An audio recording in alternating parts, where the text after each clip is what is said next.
Chapter 23. 1804. General Ordiner's mission, arrest of the Duc d'Enghien, horrible. Night scene, Harold's account of the death of the prince, order 4. Digging the grave, the foster sister of the Duc d'Enghien, reading.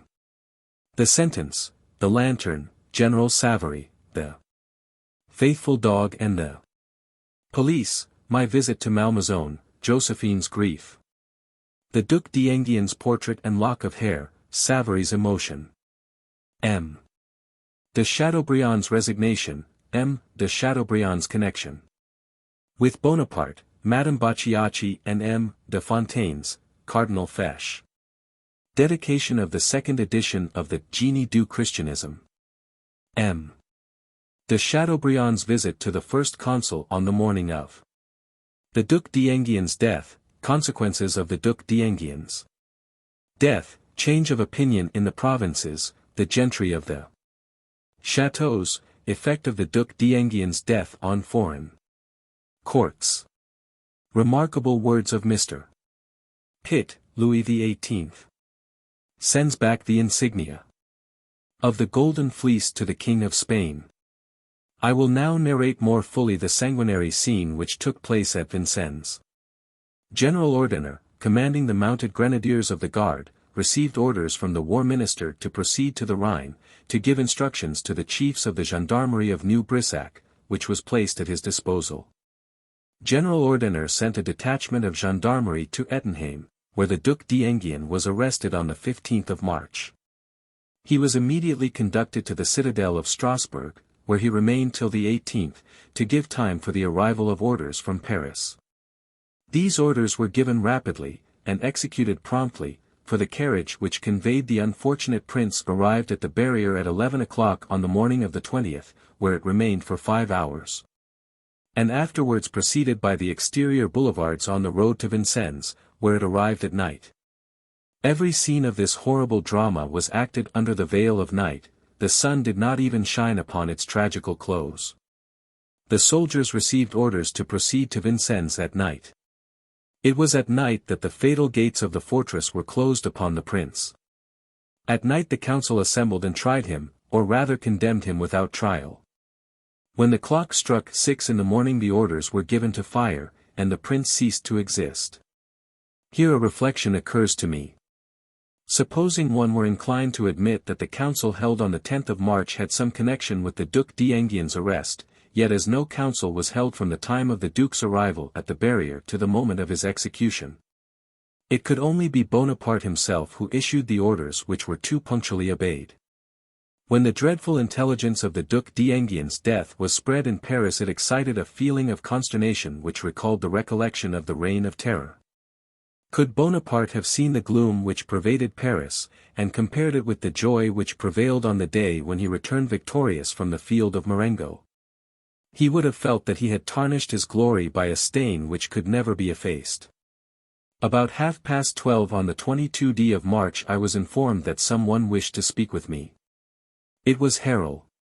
Harold, who had been unemployed till the plot of Arena and Siraki on the 18th Vendémiaire 9, October 10, 1800, which he had feigned to join, and had then revealed to the police, had been made governor of Vincennes. I will relate word for word what he communicated to me.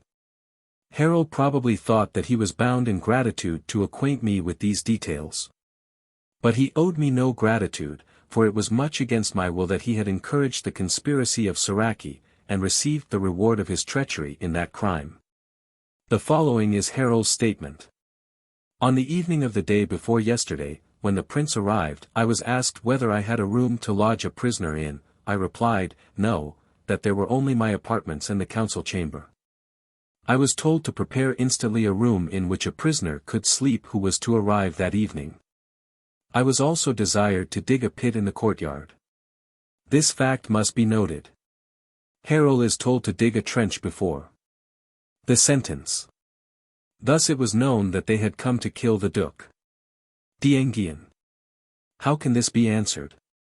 Can it possibly be supposed that anyone, whoever it was, would have dared to give each an order In anticipation if the order had not been the carrying out of a formal command of Bonaparte. That is incredible. Bourrienne. I replied that that could not be easily done, as the courtyard was paved. The moat was then fixed upon, and there the pit was dug. The prince arrived at 7 o'clock in the evening. He was perishing with cold and hunger. He did not appear dispirited. He said he wanted something to eat, and to go to bed afterwards. His apartment not being yet sufficiently aired, I took him into my own, and sent into the village for some refreshment. The prince sat down to table, and invited me to eat with him. He then asked me a number of questions respecting Vincennes, what was going on there, and other particulars. He told me that he had been brought up in the neighborhood of the castle, and spoke to me with great freedom and kindness. What do they want with me, he said. What do they mean to do with me? But these questions betrayed no uneasiness or anxiety. My wife, who was ill, was lying in the same room in an alcove, closed by a railing. She heard, without being perceived, all our conversation, and she was exceedingly agitated, for she recognized the prince, whose foster sister she was, and whose family had given her a pension before the Revolution. The prince hastened to bed, but before he could have fallen asleep the judges sent to request his presence in the council chamber. I was not present at his examination. But when it was concluded he returned to his chamber, and when they came to read his sentence to him he was in a profound sleep. In a few moments after he was led out for execution. He had so little suspicion of the fate that awaited him that on descending the staircase leading to the moat he asked where they were taking him. He received no answer. I went before the prince with a lantern. Feeling the cold air which came up the staircase he pressed my arm and said, "Are they going to put me into a dungeon? The rest is known." I can yet see Harold shuddering while thinking of this action of the prince's. Much has been said about a lantern which it is pretended was attached to one of the Duc d'Enghien buttonholes. This is a pure invention. Captain d'Autancourt, whose sight was not very good, took the lantern out of Harold's hand to read the sentence to the victim, who had been condemned with as little regard to judicial forms as to justice. This circumstance probably gave rise to the story about the lantern to which I have just alluded. The fatal event took place at 6 o'clock on the morning of the 21st of March, and it was then daylight. General Savary did not dare to delay the execution of the sentence, although the prince urgently demanded to have an interview with the first consul. Had Bonaparte seen the prince there can be little doubt but that he would have saved his life. Savary, however, thought himself bound to sacrifice his own opinions to the powerful faction which then controlled the first consul. And whilst he thought he was serving his master, he was in fact only serving the faction to which, I must say, he did not belong. The truth is, that General Savary can only be reproached for not having taken upon himself to suspend the execution, which very probably would not have taken place had it been suspended. He was merely an instrument, and regret on his part would, perhaps, have told more in his favor than his vain efforts to justify Bonaparte. I have just said that if there had been any suspension there would have been no execution. And I think this is almost proved by the uncertainty which must have existed in the mind of the first consul. If he had made up his mind all the measures would have been taken in advance, and if they had been, the carriage of the Duke would certainly not have been kept for 5 hours at the barriers. Besides, it is certain that the first intention was to take the prince to the prison of the Temple. From all that I have stated, and particularly from the non-suspension of the execution, it appears to me as clear as day that General Savary had received a formal order from Bonaparte for the Duc d'Enguien's death. And also a formal order that it should be so managed as to make it impossible to speak to Bonaparte again on the subject until all should be over. Can there be a more evident, a more direct proof of this than the digging of the grave beforehand? I have repeated Harold's story just as he related it to me. He told it me without solicitation, and he could not invent a circumstance of this nature. General Savary was not in the moat during the execution, but on the bank, from whence he could easily see all that passed. Another circumstance connected with the Duc d'Enguien's death has been mentioned, which is true. The prince had a little dog. This faithful animal returned incessantly to the fatal spot in the moat. There are few who have not seen that spot. Who has not made a pilgrimage to Vincennes and dropped a tear where the victim fell? The fidelity of the poor dog excited so much interest that the police prevented anyone from visiting the fatal spot, and the dog was no longer heard to howl over his master's grave. I promised to state the truth respecting the death of the Duc d'Enghien, and I have done so, though it has cost me some pain. Harold's narrative, and the shocking circumstance of the grave being dug beforehand, left me no opportunity of cherishing any doubts I might have wished to entertain, and everything which followed confirmed the view I then took of the subject. When Harold left me on the 22d, I determined to go to Malmaison to see Madame Bonaparte, knowing, from her sentiments towards the House of Bourbon, that she would be in the greatest affliction. I had previously sent to know whether it would be convenient for her to see me, a precaution I had never before observed, but which I conceived to be proper upon that occasion.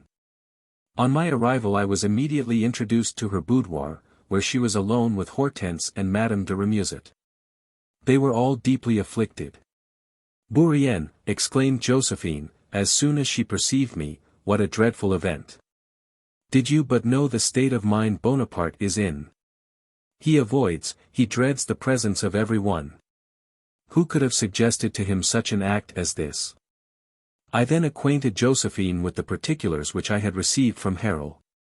"What barbarity," she resumed. "But no reproach can rest upon me, for I did everything to dissuade him from this dreadful project. He did not confide the secret to me, but I guessed it, and he acknowledged all. How harshly he repelled my entreaties! I clung to him. I threw myself at his feet. 'Meddle with what concerns you,' he exclaimed angrily. 'This is not women's business. Leave me.' And he repulsed me with a violence which he had never displayed since our first interview after your return from Egypt. Heavens! What will become of us?" I could say nothing to calm affliction and alarm in which I participated, for to my grief for the death of the Duc d'Enghien was added my regret that Bonaparte should be capable of such a crime. "What," said Josephine, "can be thought of this in Paris? He must be the object of universal imprecation, for even here his flatterers appear astounded when they are out of his presence. How wretched we have been since yesterday, and he. You know what he is when he is dissatisfied with himself. No one dare speak to him, and all is mournful around us. What a commission he gave to Savary! You know I do not like the general, because he is one of those whose flatteries will contribute to ruin Bonaparte. Well, I pitied Savary when he came yesterday to fulfill a commission which the Duc d'Enghien had entrusted to him. Here," added Josephine, "is his portrait and a lock of his hair, which he has requested me to transmit to one who was dear to him." Savary almost shed tears when he described to me the last moments of the Duke. Then, endeavoring to resume his self-possession, he said, "It is in vain to try to be indifferent, madam. It is impossible to witness the death of such a man unmoved." Josephine afterwards informed me of the only act of courage which occurred at this period, namely, the resignation which M. de Chateaubriand had sent to Bonaparte. She admired his conduct greatly, and said, "What a pity he is not surrounded by men of this description. It would be the means of preventing all the errors into which he is led by the constant approbation of those about him." Josephine thanked me for my attention in coming to see her at such an unhappy juncture.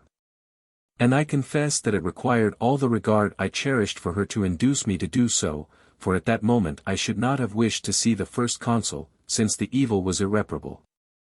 On the evening of that day nothing was spoken of but the transaction of the 21st of March, and the noble conduct of M. de Chateaubriand. As the name of that celebrated man is for ever written in characters of honor in the history of that period, I think I may with propriety relate here what I know respecting his previous connection with Bonaparte. I do not recollect the precise date of M. de Chateaubriand's return to France. I only know that it was about the year 1800, for we were, I think, still at the Luxembourg. However, I recollect perfectly that Bonaparte began to conceive prejudices against him, and when I one day expressed my surprise to the first consul that M. de Chateaubriand's name did not appear on any of the lists which he had ordered to be presented to him for filling up vacant places, he said, "He has been mentioned to me, but I replied in a way to check all hopes of his obtaining any appointment. He has notions of liberty and independence which will not suit my system. I would rather have him my enemy than my forced friend. At all events, he must wait a while. I may, perhaps, try him first in a secondary place, and, if he does well, I may advance him. The above is, word for word, what Bonaparte said the first time I conversed with him about M. de Chateaubriand. The publication of Atala and the Génie du Christianisme suddenly gave Chateaubriand's celebrity, and attracted the attention of the first consul. Bonaparte, who then meditated the restoration of religious worship, in France, found himself wonderfully supported by the publication of a book which excited the highest interest, and whose superior merit led the public mind to the consideration of religious topics. I remember Madame Bacciacchi coming one day to visit her brother with a little volume in her hand. It was Atala. She presented it to the first consul, and begged he would read it. "What, more romances?" exclaimed he. "Do you think I have time to read all your fooleries?" He, however, took the book from his sister and laid it down on my desk. Madame Bacciacchi then solicited the erasure of M. de Chateaubriand's name from the list of emigrants. "Oh! Oh!" said Bonaparte, "it is Chateaubriand's book, is it? I will read it, then. Bourrienne, write to Fouché to erase his name from the list." Bonaparte, at that time paid so little attention to what was doing in the literary world that he was not aware of Chateaubriand being the author of Atala. It was on the recommendation of M. de Fontenelle that Madame Bacciacchi tried this experiment, which was attended by complete success. The first consul read Atala, and was much pleased with it. On the publication of the Génie du Christianisme some time after, his first prejudices were wholly removed. Among the persons about him there were many who dreaded to see a man of de Chateaubriand's talent approach the first consul, who knew how to appreciate superior merit when it did not excite his envy.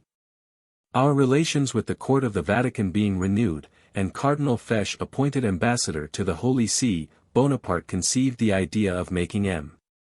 de Chateaubriand first secretary to the embassy, thinking that the author of the Génie du Christianisme was peculiarly fitted to make up for his uncle's deficiency of talent in the capital of the Christian world, which was destined to become the second city of the empire. It was not a little extraordinary to let a man, previously, a stranger to diplomatic business, stepping over all the intermediate degrees, and being at once invested with the functions of first secretary to an important embassy. I oftener than once heard the first consul congratulate himself on having made the appointment.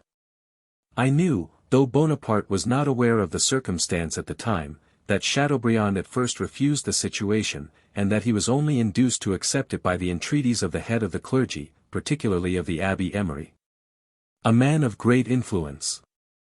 They represented to the author of the Génie du Christianisme, that it was necessary he should accompany the uncle of the first consul to Rome, and M. de Chateaubriand accordingly resolved to do so. However, clouds gathered, I do not know from what cause, between the ambassador and his secretary. All I know is, that on Bonaparte being informed of the circumstance he took the part of the cardinal, and the friends of M. de Chateaubriand expected to see him soon deprived of his appointment, when, to the great astonishment of every one, the secretary to the Roman embassy, far from being disgraced, was raised by the first consul to the rank of minister plenipotentiary to the Valais, with leave to travel in Switzerland and Italy, together with the promise of the first vacant embassy. This favor excited a considerable sensation at the Tuileries. But as it was known to be the will and pleasure of the first consul, all expression of opinion on the subject was confined to a few quiet murmurs that Bonaparte had done for the name of Chateaubriand what, in fact, he had done only on account of his talent. It was during the continuance of this favor that the second edition of the Génie du Christianisme was dedicated to the first consul. M. de Chateaubriand returned to France previously to entering on the fulfillment of his new mission. He remained for some months in Paris, and on the day appointed for his departure he went to take leave of the first consul. By a singular chance it happened to be the fatal morning of the 21st of March, and consequently only a few hours after the Duc d'Enghien had been shot. It is unnecessary to observe that M. de Chateaubriand was ignorant of the fatal event. However, on his return home he said to his friends that he had remarked a singular change in the appearance of the first consul, and that there was a sort of sinister expression in his countenance. Bonaparte saw his new minister amidst the crowd who attended the audience, and several times seemed inclined to step forward to speak to him, but as often turned away, and did not approach him the whole morning. A few hours after, when M. de Chateaubriand mentioned his observations to some of his friends, he was made acquainted with the cause of that agitation which, in spite of all his strength of mind and self-command, Bonaparte could not disguise. M. de Chateaubriand instantly resigned his appointment of minister plenipotentiary to the Valais. For several days his friends were much alarmed for his safety, and they called every morning early to ascertain whether he had not been carried off during the night. Their fears were not without foundation. I must confess that I, who knew Bonaparte well, was somewhat surprised that no serious consequence attended the anger he manifested on receiving the resignation of the man who had dedicated his work to him. In fact, there was good reason for apprehension, and it was not without considerable difficulty that Elisa succeeded in averting the threatened storm. From this time began a state of hostility between Bonaparte and Chateaubriand which only terminated at the Restoration. I am persuaded, from my knowledge of Bonaparte's character, that though he retained implacable resentment against a returned emigrant who had dared to censure his conduct in so positive a manner, yet, his first burst of anger being soothed, that which was the cause of hatred was at the same time the ground of esteem. Bonaparte's animosity was, I confess, very natural, for he could not disguise from himself the real meaning of a resignation made under such circumstances. It said plainly, "You have committed a crime, and I will not serve your government, which is stained with the blood of a Bourbon." I can therefore very well imagine that Bonaparte could never pardon the only man who dared to give him such a lesson in the midst of the plenitude of his power. But, as I have often had occasion to remark, there was no unison between Bonaparte's feelings and his judgment. I find a fresh proof of this in the following passage, which he dictated to M. de Montholon at St. Helena, Memoirs, Tome 4. p. 248. If, said he, the royal confidence had not been placed in men whose minds were unstrung by two important circumstances, or who, renegade to their country, saw no safety or glory for their master's throne except under the yoke of the Holy Alliance. If the Duc de Richelieu, whose ambition was to deliver his country from the presence of foreign bayonets, if Chateaubriand, who had just rendered valuable services at Ghent, if they had had the direction of affairs, France would have emerged from these two great national crises powerful and redoubtable. Chateaubriand had received from nature the sacred fire his works show it. His style is not that of Racine but of a prophet. Only he could have said with impunity in the Chamber of Peers, that the redingote and cocked hat of Napoleon, put on a stick on the coast of Brest, would make all Europe run to arms. The immediate consequences of the Duc d'Enghien death were not confined to the general consternation which that unjustifiable stroke of state policy produced in the capital. The news spread rapidly through the provinces and foreign countries, and was everywhere accompanied by astonishment and sorrow. There is in the departments a separate class of society, possessing great influence, and constituted entirely of persons usually called the gentry of the chateaux, who may be said to form the provincial faubourgiste germain, and who were overwhelmed by the news. The opinion of the gentry of the chateaux was not hitherto unfavourable to the first consul, for the law of hostages which he repealed had been felt very severely by them. With the exception of some families accustomed to consider themselves, in relation to the whole world, what they were only within the circle of a couple of leagues. That is to say, illustrious personages, all the inhabitants of the provinces, though they might retain some attachment to the ancient order of things, had viewed with satisfaction the substitution of the consular for the directorial government, and entertained no personal dislike to the first consul. Among the chateaux, more than anywhere else, it had always been the custom to cherish utopian ideas respecting the management of public affairs, and to criticize the acts of the government. It is well known that at this time there was not in all France a single old mansion surmounted by its two weathercocks which had not a systems of policy peculiar to itself. and in which the question whether the first consul would play the part of Cromwell or Monk was not frequently canvassed. In those innocent controversies the little news which the Paris papers were allowed to publish was freely discussed, and a confidential letter from Paris sometimes furnished food for the conversation of a whole week.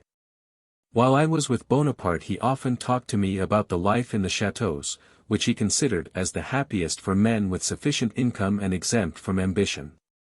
He knew and could appreciate this sort of life, for he often told me the period of his life which he remembered. With the greatest pleasure was that which he had passed in a chateau of the family of Boulat du Colombier near Valence. Bonaparte set great value on the opinion of the chateaux, because while living in the country he had observed the moral influence which their inhabitants exercise over their neighborhood. He had succeeded to a great degree in conciliating them, but the news of the death of the Duc d'Enghien alienated from him minds which were still wavering, and even those which had already declared in his favor. That act of tyranny dissolved the charm which had created hope from his government and awakened affections which had as yet only slumbered. Those to whom this event was almost indifferent also joined in condemning it. For there are certain aristocratic ideas which are always fashionable in a certain class of society. Thus for different causes this atrocity gave a retrograde direction to public opinion, which had previously been favorably disposed to Bonaparte throughout the whole of France. The consequences were not less important, and might have been disastrous with respect to foreign courts. I learned, through a channel which does not permit me to entertain any doubt of the correctness of my information, that as soon as the Emperor Alexander received the news it became clear that England might conceive a well-founded hope of forming a new coalition against France. Alexander openly expressed his indignation. I also learned with equal certainty that when Mr. Pitt was informed of the death of the French prince he said, "Bonaparte has now done himself more mischief than we have done him since the last declaration of war." The remark made on this murder by the astute cold-blooded Fouché is well known. He said, "It was worse than a crime, it was a blunder." Editor of 1836 edition. Pitt was not the man to feel much concern for the death of any one. But he understood and seized all the advantages afforded to him by this great error of policy committed by the most formidable enemy of England. In all the Treasury journals published in London Bonaparte was never spoken of under any other name than that of the assassin of the Duc d'Enghien. The inert policy of the Cabinet of Vienna prevented the manifestation of its displeasure by remonstrances, or by any outward act. At Berlin, in consequence of the neighborhood of the French troops in Hanover, the commiseration for the death of the Duc d'Enghien was also confined to the King's cabinet, and more particularly to the salons of the Queen of Prussia. But it is certain that that transaction almost everywhere changed the disposition of sovereigns towards the first consul, and that if it did not cause, it at least hastened the success of the negotiations which England was secretly carrying on with Austria and Prussia. Every prince of Germany was offended by the violation of the Grand Duke of Baden's territory. And the death of a prince could not fail everywhere to irritate that kind of sympathy of blood and of race which had hitherto always influenced the crowned heads and sovereign families of Europe. For it was felt as an injury to all of them. When Louis XVIII learned the death of the Duc d'Enghien he wrote to the King of Spain, returning him the insignia of the Order of the Golden Fleece, which had also been conferred on Bonaparte, with the accompanying letter. Sire, Monsieur, and dear cousin, it is with regret that I send back to you the insignia of the Order of the Golden Fleece which His Majesty, your father, of glorious memory conferred upon me. There can be nothing in common between me and the great criminal whom audacity and fortune have placed on my throne, since he has had the barbarity to stain himself with the blood of a Bourbon, the Duc d'Enghien. Religion might make me pardon an assassin, but the tyrant of my people must always be my enemy. In the present age it is more glorious to merit a scepter than to possess one. Providence, for incomprehensible reasons, may condemn me to end my days in exile, but neither my contemporaries nor posterity shall ever have to say that in the period of adversity I showed myself Unworthy of occupying the throne of my ancestors. Louis. The death of the Duc d'Enghien was a horrible episode in the proceedings of the great trial which was then preparing, and which was speedily followed by the accession of Bonaparte to the imperial dignity. It was not one of the least remarkable anomalies of the epoch to see the judgment by which criminal enterprises against the Republic were condemned pronounced in the name of the Emperor who had so evidently destroyed that Republic. This anomaly certainly was not removed by the subtlety, by the aid of which he at first declared himself Emperor of the Republic, as a preliminary to his proclaiming himself Emperor of the French. Setting aside the means, it must be acknowledged that it is impossible not to admire the genius of Bonaparte, his tenacity in advancing towards his object, and that adroit employment of suppleness and audacity which made him sometimes dare fortune. Sometimes avoid difficulties which he found insurmountable, to arrive, not merely at the throne of Louis XVI, but at the reconstructed throne of Charlemagne. Chapter 24. 1804. Pichegru betrayed, his arrest, his conduct to his old aide-de-camp. Account of Pichegru's family, and his education at Brienne. Permission to visit M. Carbonnet, the prisoners in the temple. Absurd application of the word brigand, Moreau and the state of public opinion respecting him, Pichegru's firmness, Pichegru. Strangled in prison, public opinion at the time, report on the death of Pichegru.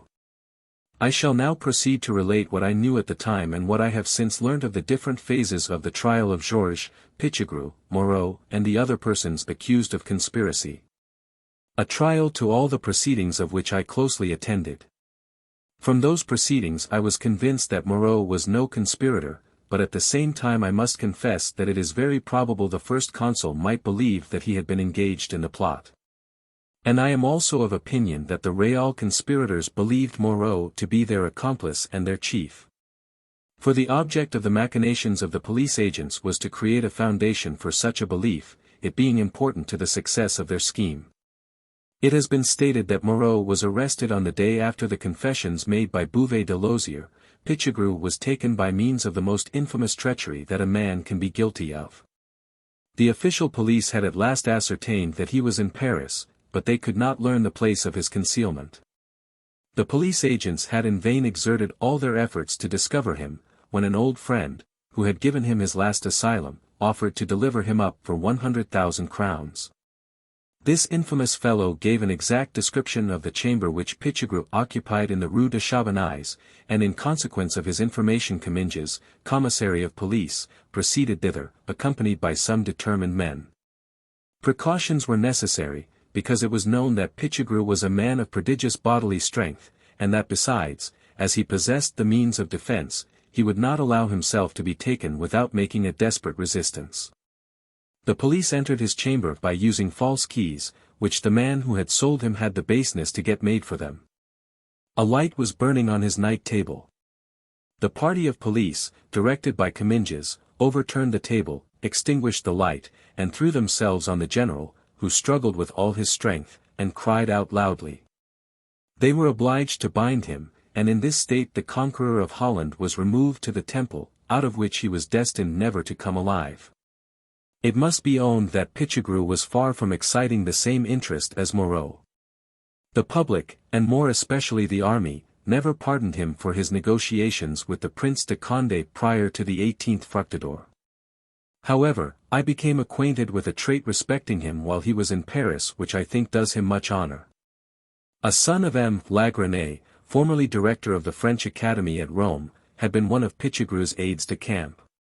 This young man, though he had obtained the rank of captain, resigned on the banishment of his general, and resumed the pencil, which he had laid aside for the sword. Pichegru, while he was concealed in Paris, visited his former aide-de-camp, who insisted upon giving him an asylum, but Pichegru positively refused to accept M. Lagrenet's offer, being determined not to commit a man who had already given him so strong a proof of friendship. I learned this fact by a singular coincidence. At this period Madame de Bourrienne wished to have a portrait of one of our children. She was recommended to M. Lagrenet, and he related the circumstance to her. It was on the night of the 22d of February that Pichegru was arrested in the manner I have described. The deceitful friend who gave him up was named Leblanc, and he went to settle at Hamburg with the reward of his treachery. I had entirely lost sight of Pichegru since we left Brienne, for Pichegru was also a pupil of that establishment. But, being older than either Bonaparte or I, he was already a tutor when we were only scholars, and I very well recollect that it was he who examined Bonaparte in the 4 first rules of arithmetic. Pichegru belonged to an agricultural family of Franche-Comté. He had a relation, a minim, in that country. The minim, who had the charge of educating the pupils of the military school of Brienne, being very poor, and their poverty not enabling them to hold out much inducement to other persons to assist them, they applied to the minims of Franche-Comté. In consequence of this application Pichegru's relation, and some other minims, repaired to Brienne. An aunt of Pichegru, who was a sister of the Order of Charity, accompanied them, and the care of the infirmary was entrusted to her. This good woman took her nephew to Brienne with her, and he was educated at the school gratuitously. As soon as his age permitted, Pichegru was made a tutor, but his ambition was to become a minim. He was, however, dissuaded from that pursuit by his relation, and he adopted the military profession. There is this further remarkable circumstance in the youth of Pichegru, that, though he was older by several years than Bonaparte, they were both made lieutenants of artillery at the same time. What a difference in their destiny! While the one was preparing to ascend a throne, the other was a solitary prisoner in the dungeon of the temple. I had no motive to induce me to visit either the temple or La Force, but I received at the time circumstantial details of what was passing in those prisons, particularly in the former. I went, however, frequently to Saint Pélagie, where M. Carbonnet was confined. As soon as I knew that he was lodged in that prison, I set about getting an admission from Real, who smoothed all difficulties. M. Carbonnet was detained 2 months in solitary confinement. He was several times examined, but the interrogatories produced no result, and, notwithstanding the desire to implicate him in consequence of the known intimacy between him and Moreau, it was at last found impossible to put him on trial with the other parties accused. The temple had more terrors than St. Pélagie, but not for the prisoners who were committed to it, for none of those illustrious victims of police machination displayed any weakness, with the exception of Bouvet de Lozier, who, being sensible of his weakness, wished to prevent its consequences by death. The public, however, kept their attention riveted on the prison in which Moreau was confined. I have already mentioned that Pichegru was conveyed thither on the night of the 22d of February. A fortnight later Georges was arrested, and committed to the same prison. Either Real or Desmarets, and sometimes both together, repaired to the temple to examine the prisoners. In vain the police endeavored to direct public odium against the prisoners by placarding lists of their names through the whole of Paris, even before they were arrested. In those lists they were styled brigands, and at the head of the brigands, the name of General Moreau shone conspicuously. An absurdity without a parallel. The effect produced was totally opposite to that calculated on. For, as no person could connect the idea of a brigand with that of a general who was the object of public esteem, it was naturally concluded that those whose names were placarded along with his were no more brigands than he. Public opinion was decidedly in favor of Moreau, and every one was indignant at seeing him described as a brigand. Far from believing him guilty, he was regarded as a victim fastened on because his reputation embarrassed Bonaparte. For Moreau had always been looked up to as capable of opposing the accomplishment of the first consul's ambitious views. The whole crime of Moreau was his having numerous partisans among those who still clung to the phantom of the Republic, and that crime was unpardonable in the eyes of the first consul, who for 2 years had ruled the destinies of France as sovereign master. What means were not employed to mislead the opinion of the public respecting Moreau? The police published pamphlets of all sorts, and the Comte de Montgaillard was brought from Lyons to draw up a libel implicating him with Pichegru and the exiled princes. But nothing that was done produced the effect proposed. The weak character of Moreau is known. In fact, he allowed himself to be circumvented by a few intriguers, who endeavored to derive advantage from the influence of his name. But he was so decidedly opposed to the re-establishment of the ancient system that he replied to one of the agents who addressed him, "I cannot put myself at the head of any movement for the Bourbons, and such an attempt would not succeed. If Pichegru act on another principle, and even in that case I have told him that the consuls and the governor of Paris must disappear, I believe that I have a party strong enough in the Senate to obtain possession of authority. And I will immediately make use of it to protect his friends. Public opinion will then dictate what may be fit to be done, but I will promise nothing in writing." Admitting these words attributed to Moreau to be true, they prove that he was dissatisfied with the consular government, and that he wished a change, but there is a great difference between a conditional wish and a conspiracy. The commander of the principal guard of the temple was General Savary, and he had reinforced that guard by his select gendarmerie. The prisoners did not dare to communicate one with another for fear of mutual injury, but all evinced a courage which created no little alarm as to the consequences of the trial. Neither offers nor threats produced any confessions in the course of the interrogatories. Pichegru, in particular, displayed an extraordinary firmness, and Real one day, on leaving the chamber where he had been examining him, said aloud in the presence of several persons, "What a man that Pichegru is!" 40 days elapsed after the arrest of General Pichegru when, on the morning of the 6th of April, he was found dead in the chamber he occupied in the temple. Pichegru had undergone 10 examinations. But he had made no confessions, and no person was committed by his replies. All his declarations, however, gave reason to believe that he would speak out, and that too in a lofty and energetic manner during the progress of the trial. "When I am before my judges," said he, "my language shall be conformable to truth and the interests of my country." What would that language have been? Without doubt there was no wish that it should be heard. Pichegru would have kept his promise, for he was distinguished for his firmness of character above everything, even above his qualities as a soldier. Differing in this respect from Moreau, who allowed himself to be guided by his wife and mother-in-law, both of whom displayed ridiculous pretensions in their visits to Madame Bonaparte. The day on which Real spoke before several persons of Pichegru in the way I have related was the day of his last examination. I afterwards learned, from a source on which I can rely, that during his examination Pichegru, though careful to say nothing which could affect the other prisoners, showed no disposition to be tender of him who had sought and resolved his death, but evinced a firm resolution to unveil before the public the odious machinery of the plot into which the police had drawn him.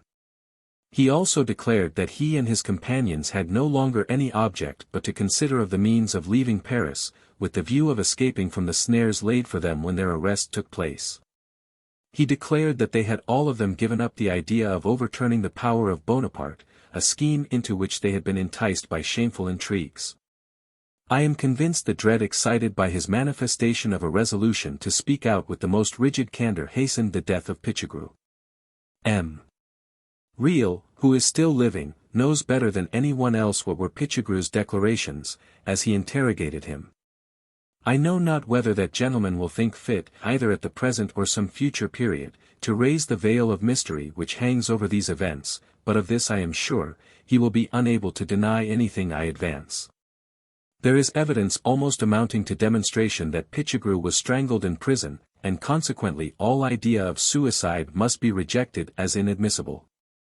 Have I positive and substantive proof of what I assert? I have not. But the concurrence of facts and the weight of probabilities do not leave me in possession of the doubts I should wish to entertain on that tragic event. Besides, there exists a certain popular instinct, which is rarely at fault, and it must be in the recollection of many, not only that the general opinion favored the notion of Pichegru's assassination, but that the pains taken to give that opinion another direction, by the affected exhibition of the body, only served to strengthen it. He who spontaneously says, "I have not committed such or such a crime," at least admits there is room for suspecting his guilt. The truth is, the tide of opinion never set in with such force against Bonaparte as during the trial of Moreau. Nor was the popular sentiment in error on the subject of the death of Pichegru, who was clearly strangled in the temple by secret agents. The authors, the actors, and the witnesses of the horrible prison scenes of the period are the only persons capable of removing the doubts which still hang over the death of Pichegru. But I must nevertheless contend that the preceding circumstances, the general belief at the time, and even probability, are in contradiction with any idea of suicide on the part of Pichegru.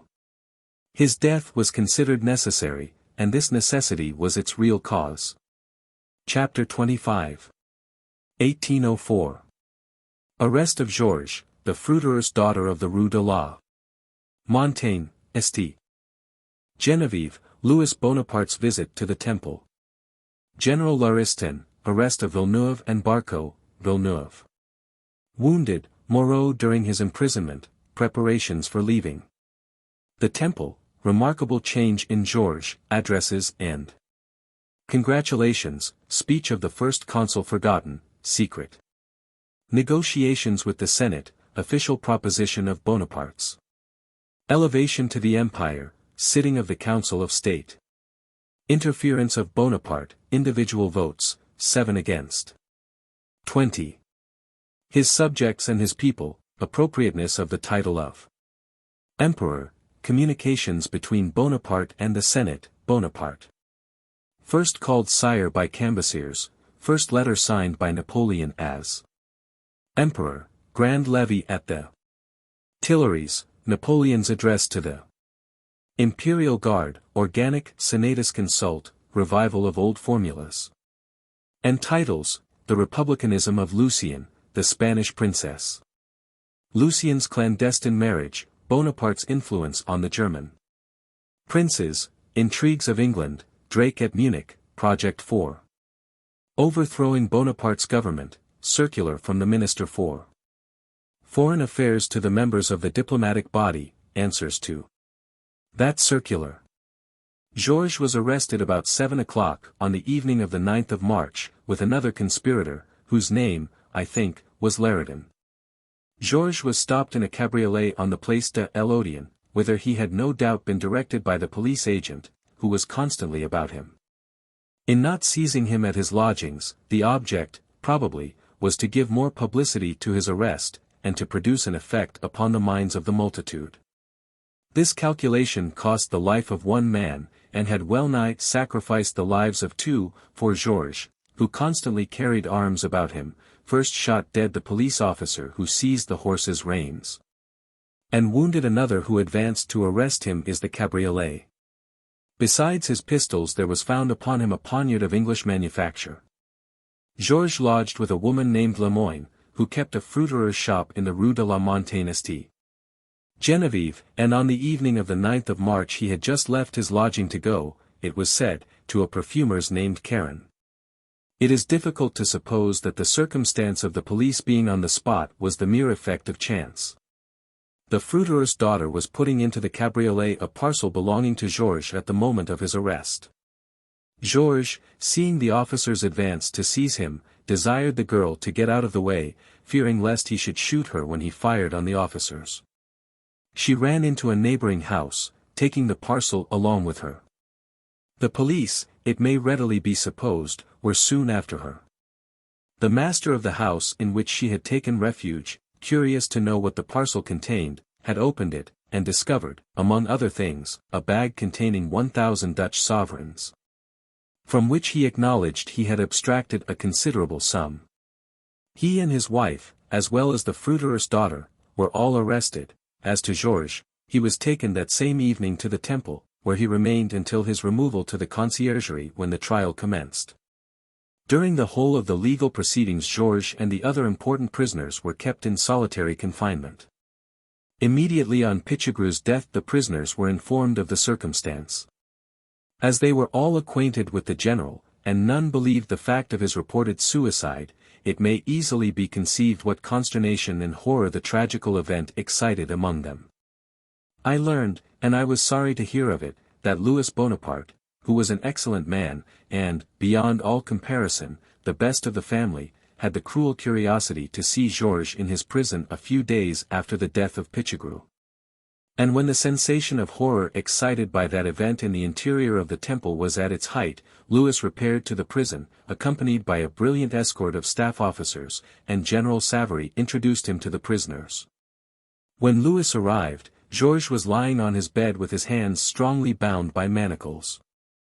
Lauriston, who accompanied Louis, related to me some of the particulars of this visit, which, in spite of his sincere devotedness to the first consul, he assured me had been very painful to him.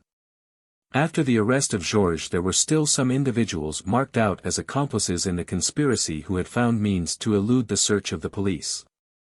The persons last arrested were, I think, Villeneuve, one of the principal confidants of Georges, Bourbon Malabry, who went by the name of Barco, and Charles de Hosier.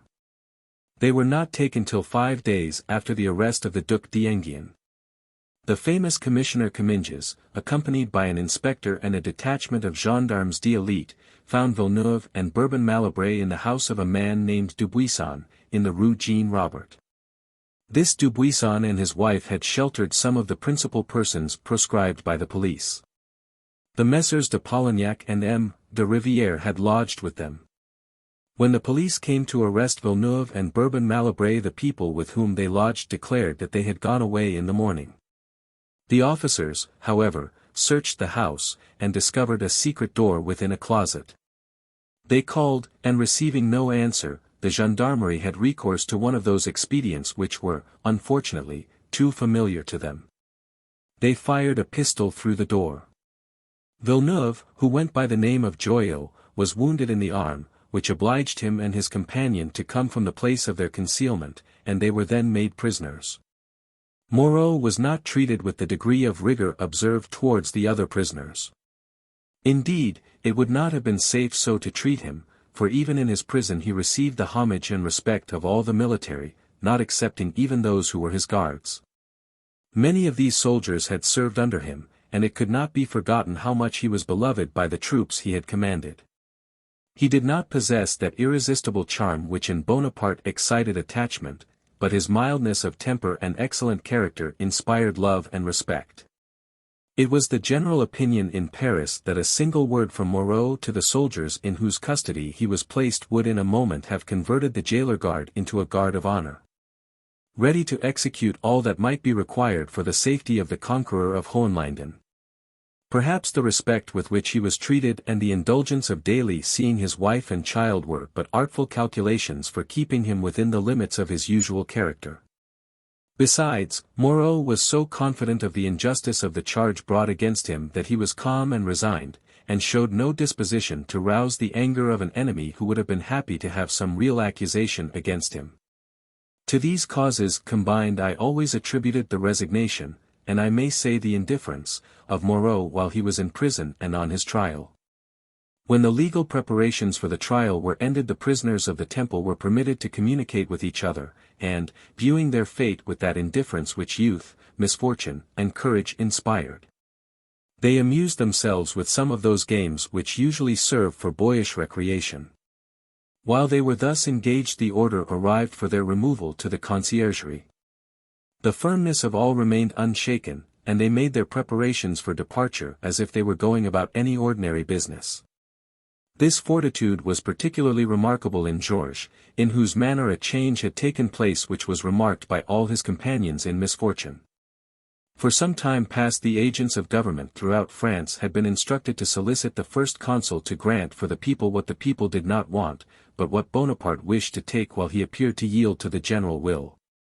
Namely, unlimited sovereign authority, free from any subterfuge of denomination. The opportunity of the great conspiracy just discovered, and in which Bonaparte had not incurred a moment's danger, as he did at the time of the infernal machine, was not suffered to escape. That opportunity was, on the contrary, eagerly seized by the authorities of every rank, civil, ecclesiastical, and military, and a torrent of addresses, congratulations, and thanksgivings inundated the Tuileries. Most of the authors of these addresses did not confine themselves to mere congratulations. They entreated Bonaparte to consolidate his work, the true meaning of which was that it was time he should make himself emperor and establish hereditary succession. Those who on other occasions had shown an officious readiness to execute Bonaparte's commands did not now fear to risk his displeasure by opposing the opinion he had expressed in the Council of State on the discussion of the question of the consulate for life. Bonaparte then said, "Hereditary succession is absurd. It is irreconcilable with the principle of the sovereignty of the people, and impossible in France. In this scene of the grand drama Bonaparte played his part with his accustomed talent, keeping himself in the background and leaving to others the task of preparing the catastrophe. The Senate, who took the lead in the way of insinuation, did not fail, while congratulating the first consul on his escape from the plots of foreigners, or, as they were officially styled, the daggers of England, to conjure him not to delay the completion of his work. 6 days after the death of the Duc d'Enghien the Senate first expressed this wish. Either because Bonaparte began to repent of a useless crime, and felt the ill effect it must produce on the public mind, or because he found the language of the Senate somewhat vague, he left the address nearly a month unanswered. And then only replied by the request that the intention of the address might be more completely expressed. These negotiations between the Senate and the head of the government were not immediately published. Bonaparte did not like publicity except for what had arrived at a result. But to attain the result which was the object of his ambition it was necessary that the project which he was maturing should be introduced in the tribunate, and the tribune Curie had the honor to be the first to propose officially. On the 30th of April, 1804, the conversion of the consular republic into an empire, and the elevation of Bonaparte to the title of emperor, with the rights of hereditary succession. If any doubts could exist respecting the complaisant part which Curie acted on this occasion, one circumstance would suffice to remove them. That is, that 10 days before the development of his proposition Bonaparte had caused the question of founding the empire and establishing hereditary succession in his family to be secretly discussed in the Council of State. I learned from one of the councillors of state all that passed on that occasion, and I may remark that Cambyses showed himself particularly eager in the Council of State, as well as afterwards in the Senate, to become the exalted subject of him who had been his first colleague in the consulate. About the middle of April, the Council of State being assembled as for an ordinary sitting, the first consul, who was frequently present at the sittings, did not appear. Cambyses arrived and took the presidency in his quality of second consul, and it was remarked that his air was more solemn than usual, though he at all times affected gravity. The partisans of hereditary succession were the majority, and resolved to present an address to the first consul. Those of the councillors who opposed this determined on their part to send a counter-address. And to avoid this clashing of opinions Bonaparte signified his wish that each member of the council should send him his opinion individually, with his signature affixed. By a singular accident it happened to be Berlier's task to present to the first consul the separate opinions of the council. Out of the 27 councillors present only 7 opposed the question. Bonaparte received them all most graciously, and told them, among other things, that he wished for hereditary power only for the benefit of France, that the citizens would never be his subjects, and that the French people would never be his people. Such were the preliminaries to the official proposition of Curie to the tribunate, and upon reflection it was decided that, as all opposition would be useless and perhaps dangerous to the opposing party, the minority should join the majority. This was accordingly done. The tribunate having adopted the proposition of Curie, there was no longer any motive for concealing the overtures of the Senate. Its address to the first consul was therefore published 40 days after its date. The pear was then ripe. This period is so important that I must not omit putting together the most remarkable facts which either came within my own observation, or which I have learned since respecting the foundation of the empire. Bonaparte had a long time before spoken to me of the title of emperor as being the most appropriate for the new sovereignty which he wished to found in France. This, he observed, was not restoring the old system entirely, and he dwelt much on its being the title which Caesar had borne. He often said, one may be the emperor of a republic, but not the king of a republic, those two terms are incongruous. In its first address the Senate had taken as a test the documents it had received from the government in relation to the intrigues of Drake, who had been sent from England to Munich. That text afforded the opportunity for a vague expression of what the Senate termed the necessities of France. To give greater solemnity to the affair the Senate proceeded in a body to the Tuileries, and one thing which gave a peculiar character to the preconcerted advances of the Senate was that Cambyses, the second consul, fulfilled his functions of president on this occasion, and delivered the address to the first consul. However, the first consul thought the address of the Senate, which, I have been informed, was drawn up by François de Neufchâteau, was not expressed with sufficient clearness. He therefore, after suffering a little interval to elapse, sent a message to the Senate signed by himself, in which he said, "Your address has been the object of my earnest consideration." And though the address contained no mention of hereditary succession, he added, "You consider the hereditary succession of the supreme magistracy necessary to defend the French people against the plots of our enemies and the agitation arising from rival ambition. At the same time several of our institutions appear to you to require improvement so as to ensure the triumph of equality and public liberty, and to offer to the nation and the government the double guarantee they require." From the subsequent passages of the message it will be sufficient to extract the following: "We have been constantly guided by this great truth, that the sovereignty dwells with the French people, and that it is for their interest, happiness, and glory that the supreme magistracy, the Senate, the Council of State, the legislative body, the electoral colleges, and the different branches of the government, are and must be instituted." The omission of the tribunate in this enumeration is somewhat remarkable. It announced a promise which was speedily realized. The will of Bonaparte being thus expressed in his message to the Senate, that body, which was created to preserve the institutions consecrated by the Constitution of the year VIII, had no alternative but to submit to the intentions manifested by the first consul.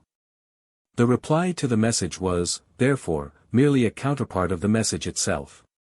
It positively declared that hereditary government was essential to the happiness, the glory, and the prosperity of France, and that government could be confided only to Bonaparte and his family.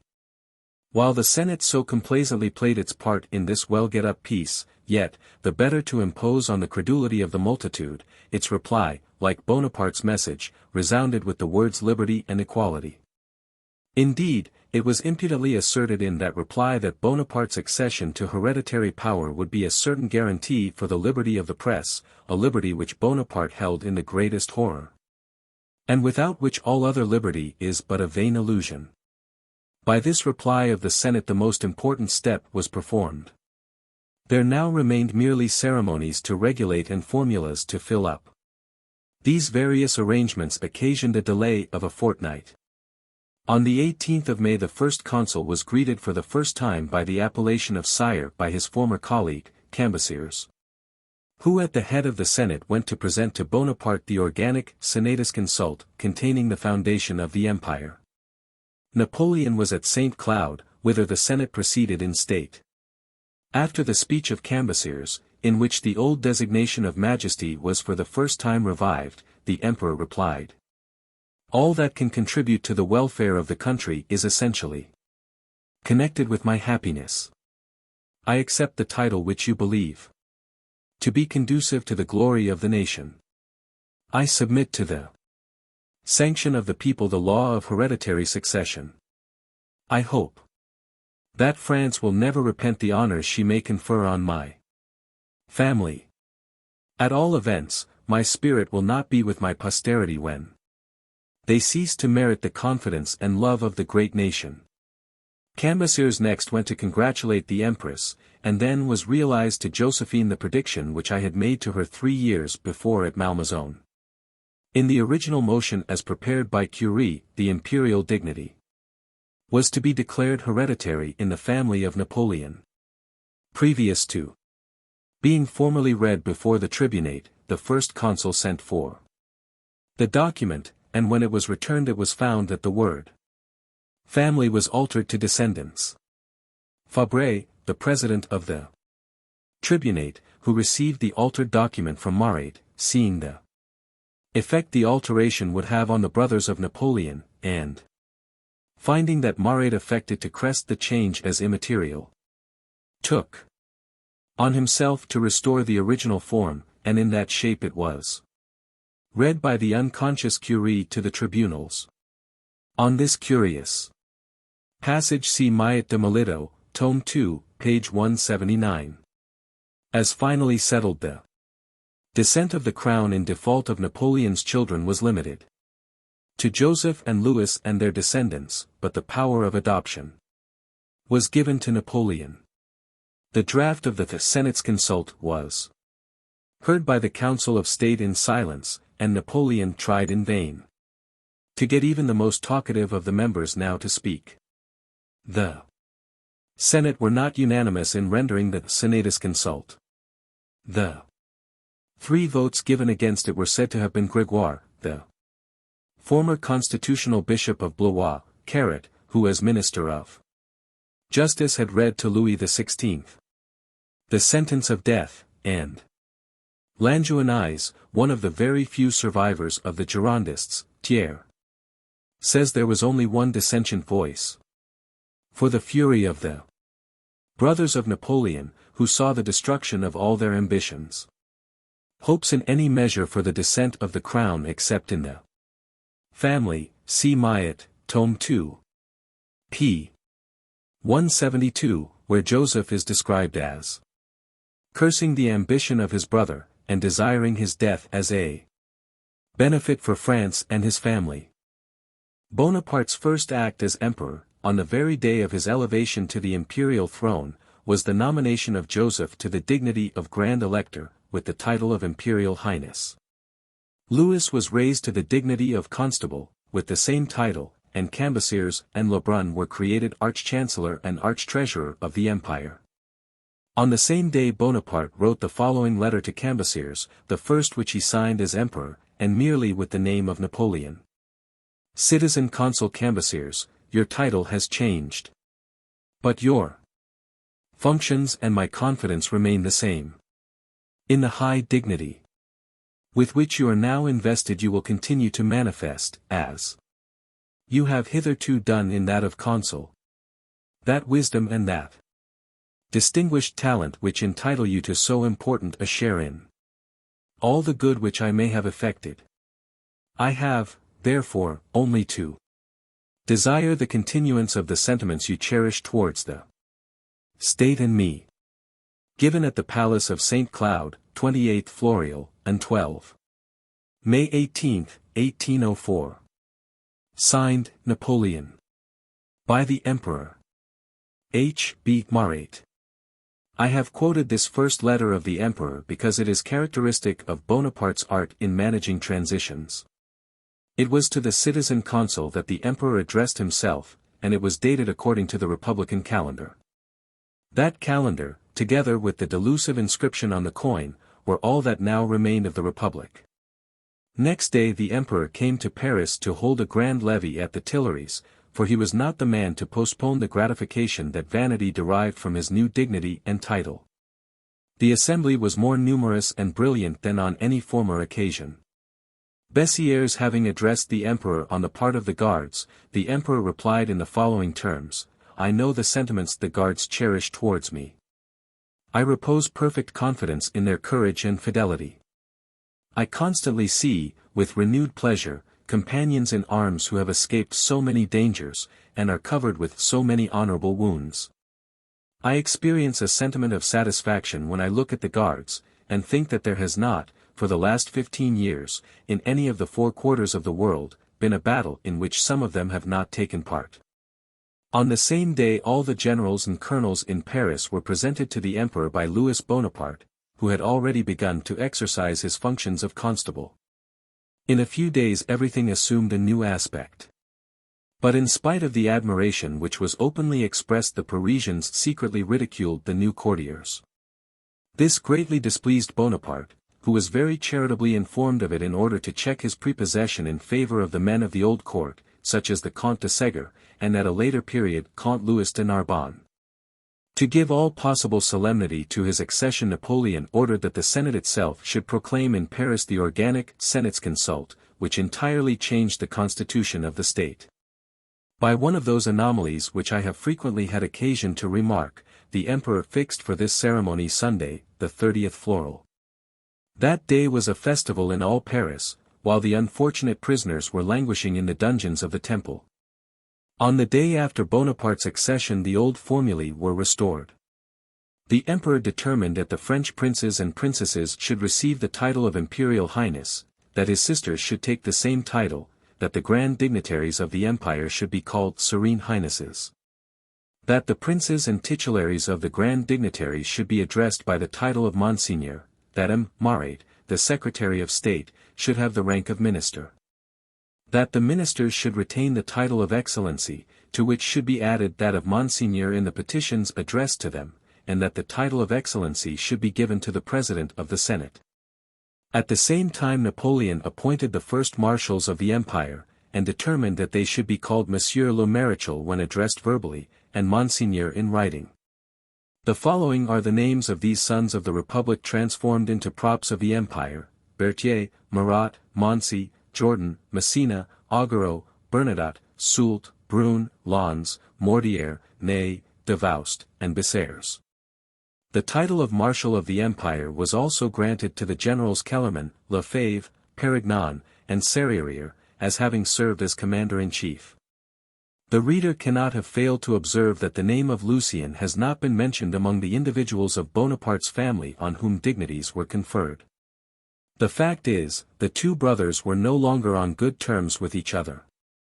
Not, as it has been alleged, because Lucien wished to play the part of a republican, but because he would not submit to the imperious will of Napoleon in a circumstance in which the latter counted on his brother's docility to serve the interests of his policy.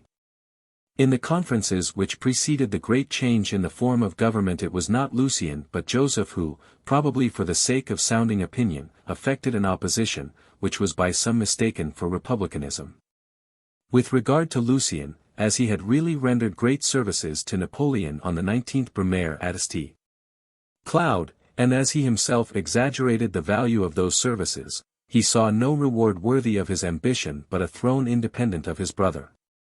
It is certain that when at Madrid he had aspired to win the good graces of a Spanish infanta, and on that subject reports were circulated with which I have nothing to do, because I never had any opportunity of ascertaining their truth. All I know is that, Lucien's first wife being dead, Bonaparte wished him to marry a German princess, by way of forming the first great alliance in the family. Lucien, however, refused to comply with Napoleon's wishes, and he secretly married the wife of an agent, named, I believe, Gilbertu, who for the sake of convenience was sent to the West Indies, where he died shortly after. When Bonaparte heard of this marriage from the priest by whom it had been clandestinely performed, he fell into a furious passion, and resolved not to confer on Lucien the title of French prince, on account of what he termed his unequal match. Lucien, therefore, obtained no other dignity than that of senator. According to Lucien himself, Napoleon wished him to marry the Queen of Etruria Maria Louise, daughter of Charles IV. of Spain, who had married, 1795 Louis de Bourbon, Prince of Parma, son of the Duke of Parma, to whom Napoleon had given Tuscany in 1801 as the kingdom of Etruria. Her husband had died in May 1808, and she governed in the name of her son Lucien, whose first wife, and Christine Boyer, had died in 1801, had married his second wife, Alexandrine Lawrence de Bleschamps, who had married, but who had divorced, A.M. John Berthon. When Lucien had been ambassador in Spain in 1801. Charged among other things with obtaining Elba, the queen, he says, wished Napoleon should marry an infanta, Donna Isabella, her youngest daughter, afterwards Queen of Naples. An overture to which Napoleon seems not to have made any answer. As for Lucien, he objected to his brother that the queen was ugly, and laughed at Napoleon's representations as to her being propre, but at last he acknowledged his marriage with Madame Juberthon. This made a complete break between the brothers, and on hearing of the execution of the Duc d'Enghien, Lucien said to his wife, Alexandrine, let us go, he has tasted blood. He went to Italy, and in 1810 tried to go to the United States.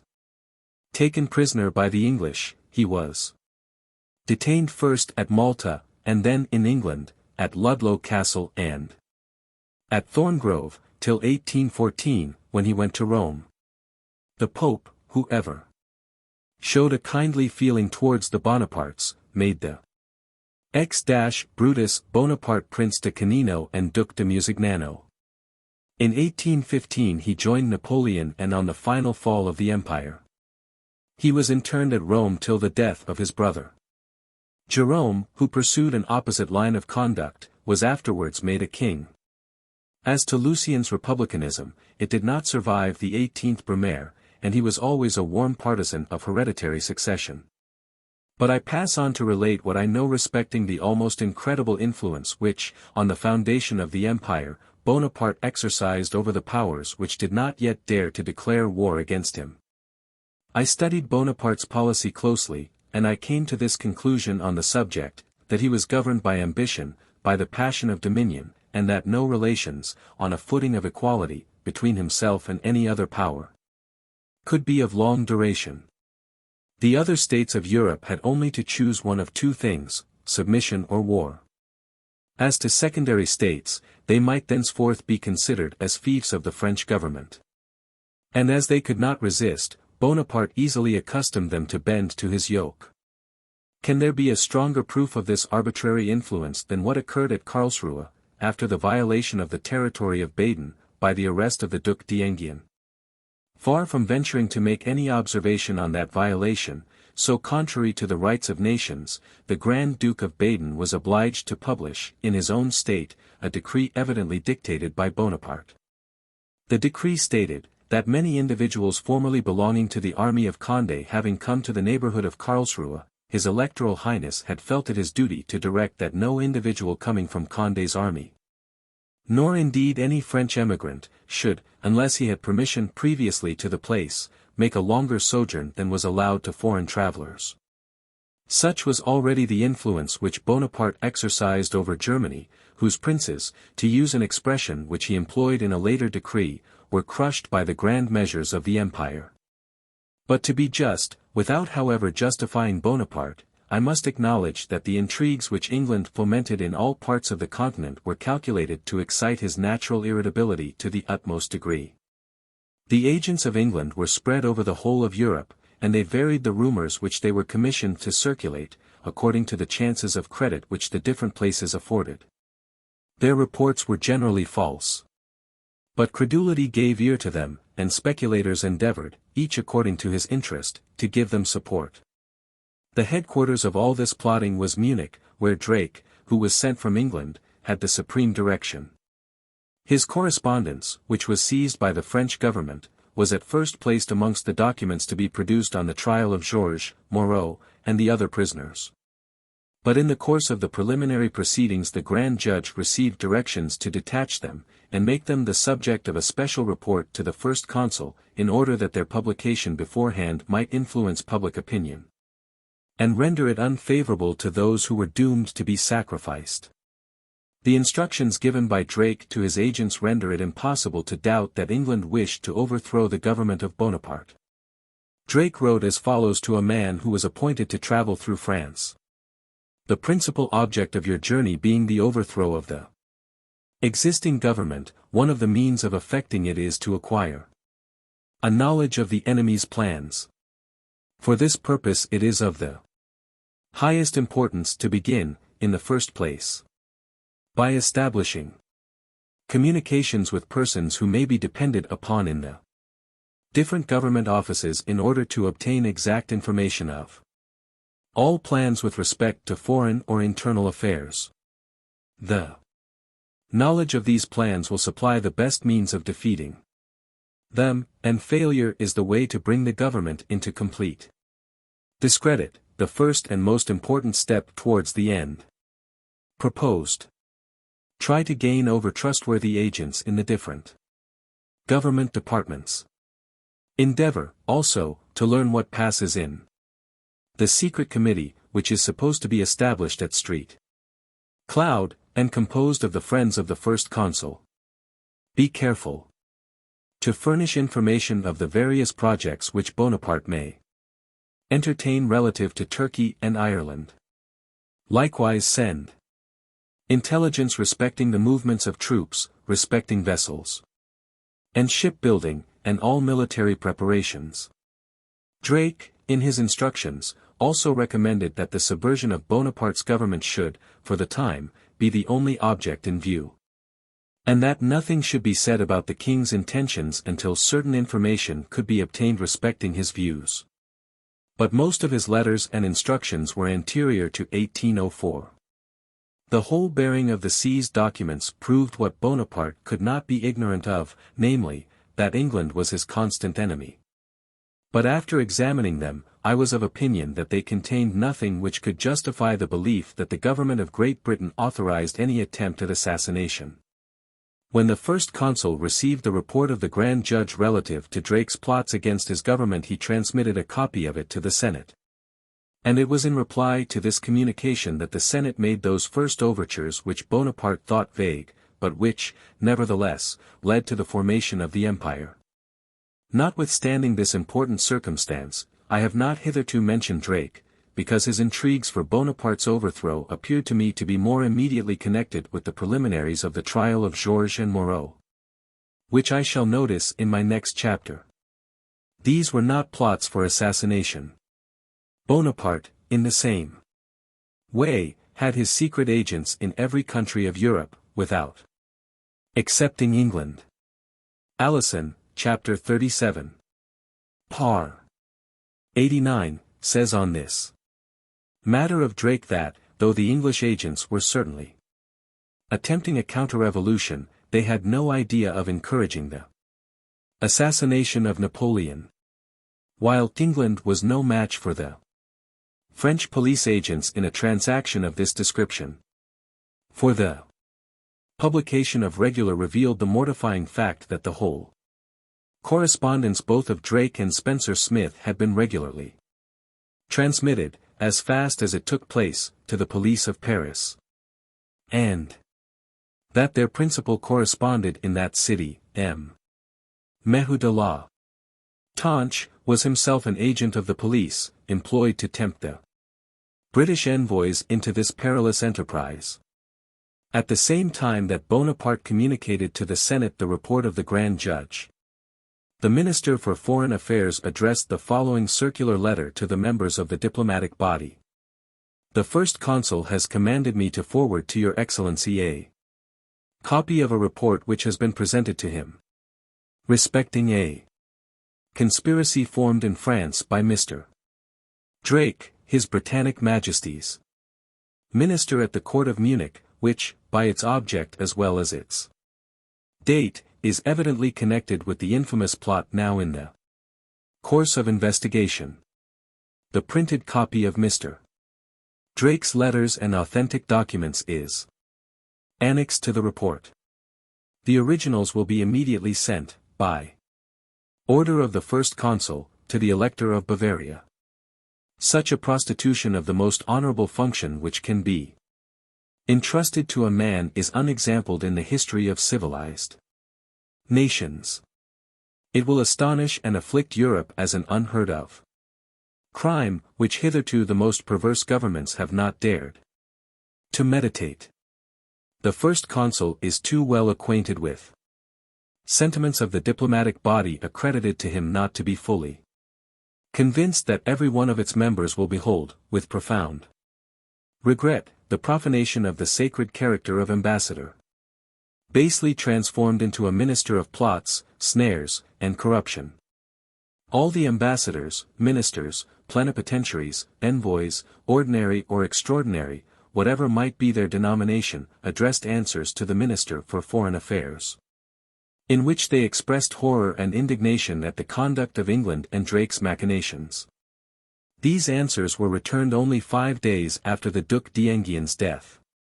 And here one cannot help admiring the adroitness of Bonaparte, who thus compelled all the representatives of the European governments to give official testimonies of regard for his person and government. Chapter 26. 1804. Trial of Moreau, Georges, and others, public interest excited by Moreau, arraignment of the prisoners, Moreau's letter to Bonaparte. Violence of the President of the Court towards the prisoners. Laguiolais and Roland, examinations intended to criminate Moreau. Remarkable observations, speech written by M. Garrett, Bonaparte's opinion of Garrett's eloquence, General Lecourbe and Moreau's son. Respect shown to Moreau by the military, different sentiments. Excited by Georges and Moreau, though riot and Tourroy, Georges. Answers to the interrogatories, he refuses. An offer of pardon. Coster St. Victor, Napoleon and an actress, Captain Wright. M. de Rivière in the Medal of the Comte d'Artois, generous struggle. Between M. de Polignac, sentence on the prisoners, Bonaparte's. Remark, pardons and executions. On the 28th of May, about 10 days after Napoleon had been declared emperor, the trials of Moreau and others commenced. No similar event that has since occurred can convey an idea of the fermentation which then prevailed in Paris. The indignation excited by Moreau's arrest was openly manifested, and braved the observation of the police. Endeavors had been successfully made to mislead public opinion with respect to Georges and some others among the accused, who were looked upon as assassins in the pay of England. At least by that numerous portion of the public who lent implicit faith to declarations presented to them as official. But the case was different with regard to those individuals who were particularly the objects of public interest, viz. M. de Polignac, de Rivière, Charles de Hosier, and, above all, Moreau. The name of Moreau towered above all the rest, and with respect to him the government found itself not a little perplexed. It was necessary on the one hand to surround him with a guard sufficiently imposing, to repress the eagerness of the people and of his friends. And yet on the other hand care was required that this guard should not be so strong as to admit of the possibility of making it a rallying point, should the voice of a chief so honored by the army appeal to it for defense. A rising of the populace in favor of Moreau was considered as a very possible event, some hoped for it, others dreaded it. When I reflect on the state of feeling which then prevailed, I am certain that a movement in his favor would infallibly have taken place had judges more complying than even those who presided at the trial condemned Moreau to capital punishment. It is impossible to form an idea of the crowd that choked up the avenues of the Palace of Justice on the day the trials commenced. This crowd continued during the 12 days the proceedings lasted, and was exceedingly great on the day the sentence was pronounced. Persons of the highest class were anxious to be present. I was one of the first in the hall, being determined to watch the course of these solemn proceedings. The court being assembled, the president ordered the prisoners to be brought in. They entered in a file, and ranged themselves on the benches each between two gendarmes. They appeared composed and collected, and resignation was depicted on the countenances of all except Bouvet de Lozier, who did not dare to raise his eyes to his companions in misfortune, whom his weakness, rather than his will, had betrayed. I did not recognize him until the president proceeded to call over the prisoners, and to put the usual questions respecting their names, professions, and places of abode. Of the 49 prisoners, among whom were several females, only 2 were personally known to me. Namely, Moreau, whose presence on the prisoners' bench seemed to wring every heart, and Georges, whom I had seen at the Tuileries in the First Consul's cabinet. The first sitting of the court was occupied with the reading of the act of accusation or indictment, and the voices of the ushers, commanding silence, could scarce suppress the buzz which pervaded the court at the mention of Moreau's name. All eyes were turned towards the conqueror of Hohenlinden, and while the procureur imperial read over the long indictment and invoked the vengeance of the law on an attempt against the head of the republic, it was easy to perceive how he tortured his ingenuity to fasten apparent guilt on the laurels of Moreau. The good sense of the public discerned proofs of his innocence in the very circumstances brought forward against him. I shall never forget the effect produced, so contrary to what was anticipated by the prosecutors, by the reading of a letter addressed by Moreau from his prison in the Temple to the First Consul. When the judges appointed to interrogate him sought to make his past conduct the subject of accusation, on account of M. de Klingland's papers having fallen into his hands. He was reproached with having too long delayed transmitting these documents to the Directory. And it was curious to see the Emperor Napoleon become the avenger of pretended offences committed against the Directory which he had overthrown. In the letter here alluded to, Moreau said to Bonaparte, then First Consul. In the short campaign of the year V. From the 20th to the 23d of March 1797, we took the papers belonging to the staff of the enemy's army, and a number of documents were brought to me which General Desaix, then wounded, amused himself by perusing. It appeared from this correspondence that General Pichegru had maintained communications with the French princes. This discovery was very painful, and particularly to me, and we agreed to say nothing of the matter. Pichegru, as a member of the legislative body, could do but little to injure the public cause, since peace was established. I nevertheless took every precaution for protecting the army against the ill effects of a system of espionage. The events of the 18th Fructidor occasioned so much anxiety that two officers, who knew of the existence of the correspondence, prevailed on me to communicate it to the government. I felt that, as a public functionary, I could no longer remain silent. During the two last campaigns in Germany, and since the peace, distant overtures have been made to me, with the view of drawing me into connection with the French princes. This appeared so absurd that I took no notice of these overtures. As to the present conspiracy, I can assure you I have been far from taking any share in it. I repeat to you, General, that whatever proposition to that effect was made me, I rejected it, and regarded it as the height of madness. When it was represented to me that the invasion of England would offer a favorable opportunity for effecting a change in the French government, I invariably answered that the Senate was the authority to which the whole of France would naturally cling in the time of trouble, and that I would be the first to place myself under its orders. To such overtures made to a private individual, who wished to preserve no connection either with the army, of whom 9/10 have served under me, or any constituted authority, the only possible answer was a refusal.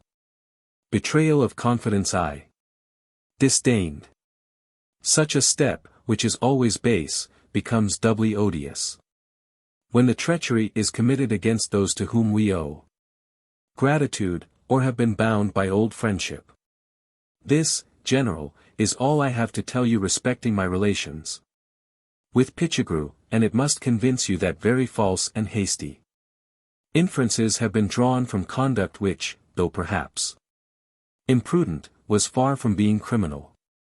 Moreau fulfilled his duty as a public functionary by communicating to the Directory the papers which unfolded a plot against the government, and which the chances of war had thrown into his hands. He fulfilled his duty as a man of honor by not voluntarily incurring the infamy which can never be wiped from the character of an informer.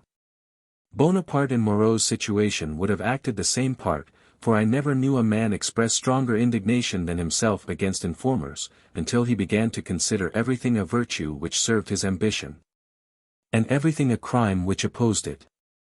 The two facts which most forcibly obtruded themselves on my attention during the trial were the inveterate violence of the president of the court towards the prisoners and the innocence of Moreau. It is strange that Bourrienne does not acknowledge that he was charged by Napoleon with the duty of attending this trial of Moreau, and of sending in a daily report of the proceedings. But, in spite of the most insidious examinations which can be conceived, Moreau never once fell into the least contradiction.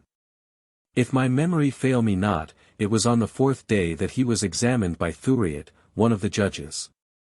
The result, clear as day to all present, was, that Moreau was a total stranger to all the plots, all the intrigues which had been set on foot in London. In fact, during the whole course of the trial, to which I listened with as much attention as interest, I did not discover the shadow of a circumstance which could in the least commit him, or which had the least reference to him. Scarcely one of the 139 witnesses who were heard for the prosecution knew him, and he himself declared on the fourth sitting, which took place on the 31st of May, that there was not an individual among the accused whom he knew. Not one whom he had ever seen. In the course of the long proceedings, notwithstanding the manifest efforts of Thuriot to extort false admissions and force contradictions, no fact of any consequence was elicited to the prejudice of Moreau. His appearance was as calm as his conscience. And as he sat on the bench he had the appearance of one led by curiosity to be present at this interesting trial, rather than of an accused person, to whom the proceedings might end in condemnation and death. But for the fall of Moreau in the ranks of the enemy, but for the foreign cockade which disgraced the cap of the conqueror of Hohenlinden, his complete innocence would long since have been put beyond doubt. And it would have been acknowledged that the most infamous machinations were employed for his destruction. It is evident that Laguiolais, who had passed from London to Paris, and from Paris to London, had been acting the part of an intriguer rather than of a conspirator.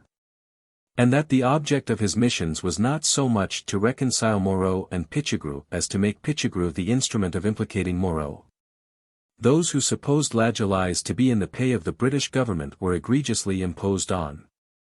Laguiolais was only in the pay of the secret police. He was condemned to death, as was expected, but he received his pardon, as was agreed upon.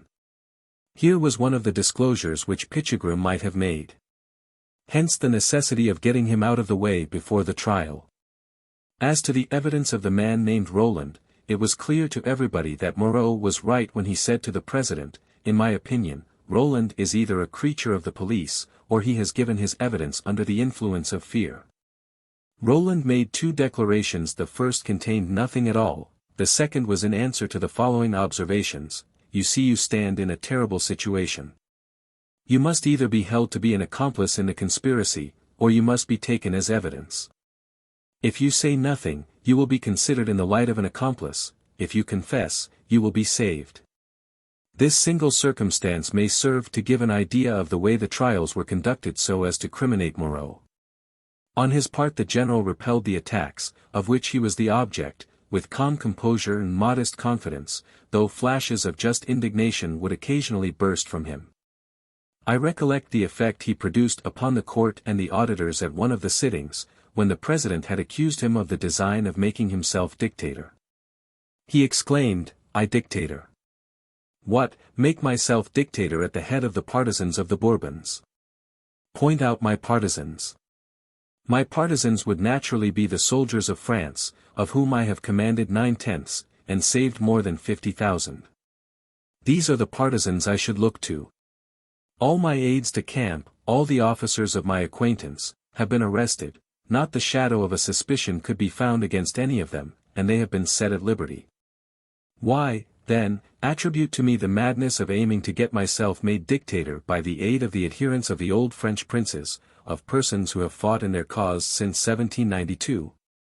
You allege that these men, in the space of 24 hours, formed the project of raising me to the dictatorship. It is madness to think of it. My fortune and my pay have been alluded to. I began the world with nothing.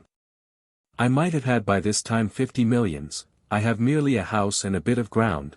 As to my pay, it is 40,000 francs. Surely that sum will not be compared with my services." During the trial Moreau delivered a defense, which I knew had been written by his friend Garrett, whose eloquence I well remember was always disliked by Bonaparte.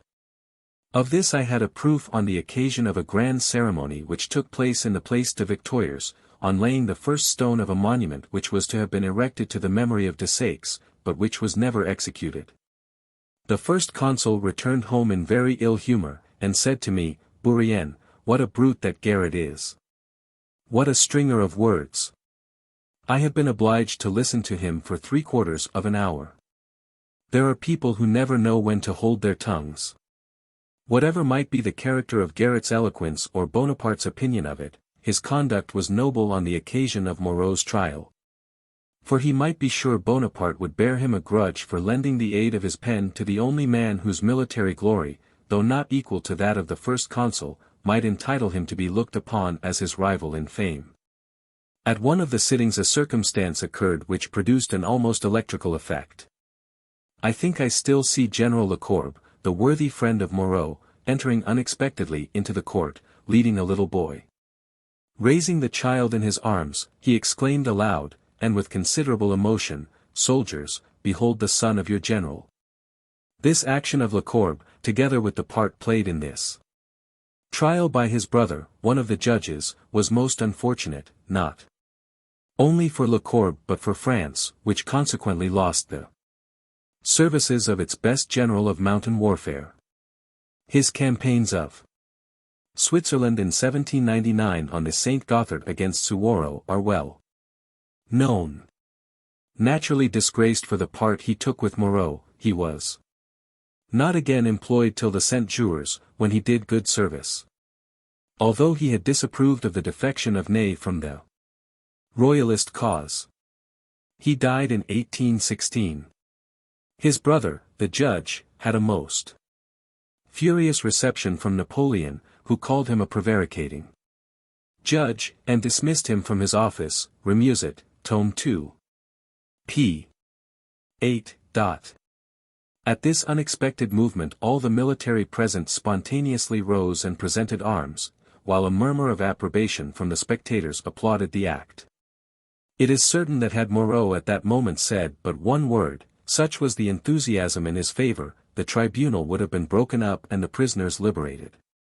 Moreau, however, was silent, and indeed appeared the only unconcerned person in court.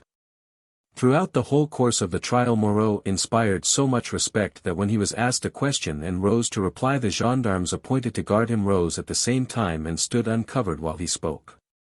Georges was far from exciting the interest inspired by Moreau. He was an object of curiosity rather than of interest.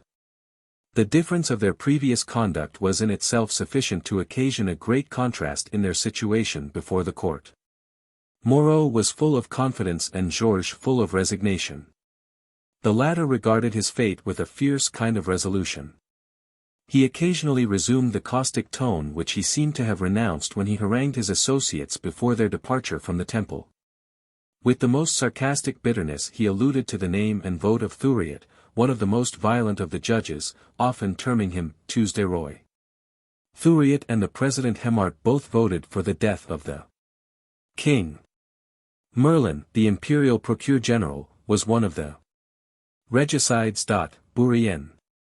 And after pronouncing his name, or being forced to reply to his interrogatories, he would ask for a glass of brandy to wash his mouth. Georges had the manners and bearing of a rude soldier, but under his coarse exterior he concealed the soul of a hero. When the witnesses of his arrest had answered the questions of the President Hemart, this judge turned towards the accused, and inquired whether he had anything to say in reply to, "No." "Do you admit the facts?" "Yes." Here Georges busied himself in looking over the papers which lay before him, when Hemart warned him to desist, and attend to the questions. The following dialogue then commenced. "Do you confess having been arrested in the place designated by the witness?" "I do not know the name of the place." "Do you confess having been arrested?" "Yes." "Did you twice fire a pistol?" "Yes." "Did you kill a man?" "Indeed I do not know." "Had you a poniard?" "Yes." "And 2 pistols?" "Yes." "Who was in company with you?" "I do not know the person." "Where did you lodge in Paris?" "Nowhere." "At the time of your arrest did you not reside in the house of a fruiterer in the Rue de la Montagne Sainte-Geneviève?"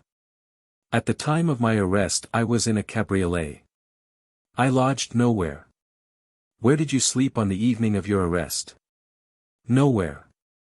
"What were you doing in Paris?" "I was walking about." "Whom have you seen in Paris?" "I shall name no one, I know no one." From this short specimen of the manner in which Georges replied to the questions of the President we may judge of his unshaken firmness during the proceedings. In all that concerned himself he was perfectly open. But in regard to whatever tended to endanger his associates he maintained the most obstinate silence, notwithstanding every attempt to overcome his firmness. That I was not the only one who justly appreciated the noble character of Georges is rendered evident by the following circumstance. Having accompanied M. Carbonnet to the police, where he went to demand his papers, on the day of his removal to St. Pelagic, we were obliged to await the return of M. Real, who was absent. M. Desmarets and several other persons were also in attendance. M. Real had been at the conciergerie, where he had seen Georges Cadoudal, and on his entrance observed to M. Desmarets and the others, sufficiently loud to be distinctly heard by M. Carbonnet and myself, I have had an interview with Georges, who is an extraordinary man. I told him that I was disposed to offer him a pardon if he would promise to renounce the conspiracy and accept of employment under government. But to my arguments and persuasions he only replied, "My comrades followed me to France, and I shall follow them, to death." In this he kept his word. Were we to judge these memorable proceedings from the official documents published in the Moniteur and other journals of that period, we should form a very erroneous opinion. Those falsities were even the object of a very serious complaint on the part of Cozier Saint-Victor, one of the accused. After the speech of M. Gautier, the advocate of Coster St. Victor, the president inquired of the accused whether he had anything further to say in his defense, to which he replied, "I have only to add that the witnesses necessary to my exculpation have not yet appeared. I must besides express my surprise at the means which have been employed to lead astray public opinion, and to load with infamy not only the accused but also their intrepid defenders.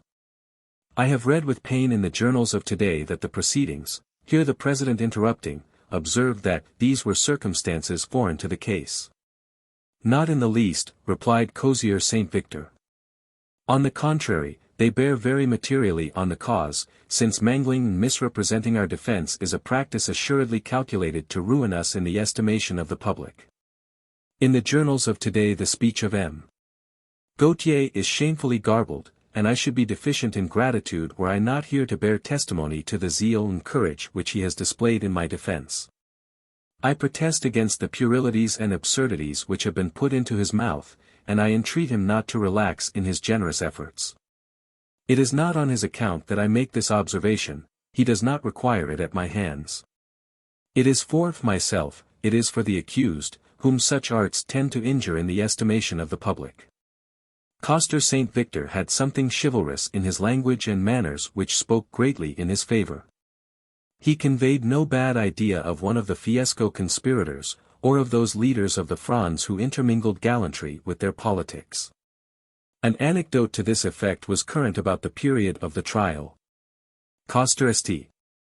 Victor, it is related, being unable any longer to find a secure asylum in Paris, sought refuge for a single night in the house of a beautiful actress, formerly in the good graces of the first consul. And it is added that Bonaparte, on the same night, having secretly arrived on a visit to the lady, found himself unexpectedly in the presence of Coster Saint-Victor, who might have taken his life. But that only an interchange of courtesy took place betwixt the rival gallants. This ridiculous story was doubtless intended to throw additional odium on the first consul, if Cozier St. Victor should be condemned and not obtain a pardon, in which case malignity would not fail to attribute his execution to the vengeance of a jealous lover. I should blush to relate such stories, equally destitute of probability and truth, had they not obtained some credit at the time. Whilst I was with Bonaparte he never went abroad during the night. And it was not surely at a moment when the saying of Fouché, "the air is full of poniards," was fully explained that he would have risked such nocturnal adventures. Wright was heard in the sixth sitting, on the 2d of June, as the 134th witness in support of the prosecution. He, however, refused to answer any interrogatories put to him, declaring that, as a prisoner of war, he considered himself only amenable to his own government. The Procureur General requested the President to order the examinations of Captain Wright on the 21st of May and at a later period to be read over to him. Which being done, the witness replied, that it was omitted to be stated that on these occasions the questions had been accompanied with the threat of transferring him to a military tribunal, in order to be shot, if he did not betray the secrets of his country. In the course of the trial the most lively interest was felt for M. de Polignac. The eldest of the Polignacs, Armand, 1771 to 1847, condemned to death, had that penalty remitted, but was imprisoned in Ham till permitted to escape in 1813. He became Duc de Richelieu in 1817. His younger brother, Jules, 1780 to 1847, was also imprisoned and escaped. In 1814 he was one of the first to display the white flag in Paris. In 1829 he became minister of Charles X. And was responsible for the ordinances which cost his master his throne in 1830, imprisoned, nominally for life, he was released in 1836, and, after passing some time in England, returned to France. The remission of the sentence of death on Prince Armand was obtained by the Empress Josephine.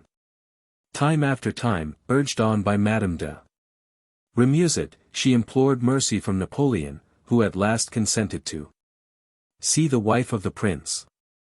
Unlike the Bourbon Louis XVIII, who could see Madame de Lavalette only to refuse the wretched woman's prayer for her husband, for Napoleon to grant the interview was to concede the pardon.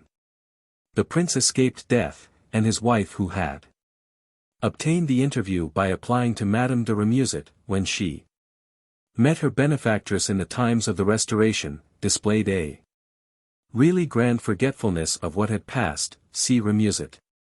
Tome 2. Chapter 1.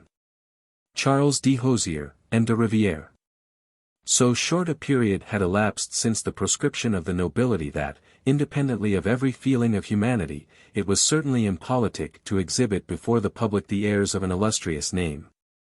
Endowed with that devoted heroism which could not fail to extort admiration even from those who condemned their opinions and principles. The prisoners were all young, and their situation create universal sympathy.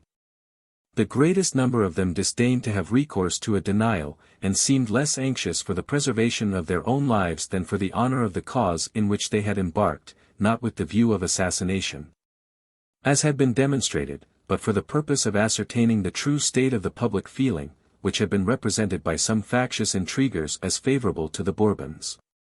Even when the sword of the law was suspended over their heads, the faithful adherents of the Bourbons displayed on every occasion their attachment and fidelity to the royal cause. I recollect that the court was dissolved in tears when the president adduced as a proof of the guilt of M. de Rivière his having worn a medal of the Comte d'Artois, which the prisoner requested to examine. And, on its being handed to him by an officer, M. de Rivière pressed it to his lips and his heart, then returning it, he said that he only wished to render homage to the prince whom he loved. The court was still more deeply affected on witnessing the generous fraternal struggle which took place during the last sitting between the two de Polignacs.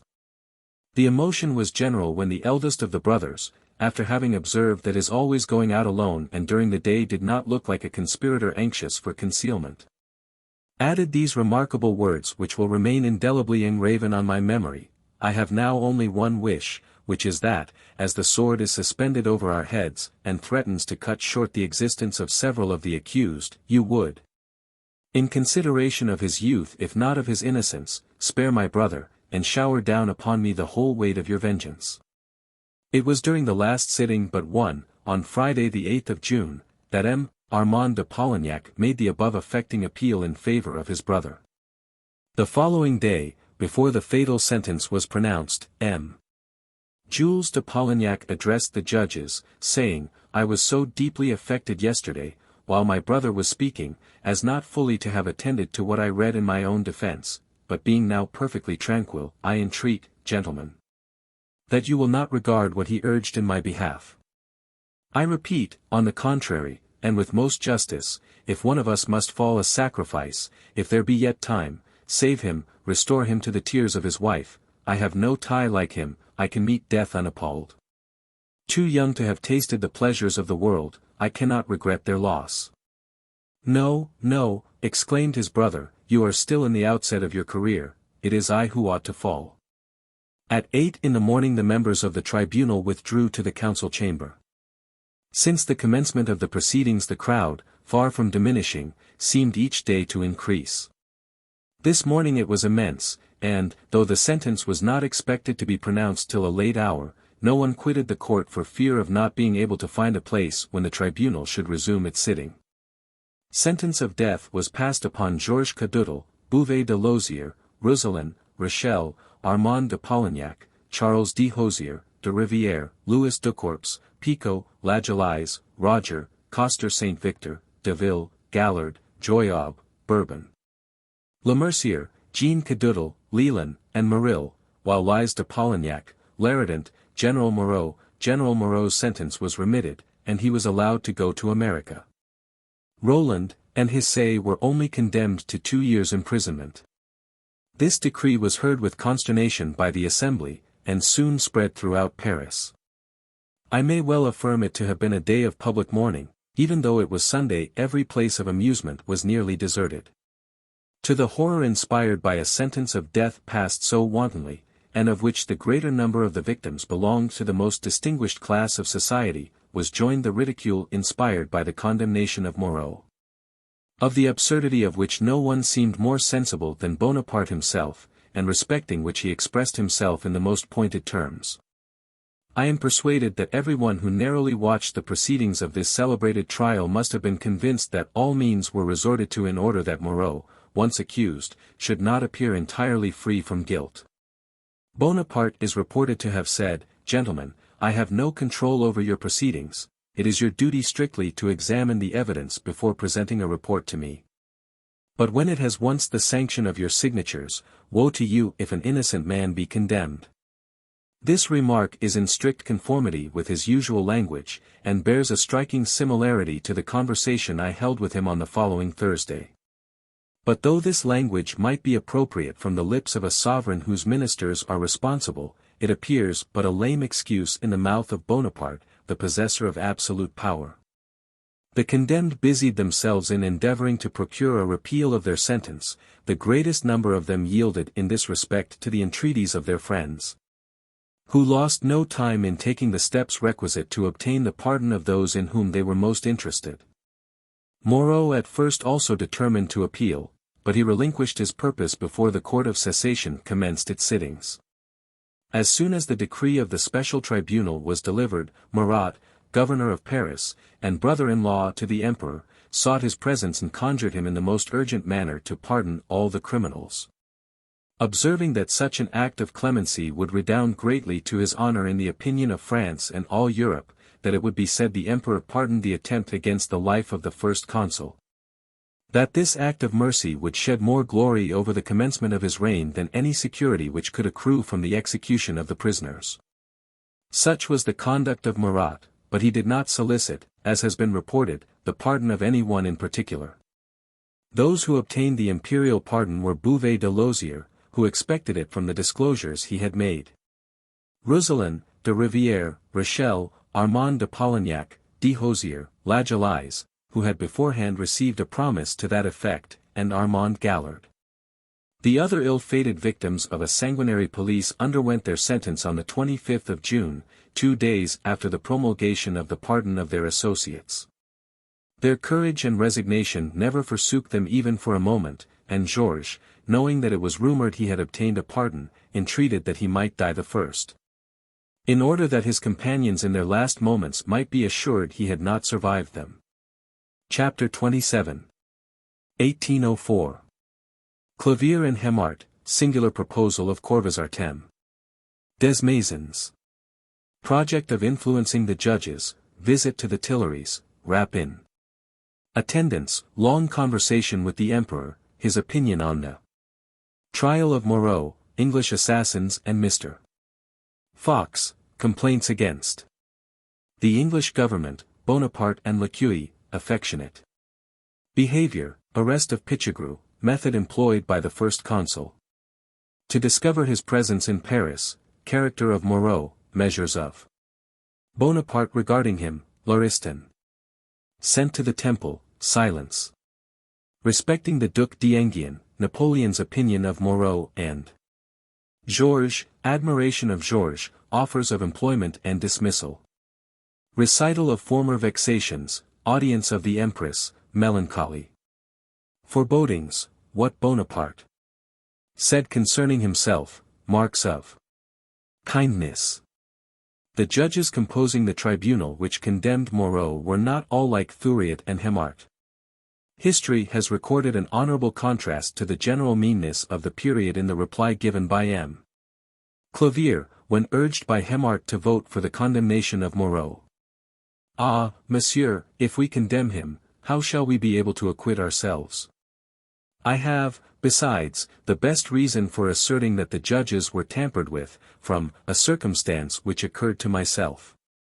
Bonaparte knew that I was intimately connected with M.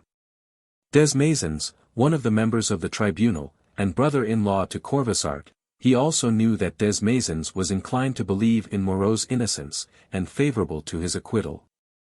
During the progress of the trial Corvisart arrived at my house one morning at a very early hour, in a state of such evident embarrassment that, before he had time to utter a word, I said to him, "What is the matter? Have you heard any bad news?" "No," replied Corvisart, "but I came by the Emperor's order. He wishes you to see my brother-in-law. He is," said he to me, "the senior judge, and a man of considerable eminence. His opinion will carry with it great weight, and I know that he is favorable to Moreau. He is in the wrong. Visit Bourrienne," said the Emperor, "and concert with him respecting the best method of convincing Desmaisons of his error, for I repeat he is wrong, he is deceived. This is the mission with which I am entrusted." "How," said I, with thorough astonishment, "how came you to be employed in this affair? Could you believe for one moment that I would tamper with a magistrate in order to induce him to exercise an unjust rigor?" "No, rest assured," replied Corvisart, "I merely visited you this morning in obedience to the order of the Emperor, but I knew beforehand in what manner you would regard the proposition with which I was charged. I knew your opinions and your character too well to entertain the smallest doubt in this respect, and I was convinced that I ran no risk in becoming the bearer of a commission which would be attended with no effect. Besides, had I refused to obey the Emperor, it would have proved prejudicial to your interest, and confirmed him in the opinion that you were favorable to the acquittal of Moreau. For myself," added Corvisart, "it is needless to affirm that I have no intention of attempting to influence the opinion of my brother-in-law. And if I had, you know him sufficiently well to be convinced in what light he would regard such a proceeding." Such were the object and result of Corvisart's visit, and I am thence led to believe that similar attempts must have been made to influence other members of the tribunal. The judges had been pressed and acted on in 1,000 ways by the hangers-on of the palace and especially by Real, the natural intermediary between justice and the government. Ambition, servility, fear, every motive capable of influencing them, had been used, even their humane scruples were employed. L'Enfray tome 3. p. 193, who goes on to say that the judges were urged to sentence Moreau to death in order that the Emperor might fully pardon him. But however this may be, prudence led me to discontinue visiting M. Desmaisons, with whom I was in habits of the strictest friendship. About this period I paid a visit which occupies an important place in my recollections. On the 14th of June, 1804, 4 days after the condemnation of Georges and his accomplices, I received a summons to attend the Emperor at St. Cloud. It was Thursday, and as I thought on the great events and tragic scenes about to be acted, I was rather uneasy respecting his intentions. But I was fortunate enough to find my friend Rapp in waiting, who said to me as I entered, "Be not alarmed. He is in the best of humors at present, and wishes to have some conversation with you." Rapp then announced me to the Emperor, and I was immediately admitted to his presence. After pinching my ear and asking his usual questions, such as, "What does the world say? How are your children? What are you about?" etc., he said to me, "By the by, have you attended the proceedings against Moreau?" "Yes, sire, I have not been absent during one of the sittings." "Well, Bourrienne, are you of the opinion that Moreau is innocent?" "Yes, sire, at least I am certain that nothing has come out in the course of the trial tending to criminate him. I am even surprised how he came to be implicated in this conspiracy, since nothing has appeared against him which has the most remote connection with the affair. I know your opinion on this subject. Duroc related to me the conversation you held with him at the Tuileries. Experience has shown that you were correct, but how could I act otherwise? You know that Bouvet de Lozier hanged himself in prison, and was only saved by accident. Real hurried to the Temple in order to interrogate him, and in his first confessions he criminated Moreau, affirming that he had held repeated conferences with Pichegru. Real immediately reported to me this fact, and proposed that Moreau should be arrested, since the rumors against him seemed to be well founded. He had previously made the same proposition. I at first refused my sanction to this measure. But after the charge made against him by Bouvet de Lozier, how could I act otherwise than I did? Could I suffer such open conspiracies against the government?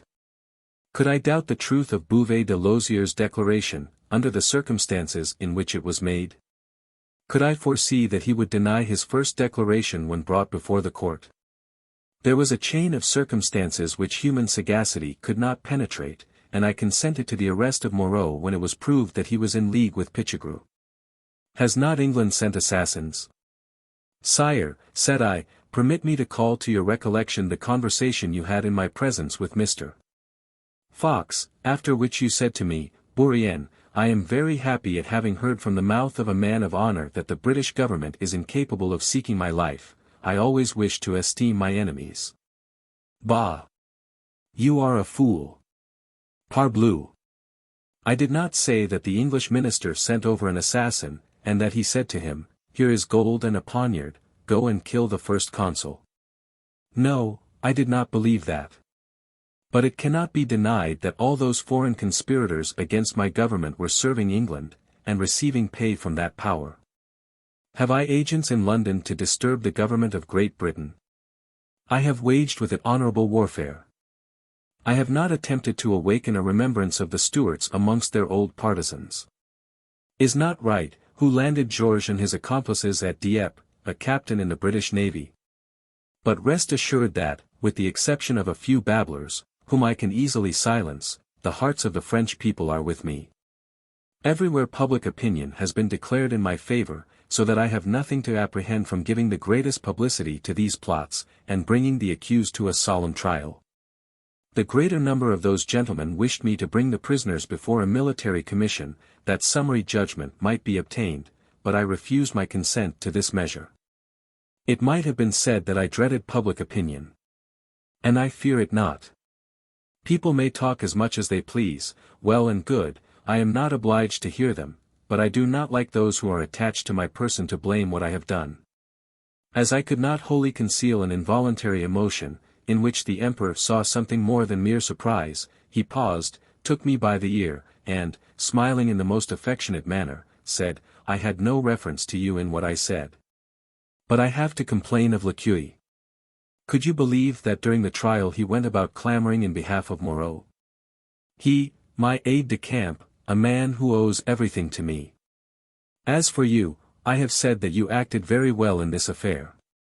I know not, sire, what has either been done or said by Lequeuille, whom I have not seen for a long time. What I said to Duroc is what history teaches in every page. By the by, resumed the Emperor, after a short silence, do you know that it was I myself who discovered that Pichegru was in Paris? Everyone said to me, Pichegru is in Paris. Fouché, Real, harped on the same string, but could give me no proof of their assertion. What a fool you are, said I to Real, when in an instant you may ascertain the fact. Pichegru has a brother, an aged ecclesiastic, who resides in Paris. Let his dwelling be searched, and should he be absent, it will warrant a suspicion that Pichegru is here. If, on the contrary, his brother should be at home, let him be arrested. He is a simple-minded man, and in the first moments of agitation will betray the truth.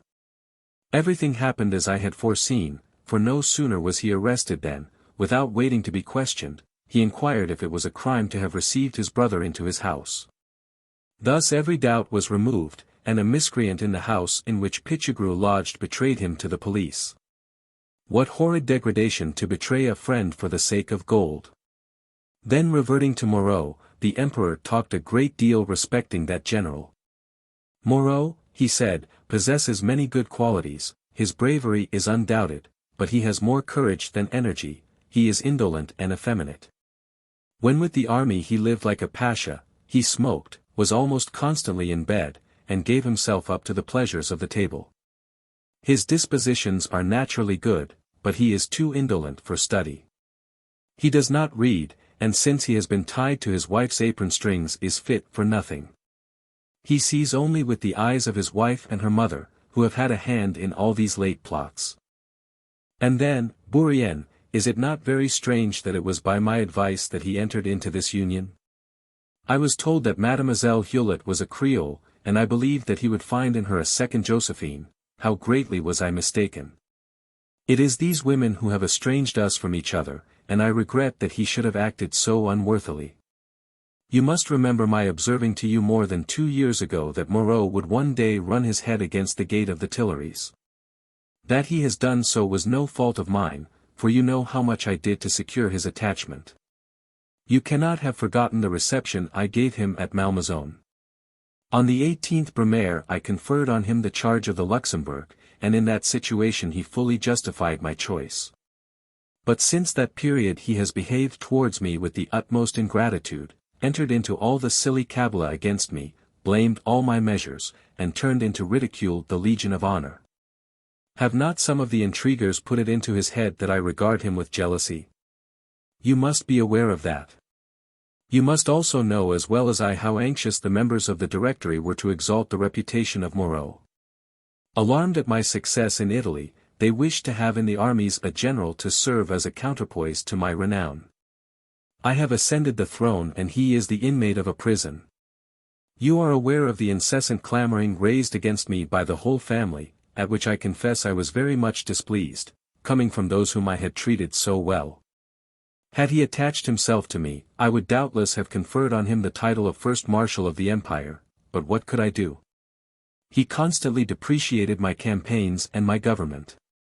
From discontent to revolt there is frequently only one step, especially when a man of a weak character becomes the tool of popular clubs. And therefore when I was first informed that Moreau was implicated in the conspiracy of Georges I believed him to be guilty, but hesitated to issue an order for his arrest till I had taken the opinion of my council. The members having assembled, I ordered the different documents to be laid before them, with an injunction to examine them with the utmost care, since they related to an affair of importance, and I urged them candidly to inform me whether, in their opinion, any of the charges against Moreau were sufficiently strong to endanger his life. The fools! Their reply was in the affirmative. I believe they were even unanimous. Then I had no alternative but to suffer the proceedings to take their course. It is unnecessary to affirm to you, Bourrienne, that Moreau never should have perished on a scaffold. Most assuredly I would have pardoned him, but with the sentence of death hanging over his head he could no longer have proved dangerous. And his name would have ceased to be a rallying point for disaffected republicans or imbecile royalists. Had the council expressed any doubts respecting his guilt I would have intimated to him that the suspicions against him were so strong as to render any further connection between us impossible. And that the best course he could pursue would be to leave France for 3 years, under the pretext of visiting some of the places rendered celebrated during the late wars. But that if he preferred a diplomatic mission I would make a suitable provision for his expenses, and the great innovator, time, might effect great changes during the period of his absence. But my foolish counsel affirmed to me that his guilt, as a principle, being evident, it was absolutely necessary to bring him to trial, and now his sentence is only that of a pickpocket. What think you I ought to do? Detain him? He might still prove a rallying point. No. Let him sell his property and quit. Can I confine him in the Temple? It is full enough without him. Still, if this had been the only great error they had led me to commit. Sire, how greatly you have been deceived. Oh yes, I have been so, but I cannot see everything with my own eyes. At this part of our conversation, of which I have suppressed my own share as much as possible, I conceived that the last words of Bonaparte alluded to the death of the Duc d'Enghien. And I fancied he was about to mention that event, but he again spoke of Moreau. He is very much mistaken, resumed the Emperor, if he conceives I bore any ill will towards him. After his arrest I sent Lauriston to the Temple, whom I chose because he was of an amiable and conciliating disposition. I charged him to tell Moreau to confess he had only seen Pichegru, and I would cause the proceedings against him to be suspended. Instead of receiving this act of generosity as he ought to have done, he replied to it with great haughtiness, so much was he elated that Pichegru had not been arrested. He afterwards, however, lowered his tone. He wrote to me a letter of excuse respecting his anterior conduct, which I caused to be produced on the trial. He was the author of his own ruin. Besides, it would have required men of a different stamp from Moreau to conspire against me. Ah Moung, the conspirators, for example, was an individual whose fate I regret. This George in my hands might have achieved great things. I can duly appreciate the firmness of character he displayed, and to which I could have given a proper direction. I caused Real to intimate to him that, if he would attach himself to me, not only should he be pardoned, but that I would give him the command of a regiment. Perhaps I might even have made him my aide-de-camp. Complaints would have been made, but, parbleu, I should not have cared. Georges refused all my offers. He was as inflexible as iron. What could I do? He underwent his fate, for he was a dangerous man. Circumstances rendered his death a matter of necessity. Examples of severity were called for, when England was pouring into France the whole offscouring of the emigration, but patience, patience. I have a long arm, and shall be able to reach them, when necessary. Moreau regarded Georges merely as a ruffian. I viewed him in a different light. You may remember the conversation I had with him at the Tuileries. You and Rapp were in an adjoining cabinet. I tried in vain to influence him. Some of his associates were affected at the mention of country and of glory. He alone stood cold and unmoved. I addressed myself to his feelings, but in vain. He was insensible to everything I said. At that period Georges appeared to me little ambitious of power. His whole wishes seemed to center in commanding the Vendeans. It was not till I had exhausted every means of conciliation that I assumed the tone and language of the first magistrate. I dismissed him with a strong injunction to live retired, to be peaceable and obedient, not to misinterpret the motives of my conduct towards himself, nor attribute to weakness what was merely the result of moderation and strength. Rest assured, I added, and repeat to your associates, that while I hold the reins of authority there will be neither chance nor salvation for those who dare to conspire against me. How he conformed to this injunction the event has shown. Real told me that when Moreau and Georges found themselves in the presence of Pichegru they could not come to any understanding, because Georges would not act against the Bourbons. Well, he had a plan, but Moreau had none. He merely wished for my overthrow, without having formed any ulterior views whatever. This showed that he was destitute of even common sense. Apropos, Bourrienne, have you seen Corvisart? Yes, sire. Well. He delivered to me the message with which you entrusted him. And Desmaisons, I wager that you have not spoken to him in conformity to my wishes. Sire, the estimation in which I hold Desmaisons deterred me from a course so injurious to him. For in what other light could he have considered what I should have said to him? I have never visited at his house since the commencement of the trial. Well. Well. Be prudent and discreet, I shall not forget you. He then waved a very gracious salute with his hand, and withdrew into his cabinet. The Emperor had detained me more than an hour. On leaving the audience chamber I passed through the outer salon, where a number of individuals were waiting. And I perceived that an observance of etiquette was fast gaining ground, though the Emperor had not yet adopted the admirable institution of court chamberlains. I cannot deny that I was much gratified with my reception. Besides, I was beginning to be weary of an inactive life, and was anxious to obtain a place, of which I stood in great need, from the losses I had sustained and the unjust resumption which Bonaparte had made of his gifts. Being desirous to speak of Napoleon with the strictest impartiality, I prefer drawing my conclusions from those actions in which I had no personal concern. I shall therefore only relate here, even before giving an account of my visit to the Empress on leaving the audience chamber, the former conduct of Napoleon towards myself and Madame de Bourrienne, which will justify the momentary alarm with which I was seized when summoned to the Tuileries, and the satisfaction I felt at my reception. I had a proof of what Rapp said of the Emperor being in good humor, and was flattered by the confidential manner in which he spoke to me concerning some of the great political secrets of his government. On seeing me come out, Rapp observed, "You have had a long audience." Yes, not amiss, and this circumstance procured for me a courtly salutation from all persons waiting in the antechamber. I shall now relate how I spent the 2 preceding years.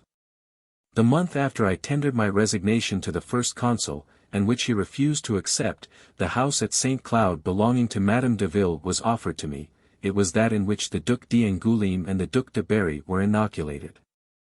I visited this mansion, thinking it might be suitable for my family, but, notwithstanding the beauty of its situation, it seemed far too splendid either for my taste or my fortune. Except the outer walls, it was in a very dilapidated state, and would require numerous and expensive repairs.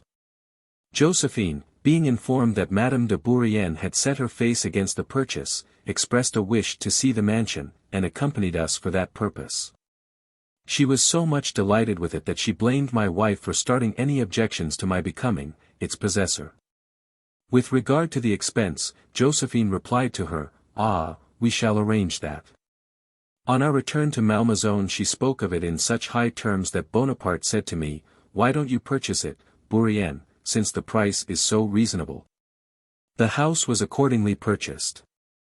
An outlay of 20,000 francs was immediately required to render it habitable.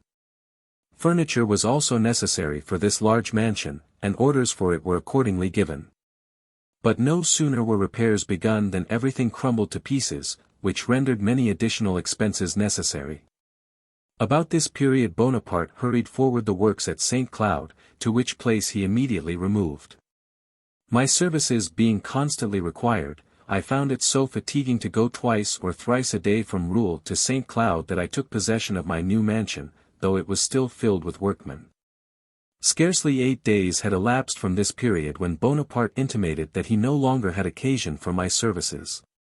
When my wife went to take leave Napoleon spoke to her in a flattering manner of my good qualities, my merit, and the utility of my labors, saying that he was himself the most unfortunate of the three, and that my loss could never be replaced. He then added, "I shall be absent for a month, but Bourrienne may be quite easy, let him remain in retirement, and on my return I shall reward his services, should I even create a place on purpose for him." Madame de Bourrienne then requested leave to retain the apartments appropriated to her in the Tuileries till after her accouchement, which was not far distant, to which he replied, "You may keep them as long as you please. For it will be some time before I again reside in Paris." Bonaparte set out on his journey, and shortly afterwards I went with my family to visit Madame de Coubertin, my cousin german, who received us with her usual kindness. We passed the time of the first consul's absence at her country seat, and only returned to St. Cloud on the day Bonaparte was expected. Scarcely a quarter of an hour had elapsed after his arrival when I received an intimation to give up, in 24 hours, the apartments in the Tuileries, which he had promised my wife should retain till after her confinement. He reclaimed at the same time the furniture of Rouen, which he presented to me 2 years before, when I purchased that small house on purpose to be near him. I addressed several memorials to him on this subject, stating that I had replaced the worn-out furniture with new and superior articles, but this he wholly disregarded, compelling me to give up everything, even to the greatest trifle. It may be right to say that on his return the Emperor found his table covered with information respecting my conduct in Paris, though I had not held the smallest communication with any one in the capital, nor once entered it during his absence.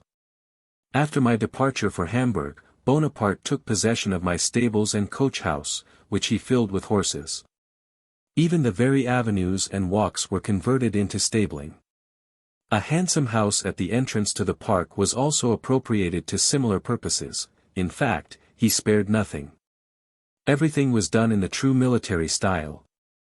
I neither had previous intimation of the proceedings nor received any remuneration for my loss. The Emperor seemed to regard the property as his own. But though he all but ordered me to make the purchase, he did not furnish the money that was paid for it. In this way it was occupied for more than 4 years. The recollection of those arbitrary and vexatious proceedings on the part of Bonaparte has led me farther than I intended. I shall therefore return to the imperial residence of St. Cloud. On leaving the audience chamber, as already stated, I repaired to the apartments of the Empress, who, knowing that I was in the palace, had intimated her wishes for my attendance. No command could have been more agreeable to me, for every one was certain of a gracious reception from Josephine. I do not recollect which of the ladies in waiting was in attendance when my name was announced. But she immediately retired, and left me alone with Josephine. Her recent elevation had not changed the usual amenity of her disposition. After some conversation respecting the change in her situation, I gave her an account of what had passed between the emperor and myself. I faithfully related all that he had said of Moreau, observing that at one moment I imagined he was about to speak of the Duc d'Enghien, when he suddenly reverted to what he had been saying, and never made the slightest allusion to the subject. Madame Bonaparte replied to me, Napoleon has spoken the truth respecting Moreau. He was grossly deceived by those who believed they could best pay their court to him by calumniating that general. His silence on the subject of the Duc d'Enghien does not surprise me. He says as little respecting it as possible, and always in a vague manner, and with manifest repugnance. When you see Bonaparte again, be silent on the subject, and should chance bring it forward, avoid every expression in the smallest degree indicative of reproach. He would not suffer it. You would ruin yourself forever in his estimation, and the evil is, alas, without remedy. When you came to Malmaison I told you that I had vainly endeavored to turn him from his fatal purpose, and how he had treated me. Since then he has experienced but little internal satisfaction. It is only in the presence of his courtiers that he affects a calm and tranquil deportment, but I perceive his sufferings are the greater from thus endeavoring to conceal them. By the by, I forgot to mention that he knew of the visit you paid me on the day after the catastrophe. I dreaded that your enemies, the greater number of whom are also mine, might have misrepresented that interview. But, fortunately, he paid little attention to it. He merely said, "So you have seen Bourrienne? Does he sulk at me? Nevertheless I must do something for him." He has again spoken in the same strain, and repeated nearly the same expressions 3 days ago, and since he has commanded your presence today, I have not a doubt but he has something in view for your advantage. May I presume to inquire what it is? I do not yet know, but I would recommend to you, in the meantime, to be more strictly on your guard than ever. He is so suspicious, and so well informed of all that is done or said respecting himself. I have suffered so much since I last saw you, never can I forget the unkind manner in which he rejected my entreaties. For several days I labored under a depression of spirits which greatly irritated him, because he clearly saw whence it proceeded. I am not dazzled by the title of Empress. I dread some evil will result from this step to him, to my children, and to myself. The miscreants ought to be satisfied, see to what they have driven us. This death embitters every moment of my life. I need not say to you, Bourrienne, that I speak this in confidence. You cannot doubt my prudence. No, certainly not, Bourrienne. I do not doubt it. My confidence in you is unbounded. Rest assured that I shall never forget what you have done for me, under various circumstances, and the devotedness you evinced to me on your return from Egypt. Adieu, my friend. Let me see you soon again. It was on the 14th of June, 1804 that I had this audience of the Emperor, and afterwards attended the Empress. On my return home I spent 3 hours in making notes of all that was said to me by these two personages. And the substance of these notes I have now given to the reader. Chapter 28. 1804. Curious disclosures of Fouché, remarkable words of Bonaparte. Respecting the protest of Louis XVIII, secret document inserted in the Moniteur, announcement from Bonaparte to Régnier, Fouché. Appointed Minister of Police, error of Régnier respecting the conspiracy of Georges, undeserved praise bestowed on Fouché. Indication of the return of the Bourbons, variation between the words and conduct of Bonaparte, the Iron Crown, celebration of the 14th of July, church festivals and loss of time, grand ceremonial at the Invalides, recollections of the 18th Brumaire, new oath of the Legion of Honor, general enthusiasm, departure for Boulogne, visits to Josephine at St. Cloud and Malmaison, Josephine and Madame de Remusat, pardons granted by the Emperor, anniversary of the 14th of July, departure for the camp of Boulogne, general error respecting Napoleon's designs, Caesar's tower, distribution of the crosses of the Legion of Honor, the military throne, Bonaparte's charlatanism. Intrepidity of 2 English sailors, the decennial prizes and the Polytechnic School, meeting of the Emperor and Empress, first. Negotiation with the Holy See, the Prefect of Arras and Comte Louis de Narbonne, change in the French ministry. Louis XVIII, being at Warsaw when he was informed of the elevation of Napoleon to the imperial dignity, addressed to the sovereigns of Europe a protest against that usurpation of his throne. Fouché, being the first who heard of this protest, immediately communicated the circumstance to the emperor, observing that doubtless the copies would be multiplied and distributed amongst the enemies of his government, in the Faubourg Saint-Germain, which might produce the worst effects, and that he therefore deemed it his duty to inform him that orders might be given to Regnier and Reille to keep a strict watch over those engaged in distributing this document. You may judge of my surprise, added Fouché, you who know so well that formerly the very mention of the Bourbons rendered Bonaparte furious, when, after perusing the protest, he returned it to me, saying, Ah. So the Comte de Lille makes his protest. Well, all in good time. I hold my right by the voice of the French nation, and while I wear a sword I will maintain it. The Bourbons ought to know that I do not fear them, let them, therefore, leave me in tranquillity. Did you say that the fools of the Faubourg Saint-Germain would multiply the copies of this protest of Comte de Lille? Well, they shall read it at their ease. Send it to the Moniteur, Fouché, and let it be inserted tomorrow morning. This passed on the 30th of June, and the next day the protest of Louis XVIII did actually appear in that paper. Fouché was wholly indifferent respecting the circulation of this protest. He merely wished to show the emperor that he was better informed of passing events than Regnier, and to afford Napoleon another proof of the inexperience and inability of the Grand Judge in police. And Fouché was not long in receiving the reward which he expected from this step.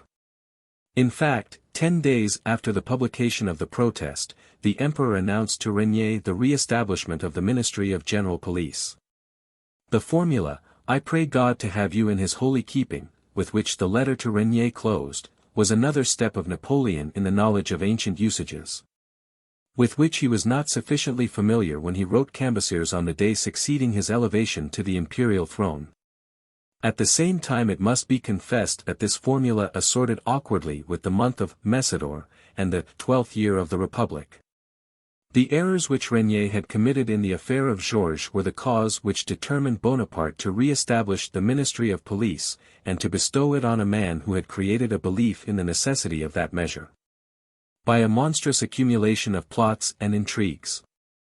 I am also certain that the emperor was swayed by the probability of a war breaking out, which would force him to leave France, and that he considered Fouché as the most proper person to maintain the public tranquillity during his absence, and detect any cabala that might be formed in favor of the Bourbons. At this period, when Bonaparte had given the finishing blow to the Republic, which had only been a shadow since the 19th Brumaire, it was not difficult to foresee that the Bourbons would one day remount the throne of their ancestors. And this presentiment was not, perhaps, without its influence in rendering the majority greater in favor of the foundation of the empire than for the establishment of a consulate for life. The re-establishment of the throne was a most important step in favor of the Bourbons, for that was the thing most difficult to be done. But Bonaparte undertook the task. And, as if by the aid of a magic rod, the ancient order of things was restored in the twinkling of an eye. The distinctions of rank, orders, titles, the noblesse, decorations, all the baubles of vanity, in short, all the burlesque tattooing which the vulgar regard as an indispensable attribute of royalty, reappeared in an instant. The question no longer regarded the form of government, but the individual who should be placed at its head. By restoring the ancient order of things, the Republicans had themselves decided the question, and it could no longer be doubted that when an occasion presented itself the majority of the nation would prefer the ancient royal family, to whom France owed her civilization, her greatness, and her power, and who had exalted her to such a high degree of glory and prosperity. It was not one of the least singular traits in Napoleon's character that during the first year of his reign he retained the fate of the 14th of July. It was not indeed strictly a republican fate, but it recalled the recollection of two great popular triumphs, the taking of the Bastille and the First Federation. This year the 14th of July fell on a Saturday, and the emperor ordered its celebration to be delayed till the following day, because it was Sunday, which was in conformity with the sentiments he delivered respecting the Concordat. "What renders me," he said, "most hostile to the re-establishment of the Catholic worship is the number of festivals formerly observed.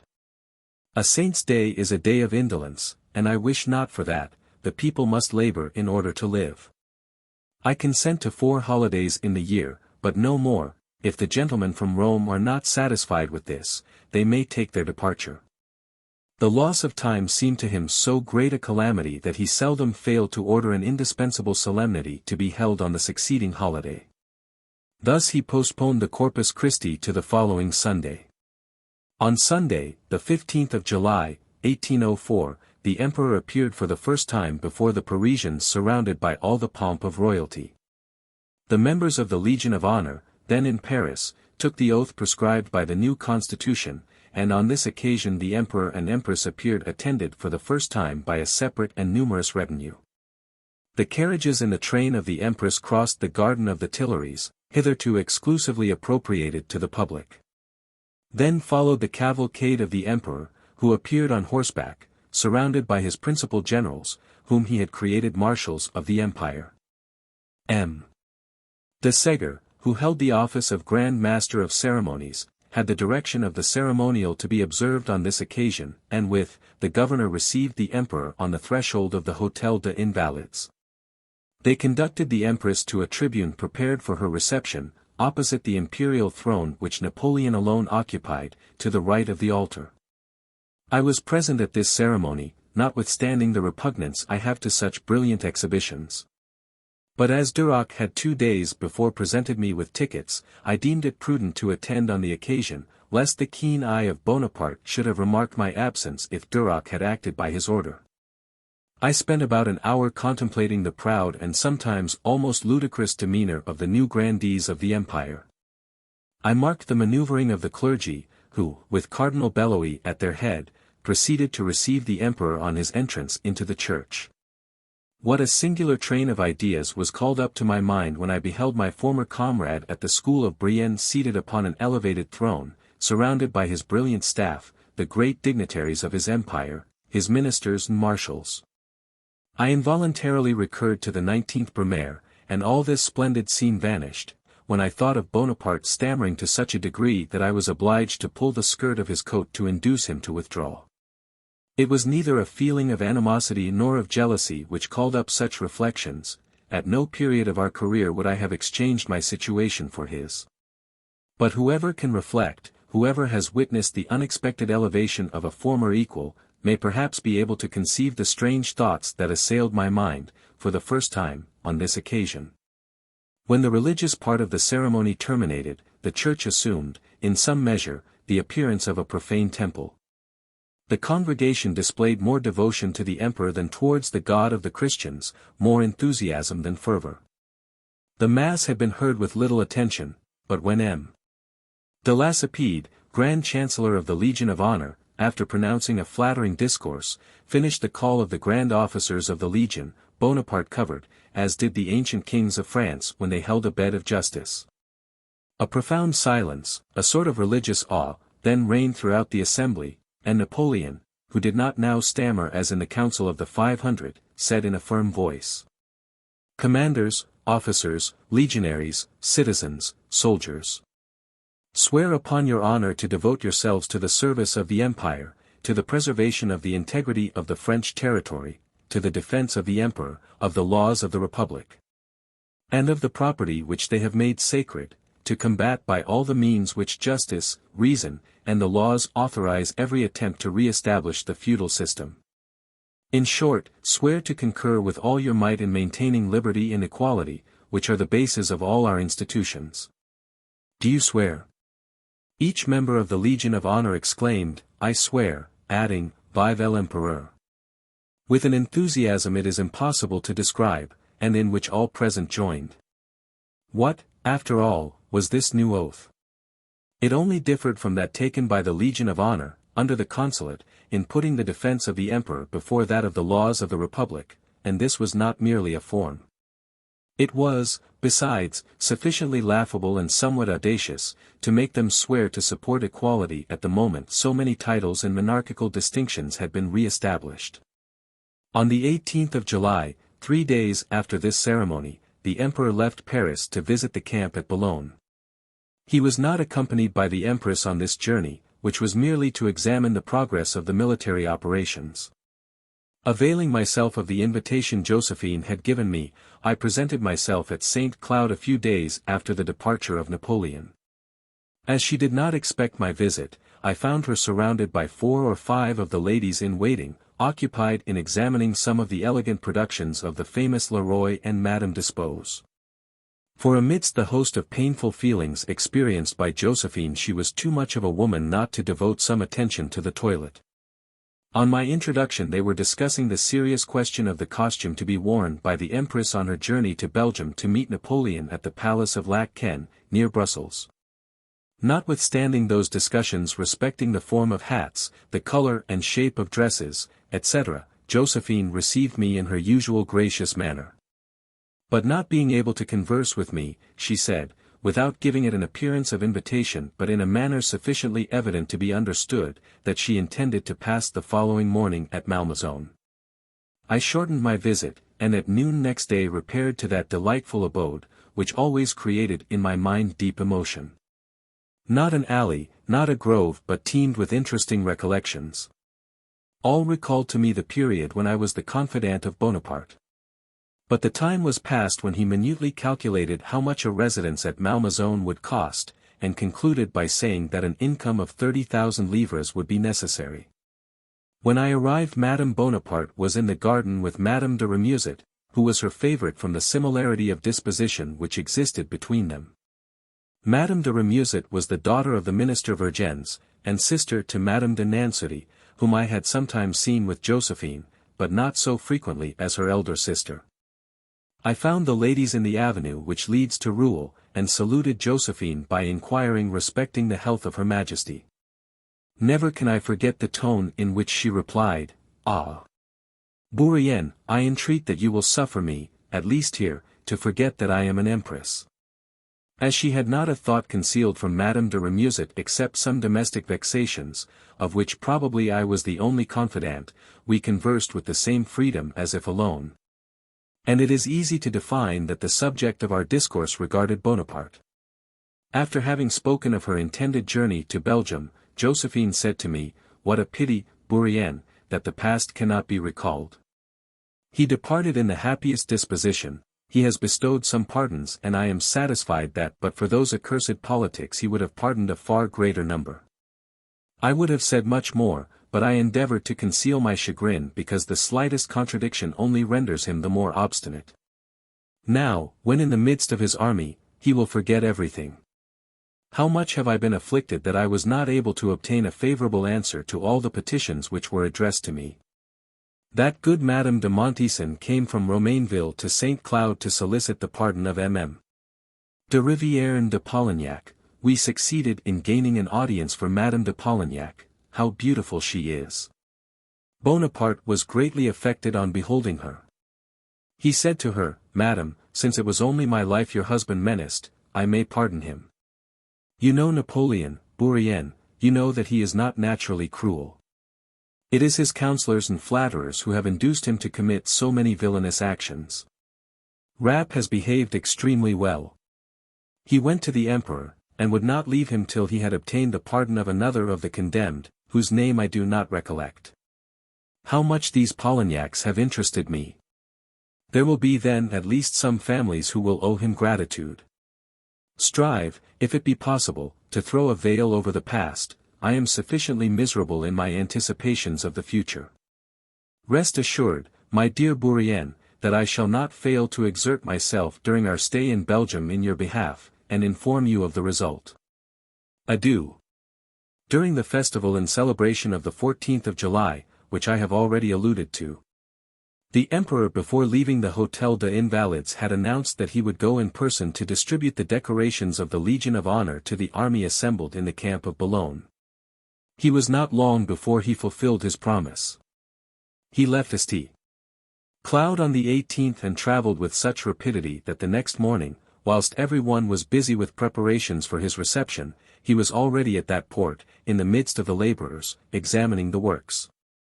He seemed to multiply himself by his inconceivable activity, and one might say that he was present everywhere. At the emperor's departure it was generally believed at Paris that the distribution of the crosses at the camp of Boulogne was only a pretext, and that Bonaparte had at length gone to carry into execution the project of an invasion of England, which everybody supposed he contemplated. It was, indeed, a pretext.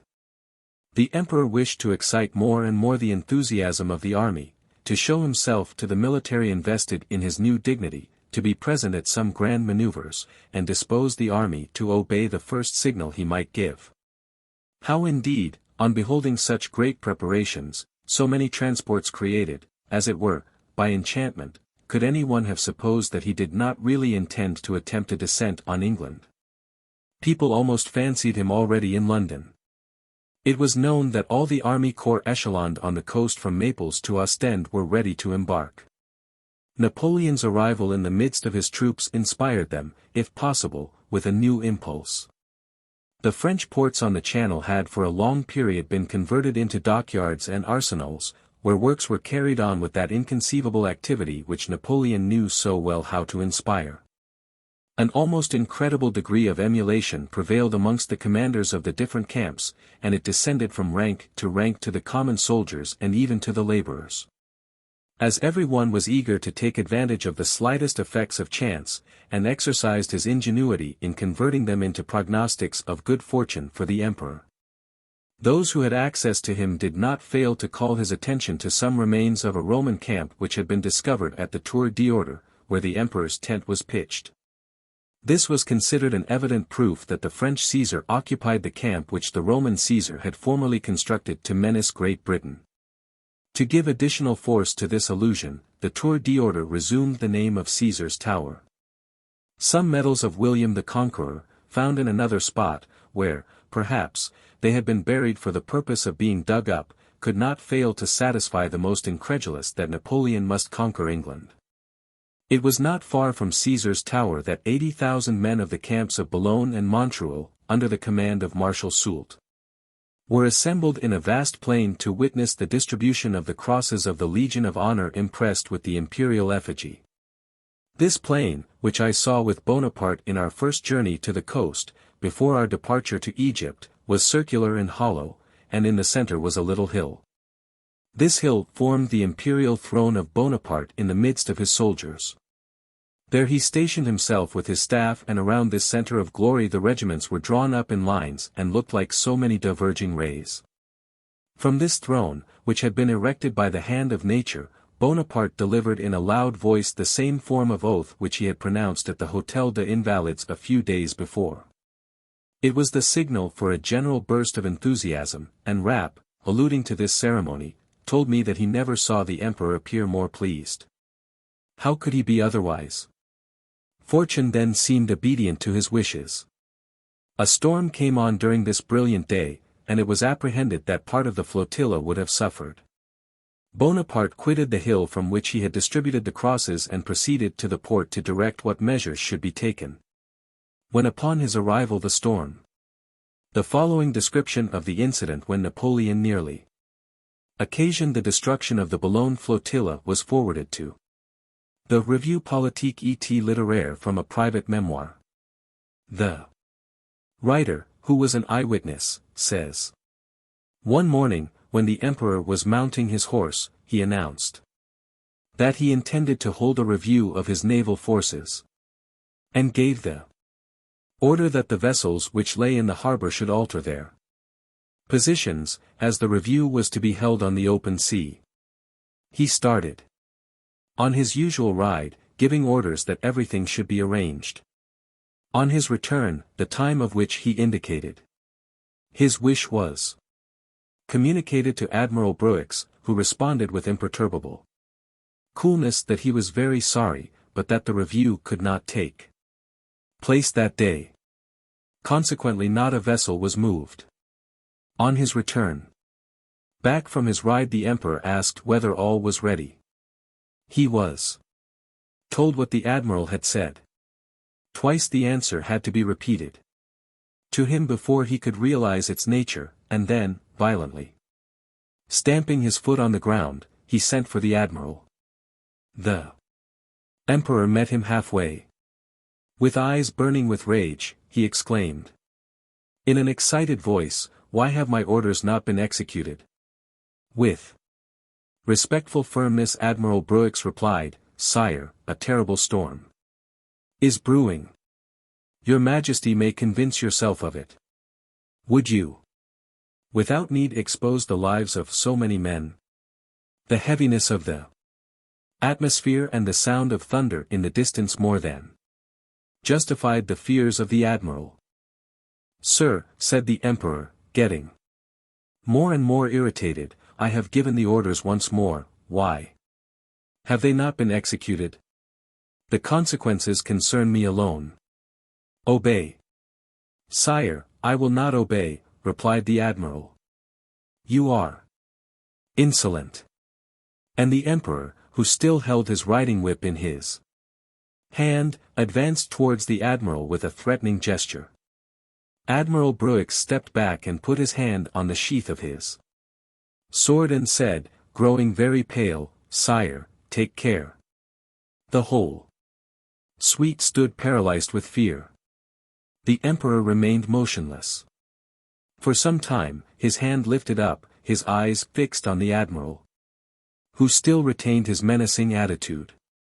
At last the emperor threw his whip on the floor. Bruix took his hand off his sword, and with uncovered head awaited in silence the result of the painful scene. Rear Admiral Magan was then ordered to see that the emperor's orders were instantly executed. "As for you, sir," said the emperor, fixing his eyes on Admiral Bruix, "you leave Boulogne within 24 hours and depart for Holland. Go." Magan ordered the fatal movement of the fleet on which the emperor had insisted. The first arrangements had scarcely been made when the sea became very high. The black sky was pierced by lightning, the thunder rolled, and every moment the line of vessels was broken by the wind, and shortly after, that which the admiral had foreseen came to pass. And the most frightful storm dispersed the vessels in each a way that it seemed impossible to save them. With bent head, arms crossed, and a sorrowful look in his face, the emperor walked up and down on the beach, when suddenly the most terrible cries were heard. More than 20 gunboats filled with soldiers and sailors were being driven towards the shore, and the unfortunate men were vainly fighting against the furious waves, calling for help which nobody could give them. Deeply touched by the spectacle and the heart-rending cries and lamentations of the multitude which had assembled on the beach, the emperor, seeing his generals and officers tremble with horror, attempted to set an example of devotion, and, in spite of all efforts to keep him back, he threw himself into a boat, saying, "Let me go. Let me go. They must be brought out of this." In a moment the boat was filled with water. The waves poured over it again and again, and the emperor was drenched. One wave larger than the others almost threw him overboard, and his hat was carried sway. Inspired by so much courage, officers, soldiers, seamen, and citizens tried to succor the drowning, some in boats, some swimming. But, alas, only a small number could be saved of the unfortunate men. The following day, more than 200 bodies were thrown ashore, and with them the hat of the conqueror of Marengo. That sad day was one of desolation for Boulogne and for the camp. The emperor groaned under the burden of an accident which he had to attribute solely to his own obstinacy. Agents were dispatched to all parts of the town to subdue with gold The murmurs which were ready to break out into a tumult ceased as if by enchantment. The flotilla entered the port safe and sound, and he went back to the camp, where the sports and amusements prepared for the soldiers commenced, and in the evening the brilliant fireworks which were let off rose in a luminous column, which was distinctly seen from the English coast. It appears that Napoleon was so well able to cover up this fiasco that not even Bourrienne ever heard the true story. D.W. When he reviewed the troops, he asked the officers, and often the soldiers, in what battles they had been engaged, and to those who had received serious wounds he gave the cross. Here, I think, I may appropriately mention a singular piece of charlatanism to which the emperor had recourse, and which powerfully contributed to augment the enthusiasm of his troops. He would say to one of his aides-de-camp, "Ascertain from the colonel of such a regiment whether he has in his corps a man who has served in the campaigns of Italy or the campaigns of Egypt. Ascertain his name, where he was born, the particulars of his family, and what he has done. Learn his number in the ranks, and to what company he belongs, and furnish me with the information." On the day of the review Bonaparte, at a single glance, could perceive the man who had been described to him. He would go up to him as if he recognized him, address him by his name, and say, "Oh, so you are here. You are a brave fellow, I saw you at Aboukir. How is your old father? What? Have you not got the cross? Stay, I will give it you." Then the delighted soldiers would say to each other, "You see, the emperor knows us all, he knows our families. He knows where we have served." What a stimulus was this to soldiers, whom he succeeded in persuading that they would all some time or other become marshals of the empire. Lauriston told me, amongst other anecdotes relating to Napoleon's sojourn at the camp at Boulogne, a remarkable instance of intrepidity on the part of 2 English sailors. These men had been prisoners at Verdun, which was the most considerable depot of English prisoners in France at the rupture of the Peace of Amiens. They effected their escape from Verdun, and arrived at Boulogne without having been discovered on the road, notwithstanding the vigilance with which all the English were watched. They remained at Boulogne for some time, destitute of money, and without being able to effect their escape. They had no hope of getting aboard a boat, on account of the strict watch that was kept upon vessels of every kind.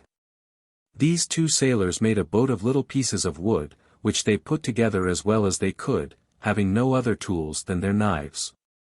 They covered it with a piece of sailcloth. It was only 3 or 4 feet wide, and not much longer, and was so light that a man could easily carry it on his shoulders, so powerful a passion is the love of home and liberty. Sure of being shot if they were discovered, almost equally sure of being drowned if they effected their escape, they, nevertheless, resolved to attempt crossing the channel in their fragile skiff. Perceiving an English frigate within sight of the coast, they pushed off and endeavored to reach her. They had not gone 100 toises from the shore when they were perceived by the custom-house officers, who set out in pursuit of them, and brought them back again. The news of this adventure spread through the camp, where the extraordinary courage of the 2 sailors was the subject of general remark. The circumstance reached the emperor's ears. He wished to see the men, and they were conducted to his presence, along with their little boat. Napoleon, whose imagination was struck by everything extraordinary, could not conceal his surprise at so bold a project, undertaken with such feeble means of execution. "Is it really true," said the emperor to them, "that you thought of crossing the sea in this?" "Sire," said they, "if you doubt it, give us leave to go, and you shall see us depart." "I will. You are bold and enterprising men, I admire courage wherever I meet it. But you shall not hazard your lives. You are at liberty, and more than that, I will cause you to be put on board an English ship. When you return to London, tell how I esteem brave men, even when they are my enemies."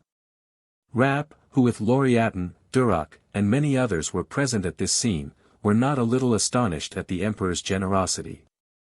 If the men had not been brought before him, they would have been shot as spies, instead of which they obtained their liberty, and Napoleon gave several pieces of gold to each. This circumstance was one of those which made the strongest impression on Napoleon, and he recollected it when at St. Helena, in one of his conversations with M. de las Casas. No man was ever so fond of contrasts as Bonaparte. He liked, above everything, to direct the affairs of war whilst seated in his easy chair, in the cabinet of St. Cloud, and to dictate in the camp his decrees relative to civil administration. Thus, at the camp of Boulogne, he founded the decennial premiums, the first distribution of which he intended should take place 5 years afterwards, on the anniversary of the 18th Brumaire. Which was an innocent compliment to the date of the foundation of the consular republic. This measure also seemed to promise to the republican calendar a longevity which it did not attain. All these little circumstances passed unobserved. But Bonaparte had so often developed to me his theory of the art of deceiving mankind that I knew their true value. It was likewise at the camp of Boulogne that, by a decree emanating from his individual will, he destroyed the noblest institution of the Republic, the Polytechnic School, by converting it into a purely military academy. He knew that in that sanctuary of high study a republican spirit was fostered. And whilst I was with him he had often told me it was necessary that all schools, colleges, and establishments for public instruction should be subject to military discipline. I frequently endeavored to controvert this idea, but without success.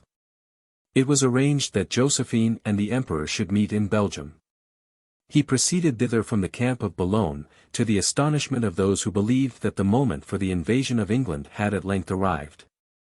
He joined the Empress at the palace of Lac Ken, which the Emperor had ordered to be repaired and newly furnished with great magnificence. The Emperor continued his journey by the towns bordering on the Rhine. He stopped first in the town of Charlemagne, passed through the 3 bishoprics. There are 2 or 3 little circumstances in connection with this journey that seem worth inserting here. Mademoiselle Avril was the femme de chambre of Josephine, and was constantly about her person from the time of the first consulship to the death of the Empress in 1814. In all such matters, as we shall quote from them, her memoirs seem worthy of credit. According to Mademoiselle, the Empress during her stay at Aix-la Chapelle, drank the waters with much eagerness and some hope.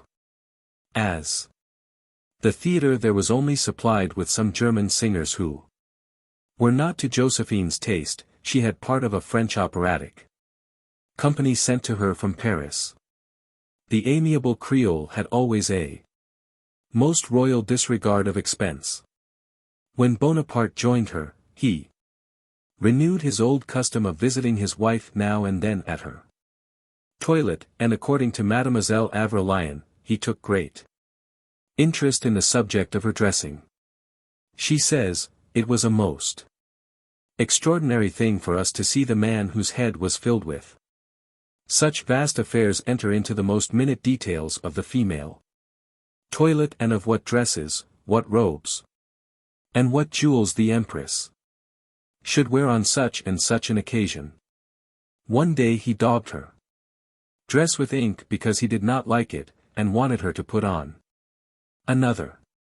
Whenever he looked into her wardrobe he was sure to throw everything topsy-turvy. This characteristic anecdote perfectly agrees with what we have heard from other persons. When the Neapolitan Princess D. was at the Tuileries as Dame d'honneur to Bonaparte's sister Caroline Murat, then Queen of Naples, on the grand occasion of the marriage with Maria Louisa, the princess, to her astonishment, saw the Emperor go up to a lady of the court and address her thus, "This is the same gown you wore the day before yesterday. What's the meaning of this, madam? This is not right, madam." Josephine never gave him a similar cause of complaint, but even when he was emperor she often made him murmur at the profusion of her expenditure under this head. The next anecdote will give some idea of the quantity of dresses which she wore for a day or so, and then gave away to her attendants, who appear to have carried on a very active trade in them. While we were at Mayence the palace was literally besieged by Jews, who continually brought manufactured and other goods to show to the followers of the court, and we had the greatest difficulty to avoid buying them. At last they proposed that we should barter with them. And when Her Majesty had given us dresses that were far too rich for us to wear ourselves, we exchanged them with the Jews for peace goods. The robes we thus bartered did not long remain in the hands of the Jews, and there must have been a great demand for them among the belles of Mayence. For I remember a ball there at which the Empress might have seen all the ladies of a quadrille party dressed in her cast-off clothes. I even saw German princesses wearing them. Memoirs de Mademoiselle Avril Lyon. On his way Cologne and Koblenz, which the emigration had rendered so famous, and arrived at Mayence, where his sojourn was distinguished by the first attempt at negotiation with the Holy See, in order to induce the Pope to come to France to crown the new emperor, and consolidate his power by supporting it with the sanction of the Church. This journey of Napoleon occupied 3 months, and he did not return to St. Cloud till October. Amongst the flattering addresses which the emperor received in the course of his journey I cannot pass over unnoticed the speech of M. de la Chaise, prefect of Arras, who said, "God made Bonaparte," and then rested. This occasioned Count Louis de Narbonne, who was not yet attached to the imperial system, to remark, that it would have been well had God rested a little sooner. During the emperor's absence a partial change took place in the ministry. M. de Champagny succeeded M. Chaptal as Minister of the Interior. At the camp of Boulogne the pacific Joseph found himself, by his brother's wish, transformed into a warrior, and placed in command of a regiment of dragoons, which was a subject of laughter with a great number of generals.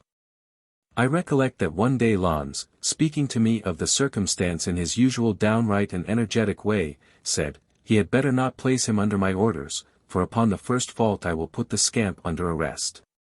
Chapter 29. 1804. England deceived by Napoleon, Admirals Missiessy and Villeneuve.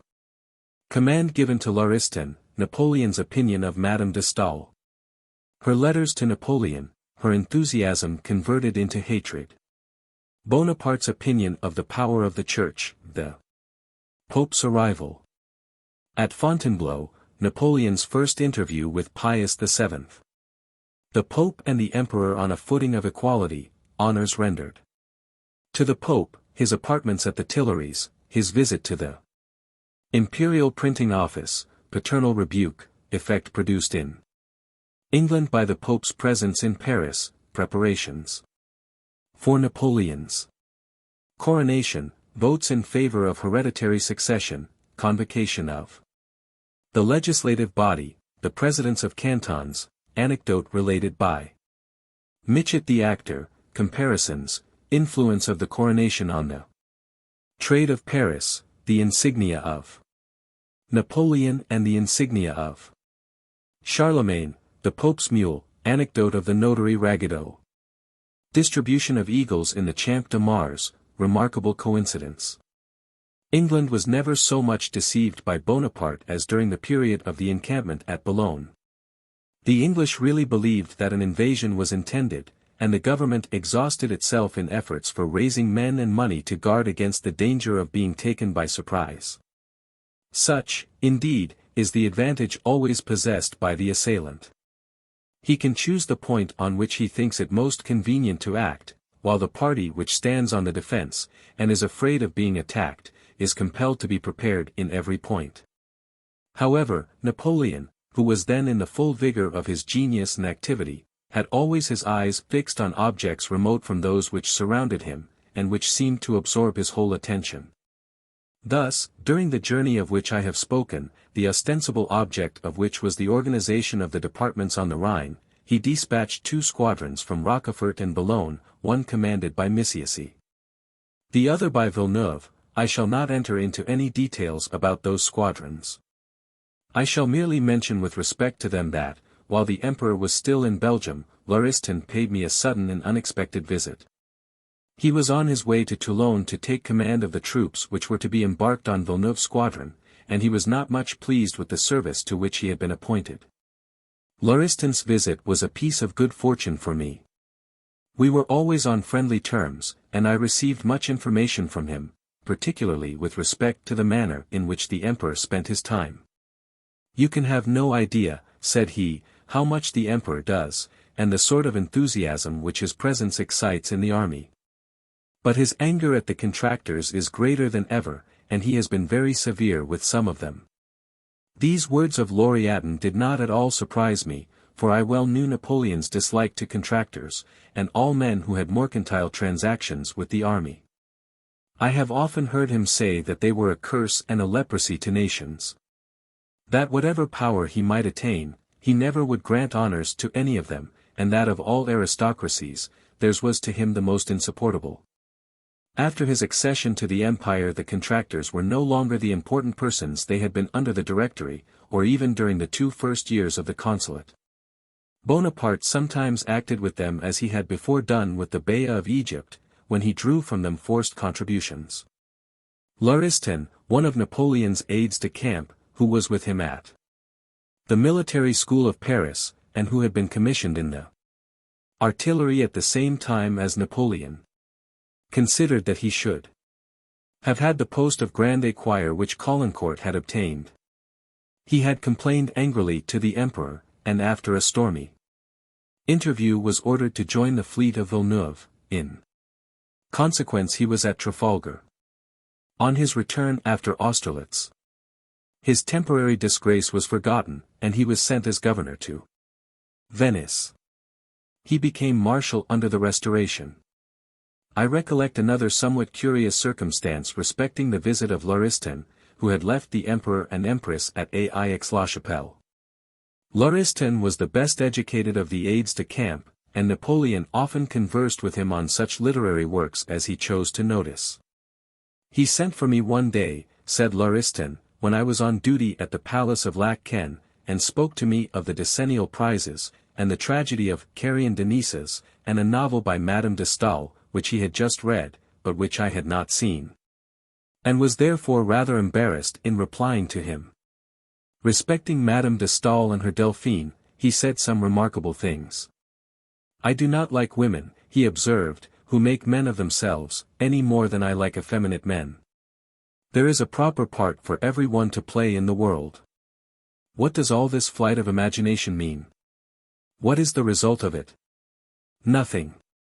It is all sentimental metaphysics and disorder of the mind. I cannot endure that woman.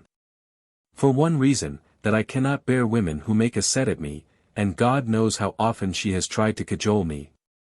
The words of Lauristin brought to my recollection the conversations I had often had with Bonaparte respecting Madame de Staël, of whose advances made to the first consul, and even to the general of the army of Italy, I had frequently been witness.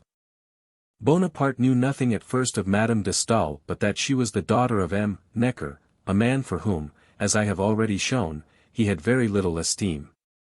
Madame de Staël had not been introduced to him, and knew nothing more of him than what fame had published respecting the young conqueror of Italy, when she addressed to him letters full of enthusiasm. Bonaparte read some passages of them to me, and, laughing, said, "What do you think, Bourrienne, of these extravagances? This woman is mad." I recollect that in one of her letters Madame de Staël, among other things, told him that they certainly were created for each other, that it was in consequence of an error in human institutions that the quiet and gentle Josephine was united to his fate, that nature seemed to have destined for the adoration of a hero such as he a soul of fire like her own. These extravagances disgusted Bonaparte to a degree which I cannot describe. When he had finished reading these fine epistles he used to throw them into the fire, or tear them with marked ill humor, and would say, "Well, here is a woman who pretends to genius, a maker of sentiments.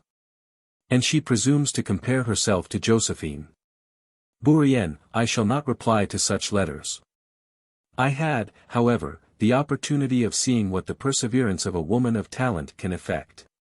Notwithstanding Bonaparte's prejudices against Madame de Staël, which he never abandoned, she succeeded in getting herself introduced to him.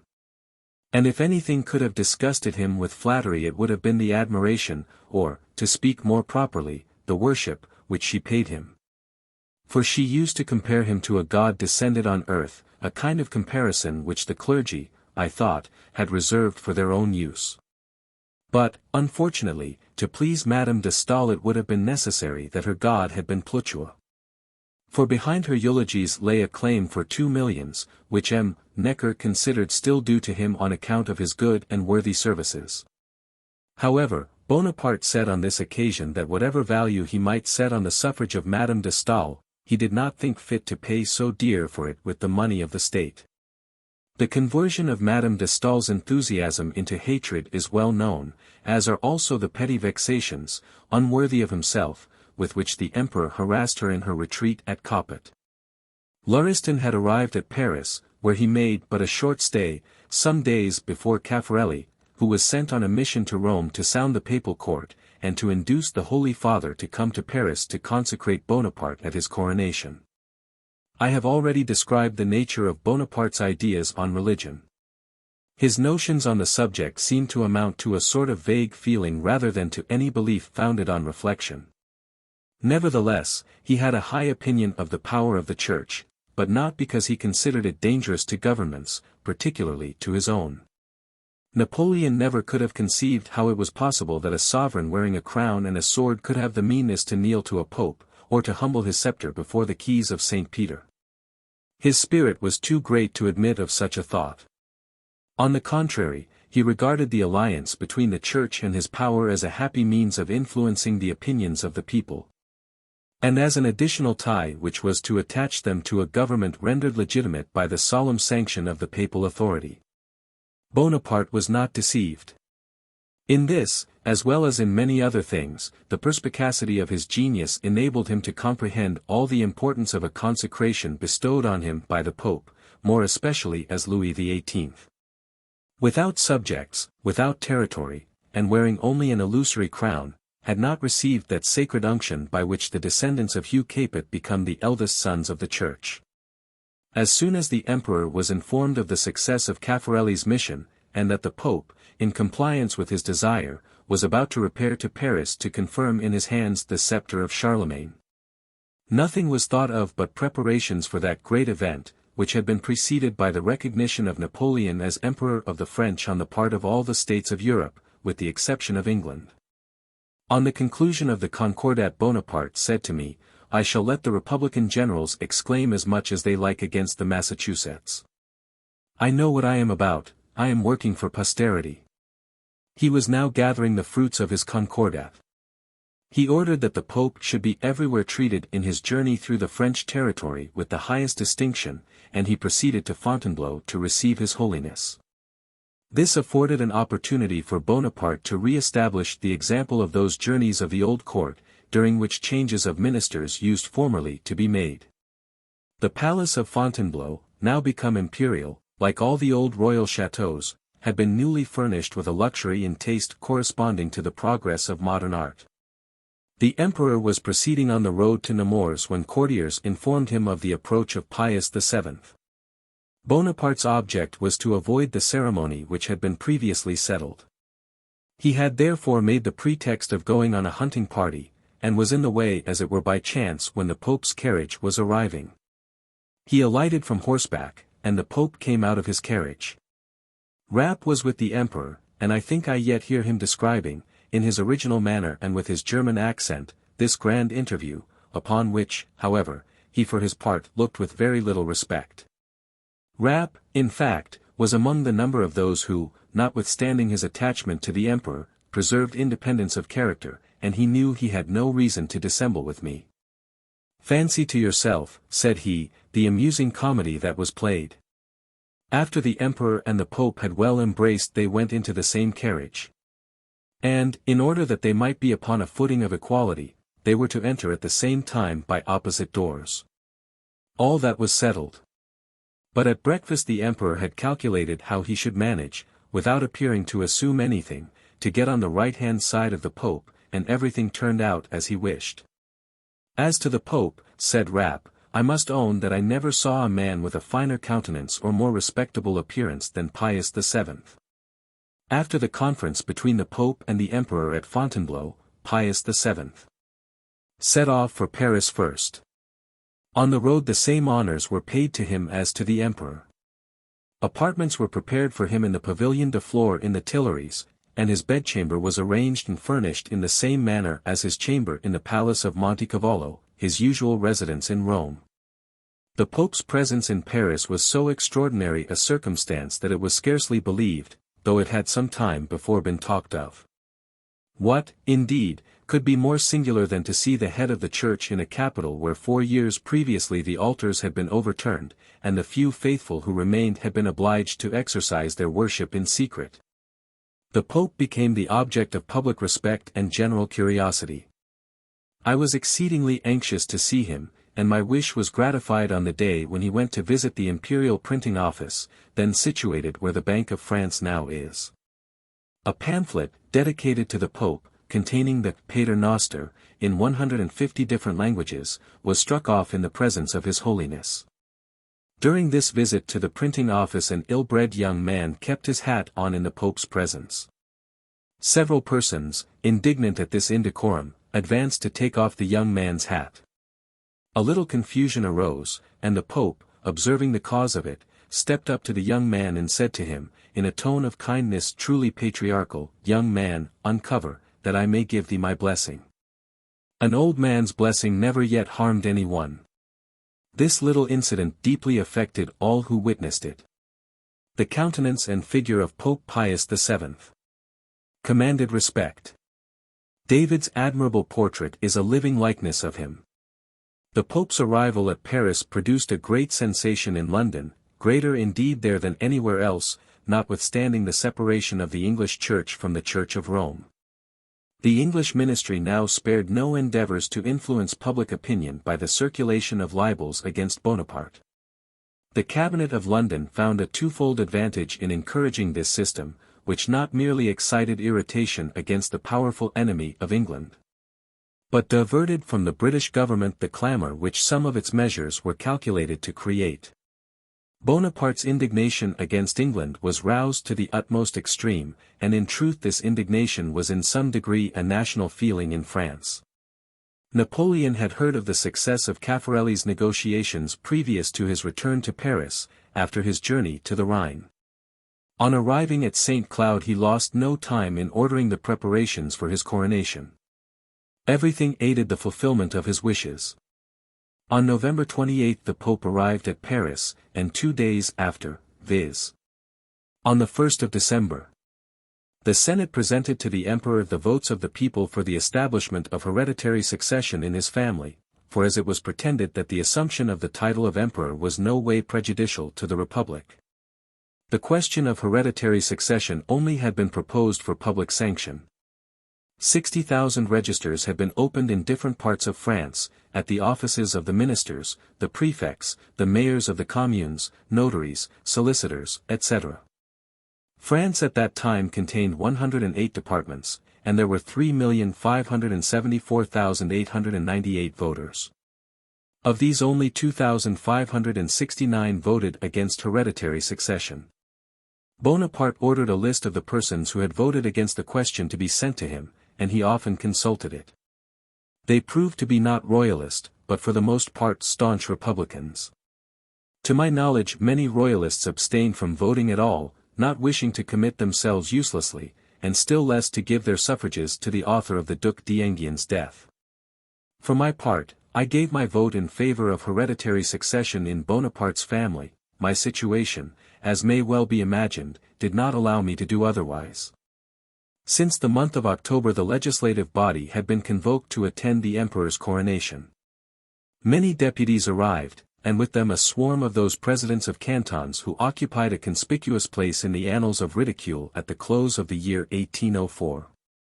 They became the objects of all sorts of witticisms and jests. The obligation of wearing swords made their appearance very grotesque. As many droll stories were told of them as were 10 years afterwards related of those who were styled the Voltigas of Louis XIV. One of these anecdotes was so exceedingly ludicrous that, though it was probably a mere invention, yet I cannot refrain from relating it. A certain number of these presidents were one day selected to be presented to the Pope. And as most of them were very poor they found it necessary to combine economy with the etiquette necessary to be observed under the new order of things. To save the expense of hiring carriages, they therefore proceeded to the Pavilion de Flore on foot, taking the precaution of putting on gaiters to preserve their white silk stockings from the mud which covered the streets. For it was then the month of December. On arriving at the Tuileries, one of the party put his gaiters into his pocket. It happened that the Pope delivered such an affecting address that all present were moved to tears. And the unfortunate president who had disposed of his gaiters in the way just mentioned drew them out instead of his handkerchief and smeared his face over with mud. The Pope is said to have been much amused at this mistake. If this anecdote should be thought too puerile to be repeated here, I may observe that it afforded no small merriment to Bonaparte, who made Michet the actor related to the Empress at Paris one evening after a court performance. Napoleon had now attained the avowed object of his ambition, but his ambition receded before him like a boundless horizon. On the 1st of December, the day on which the Senate presented to the Emperor the result of the votes for hereditary succession, François de Neufchâteau delivered an address to him, in which there was no want of adulatory expressions. As President of the Senate he had had some practice in that style of speech-making, and he only substituted the eulogy of the monarchical government for that of the republican government, a semper bene, as the Italians say. If I wished to make comparisons I could here indulge in some curious ones. Is it not extraordinary that Fontainebleau should have witnessed, at the interval of nearly 10 years, Napoleon's first interview with the Pope, and his last farewell to his army, and that the Senate, who had previously given such ready support to Bonaparte, should in 1814 have pronounced his abdication at Fontainebleau? The preparations for the coronation proved very advantageous to the trading classes of Paris. Great numbers of foreigners and people from the provinces visited the capital, and the return of luxury and the revival of old customs gave occupation to a variety of tradespeople who could get no employment under the Directory or Consulate, such as saddlers, carriage-makers, lace-men, embroiderers, and others. By these positive interests were created more partisans of the empire than by opinion and reflection, and it is but just to say that trade had not been so active for a dozen years before. The imperial crown jewels were exhibited to the public at Bayonnet's the jewelers. The crown was of a light form, and, with its leaves of gold, it less resembled the crown of France than the antique crown of the Caesars. These things were afterwards placed in the public treasury, together with the imperial insignia of Charlemagne, which Bonaparte had ordered to be brought from Aix-la-Chapelle. But while Bonaparte was thus priding himself in his crown and his imagined resemblance to Charlemagne, Mr. Pitt, lately recalled to the ministry, was concluding at Stockholm a treaty with Sweden, and agreeing to pay a subsidy to that power to enable it to maintain hostilities against France. This treaty was concluded on the 3rd of December, the day after the coronation. The details of the preparation for the coronation caused many stormy scenes between Napoleon and his family. The princesses, his sisters and sisters-in-law, were especially shocked at having to carry the train of the imperial mantle of Josephine. And even when Josephine was actually moving from the altar to the throne, the princesses evinced their reluctance so plainly that Josephine could not advance, and an altercation took place which had to be stopped by Napoleon himself. Joseph was quite willing himself give up appearing in a mantle with a train, but he wished to prevent his wife bearing the mantle of the Empress. And he opposed his brother on so many points that Napoleon ended by calling on him to either give up his position and retire from all politics, or else to fully accept the imperial regime. How the economical Cambrasiers used up the ermine he could not wear will be seen in Junot Tome 3. p. 196.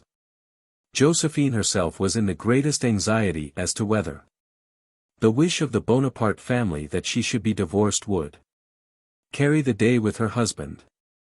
When she had gained her cause for the time and after the Pope had engaged to crown her, she seems to have most cleverly managed to get the Pope informed that she was only united to Napoleon by a civil marriage.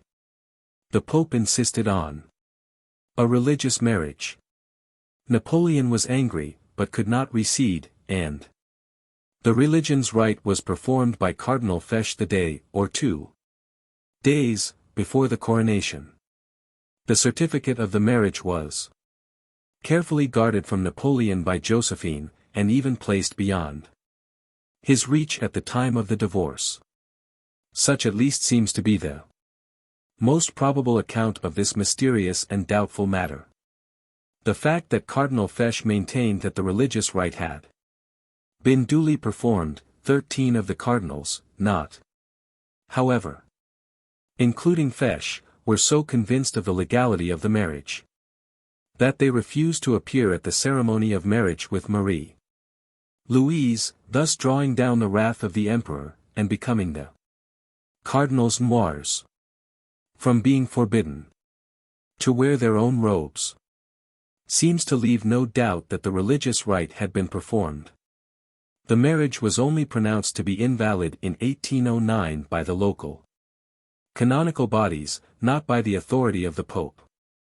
It cannot be expected that I should enter into a detail of the ceremony which took place on the 2nd of December. The glitter of gold, the waving plumes, and richly caparisoned horses of the imperial procession, the mule which preceded the Pope's cortege, and occasioned so much merriment to the Parisians, have already been described over and over again. I may, however, relate an anecdote connected with the coronation, told me by Josephine, and which is exceedingly characteristic of Napoleon. When Bonaparte was paying his addresses to Madame de Beauharnais, neither the one nor the other kept a carriage, and therefore Bonaparte frequently accompanied her when she walked out. One day they went together to the notary Ragueteau, one of the shortest men I think I ever saw in my life. Madame de Beauharnais placed great confidence in him, and went there on purpose to acquaint him of her intention to marry the young general of artillery, the protégé of Barras. Josephine went alone into the notary's cabinet, while Bonaparte waited for her in an adjoining room. The door of Ragueteau's cabinet did not shut close, and Bonaparte plainly heard him dissuading Madame de Beauharnais from her projected marriage. "You are going to take a very wrong step," said he, "and you will be sorry for it. Can you be so mad as to marry a young man who has nothing but his cloak and his sword?" Bonaparte, Josephine told me, had never mentioned this to her, and she never supposed that he had heard what fell from Ragueteau. "Only think, Bourrienne," continued she, "what was my astonishment when, dressed in the imperial robes on the coronation day, he desired that Ragueteau might be sent for, saying that he wished to see him immediately, and when Ragueteau appeared, he said to him, 'Well, sir, have I nothing but my cloak and my sword now?'" Though Bonaparte had related to me almost all the circumstances of his life, as they occurred to his memory, he never once mentioned this affair of Ragueteau, which he only seemed to have suddenly recollected on his coronation day. The day after the coronation all the troops in Paris were assembled in the Champ de Mars. The imperial eagles might be distributed to each regiment, in lieu of the national flags. I had stayed away from the coronation in the church of Notre Dame, but I wished to see the military fete in the Champ de Mars because I took real pleasure in seeing Bonaparte amongst his soldiers. A throne was erected in front of the military school, which, though now transformed into a barrack, must have recalled, to Bonaparte's mind some singular recollections of his boyhood. At a given signal all the columns closed and approached the throne. Then Bonaparte, rising, gave orders for the distribution of the eagles, and delivered the following address to the deputations of the different corps of the army. "Soldiers, soldiers! Behold your colors. These eagles will always be your rallying point. They will always be where your emperor may think them necessary for the defense of his throne and of his people. Swear to sacrifice your lives to defend them, and by your courage to keep them constantly in the path of victory. Swear." It would be impossible to describe the acclamations which followed this address. There is something so seductive in popular enthusiasm that even indifferent persons cannot help yielding to its influence. And yet the least reflection would have shown how shamefully Napoleon forswore the declaration he made to the Senate, when the organic Senatus Consult for the foundation of the empire was presented to him as the cloud. On that occasion he said, "The French people shall never be my people. And yet the day after his coronation his eagles were to be carried wherever they might be necessary for the defense of his people. By a singular coincidence, while on the 2d of December 1804 Bonaparte was receiving from the head of the Church the imperial crown of France, Louis XVIII, who was then at Colmar, prompted as it were by an inexplicable presentiment, drew up and signed a declaration to the French people, in which he declared that he then swore never to break the sacred bond which united his destiny to theirs. Never to renounce the inheritance of his ancestors, or to relinquish his rights. Chapter 30. My appointment as Minister Plenipotentiary at Hamburg, my interview with Bonaparte at Malmaison, Bonaparte's designs respecting Italy. His wish to revisit Brienne, instructions for my residence in Hamburg, regeneration of European society, Bonaparte's plan of making himself the oldest sovereign in Europe, Amédée Joubert's mission, commission from the Emperor to the Empress, my conversation with Madame Bonaparte. I must now mention an event which concerns myself personally, namely, my appointment as Minister Plenipotentiary, to the Dukes of Brunswick and Mecklenburg-Schwerin, and to the Hansa towns. This appointment took place on the 22d of March 1806. Josephine, who had kindly promised to apprise me of what the Emperor intended to do for me, as soon as she herself should know his intentions, sent a messenger to acquaint me with my appointment, and to tell me that the Emperor wished to see me. I had not visited Josephine since her departure for Belgium. The pomp and ceremonies of the coronation had, I may say, dazzled me, and deterred me from presenting myself at the imperial palace, where I should have been annoyed by the etiquette which had been observed since the coronation. I cannot describe what a disagreeable impression this parade always produced on me. I could not all at once forget the time when I used without ceremony to go into Bonaparte's chamber and wake him at the appointed hour. As to Bonaparte, I had not seen him since he sent for me after the condemnation of Georges, when I saw that my candor relative to Moreau was not displeasing to him. Moreau had since quitted France without Napoleon subjecting him to the application of the odious law which has only been repealed since the return of the Bourbons, and by virtue of which he was condemned to the confiscation of his property. Moreau sold his estate of Grosbois to Berthier, and proceeded to Cadiz, whence he embarked for America. I shall not again have occasion to speak of him until the period of the intrigues into which he was drawn by the same influence which ruined him in France. On the evening of the day when I received the kind message from Josephine I had an official invitation to proceed the next day to Malmaison, where the Emperor then was. I was much pleased at the idea of seeing him there rather than at the Tuileries, or even at St. Cloud. Our former intimacy at Malmaison made me feel more at my ease respecting an interview of which my knowledge of Bonaparte's character led me to entertain some apprehension. Was I to be received by my old comrade of Brienne, or by his Imperial Majesty? I was received by my old college companion. On my arrival at Malmaison I was ushered into the tent room leading to the library. How I was astonished at the good-natured familiarity with which he received me. This extraordinary man displayed, if I may employ the term, a coquetry towards me which surprised me, notwithstanding my past knowledge of his character. He came up to me with a smile on his lips, took my hand, which he had never done since he was consul, pressed it affectionately, and it was impossible that I could look upon him as the Emperor of France and the future King of Italy. Yet I was too well aware of his fits of pride to allow his familiarity to lead me beyond the bounds of affectionate respect. "My dear Bourrienne," said he, "can you suppose that the elevated rank I have attained has altered my feelings towards you? No. I do not attach importance to the glitter of imperial pomp, all that is meant for the people, but I must still be valued according to my deserts. I have been very well satisfied with your services, and I have appointed you to a situation where I shall have occasion for them. I know that I can rely upon you." He then asked with great warmth of friendship what I was about, and inquired after my family, etc. In short, I never saw him display less reserve or more familiarity and unaffected simplicity. Which he did the more readily, perhaps, because his greatness was now incontestable. "You know," added Napoleon, "that I set out in a week for Italy. I shall make myself king, but that is only a stepping stone. I have greater designs respecting Italy. It must be a kingdom comprising all the Transalpine states, from Venice to the Maritime Alps. The union of Italy with France can only be temporary. But it is necessary, in order to accustom the nations of Italy to live under common laws. The Genoese, the Piedmontese, the Venetians, the Milanese, the inhabitants of Tuscany, the Romans, and the Neapolitans, hate each other.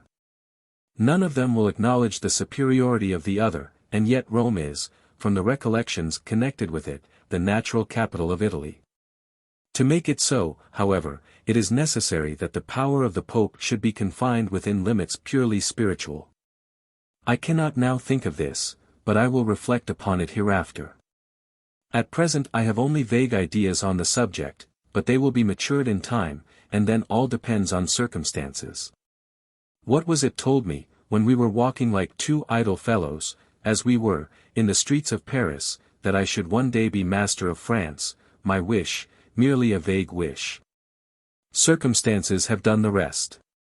It is therefore wise to look into the future, and that I do. With respect to Italy, as it will be impossible with one effort to unite her so as to form a single power, subject to uniform laws, I will begin by making her French. All these little states will insensibly become accustomed to the same laws, and when manners shall be assimilated and enmities extinguished, then there will be an Italy, and I will give her independence. But for that I must have 20 years, and who can count on the future? Bourrienne, I feel pleasure in telling you all this. It was locked up in my mind. With you I think aloud. I do not believe that I have altered 2 words of what Bonaparte said to me respecting Italy, so perfect, I may now say without vanity, was my memory then, and so confirmed was my habit of fixing in it all that he said to me. After having informed me of his vague projects, Bonaparte, with one of those transitions so common to him, said, "By the by, Bourrienne, I have something to tell you. Madame de Brienne has begged that I will pass through Brienne, and I promise that I will. I will not conceal from you that I shall feel great pleasure in again beholding the spot which for 6 years was the scene of our boyish sports and studies." Taking advantage of the Emperor's good humor, I ventured to tell him what happiness it would give me if it were possible that I could share with him the revival of all recollections which were mutually dear to us. But Napoleon, after a moment's pause, said with extreme kindness, "Hark ye, Bourrienne, in your situation and mine this cannot be. It is more than 2 years since we parted. What would be said of so sudden a reconciliation? I tell you frankly that I have regretted you, and the circumstances in which I have frequently been placed have often made me wish to recall you. At Boulogne I was quite resolved upon it. Rapp, perhaps, has informed you of it. He liked you, and he assured me that he would be delighted at your return. But if upon reflection I changed my mind, it was because, as I have often told you, I will not have it said that I stand in need of any one. No. Go to Hamburg. I have formed some projects respecting Germany in which you can be useful to me. It is there I will give a mortal blow to England. I will deprive her of the continent. Besides, I have some ideas not yet matured which extend much farther. There is not sufficient unanimity amongst the nations of Europe. European society must be regenerated, a superior power must control the other powers, and compel them to live in peace with each other, and France is well situated for that purpose. For details you will receive instructions from Talleyrand, but I recommend you, above all things, to keep a strict watch on the emigrants. Woe to them if they become too dangerous. I know that there are still agitators, among them all the Marquis de Versailles, the courtiers of the old school. But they are moths who will burn themselves in the candle. You have been an emigrant yourself, Bourrienne. You feel a partiality for them, and you know that I have allowed upwards of 200 of them to return upon your recommendation. But the case is altered. Those who are abroad are hardened. They do not wish to return home. Watch them closely.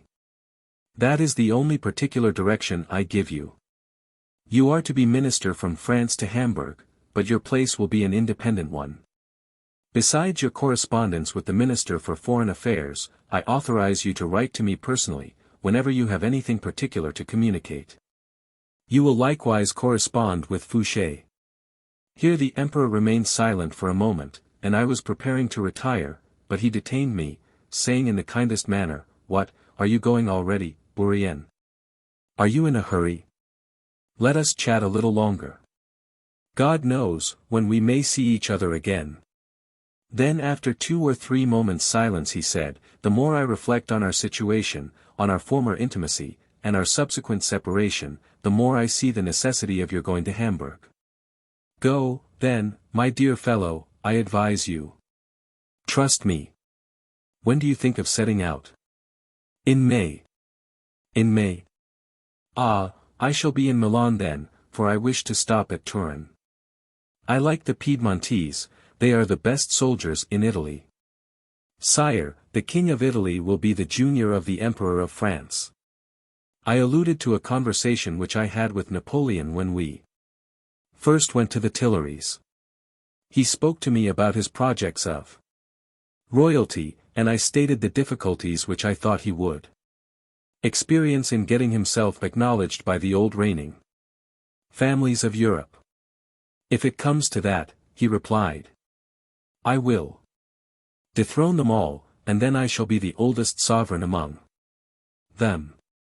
Bourrienne. Ah! So you recollect what I said one day at the Tuileries, but, my dear fellow, I have yet a devilish long way to go before I gain my point. At the rate, sire, at which you are going you will not be long in reaching it. Longer than you imagine. I see all the obstacles in my way, but they do not alarm me. England is everywhere, and the struggle is between her and me. I see how it will be.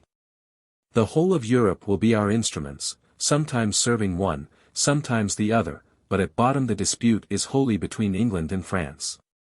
"A propos," said the emperor, changing the subject, for all who knew him are aware that this "a propos" was his favorite, and, indeed, his only mode of transition.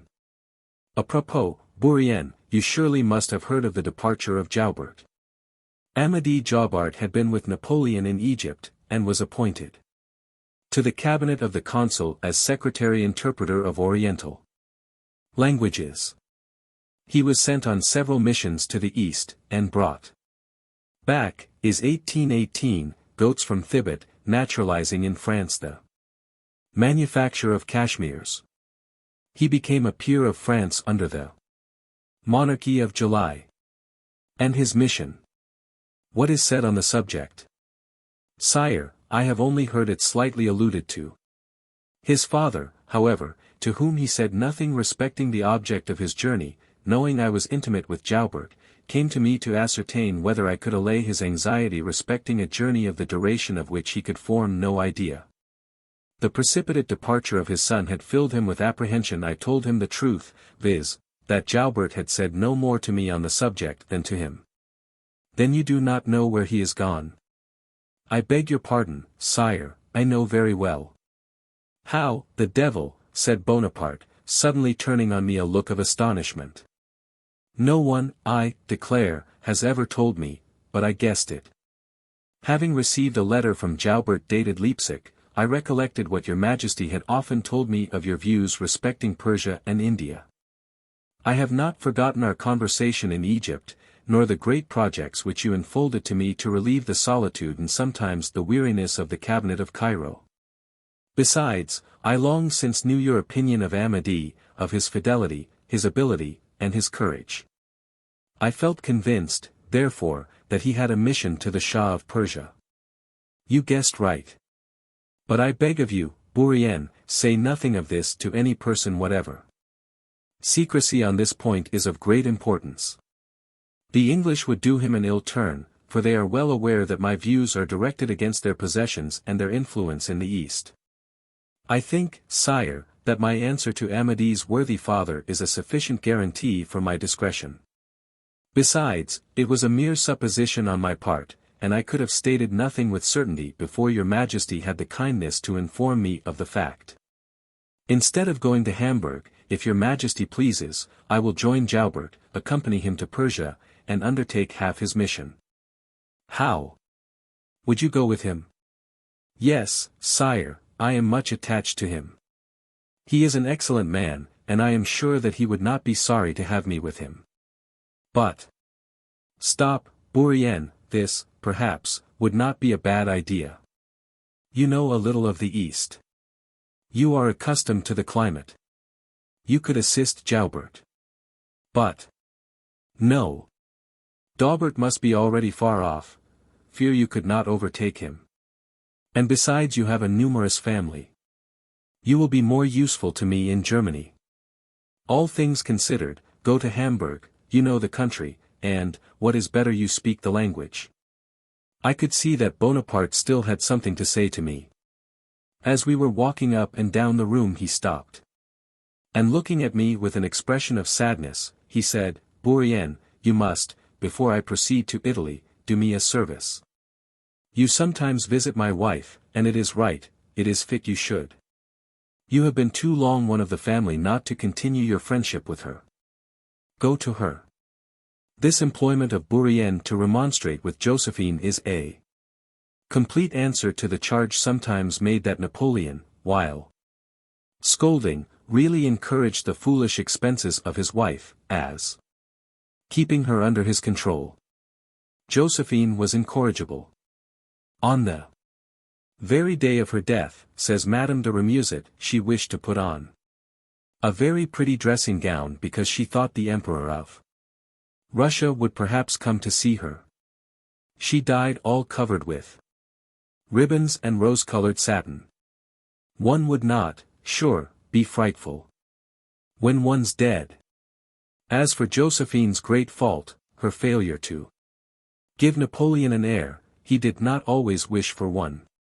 In 1802, on his brother Jerome jokingly advising Josephine to give the consul a Little Caesar, Napoleon broke out, that he may end in the same manner as that of Alexander.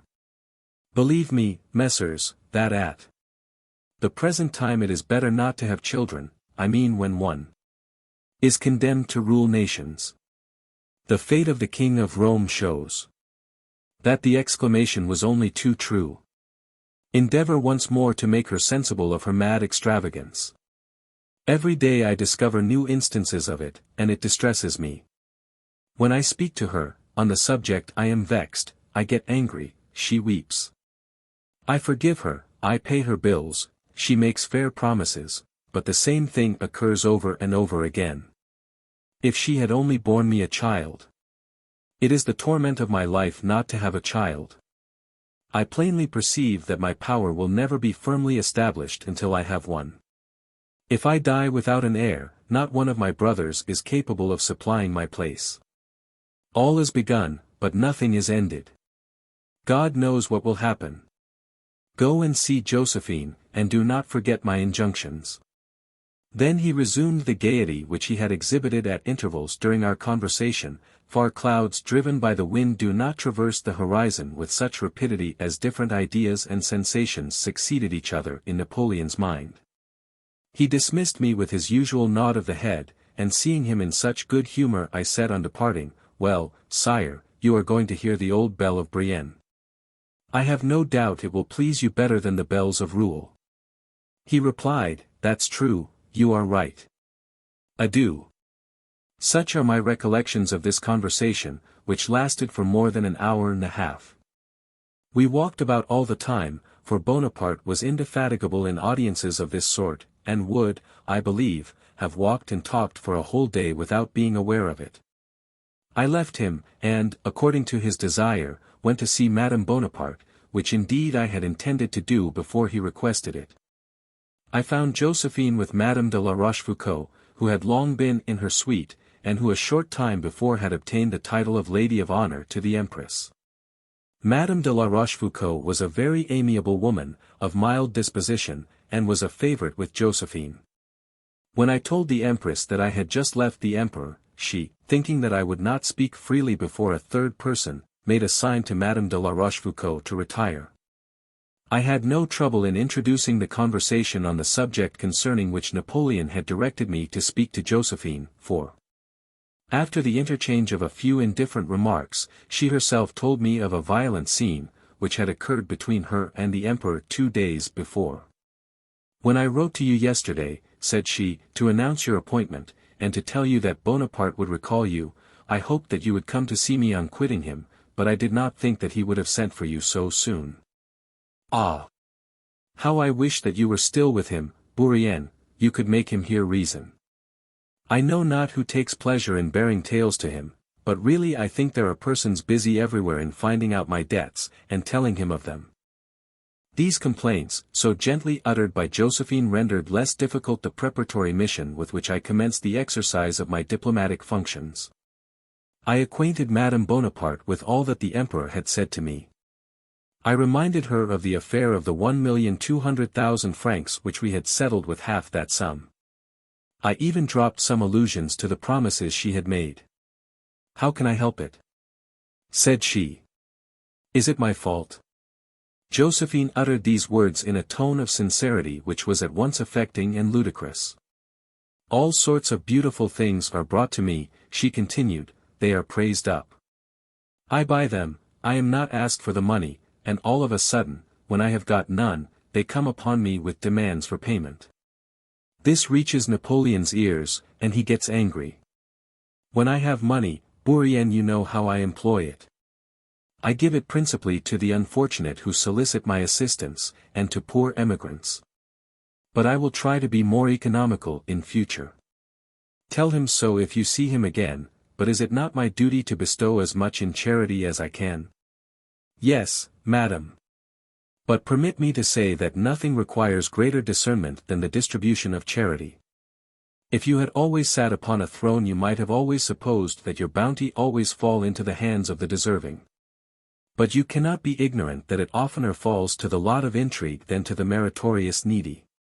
I cannot disguise from you that the Emperor was very earnest when he spoke on this subject, and he desired me to tell you so. Did he reproach me with nothing else?" "No, madam. You know the influence you have over him with respect to everything but what relates to politics. Allow a faithful and sincere friend to prevail upon you seriously not to vex him on this point. Bourrienne, I give you my word. Adieu. My friend." In communicating to Josephine what the Emperor had said to me I took care not to touch a chord which would have awakened feelings far more painful to her than even the Emperor's harsh reproof on account of her extravagance. Poor Josephine! How I should have afflicted her had I uttered a word of Bonaparte's regret at not having a child. She always had a presentiment of the fate that one day awaited her. Besides, Josephine told the truth in assuring me that it was not her fault that she spent as she did. At least all the time I was with both of them, order and economy were no more compatible with her than moderation and patience with Napoleon. The sight of the least waste put him beside himself, and that was a sensation his wife hardly ever spared him. He saw with irritation the eagerness of his family to gain riches. The more he gave, the more insatiable they appeared, with the exception of Louis, whose inclinations were always upright and his tastes moderate. As for the other members of his family, they annoyed him so much by their importunity that one day he said, "Really to listen to them it would be thought that I had wasted the heritage of our father." Chapter 31. Napoleon and Voltaire, demands of the Holy See, coolness between the Pope and the Emperor, Napoleon's departure for Italy, last interview. Between the Pope and the Emperor at Turin, Alessandria, the field of Marengo, the last Doge of Genoa, Bonaparte's arrival at Milan, Union of Genoa to the French Empire, error in the memorial of St. Helen. Bonaparte and Madame Grassini, symptoms of dissatisfaction on the part of Austria and Russia, Napoleon's departure from Milan. Monument to commemorate the Battle of Marengo, Napoleon's arrival in Paris and departure for Boulogne, unfortunate result of a naval engagement, my visit to Fouché's country seat, Size. Barras, the Bourbons, and Bonaparte, observations respecting Josephine. Voltaire says that it is very well to kiss the feet of popes provided their hands are tied. Notwithstanding the slight estimation in which Bonaparte held Voltaire, he probably, without being aware of this irreverent satire, put it into practice. The court of Rome gave him the opportunity of doing so shortly after his coronation. The Pope, or rather the cardinals, his advisers conceiving that so great an instance of complaisance as the journey of His Holiness to Paris ought not to go for nothing, demanded a compensation, which, had they been better acquainted with Bonaparte's character and policy, they would never have dreamed of soliciting. The Holy See demanded the restitution of Avignon, Bologna, and some parts of the Italian territory which had formerly been subject to the Pope's dominion. It may be imagined how such demands were received by Napoleon, particularly after he had obtained all he wanted from the Pope. It was, it must be confessed, a great mistake of the court of Rome, whose policy is usually so artful and adroit, not to make this demand till after the coronation. Had it been made the condition of the Pope's journey to France, perhaps Bonaparte would have consented to give up, not Avignon, certainly, but the Italian territories, with the intention of taking them back again. Be this as it may, these tardy claims, which were peremptorily rejected, created an extreme coolness between Napoleon and Pius VII. The public did not immediately perceive it, but there is in the public an instinct of reason which the most able politicians never can impose upon.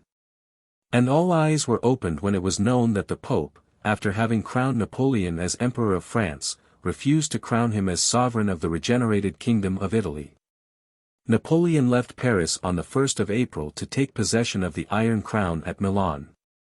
The Pope remained some time longer in the French capital.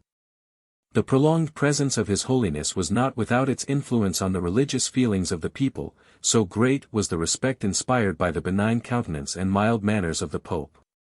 When the period of his persecutions arrived, it would have been well for Bonaparte had Pius VII never been seen in Paris, for it was impossible to view in any other light than as a victim the man whose truly evangelic meekness had been duly appreciated.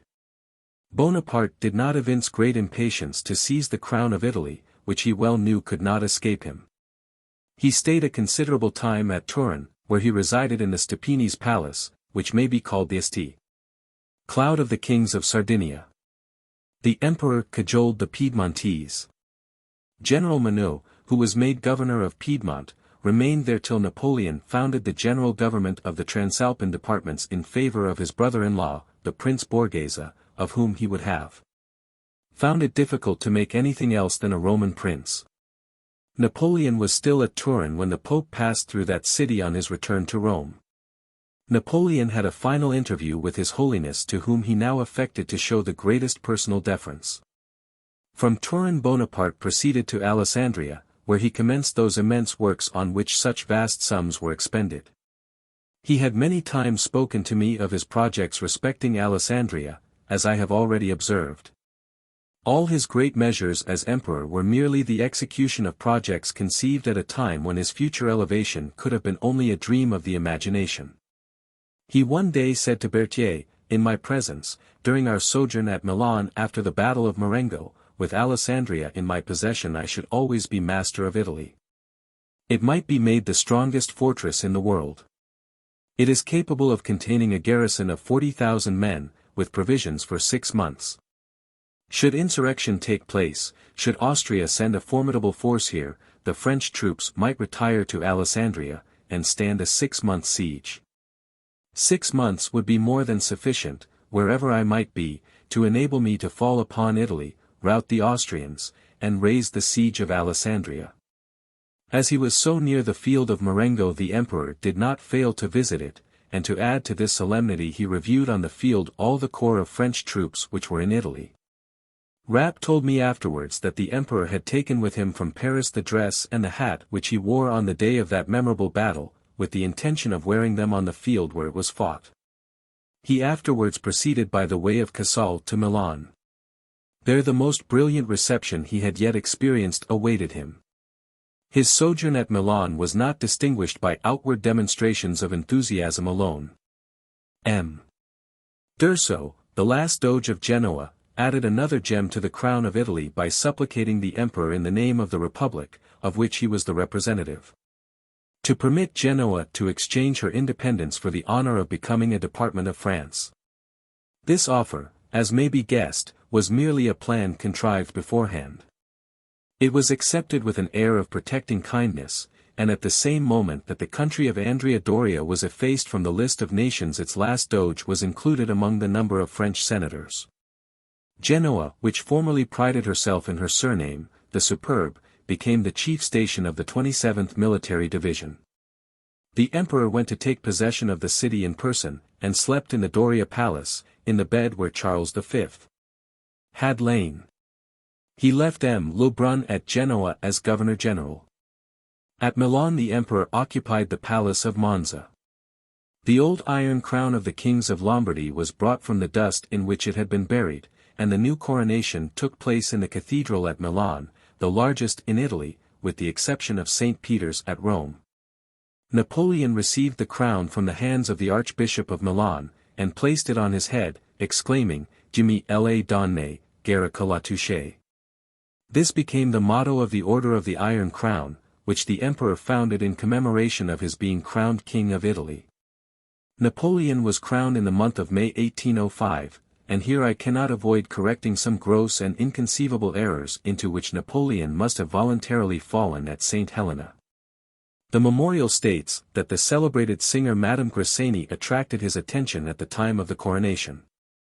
Napoleon alleges that Madame Grassini on that occasion said to him, "When I was in the prime of my beauty and talent all I wished was that you would bestow a single look upon me.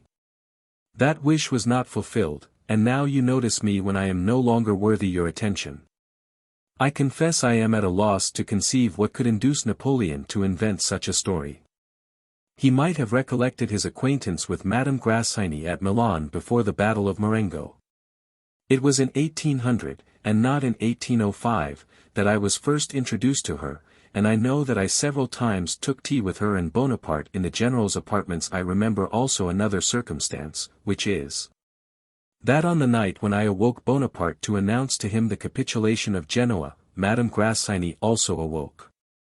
Napoleon was charmed with Madame Grassini's delicious voice, and if his imperious duties had permitted it he would have listened with ecstasy to her singing for hours together. Whilst Napoleon was at Milan, priding himself on his double sovereignty, some schemes were set on foot at Vienna and St. Petersburg which I shall hereafter have occasion to notice.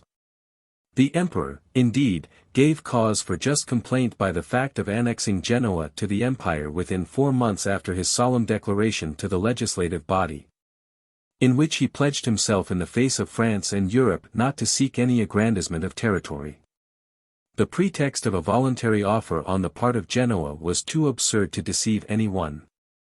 The rapid progress of Napoleon's ambition could not escape the observation of the cabinet of Vienna, which began to allow increased symptoms of hostility.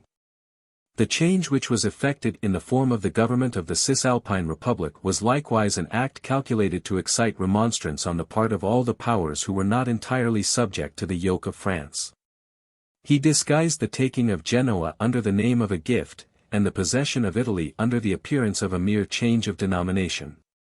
Notwithstanding these flagrant outrages, the exclusive apologists of Napoleon have always asserted that he did not wish for war, and he himself maintained that assertion at St. Helena. It is said that he was always attacked, and hence a conclusion is drawn in favor of his love of peace.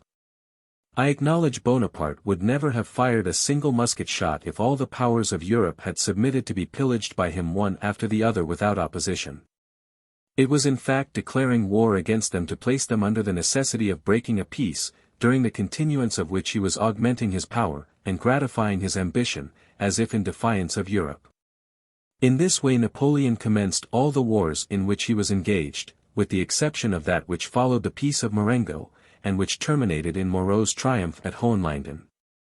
As there was no liberty of the press in France he found it easy to deceive the nation.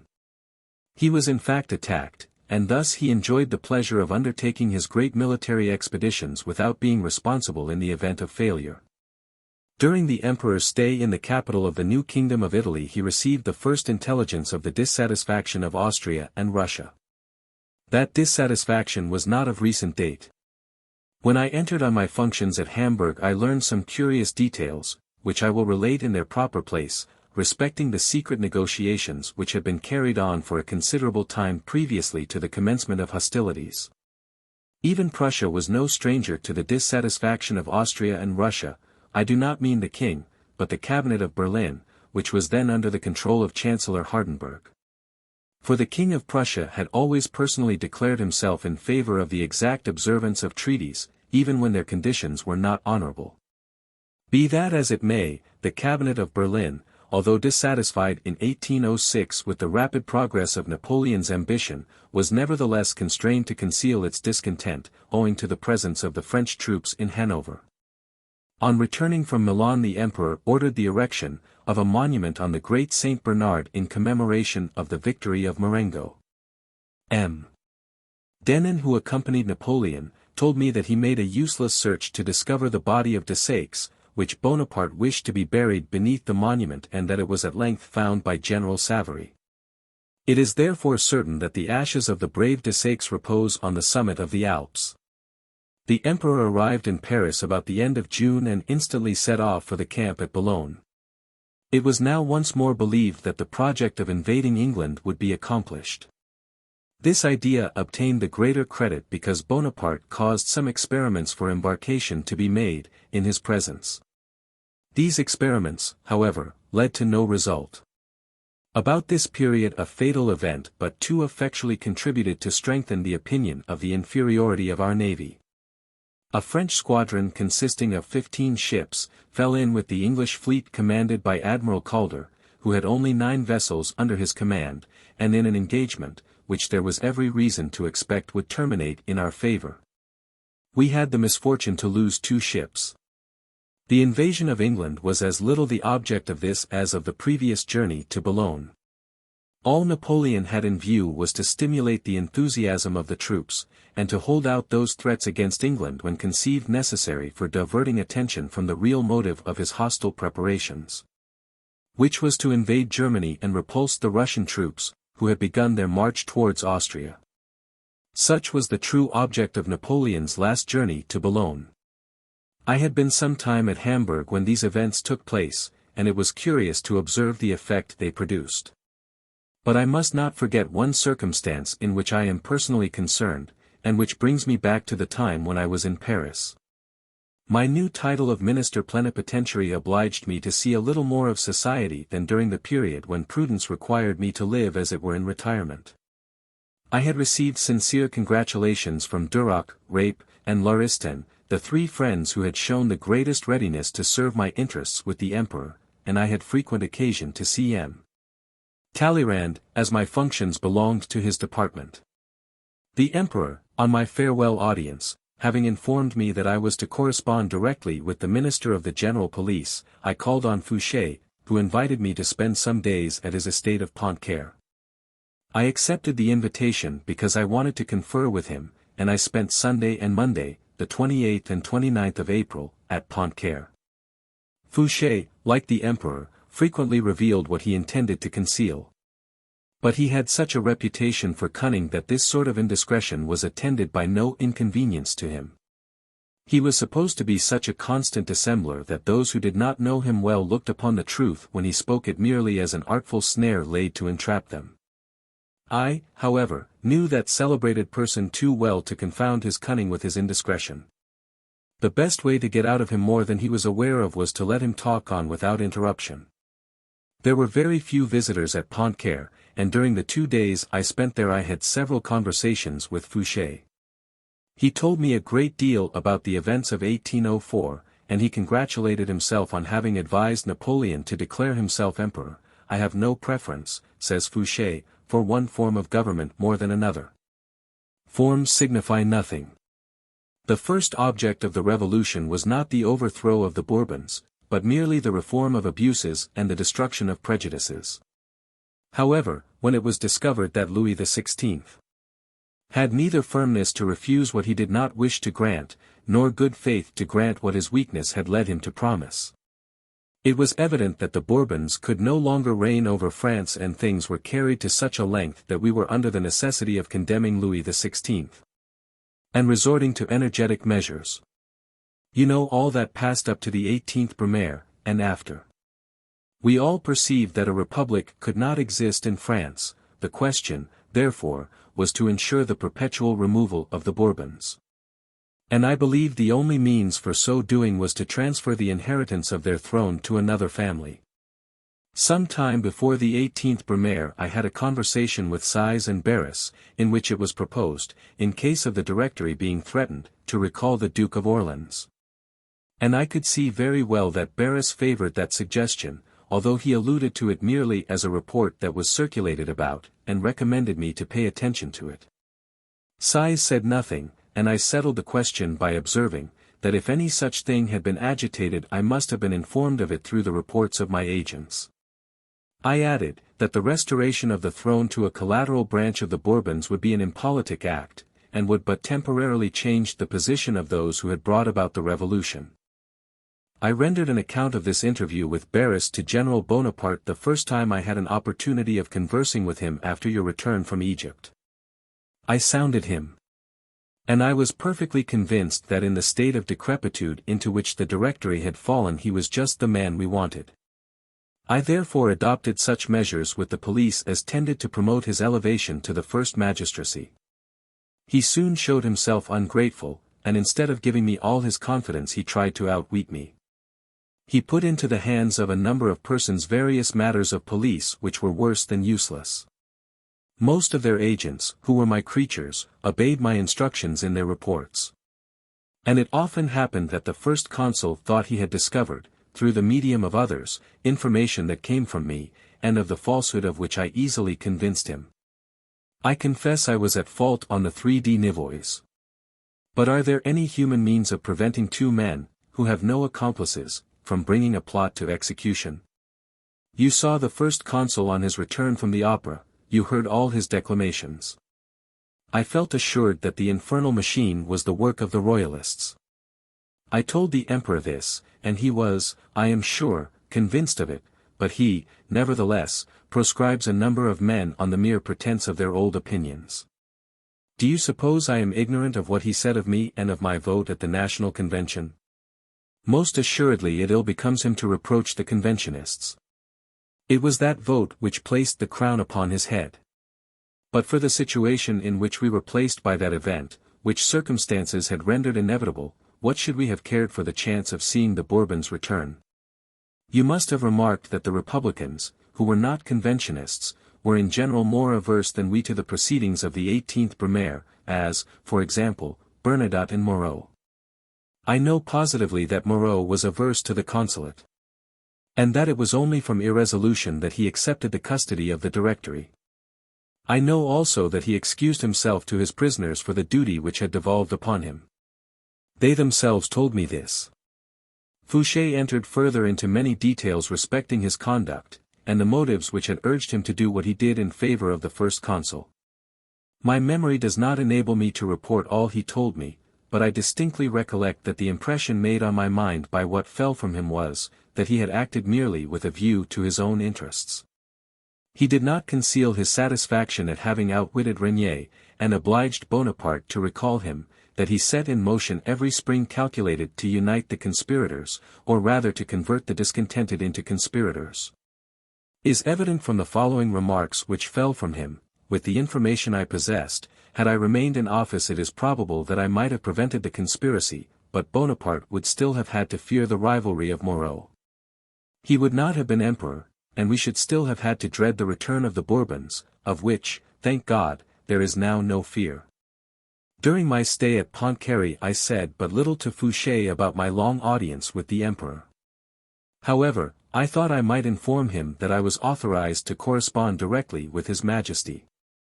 I thought it useless to conceal this fact, since he would soon learn it through his agents. I also said a few words about Bonaparte's regret at not having children. My object was to learn Fouché's opinion on this subject, and it was not without a feeling of indignation that I heard him say, "It is to be hoped the Empress will soon die. Her death will remove many difficulties. Sooner or later he must take a wife who will bear him a child, for as long as he has no direct heir there is every chance that his death will be the signal for a revolution. His brothers are perfectly incapable of filling his place, and a new party would rise up in favor of the Bourbons, which must be prevented above all things. At present they are not dangerous, though they still have active and devoted agents. Altona is full of them, and you will be surrounded by them. I beg of you to keep a watchful eye upon them, and render me a strict account of all their movements, and even of their most trivial actions. As they have recourse to all sorts of disguises, you cannot be too vigilant, therefore it will be advisable, in the first place, to establish a good system of espionage, but have a care of the spies who serve both sides, for they swarm in Germany. This is all I recollect of my conversations with Fouché at Pontcaire. I returned to Paris to make preparations for my journey to Hamburg. Chapter 32. 1805. Capitulation of Sublingen, Preparations for War, Utility of Commercial Information, My Instructions, Inspection of the Emigrants. And the Journals, a pamphlet by Kotzebue, Offers from the Emperor of Russia to Moreau, Portrait of Gustavus Adolphus by one of his ministers, Fouché's Denunciations, Duels at Hamburg, M. de Gimmel. The Hamburg Correspondent, Letter from Bernadotte. I left Paris on the 20th of May, 1805. On the 5th of June following I delivered my credentials to the Senate of Hamburg, which was represented by the Syndic Dorman and the Senator Schutte. M. Reinhardt, my predecessor, left Hamburg on the 12th of June. The reigning Dukes of Mecklenburg-Schwerin and Brunswick, to whom I had announced my arrival as accredited minister to them, wrote me letters recognizing me in that character. General Walmoden had just signed the capitulation of Sublingen with Marshal Mortier, who had the command in Hanover. The English government refused to ratify this, because it stipulated that the troops should be prisoners of war. Bonaparte had two motives for relaxing this hard condition. He wished to keep Hanover as a compensation for Malta, and to assure the means of embarrassing and attacking Prussia, which he now began to distrust. By advancing upon Prussia he would secure his left, so that when convenient he might march northward. Mortier, therefore, received orders to reduce the conditions of the capitulation to the surrender of the arms, baggage, artillery, and horses. England, which was making great efforts to resist the invasion with which she thought herself threatened, expended considerable sums for the transport of the troops from Hanover to England. Her precipitation was indescribable, and she paid the most exorbitant charges for the hire of ships. Several houses in Hamburg made fortunes on this occasion. Experience has long since proved that it is not at their source that secret transactions are most readily known. The intelligence of an event frequently resounds at a distance, while the event itself is almost entirely unknown in the place of its occurrence. The direct influence of political events on commercial speculations renders merchants exceedingly attentive to what is going on. All who are engaged in commercial pursuits form a corporation united by the strongest of all bonds, common interest. And commercial correspondence frequently presents a fertile field for observation, and affords much valuable information, which often escapes the inquiries of government agents. I resolved to form a connection with some of the mercantile houses which maintained extensive and frequent communications with the northern states. I knew that by obtaining their confidence I might gain a knowledge of all that was going on in Russia, Sweden, England, and Austria. Among the subjects upon which it was desirable to obtain information I included negotiations, treaties, military measures, such as recruiting troops beyond the amount settled for the peace establishment, movements of troops, the formation of camps and magazines, financial operations, the fitting out of ships, and many other things, which, though not important in themselves, frequently lead to the knowledge of what is important. I was not inclined to place reliance on all public reports and gossiping stories circulated on the exchange without close investigation, for I wished to avoid transmitting home as truths what might frequently be mere stock-jobbing inventions. I was instructed to keep watch on the emigrants, who were exceedingly numerous in Hamburg and its neighborhood, Mecklenburg, Hanover, Brunswick, and Holstein. But I must observe that my inspection was to extend only to those who were known to be actually engaged in intrigues and plots. I was also to keep watch on the state of the public mind, and on the journals which frequently give it a wrong direction, and to point out those articles in the journals which I thought censurable. At first I merely made verbal representations and complaints, but I could not always confine myself to this course. I received such distinct and positive orders that, in spite of myself, inspection was speedily converted into oppression. Complaints against the journals filled 1/4 of my dispatches. As the emperor wished to be made acquainted with all that was printed against him, I sent to Paris, in May 1805, and consequently a very few days after my arrival in Hamburg, a pamphlet by the celebrated Kotzebue, entitled Recollections of My Journey to Naples and Rome. This publication, which was printed at Berlin, was full of indecorous attacks and odious allusions on the emperor. I was informed at that time, through a certain channel, that the Emperor Alexander had solicited General Moreau to enter his service, and take the command of the Russian infantry. He offered him 12,000 rubles to defray his traveling expenses. At a subsequent period Moreau unfortunately accepted these offers, and died in the enemy's ranks. On the 27th of June M. Bulligny arrived at Hamburg. He was appointed to supersede M. Dioscorés at Stockholm. The latter minister had left Hamburg on the 11th of June for Constantinople, where he did not expect to stay 3 months. I had several long conversations with him before his departure, and he did not appear to be satisfied with his destination. We frequently spoke of the King of Sweden, whose conduct M. Dioscorés blamed.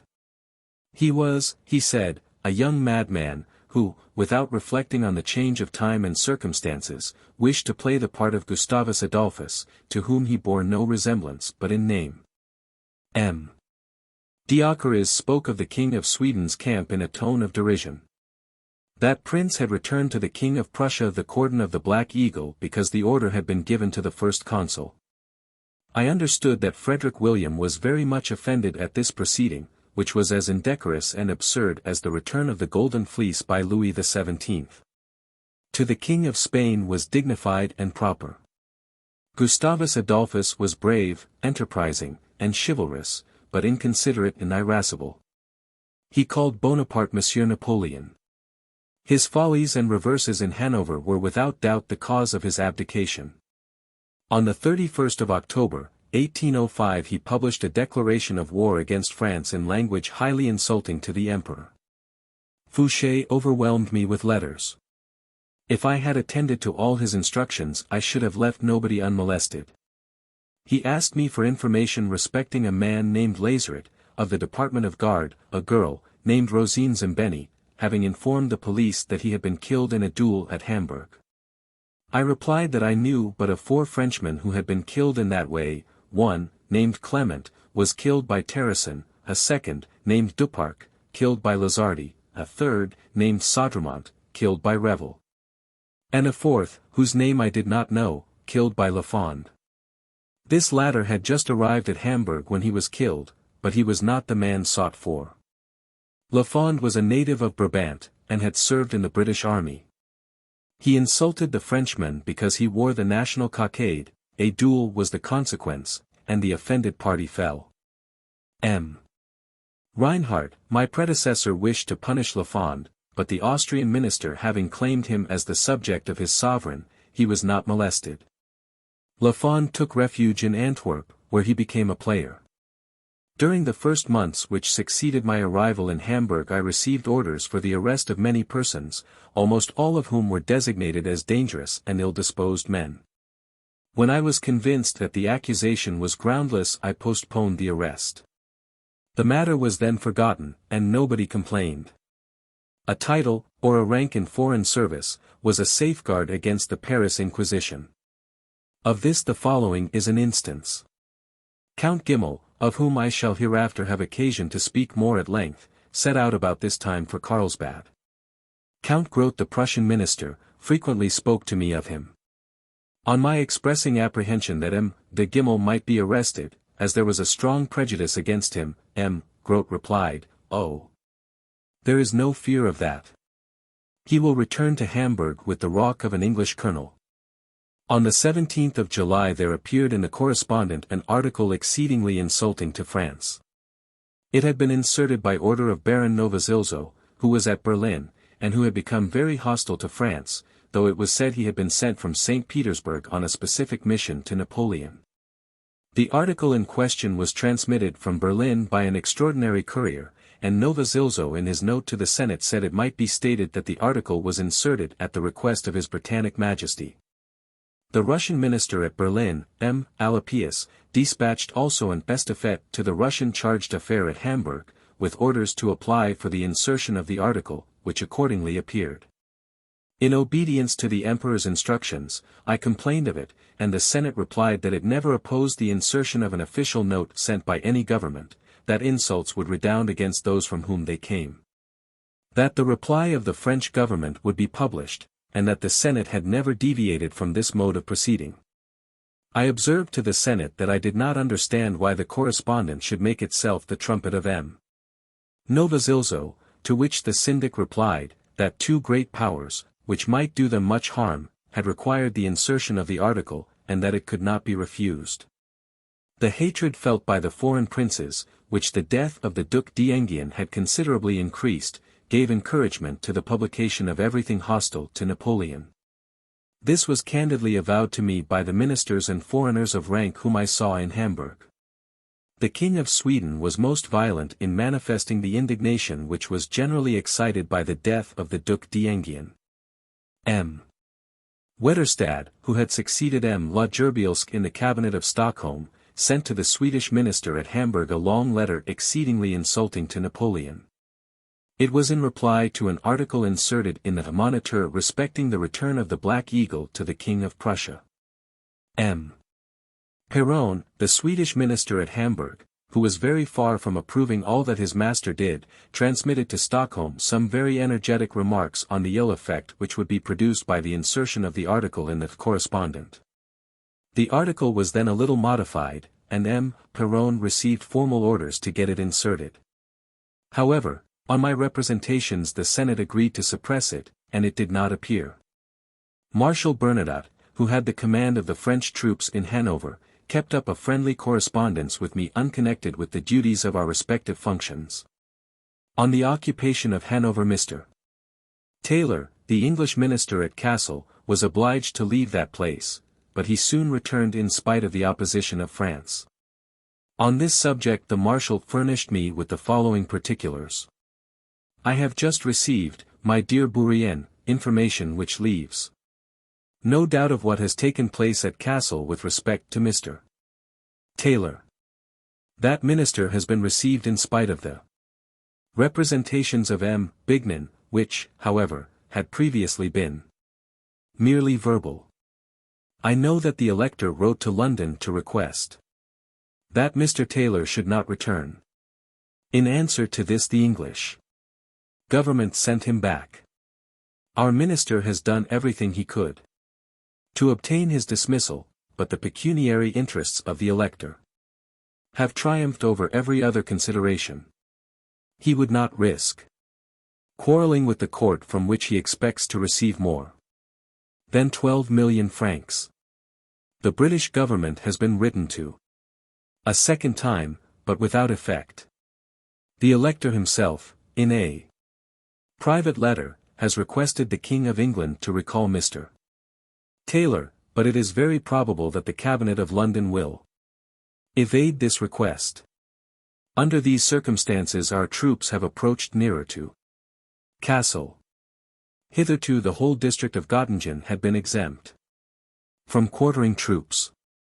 New arrangements, tendered necessary by the scarcity of forage, have obliged me to send a squadron of chasseurs de cheval to Munden, a little town 4 leagues from Kassel.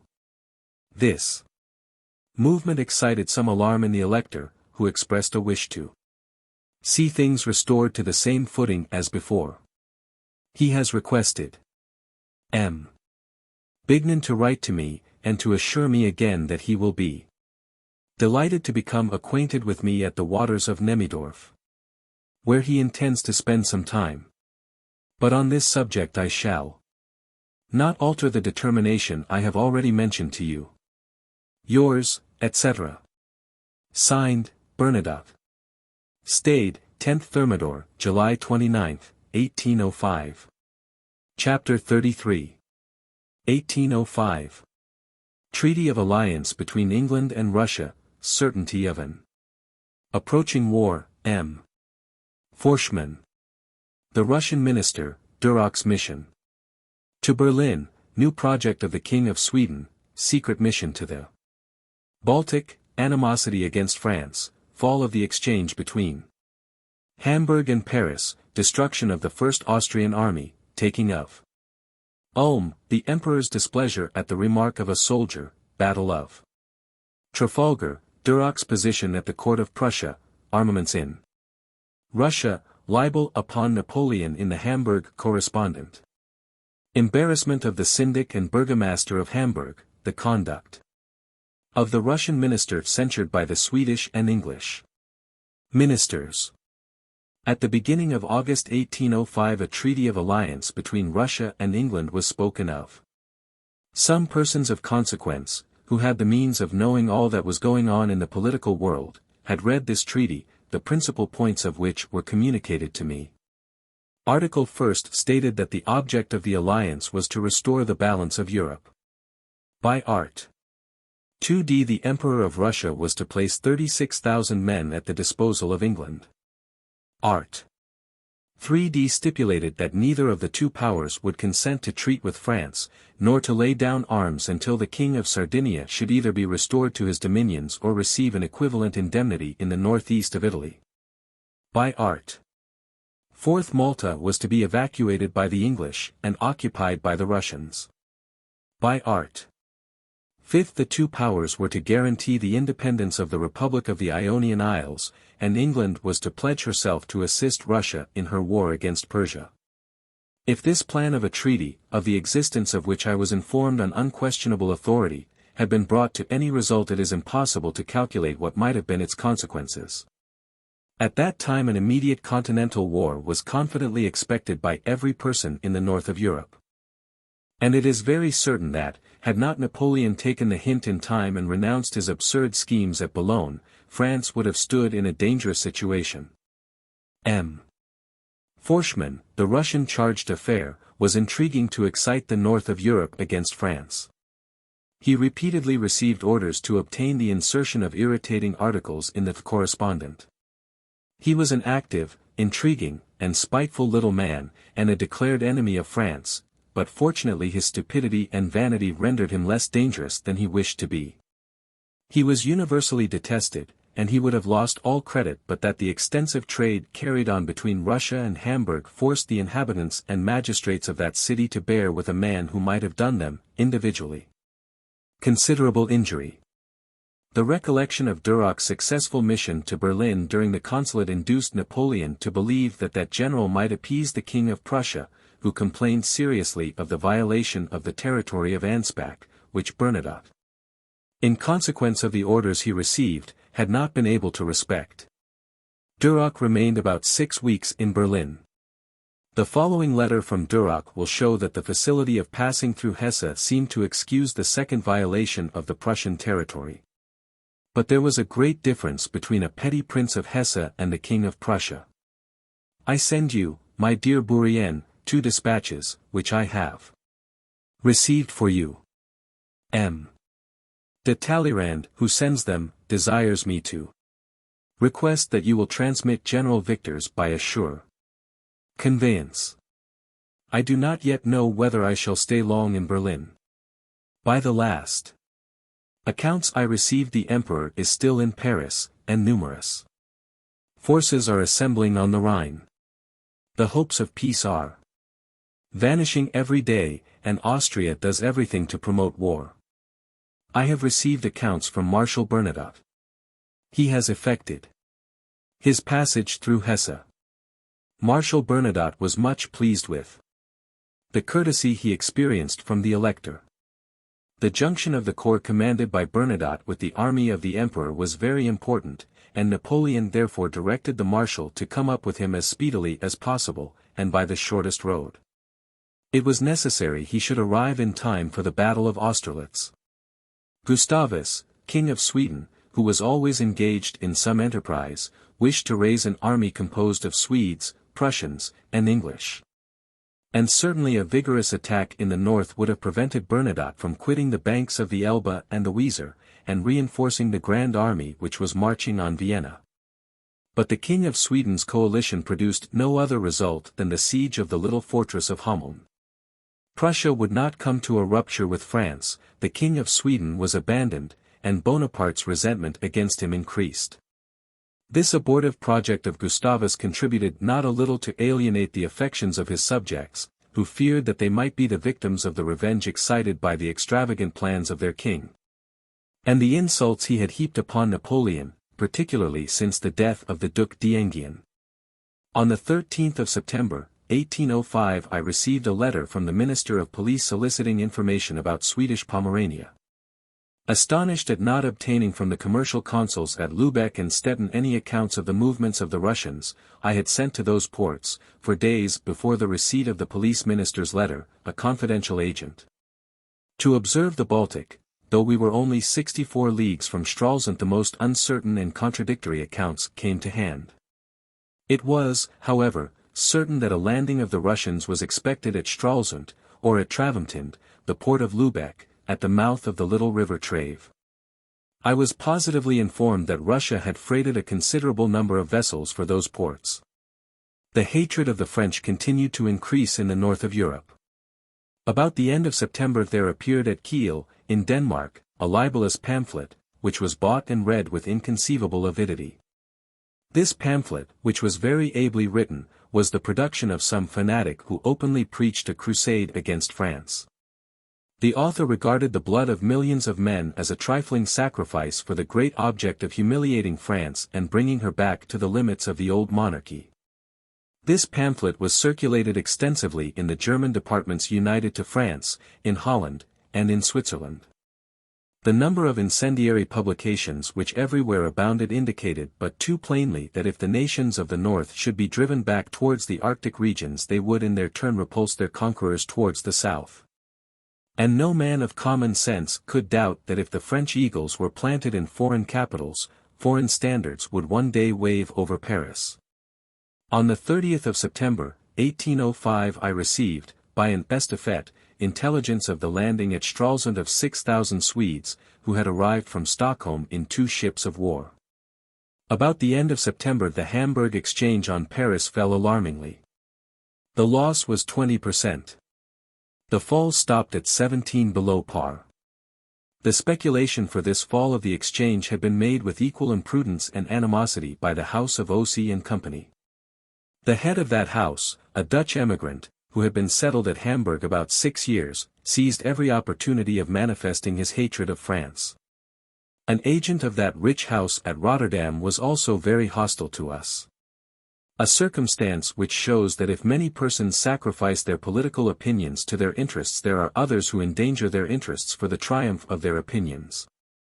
On the 23rd of October 1805 I received official intelligence of the total destruction of the First Austrian Army, General Barbu, who was in Hanover. Also informed me of that event in the following terms: the First Austrian Army has ceased to exist. He alluded to the brilliant affair of Ulm. I immediately dispatched 12 estafettes to different parts, among other places to Stralsund and Husum. I thought that these prodigies, which must have been almost incredible to those who were unacquainted with Napoleon's military genius, might arrest the progress of the Russian troops, and produces some change in the movements of the enemy's forces. A second edition of the Correspondent was published with this intelligence, and 6,000 copies were sold at 4 times the usual price. I need not detain the reader with the details of the capitulation of Ulm, which have already been published, but I may relate the following anecdote, which is not generally known. A French general passing before the ranks of his men said to them, "Well, comrades, we have prisoners enough here." "Yes indeed," replied one of the soldiers, "we never saw so many collected together before." It was stated at the time, and I believe it, that the emperor was much displeased when he heard of this, and remarked that it was atrocious to insult brave men to whom the fate of arms had proved unfavorable. In reading the history of this period we find that in whatever place Napoleon happened to be, there was the central point of action. The affairs of Europe were arranged at his headquarters in the same manner as if he had been in Paris. Everything depended on his good or bad fortune.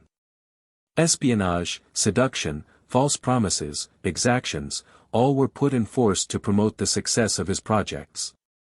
But his despotism, which excited dissatisfaction in France, and his continual aggressions, which threatened the independence of foreign states, rendered him more and more unpopular everywhere. The Battle of Trafalgar took place while Napoleon was marching on Vienna, and on the day after the capitulation of Ulm. The southern coast of Spain then witnessed an engagement between 31 French and about an equal number of English ships, and in spite of this equality of force the French fleet was destroyed.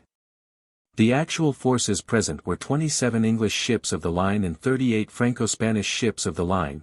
See James' Naval History, Volume 3. Page 459. This great battle afforded another proof of our naval inferiority. Admirers Calder first gave us the lesson which Nelson completed, but which cost the latter his life. According to the reports which Duroc transmitted to me, courage gave momentary hope to the French. But they were at length forced to yield to the superior naval tactics of the enemy. The Battle of Trafalgar paralyzed our naval force, and banished all hope of any attempt against England.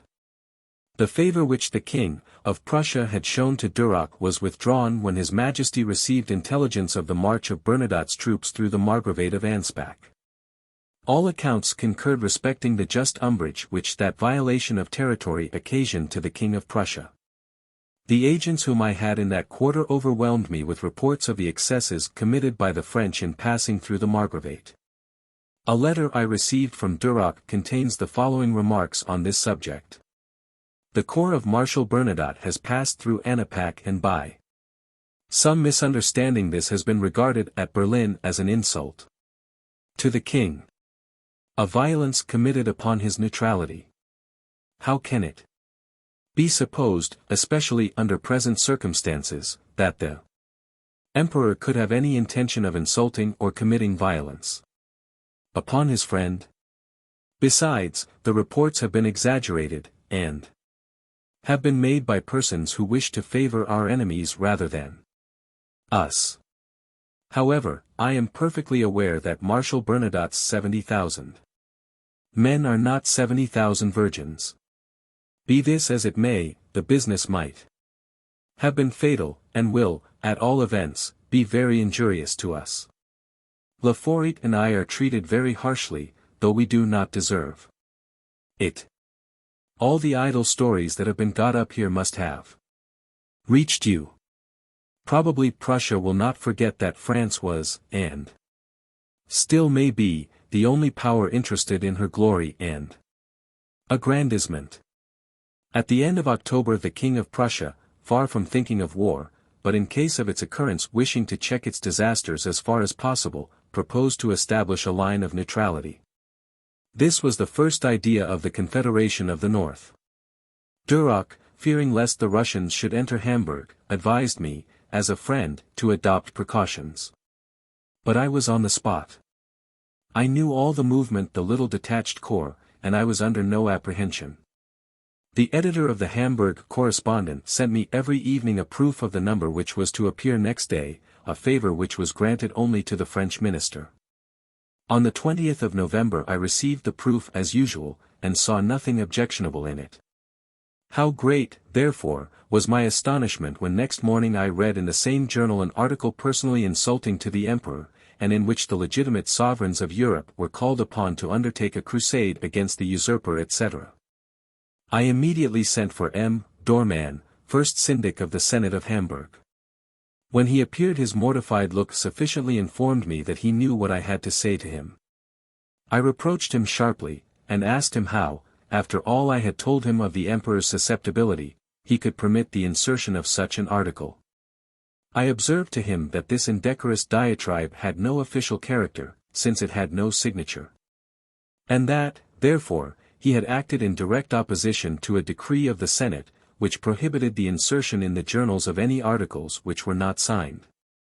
I told him plainly that his imprudence might be attended with serious consequences. M. Dorman did not attempt to justify Himmel but merely explained to me how the thing had happened. On the 20th of November, in the evening, M. Forschmann, the Russian chargé d'affaires who had in the course of the day arrived from the Russian headquarters presented to the editor of the correspondent the article in question. The editor, after reading the article, which he thought exceedingly indecorous, observed to M. Forschmann that his paper was already made up, which was the fact, for I had seen a proof. Forschmann, however, insisted on the insertion of the article. The editor then told him that he could not admit it without the approbation of the syndic censor. Forschmann immediately waited upon Dorman, and when the latter begged that he would not insist on the insertion of the article, Forschmann produced a letter written in French, which, among other things, contained the following: "You will get the enclosed article inserted in the correspondent without suffering a single word to be altered.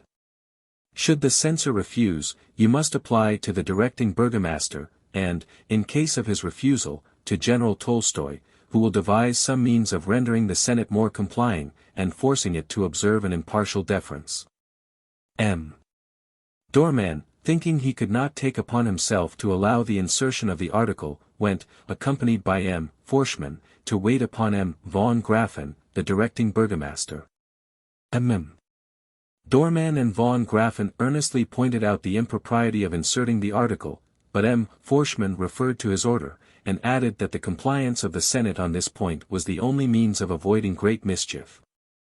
The burgomaster and the syndic, finding themselves thus forced to admit the article, entreated that the following passage at least might be suppressed: "I know a certain chief, who, in defiance of all laws divine and human, in contempt of the hatred he inspires in Europe, as well as among those whom he has reduced to be his subjects, keeps possession of a usurped throne by violence and crime. His insatiable ambition would subject all Europe to his rule. But the time is come for avenging the rights of nations." Forschmann again referred to his orders, and with some degree of violence insisted on the insertion of the article in its complete form. The burgomaster then authorized the editor of the correspondent to print the article that night, and Forschmann, having obtained that authority, carried the article to the office at 11:30. Such was the account given me by Dorman. I observed that I did not understand how the imaginary apprehension of any violence on the part of Russia should have induced him to admit so insolent an attack upon the most powerful sovereign in Europe, whose arms would soon dictate laws to Germany. The syndic did not dissemble his fear of the emperor's resentment, while at the same time he expressed a hope that the emperor would take into consideration the extreme difficulty of a small power maintaining neutrality in the extraordinary circumstances in which Hamburg was placed, and that the articles might be said to have been presented almost at the point of the Cossack spears. Dorman added that a refusal, which would have brought Russian troops to Hamburg, might have been attended by very unpleasant consequences to me, and might have committed the Senate in a very different way. I begged of him, once for all, to set aside in these affairs all consideration of my personal danger, and the syndic, after a conversation of more than 2 hours, departed more uneasy in his mind than when he arrived, and conjuring me to give a faithful report of the facts as they had happened. Dorman was a very worthy man, and I gave a favorable representation of his excuses and of the readiness which he had always evinced to keep out of the correspondent articles hostile to France. As, for example, the commencement of a proclamation of the Emperor of Germany to his subjects, and a complete proclamation of the King of Sweden. As it happened, the good syndic escaped with nothing worse than a fright. I was myself astonished at the success of my intercession. I learned from the Minister for Foreign Affairs that the Emperor was furiously indignant on reading the article, in which the French army was outraged as well as he. Indeed, he paid but little attention to insults directed against himself personally. Their eternal repetition had inured him to them, but at the idea of his army being insulted he was violently enraged, and uttered the most terrible threats. It is worthy of remark that the Swedish and English ministers, as soon as they read the article, waited upon the editor of the correspondent, and expressed their astonishment that such a libel should have been published. Victorious armies, said they, should be answered by cannonballs, not by insults as gross as they are ridiculous. This opinion was shared by all the foreigners at that time in Hamburg. Chapter 34. Difficulties of my situation at Hamburg, Toil and Responsibility. Supervision of the emigrants, foreign ministers, journals, packet. From Strasbourg, Bonaparte fond of narrating Giulio, an extempore. Recitation of a story composed by the Emperor. The brief detail I have given in the 2 or 3 preceding chapters of the events which occurred previously to and during the campaign of Austerlitz, with the letters of Duroc and Bernadotte, may afford the reader some idea of my situation during the early part of my residence in Hamburg. Events succeeded each other with such incredible rapidity as to render my labor excessive. My occupations were different, but not less laborious, than those which I formerly performed when near the Emperor. And, besides, I was now loaded with a responsibility which did not attach to me as the private secretary of General Bonaparte and the First Consul. I had, in fact, to maintain a constant watch over the emigrants in Altona, which was no easy matter, to correspond daily with the Minister for Foreign Affairs and the Minister of Police, to confer with the foreign ministers accredited at Hamburg, to maintain active relations with the commanders of the French army, to interrogate my secret agents, and keep a strict surveillance over their proceedings. It was, besides, necessary to be unceasingly on the watch for scurrilous articles against Napoleon in the Hamburg Correspondent. I shall frequently have occasion to speak of all these things, and especially of the most marked emigrants, in a manner less irregular, because what I have hitherto said may, in some sort, be considered merely as a summary of all the facts relating to the occurrences which daily passed before my eyes. In the midst of these multifarious and weighty occupations I received a packet with the Strasbourg postmark at the time the Empress was in that city. This packet had not the usual form of a diplomatic dispatch, and the superscription announced that it came from the residence of Josephine. My readers, I venture to presume, will not experience less gratification than I did on a perusal of its contents, which will be found at the end of this chapter. But before satisfying the curiosity to which I have perhaps given birth, I may here relate that one of the peculiarities of Bonaparte was a fondness of extempore narration. And it appears he had not discontinued the practice even after he became emperor. In fact, Bonaparte, during the first year after his elevation to the imperial throne, usually passed those evenings in the apartments of the Empress which he could steal from public business. Throwing himself on a sofa, he would remain absorbed in gloomy silence, which no one dared to interrupt. Sometimes, however, on the contrary, he would give the reins to his vivid imagination and his love of the marvelous, or, to speak more correctly, his desire to produce effect, which was perhaps one of his strongest passions, and would relate little romances, which were always of a fearful description and in unison with the natural turn of his ideas. During those recitals the ladies-in-waiting were always present, to one of whom I am indebted for the following story, which she had written nearly in the words of Napoleon. "Never," said this lady in her letter to me, "did the emperor appear more extraordinary. Led away by the subject, he paced the salon with hasty strides.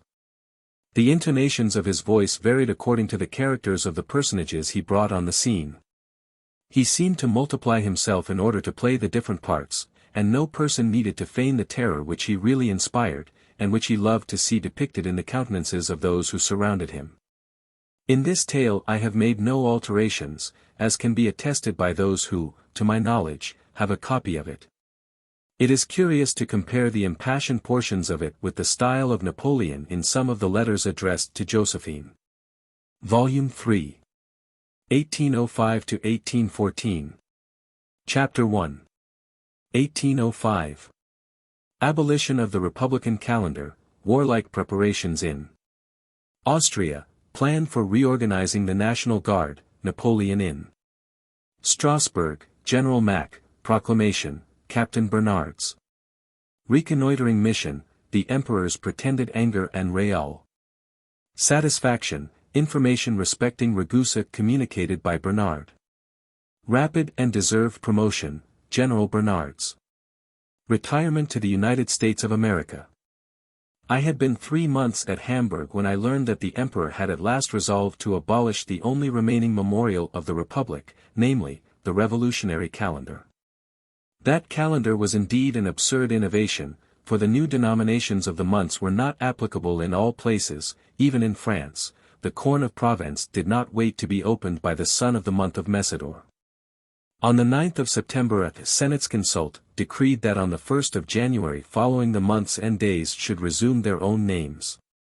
I read with much interest Laplace's report to the Senate, and must confess I was very glad to see the Gregorian calendar again acknowledged by law, as it had already been acknowledged in fact. Frenchmen in foreign countries experienced particular inconvenience from the adoption of a system different from all the rest of the world. A few days after the revival of the old calendar the emperor departed for the army. When at Hamburg it may well be supposed that I was anxious to obtain news, and I received plenty from the interior of Germany and from some friends in Paris. This correspondence enables me to present to my readers a comprehensive and accurate picture of the state of public affairs up to the time when Napoleon took the field. I have already mentioned how artfully he always made it appear that he was anxious for peace, and that he was always the party attacked. His conduct previous to the first conquest of Vienna affords a striking example of this artifice. It was pretty evident that the transformation of the Cisalpine Republic into the Kingdom of Italy, and the union of Genoa to France were infractions of treaties. Yet the emperor, nevertheless, pretended that all the infractions were committed by Austria. The truth is, that Austria was raising levies as secretly as possible, and collecting her troops on the frontiers of Bavaria.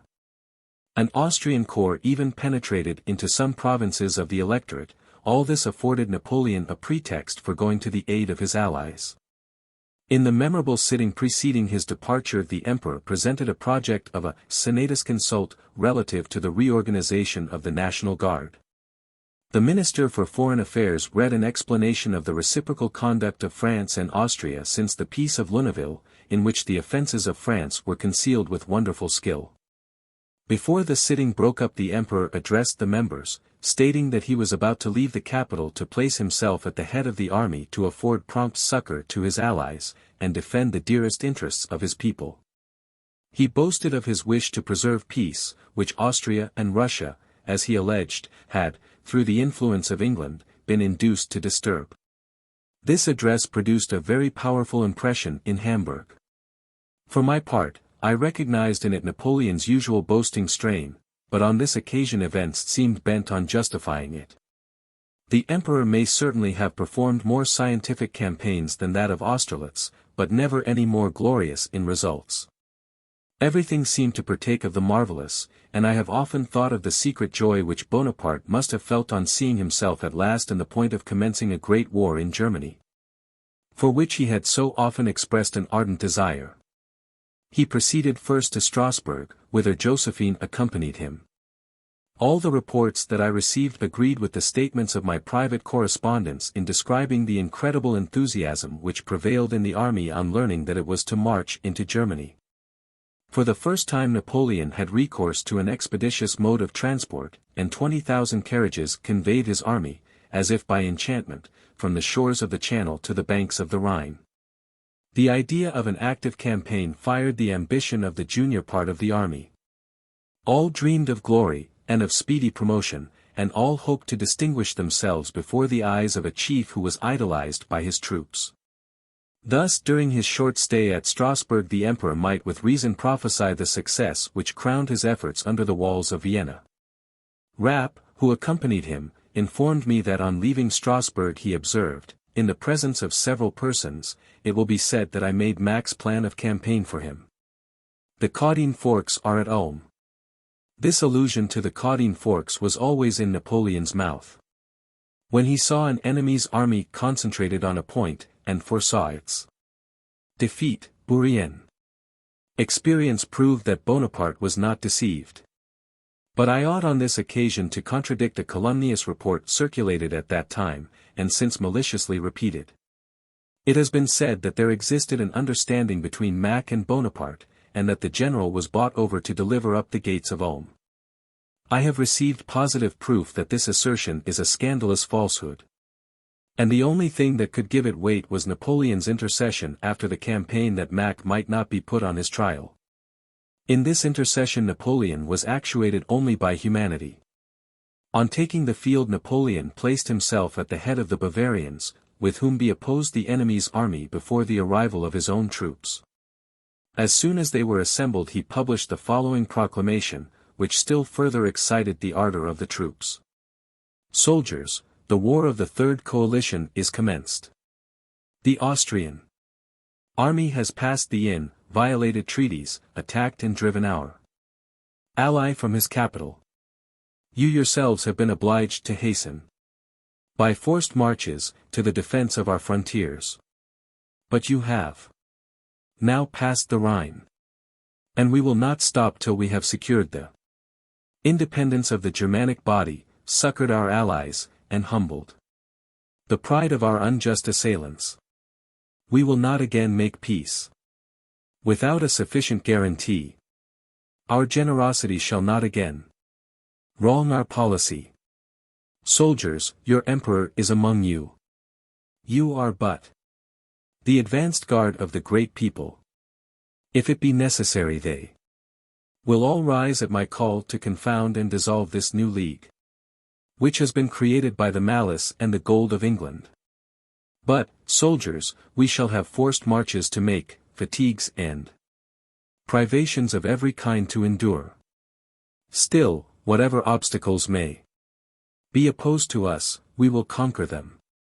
And we will never rest until we have planted our eagles on the territory of our enemies. In the confidential notes of his diplomatic agents, in his speeches, and in his proclamations, Napoleon always described himself as the attacked party. And perhaps his very earnestness in so doing sufficed to reveal the truth to all those who had learned to read his thoughts differently from what his words expressed them. At the commencement of the campaign of Austerlitz a circumstance occurred from which is to be dated the fortune of a very meritorious man.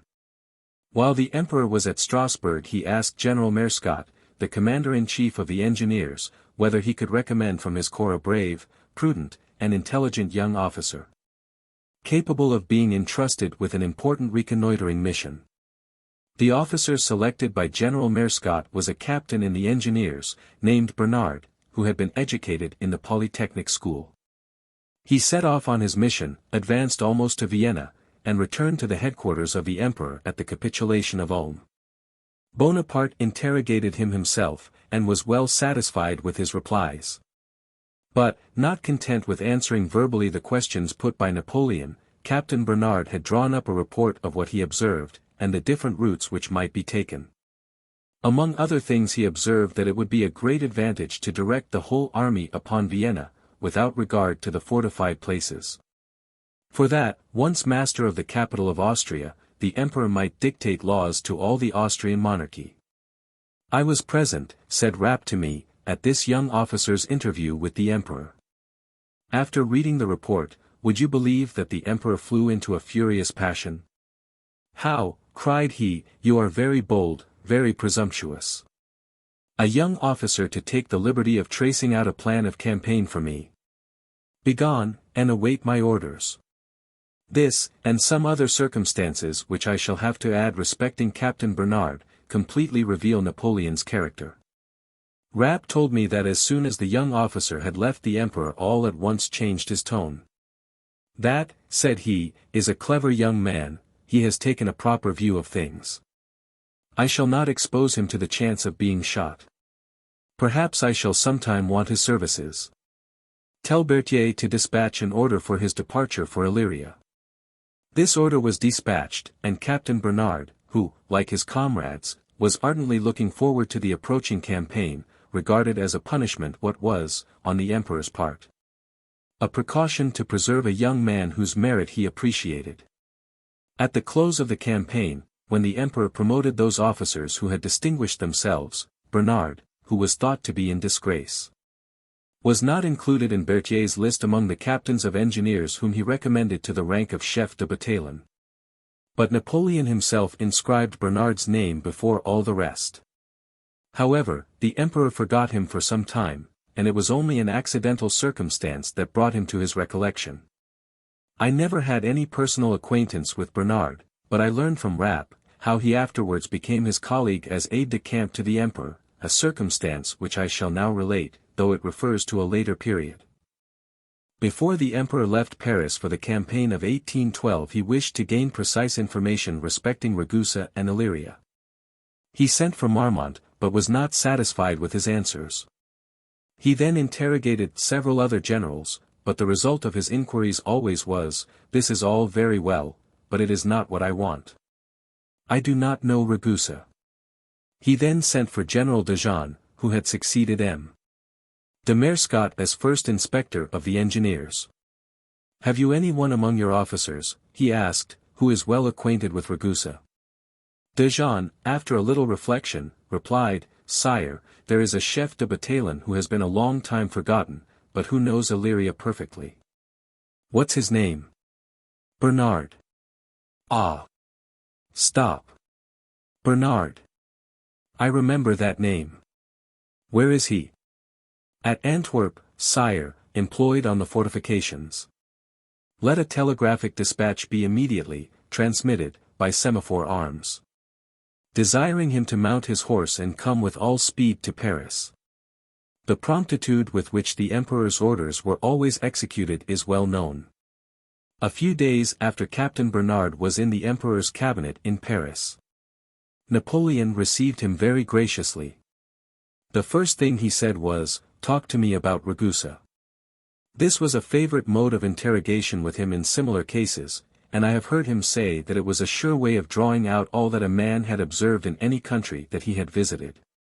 Be that as it may, he was perfectly satisfied with M. Bernard's information respecting Illyria, and when the chef de bataillon had finished speaking, Napoleon said, "Colonel Bernard, I am now acquainted with Ragusa."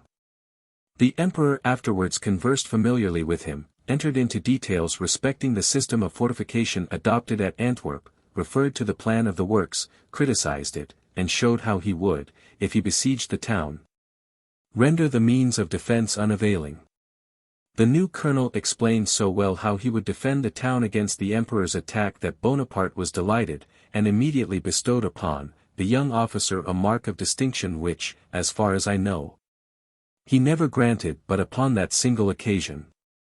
The emperor was going to preside at the Council of State, and desired Colonel Bernard to accompany him, and many times during the sittings be asked him for his opinion upon the points which were under discussion. On leaving the council, Napoleon said, "Bernard, you are in future my aide-de-camp."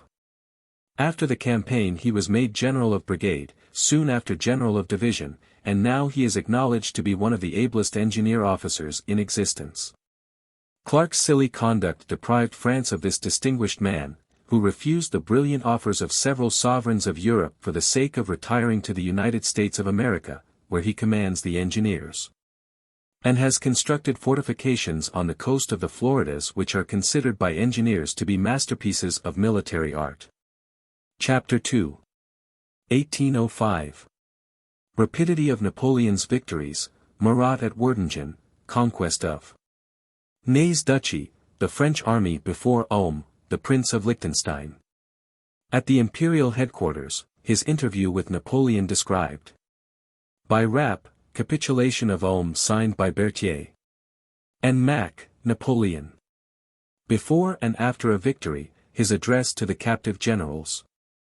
The Emperor's proclamation, 10,000 prisoners taken by Murat. Battle of Caldiero in Italy, letter from Duroc, attempts to retard the Emperor's progress, fruitless. Mission of M. de Jolet, the first. French eagles taken by the Russians, bold adventure of Lens and Murat, the French enter Vienna, Savary's mission to the Emperor. Alexander. To convey an idea of the brilliant campaign of 1805 from an abstract of the reports and letters I received at Hamburg, I should, like the almanac makers, be obliged to note down a victory for every day. Was not the rapidity of the Emperor's first operations a thing hitherto unprecedented?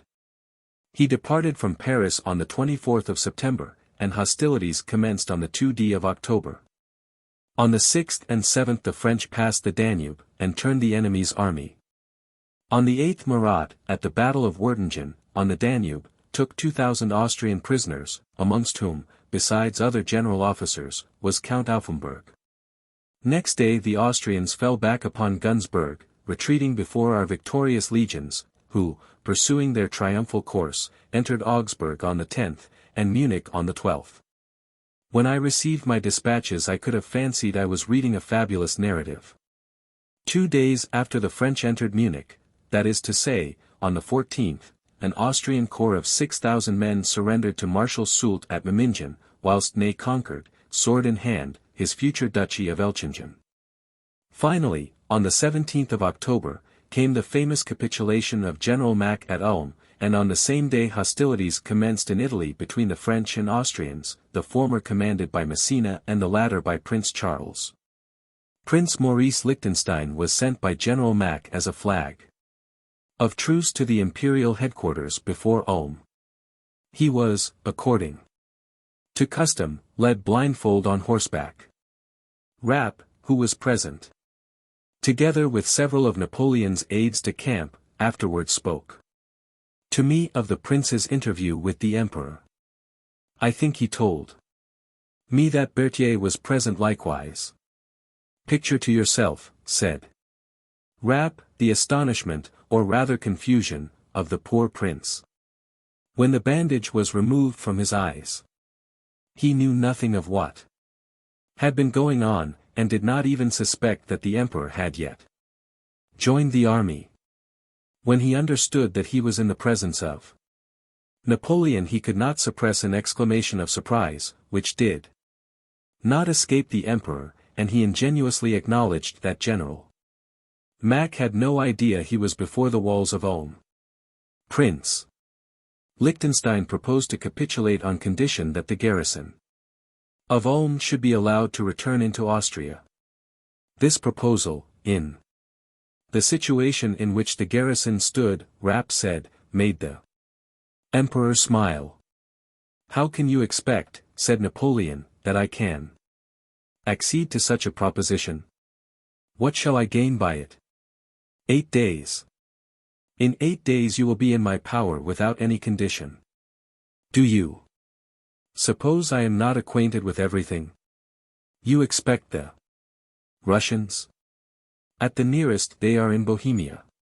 Were I to allow you to march out, what security can I have that you will not join them, and afterwards fight against me? Your generals have deceived me often enough, and I will no longer be duped. At Marengo, I was weak enough to allow the troops of Melas to march out of Alessandria. He promised to treat for peace. What happened? 2 months after Moreau had to fight with the garrison of Alessandria. Besides, this war is not an ordinary war. After the conduct of your government, I am not bound to keep any terms with it. I have no faith in its promises. You have attacked me. If I should agree to what you ask, Mack would pledge his word, I know. But, even relying on his good faith, would be he able to keep his promise? As far as regards himself, yes, but as regards his army, no.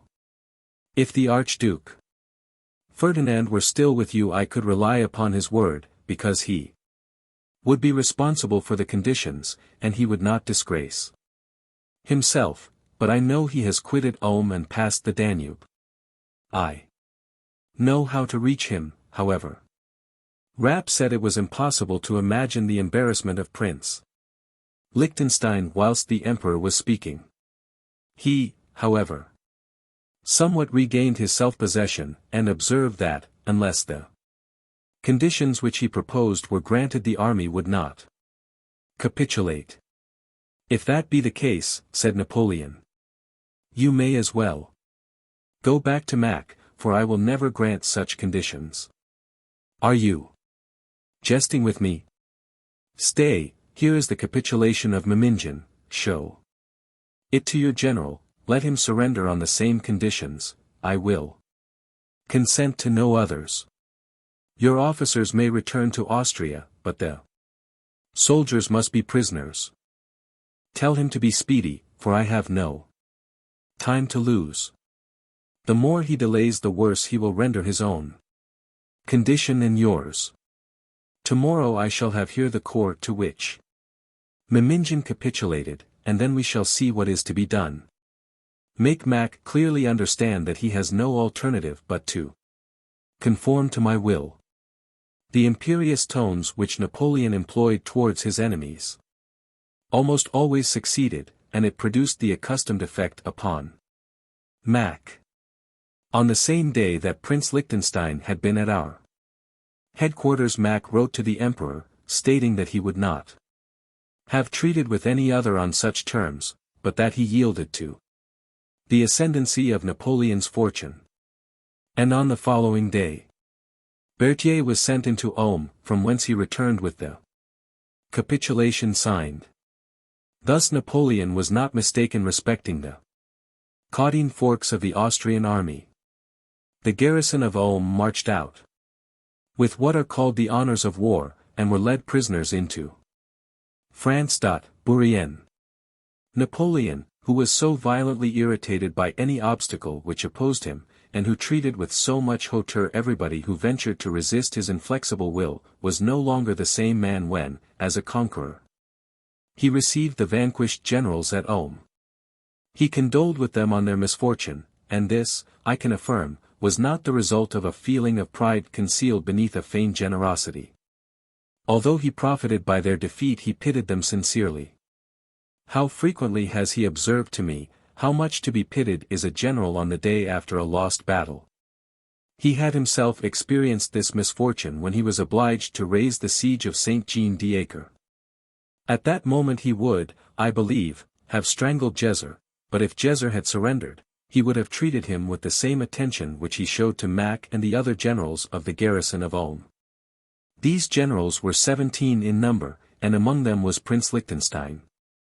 There were also General Klenau, Baron de Joulay, who had acquired considerable military reputation in the preceding wars, and General Fresnel, who stood in a more critical situation than his companions in misfortune, for he was a Frenchman and an emigrant. Rapp told me that it was really painful to see these generals. They bowed respectfully to the emperor, having Mack at their head. They preserved a mournful silence, and Napoleon was the first to speak, which he did in the following terms: "Gentlemen, I feel sorry that such brave men as you are should be the victims of the follies of a cabinet which cherishes insane projects, and which does not hesitate to commit the dignity of the Austrian nation by trafficking with the services of its generals. Your names are known to me, they are honorably known wherever you have fought. Examine the conduct of those who have committed you. What could be more iniquitous than to attack me without a declaration of war? Is it not criminal to bring foreign invasion upon a country? Is it not betraying Europe to introduce Asiatic barbarities into her disputes? If good policy had been followed, the Aulic Council, instead of attacking me, would have sought my alliance in order to drive back the Russians to the north. The alliance which your cabinet has formed will appear monstrous in history. It is the alliance of dogs, shepherds, and wolves against sheep. Such a scheme could never have been planned in the mind of a statesman. It is fortunate for you that I have not been defeated in the unjust struggle to which I have been provoked. If I had, the cabinet of Vienna would have soon perceived its error, for which, perhaps, it will yet one day pay dearly. What a change 15 days of success, crowned by the capture of Ulm, had made in affairs. At Hamburg I knew through my agents to what a degree of folly the hopes of Napoleon's enemies had risen before he began the campaign. The security of the cabinet of Vienna was really inexplicable. Not only did they not dream of the series of victories which made Napoleon master of all the Austrian monarchy, but the assistance of Drake and all the intriguers of that sort treated France already as a conquered country, and disposed of some of our provinces. In the excess of their folly, to only give one instance, they promised the town of Lyons to the King of Sardinia, to recompense him for the temporary occupation of Piedmont. In the treaties and declarations, see Martins and Thiers, Tome v. p. 355, there is rather a tendency to sell the skin of the bear before killing him. While Napoleon flattered his prisoners at the expense of their government, he wished to express satisfaction at the conduct of his own army, and with this view he published a remarkable proclamation, which in some measure presented an abstract of all that had taken place since the opening of the campaign. This proclamation was as follows: Soldiers of the Grand Army, in a fortnight we have finished an entire campaign. What we propose to do has been done. We have driven the Austrian troops from Bavaria, and restored our ally to The sovereignty of his dominions. That army, which, with equal presumption and imprudence, marched upon our frontiers, is annihilated. But what does this signify to England? She has gained her object. We are no longer at Boulogne, and her subsidy will be neither more nor less. Of 100,000 men who compose that army, 60,000 are prisoners. They will replace our conscripts in the labors of agriculture. 200 pieces of cannon, the whole park of artillery, 90 flags, and all their generals are in our power. 15,000 men only have escaped. Soldiers. I announce to you the result of a great battle. But, thanks to the ill-devised schemes of the enemy, I was enabled to secure the wished-for result without incurring any danger, and, what is unexampled in the history of nations, that result has been gained at the sacrifice of scarcely 1,500 men killed and wounded. Soldiers. This success is due to your unlimited confidence in your Emperor, to your patience in enduring fatigues and privations of every kind, and to your singular courage and intrepidity. But we will not stop here. You are impatient to commence another campaign. The Russian army, which English gold has brought from the extremities of the universe, shall experience the same fate as that which we have just defeated. In the conflict in which we are about to engage, the honor of the French infantry is especially concerned. We shall now see another decision of the question which has already been determined in Switzerland and Holland. Namely, whether the French infantry is the first or the second in Europe. Among the Russians there are no generals in contending against whom I can acquire any glory. All I wish is to obtain the victory with the least possible bloodshed.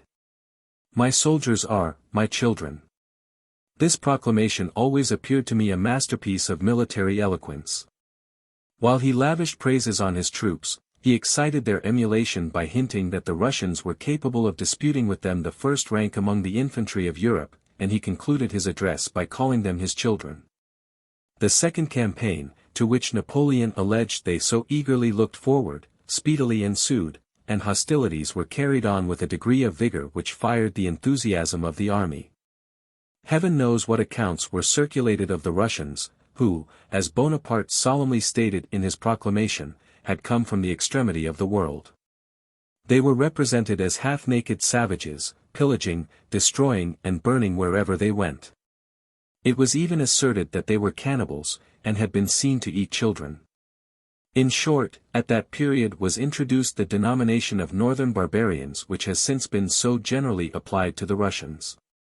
2 days after the capitulation of Ulm, Murat obtained the capitulation of Trachtelfingen from General Yarnek, and made 10,000 prisoners, so that, without counting killed and wounded, the Austrian army had sustained a diminution of 50,000 men after a campaign of 20 days. On the 27th of October the French army crossed the Inn, and thus penetrated into the Austrian territory. Salzburg and Brienne were immediately taken. The army of Italy, under the command of Massena, was also obtaining great advantages. On the 30th of October, that is to say, the very day on which the Grand Army took the above-mentioned fortresses, the army of Italy, having crossed the Adige, fought a sanguinary battle at Caldiero, and took 5,000 Austrian prisoners. In the extraordinary campaign, which has been distinguished by the name of the Campaign of Austerlitz, the exploits of our troops succeeded each other with the rapidity of thought.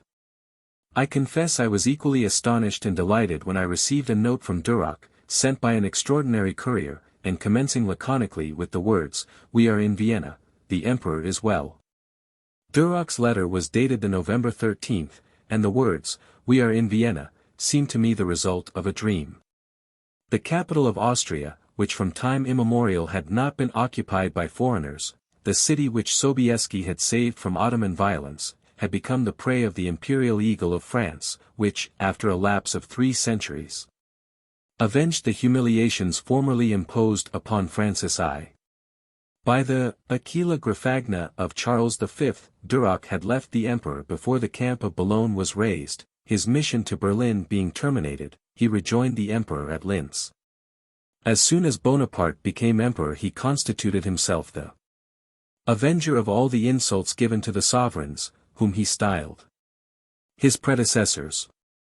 All that related to the honor of France was sacred to him. Thus he removed the column of Rosbach from the Prussian territory. Bourrienne. Before I noticed the singular mission of M.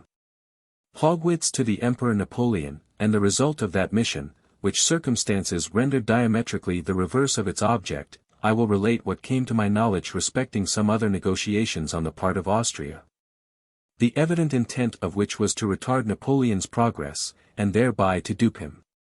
M. de Juillet, one of the generals included in the capitulation of Ulm, had returned home to acquaint his sovereign with the disastrous event. He did not conceal, either from the Emperor Francis or the cabinet of Vienna, the destruction of the Austrian army, and the impossibility of arresting the rapid advance of the French. M.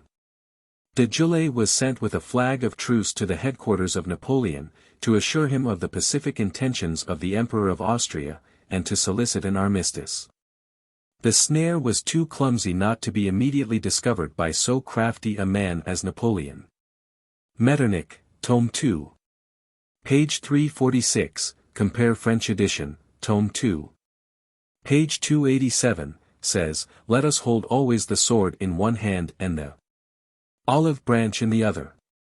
Always ready to negotiate, but only negotiating while advancing." Here is Napoleon's system.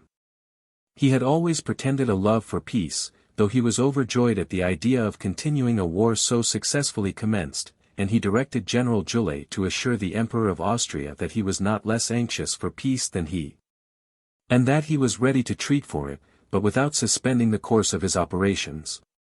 Bonaparte, indeed, could not, without a degree of imprudence of which he was incapable, consent to an armistice, for M. de Juillet, though entrusted with powers from Austria, had received none from Russia. Russia, therefore, might disavow the armistice and arrive in time to defend Vienna, the occupation of which was so important to the French army. The Russians, indeed, were advancing to oppose us, and the corps of our army, commanded by Mortier on the left bank of the Danube, experienced in the first engagement a check at Dürnstein, which not a little vexed the emperor. This was the first reverse of fortune we had sustained throughout the campaign. It was trivial, to be sure, but the capture by the Russians of 3 French eagles, the first that had fallen into the hands of the enemy, was very mortifying to Napoleon, and caused him to prolong for some days his staff at St. Fulton, where he then was. The rapid occupation of Vienna was due to the successful temerity of Lannes and Murat, 2 men alike distinguished for courage and daring spirit. A bold artifice of these generals prevented the destruction of the Thabor Bridge at Vienna, without which our army would have experienced considerable difficulty in penetrating into the Austrian capital. This act of courage and presence of mind, which had so great an influence on the events of the campaign, was described to me by Lannes, who told the story with an air of gaiety unaccompanied by any self-complacency, and seemed rather pleased with the trick played upon the Austrians than proud of the brilliant action which had been performed. Bold enterprises were so natural to Lannes that he was frequently the only person who saw nothing extraordinary in his own exploits. Alas! What men were sacrificed to Napoleon's ambition! The following is the story of the Bridge of Thabor as I heard it from Lannes. I was one day walking with Murat, on the right bank of the Danube, and we observed on the left bank, which was occupied by the Austrians, some works going on, the evident object of which was to blow up the bridge on the approach of our troops. The fools had the impudence to make these preparations under our very noses, but we gave them a good lesson.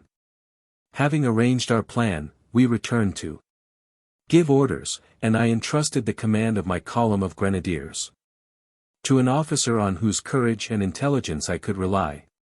I then returned to the bridge, accompanied by Murat and 2 or 3 Other officers. We advanced, unconcernedly, and entered into conversation with the commander of a post in the middle of the bridge. We spoke to him about an armistice which was to be speedily concluded. While conversing with the Austrian officers we contrived to make them turn their eyes towards the left bank, and then, agreeably to the orders we had given, my column of grenadiers advanced on the bridge. The Austrian cannoneers, on the left bank, seeing their officers in the midst of us, did not dare to fire, and my column advanced at a quick step. Murat and I, at the head of it, gained the left bank. All the combustibles prepared for blowing up the bridge were thrown into the river, and my men took possession of the batteries erected for the defense of the bridge head. The poor devils of Austrian officers were perfectly astounded when I told them they were my prisoners. Such, as well as I can recollect, was the account given by Lons, who laughed immoderately in describing the consternation of the Austrian officers when they discovered the trick that had been played upon them. When Lons performed this exploit he had little idea of the important consequences which would attend it. He had not only secured to the remainder of the French army a sure and easy entrance to Vienna, but, without being aware of it, he created an insurmountable impediment to the junction of the Russian army with the Austrian corps, commanded by Prince Charles, who, being pressed by Messina, hastily advanced into the heart of the hereditary states, where he fully expected a great battle would take place. As soon as the corps of Murat and Lons had taken possession of Vienna, the emperor ordered all the divisions of the army to march upon that capital. The story told in much the same way in theirs, Tome 6, p. 260, Rupp, p. 57, and Savary, Tome 2. Page 162, but as errors. Tome I, page 814, points out, Bourrienne makes an odd mistake in believing the Thabor Bridge gave the French access to Vienna. The capital is on the right bank, and was already in their power. The possession of the bridge enabled them to pass over to the left bank, and to advance towards Austerlitz before the Archduke Charles, coming from Italy, could make his junction with the Allied army. See Plan 48 of Thiers Atlas, or 58 of Allison's. The immediate result of the success of this rather doubtful artifice would have been the destruction of the corps of Kutuzov. But Murat in his turn was deceived by Bagration into belief in an armistice. In fact, both sides at this time fell into curious errors. Napoleon established his headquarters at Schönbrunn, where he planned his operations for compelling the corps of Prince Charles to retire to Hungary, and also for advancing his own forces to meet the Russians. Murat and Lons always commanded the advanced guard during the forced marches ordered by Napoleon, which were executed in a way truly miraculous. To keep up the appearance of wishing to conclude peace as soon as reasonable propositions should be made to him, Napoleon sent for his Minister for Foreign Affairs, who speedily arrived at Vienna. And General Savary was sent on a mission to the Emperor Alexander. The details of this mission I have learned only from the account of it given by the Duc de Rovigo in his apologetic memoirs. In spite of the Duke's eagerness to induce a belief in Napoleon's pacific disposition, the very facts on which he supports his argument lead to the contrary conclusion. Napoleon wished to dictate his conditions before the issue of a battle the success of which might appear doubtful to the young Emperor of Russia. And these conditions were such as he might impose when victory should be declared in favor of our eagles. It must be clear to every reflecting person that by always proposing what he knew could not be honorably acceded to, he kept up the appearance of being a pacificator, while at the same time he ensured to himself the pleasure of carrying on the war. Chapter 3. 1805. My functions at Hamburg, the King of Sweden at Stralsund. My bulletin describing the situation of the Russian armies, Durox. Recall from Berlin, General Dumouriez, recruiting of the English in Hanover, the daughter of M. de Marbioff and Napoleon, treachery of the King of Naples, the son of Austerlitz, Prince Dolgoruki. Rapp's account of the Battle of Austerlitz, Gerard's picture. Eugene's marriage. I must now relate how, in conformity with my instructions, I was employed in Hamburg in aiding the success of the French army. I had sent an agent to observe the Russian troops, which were advancing by forced marches to the banks of the Elbe. This agent transmitted to me from Gadbusch an account of the routes taken by the different columns. It was then supposed that they would march upon Holland by the way of Bremen and Oldenburg. On the receipt of thus intelligence the electorate of Hanover was evacuated by the French, and General Barbu, who had commanded there concentrated his forces in Hamelin. On the 2d of November 1805 the King of Sweden arrived at Stralsund. I immediately intimated to our government that this circumstance would probably give a new turn to the operations of the combined army. For hitherto the uncertainty of its movements and the successive counter-orders afforded no possibility of ascertaining any determined plan. The intention seemed to be, that all the Swedo-Russian troops should cross the Elbe at the same point, viz., Lauenburg, 6 miles from Hamburg. There was not on the 5th of November a single Russian on the southern bank of the Elbe. The first column of the Grand Russian army passed through Warsaw on the 1st of November, and on the 2d the Grand Duke Constantine was expected with the guards. This column, which amounted to 6,000 men, was the first that passed through Prussian Poland.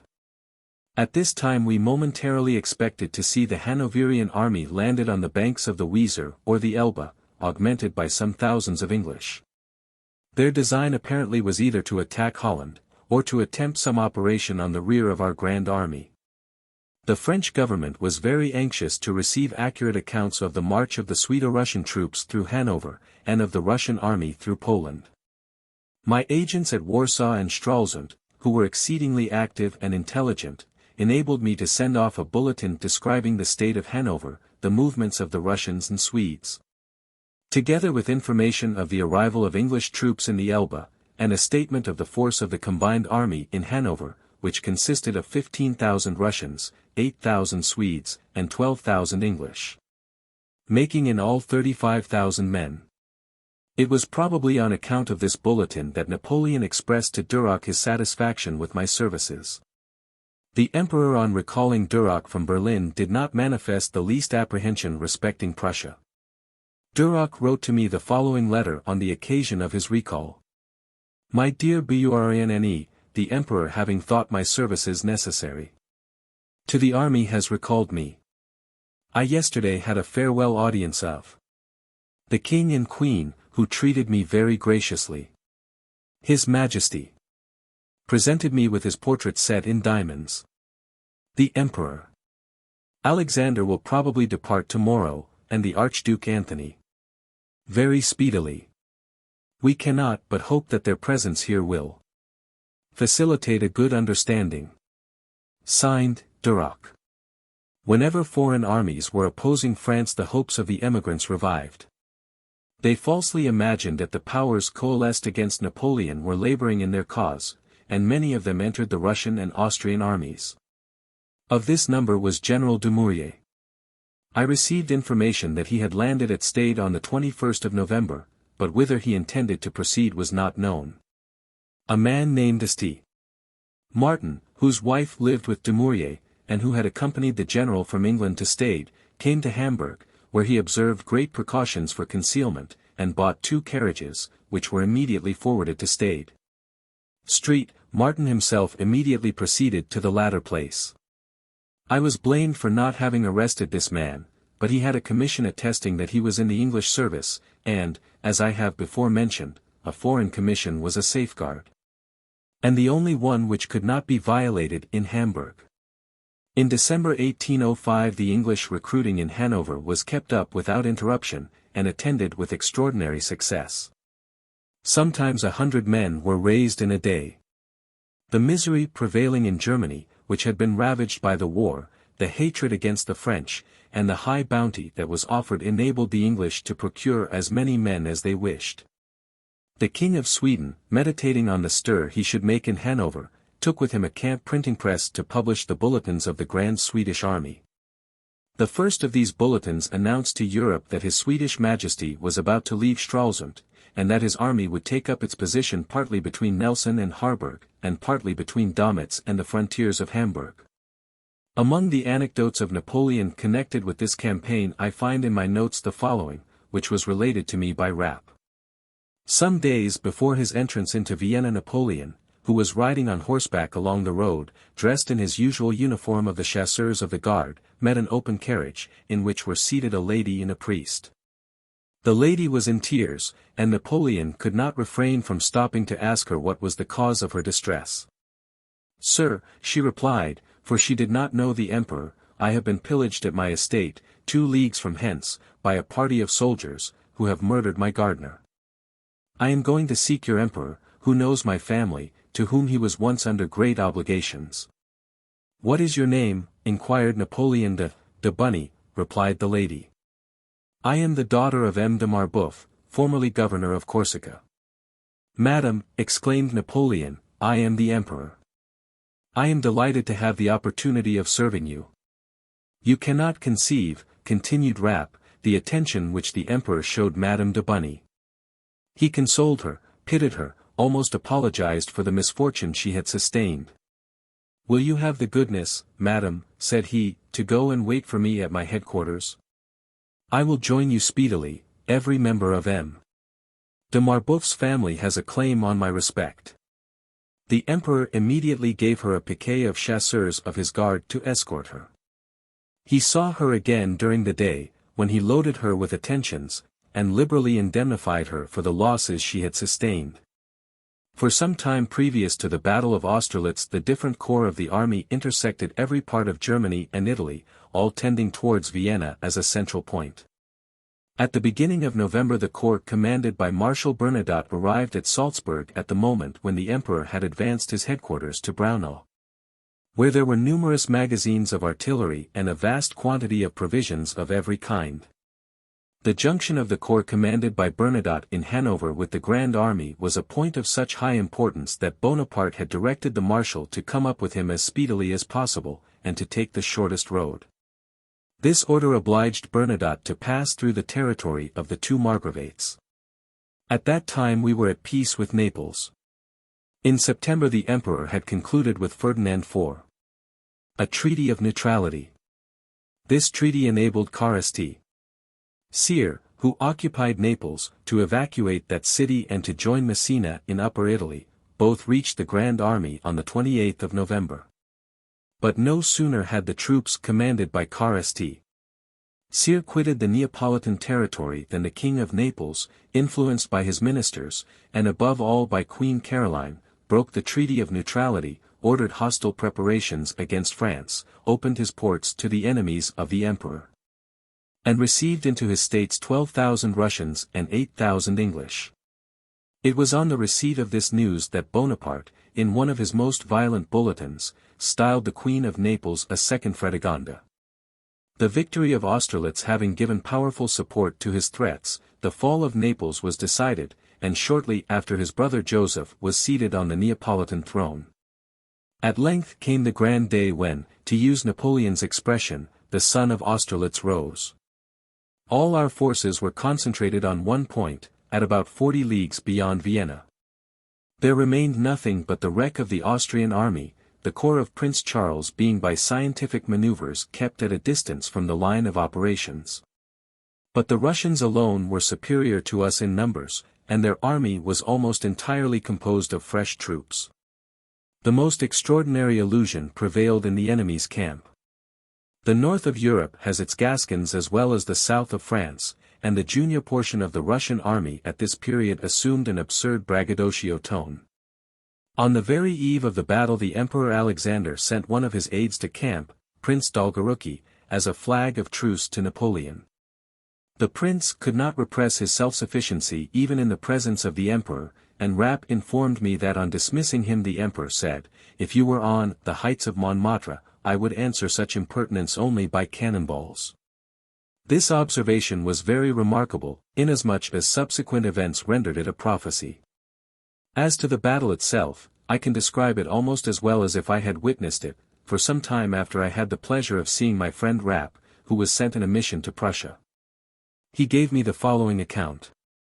When we arrived at Austerlitz, the Russians were not aware of the scientific plans which the emperor had laid for drawing them upon the ground he had marked out. And seeing our advanced guards fall back before theirs, they already considered themselves conquerors. They supposed that their guard alone would secure an easy triumph. But the action commenced, and they experienced an energetic resistance on all points. At 1 o'clock the victory was yet uncertain, for they fought admirably. They wished to make a last effort by directing close masses against our center. Their imperial guard deployed, their artillery, cavalry, and infantry marched upon a bridge which they attacked, and this movement, which was concealed by the rising and falling of the ground, was not observed by Napoleon. I was at that moment near the emperor, awaiting his orders. We heard a well-maintained firing of musketry. The Russians were repulsing one of our brigades. The emperor ordered me to take some of the Mamelukes, 2 squadrons of chasseurs, and 1 of grenadiers of the guard, and to go and reconnoiter the state of things. I set off at full gallop, and soon discovered the disaster. The Russian cavalry had penetrated our squares, and was sabring our men. I perceived in the distance some masses of cavalry and infantry, which formed the reserve of the Russians. At that moment, the enemy advanced to meet us, bringing with him 4 pieces of artillery, and ranged himself in order of battle. I had the brave Morland on my left, and General Dallemagne on my right. Forward, my lads! Exclaimed I to my troop. See how your brothers and friends are being cut to pieces. Avenge them. Avenge our flag. Forward. These few words roused my men. We advanced as swiftly as our horses could carry us upon the artillery, which was taken. The enemy's cavalry, which awaited us firmly, was repulsed by the same shock, and fled in disorder, galloping as we did over the wrecks of our squares. The Russians rallied, but a squadron of horse grenadiers came up to reinforce me, and thus enabled me to hold ground against the reserves of the Russian guard. We charged again. And this charge was terrible. The brave Morland was killed by my side. It was downright butchery. We were opposed man to man, and were so mingled together that the infantry of neither one nor the other side could venture to fire for fear of killing its own men. At length the intrepidity of our troops overcame every obstacle, and the Russians fled in disorder, in sight of the 2 emperors of Russia and Austria, who had stationed themselves on a height in order to witness the battle. They saw a desperate one, said Rapp. And I trust they were satisfied. For my part, my dear friend, I never spent so glorious a day. What a reception the emperor gave me when I returned to inform him that we had won the battle. My sword was broken, and a wound which I received on my head was bleeding copiously, so that I was covered with blood. He made me a general of division. The Russians did not return to the charge. We had taken all their cannon and baggage, and Prince Repnin was among the prisoners. Thus it was that Rapp related to me this famous battle of which he was the hero, as Kellerman had been the hero of Marengo. What now remains of Austerlitz? The recollection, the glory, and the magnificent picture of Gerard, the idea of which was suggested to the emperor by the sight of Rapp with the blood streaming from his wound. I cannot forbear relating here a few particulars which I learned from Rapp respecting his mission after the cure of his wound, and the marriage of Prince Eugene to the Princess Augusta of Bavaria. The friendship which Rapp cherished for me was of the most sincere kind. During my disgrace he did not even conceal it from Napoleon. And whoever knows anything of the emperor's court will acknowledge that that was a greater mark of courage than the carrying of a redoubt or making the most brilliant charge of cavalry. Rapp possessed courage of every kind, an excellent heart, and a downright frankness, which for a time brought him into disgrace with Napoleon. The only thing for which Rapp could be reproached was his extreme prejudice against the nobility, which I am convinced was the sole reason why he was not created a duke. The emperor made him a count because he wished that all his aides-de-camp should have titles. He had been a fortnight at Schönbrunn, said Rapp to me, and I had not yet resumed my duties, when the emperor sent for me. He asked me whether I was able to travel, and on my replying in the affirmative, he said, "Go then, and give an account of the battle of Austerlitz to Marmont, and vex him for not having been at it." I set off, and in conformity with the instructions I had received from the emperor I proceeded to Gratz, where I found Marmont, who was indeed deeply mortified at not having had a share in the great battle. I told him, as the emperor had directed me, that the negotiations were commenced, but that nothing was yet concluded, and that therefore, at all events, he must hold himself in readiness. I ascertained the situation of his army in Styria, and the amount of the enemy's force before him. The emperor wished him to send a number of spies into Hungary, and to transmit to him a detailed report from their communications. I next proceeded to Laybach, where I found Messina at the head of the 8th Corps, and I informed him that the emperor wished him to march in all haste upon Vienna, in case he should hear of the rupture of the negotiations.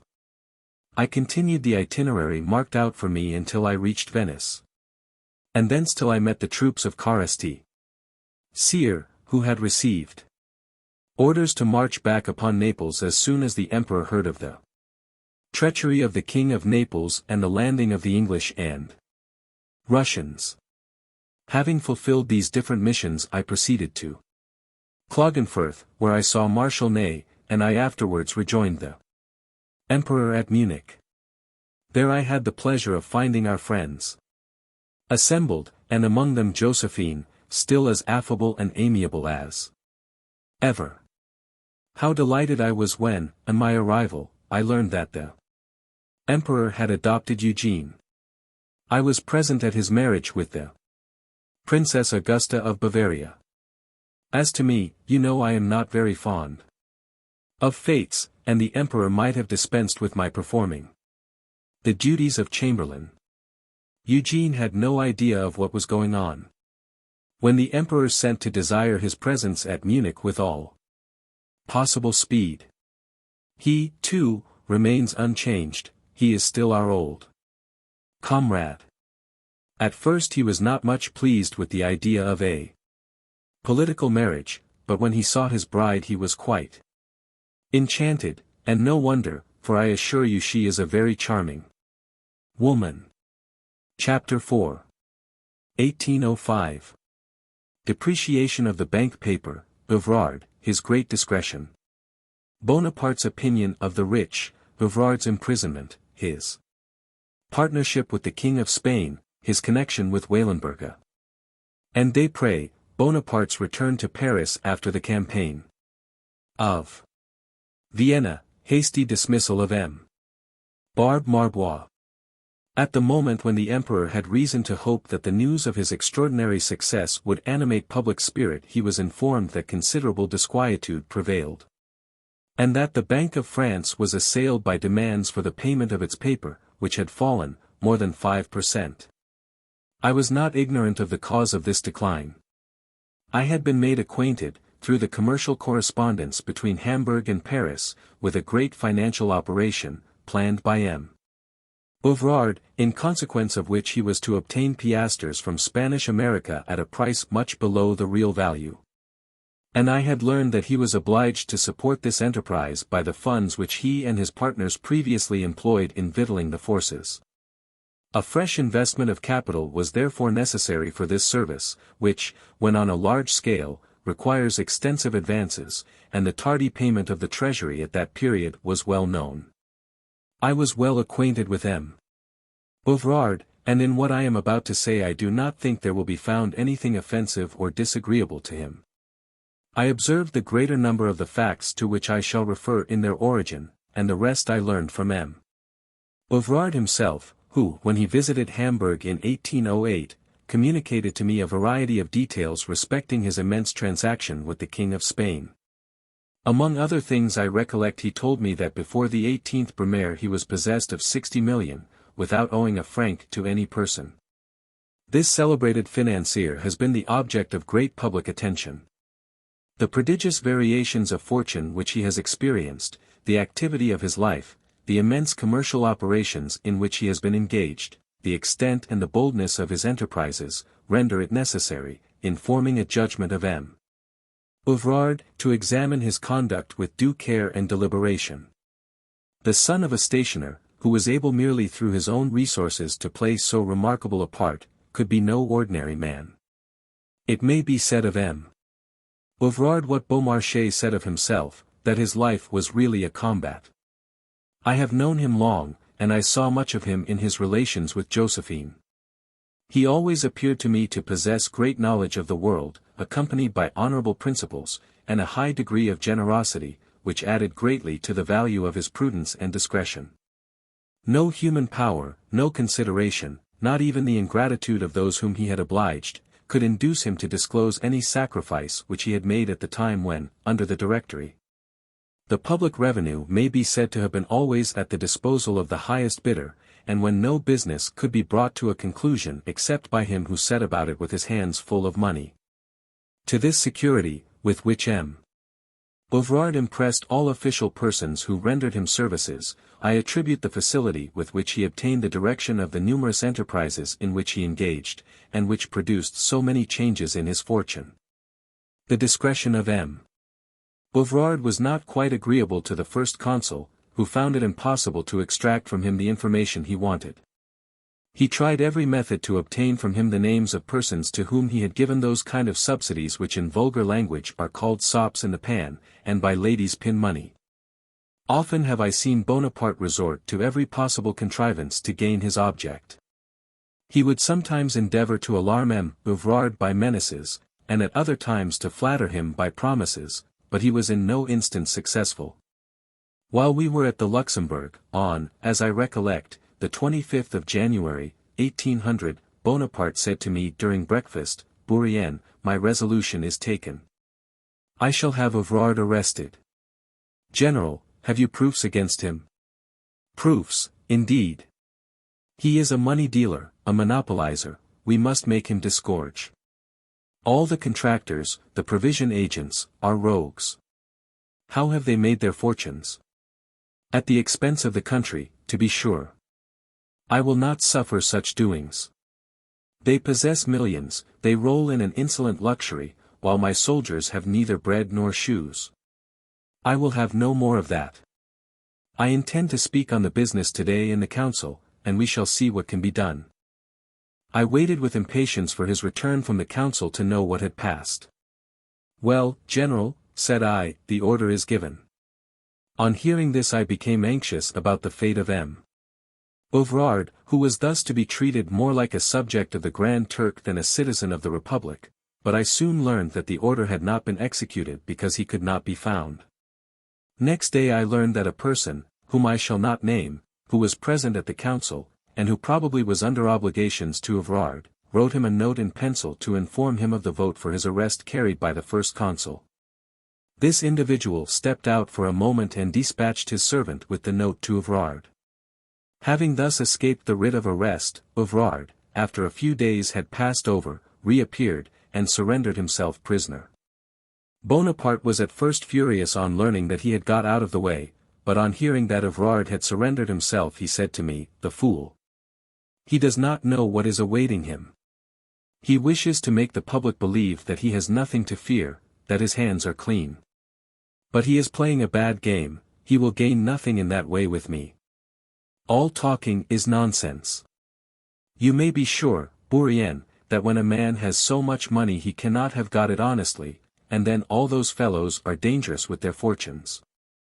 In times of revolution no man ought to have more than 3,000,000 francs, and that is a great deal too much.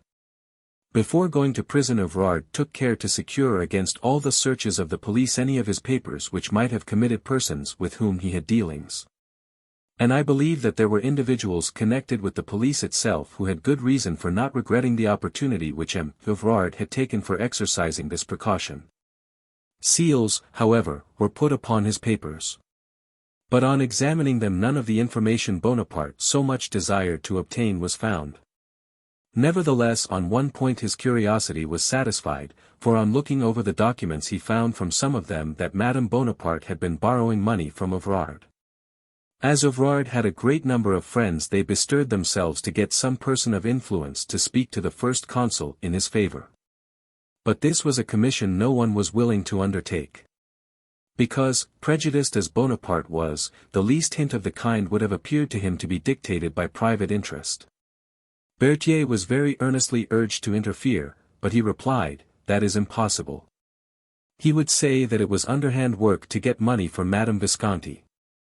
I do not recollect to what circumstance Évrard was indebted for his liberty, but it is certain that his captivity did not last long. Some time after he had left his prison Bonaparte asked him for 12,000,000, which Évrard refused. On his accession to the consulate Bonaparte found Évrard contractor for supplying the Spanish fleet under the command of Admiral Mauceridoux. This business introduced him to a correspondence with the famous Godoy, Prince of the Peace. The contract lasted 3 years, and Évrard gained by it a net profit of 15,000,000. The money was payable in piastres, at the rate of 3 francs and some centimes each, though the piastre was really worth 5 francs 40 centimes. But to recover it at this value it was necessary for Évrard to go and get the money in Mexico. This he was much inclined to do, but he apprehended some obstacle on the part of the first consul, and, notwithstanding his habitual shrewdness, he became the victim of his over-precaution. On his application de Talleyrand undertook to ask the first consul for authority to give him a passport. I was in the cabinet at the time, and I think I still hear the dry and decided "no," which was all the answer de Talleyrand obtained. When we were alone the first consul said to me, "Do you not see, Bourrienne, this Évrard must have made a good thing of his business with the Prince of the Peace? But the fool! Why did he get Talleyrand to ask me for a passport? That is the very thing that raised my suspicion. Why did he not apply for a passport as everyone else does? Have I the giving of them? He is an ass, so much the worse for him." I was sorry for Évrard's disappointment, and I own none the less so because he had intimated his willingness to give me a share in the business he was to transact at Spain, and which was likely to be very profitable. His brother went to Mexico in his stead. In 1802 a dreadful scarcity afflicted France. Évrard took upon himself, in concert with Wanlerberge, the task of importing foreign grain to prevent the troubles which might otherwise have been expected. In payment of the grain the foreign houses who sent it drew upon Évrard and Wanlerberge for 26,000,000 francs in treasury bills, which, according to the agreement with the government, were to be paid. But when the bills of the foreign houses became due there was no money in the treasury, and payment was refused. After 6 months had elapsed payment was offered, but on condition that the government should retain half the profit of the commission. This Évrard and Wanlerberge refused, upon which the treasury thought it most economical to pay nothing, and the debt remained unsettled. Notwithstanding this transaction Évrard and Wanlerberge engaged to victual the navy, which they supplied for 6 years and 3 months.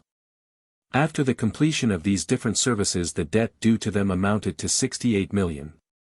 In consequence of the long delay of payment by the Treasury the disbursements for supplies of grain amounted at least to more than 40,000,000.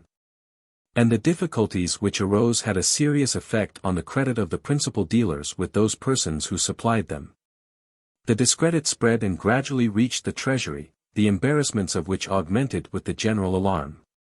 Évrard, Wanlerberge, and Seguin were the persons whose capital and credit rendered them most capable of relieving the Treasury, and they agreed to advance for that purpose 102,000,000. In return for which they were allowed bonds of the Receivers General to the amount of 150,000,000. Desprez undertook to be the medium through which the 102 million were to be paid into the treasury, and the three partners transferred the bands to him. Spain had concluded a treaty with France, by which she was bound to pay a subsidy of 72 million francs, and 32,000. Had become due without any payment being made. It was thought advisable that Évrard should be sent to Madrid to obtain a settlement, but he was afraid that his business in Paris would suffer during his absence. And especially the transaction in which he was engaged with Desprez. The Treasury satisfied him on this point by agreeing to sanction the bargain with Desprez, and Évrard proceeded to Madrid. It was on this occasion he entered into the immense speculation for trading with Spanish America. Spain wished to pay the 32 million which were due to France as soon as possible, but her coffers were empty, and goodwill does not ensure ability. Besides, in addition to the distress of the government, there was a dreadful famine in Spain. In this state of things Évrard proposed to the Spanish government to pay the debt due to France, to import a supply of corn, and to advance funds for the relief of the Spanish treasury. For this he required two conditions. 1. The exclusive right of trading with America. 2. The right of bringing from America on his own account all the specie belonging to the Crown, with the power of making loans guaranteed and payable by the Spanish treasuries. About the end of July 1805 the embarrassment which some time before had begun to be felt in the finances of Europe was alarmingly augmented. Under these circumstances it was obviously the interest of Évrard to procure payment as soon as possible of the 32 million which he had advanced for Spain to the French treasury. He therefore redoubled his efforts to bring his negotiation to a favorable issue, and at last succeeded in getting a deed of partnership between himself and Charles IV. Which contained the following stipulation: Évrard and Company are authorized to introduce into the ports of the New World every kind of merchandise and production necessary for the consumption of those countries, and to export from the Spanish colonies, during the continuance of the war with England, all the productions and all specie derivable from them. This treaty was only to be in force during the war with England, and it was stipulated that the profits arising from the transactions of the company should be equally divided between Charles IV and the rest of the company. That is to say, one half to the king and the other half to his partners. The consequences of this extraordinary partnership between a king and a private individual remain to be stated. On the signing of the deed Évrard received drafts from the Treasury of Madrid to the extent of 52,500,000 piastres, making 262,500,000 francs. But the piastres were to be brought from America, while the terms of the treaty required that the urgent wants of the Spanish government should be immediately supplied, and, above all, the progress of the famine checked. To accomplish this object fresh advances to an enormous amount were necessary, for Évrard had to begin by furnishing 2 million of quintals of grain at the rate of 26 francs the quintal. Besides all this, before he could realize a profit and be reimbursed for the advances he had made to the Treasury of Paris, he had to get the piastres conveyed from America to Europe. After some difficulty the English government consented to facilitate the execution of the transaction by furnishing 4 frigates for the conveyance of the piastres. Évrard had scarcely completed the outline of his extraordinary enterprise when the emperor suddenly broke up his camp at Boulogne to march to Germany. It will readily be conceived that Évrard's interests then imperatively required his presence at Madrid, but he was recalled to Paris by the Minister of the Treasury, who wished to adjust his accounts. The emperor wanted money for the war on which he was entering, and to procure it for the treasury Évrard was sent to Amsterdam to negotiate with the House of Hope. He succeeded, and Mr. David Parish became the company's agent. Having concluded this business Évrard returned in all haste to Madrid, but in the midst of the most flattering hopes and most gigantic enterprises he suddenly found himself threatened with a dreadful crisis. Desprez, as has been stated, had, with the concurrence of the Treasury, been allowed to take upon himself all the risk of executing the treaty, by which 150 million were to be advanced for the year 1804, and 400 million for the year 1805. Under the circumstances which had arisen the Minister of the Treasury considered himself entitled to call upon Évrard to place at his disposal 10 million of the piastres which he had received from Spain. The minister at the same time informed him that he had made arrangements on the faith of this advance, which he thought could not be refused at so urgent a moment. The embarrassment of the treasury, and the well-known integrity of the minister, M. de Marbois, induced Evrard to remit the 10 million piastres. But a few days after he had forwarded the money, a commissioner of the treasury arrived at Madrid with a ministerial dispatch, in which Evrard was requested to deliver to the commissioner all the assets he could command, and to return immediately to Paris. The treasury was then in the greatest difficulty, and a general alarm prevailed. This serious financial distress was occasioned by the following circumstances. The treasury had, by a circular, notified to the receivers general that Desprez was the holder of their bonds. They were also authorized to transmit to him all their disposable funds, to be placed to their credit in an account current. Perhaps the giving of this authority was a great error. But, be that as it may, Desprez, encouraged by the complaisance of the treasury, desired the receivers general to transmit to him all the sums they could procure for payment of interest under 8%. Promising to allow them a higher rate of interest. As the credit of the house of Desprez stood high, it may be easily conceived that on such conditions the receivers general, who were besides secured by the authority of the treasury, would enter eagerly into the proposed plan. In short, the receivers general soon transmitted very considerable sums. Chests of money arrived daily from every point of France. Intoxicated by this success, Desprez engaged in speculations which in his situation were extremely imprudent. He lent more than 50 million to the merchants of Paris, which left him no command of specie. Being obliged to raise money, he deposited with the bank the bonds of the receivers general which had been consigned to him, but which were already discharged by the sums transmitted to their credit in the account current. The bank, wishing to be reimbursed for the money advanced to Desprez, applied to the receivers general whose bonds were held in security. This proceeding had become necessary on the part of the bank, as Desprez, instead of making his payments in specie, sent in his acceptances. The directors of the bank, who conducted that establishment with great integrity and discretion, began to be alarmed, and required Desprez to explain the state of his affairs. The suspicions of the directors became daily stronger, and were soon shared by the public. At last the bank was obliged to stop payment, and its notes were soon at a discount of 12%. The minister of the treasury, dismayed, as well may be supposed, at such a state of things during the emperor's absence, convoked a council, at which Joseph Bonaparte presided, and to which Desprez and Wanlerberga were summoned. Evrard, being informed of this financial convulsion, made all possible haste from Madrid, and on his arrival at Paris sought assistance from Amsterdam. Hope's house offered to take 15 million piastres at the rate of 3 francs 75 centimes each. Evrard, having engaged to pay the Spanish government only 3 francs, would very willingly have parted with them at that rate, but his hasty departure from Madrid, and the financial events at Paris, affected his relations with the Spanish treasury, and rendered it impossible for him to afford any support to the treasury of France. Thus the alarm continued, until the news of the Battle of Austerlitz and the consequent hope of peace tranquilized the public mind. The bankruptcy of Desprez was dreadful. It was followed by the failure of many houses, the credit of which was previously undoubted. To temper the exultation which victory was calculated to excite, the news of the desperate situation of the treasury and the bank reached the emperor on the day after the Battle of Austerlitz. The alarming accounts which he received hastened his return to France, and on the very evening on which he arrived in Paris he pronounced, while ascending the stairs of the Tuileries, the dismissal of M. de Marbois.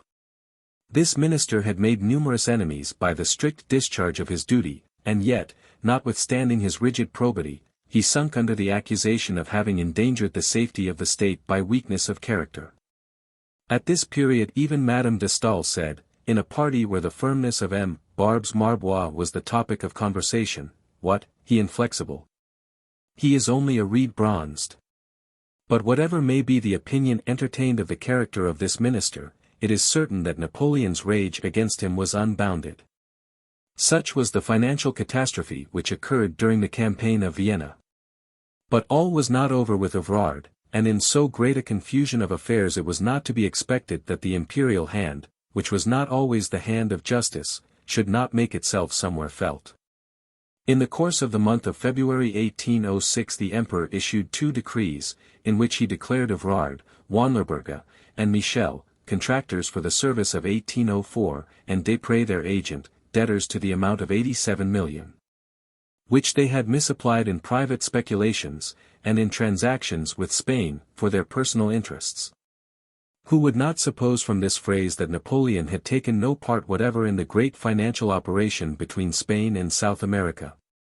He was, however, intimately acquainted with it, and was himself really and personally interested. But whenever any enterprise was unsuccessful he always wished to deny all connection with it. Possessed of title deeds made up by himself, that is to say, his own decrees, the emperor seized all the piastres and other property belonging to the company, and derived from the transaction great pecuniary advantage. Though such advantage never could be regarded by a sovereign as any compensation for the dreadful state into which the public credit had been brought. Chapter 5. 1805 to 1806. Declaration of Louis XVIII. Dumouriez watched, news of a spy. Remarkable trait of courage and presence of mind, necessity of vigilance at Hamburg, the King of Sweden, his bulletins, Dr. Gall. Prussia covets Hamburg, projects on Holland, negotiations for peace, Mr. Fox at the head of the British cabinet, intended. Assassination of Napoleon, propositions made through Lord Yarmouth. Proposed protection of the Hansa towns, their state. Aggrandizement of the imperial family, neither peace nor war. Sebastiani's mission to Constantinople, Lord Lauderdale at Paris. And failure of the negotiations, Austria despoiled, emigrant. Pensions, Dumouriez's intrigues, Prince of Mecklenburg-Schwerin. Oiseau. I have been somewhat diffuse respecting the vast enterprises of M. Evrard, and on the disastrous state of the finances during the campaign of Vienna. Now, if I may so express myself, I shall return to the Minister Plenipotentiary's cabinet, where several curious transactions occurred. The facts will not always be given in a connected series. Because there was no more relation between the reports which I received on a great variety of subjects than there is in the pleading of the barristers who succeed each other in a court of justice. On the 2d of January 1806 I learned that many houses in Hamburg had received by post packets, each containing 4 copies of a declaration of Louis XVIII. Dumouriez had his carriage filled with copies of this declaration when he passed through Brunswick, and in that small town alone more than 3,000 were distributed. The size of this declaration rendered its transmission by post very easy, even in France. All my letters from the minister recommended that I should keep a strict watch over the motions of Dumouriez. But his name was now as seldom mentioned as if he had ceased to exist. The part he acted seemed to be limited to disseminating pamphlets more or less insignificant. It is difficult to conceive the great courage and presence of mind sometimes found in men so degraded as are the wretches who fill the office of spies. I had an agent amongst the Swedo-Russians, named Chef-Neus, whom I had always found extremely clever and correct.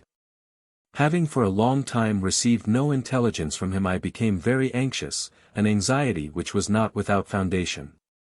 He had, in fact, been arrested at Lauenburg, and conducted, bound, tied hand and foot, by some Cossacks to Lüneburg. There was found on him a bulletin which he was about to transmit to me, and he only escaped certain death by having in his possession a letter of recommendation from a Hamburg merchant well known to M. Alapius, the Russian minister in that city. This precaution, which I had taken before he set out, saved his life. M. Alapius replied to the merchant that, in consequence of his recommendation the spy should be sent back safe and sound, but that another time neither the recommended nor the recommender should escape so easily. Notwithstanding this, Chef-Neus would certainly have paid with his head for the dangerous business in which he was embarked but for the inconceivable coolness he displayed under the most trying circumstances. Though the bulletin which was found upon him was addressed to M. Schramm, merchant, they strongly suspected that it was intended for me. They demanded of the prisoner whether he knew me, to which he boldly replied that he had never seen me. They endeavored, by every possible means, to extort a confession from him, but without success. His repeated denials, joined to the name of M. Schramm, created doubts in the minds of his interrogators. They hesitated lest they should condemn an innocent man. They, however, resolved to make a last effort to discover the truth, and Chef-Nuz, condemned to be shot, was conducted to the plain of Lüneburg. His eyes were bandaged, and he heard the command of preparation given to the platoon, which was to fire upon him. At that moment a man approaching him whispered in his ear, in a tone of friendship and compassion, "They are going to fire. But I am your friend, only acknowledge that you know M. de Bourrienne and you are safe." "No," replied Chef-Nuz in a firm tone, "if I said so I should tell a falsehood." Immediately the bandage was removed from his eyes, and he was set at liberty. It would be difficult to cite a more extraordinary instance of presence of mind.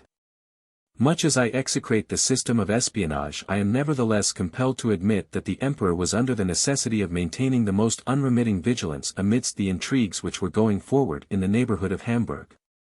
Especially when the English, Swedes, and Russians were in arms, and there were the strongest grounds for suspecting the sincerity of Prussia.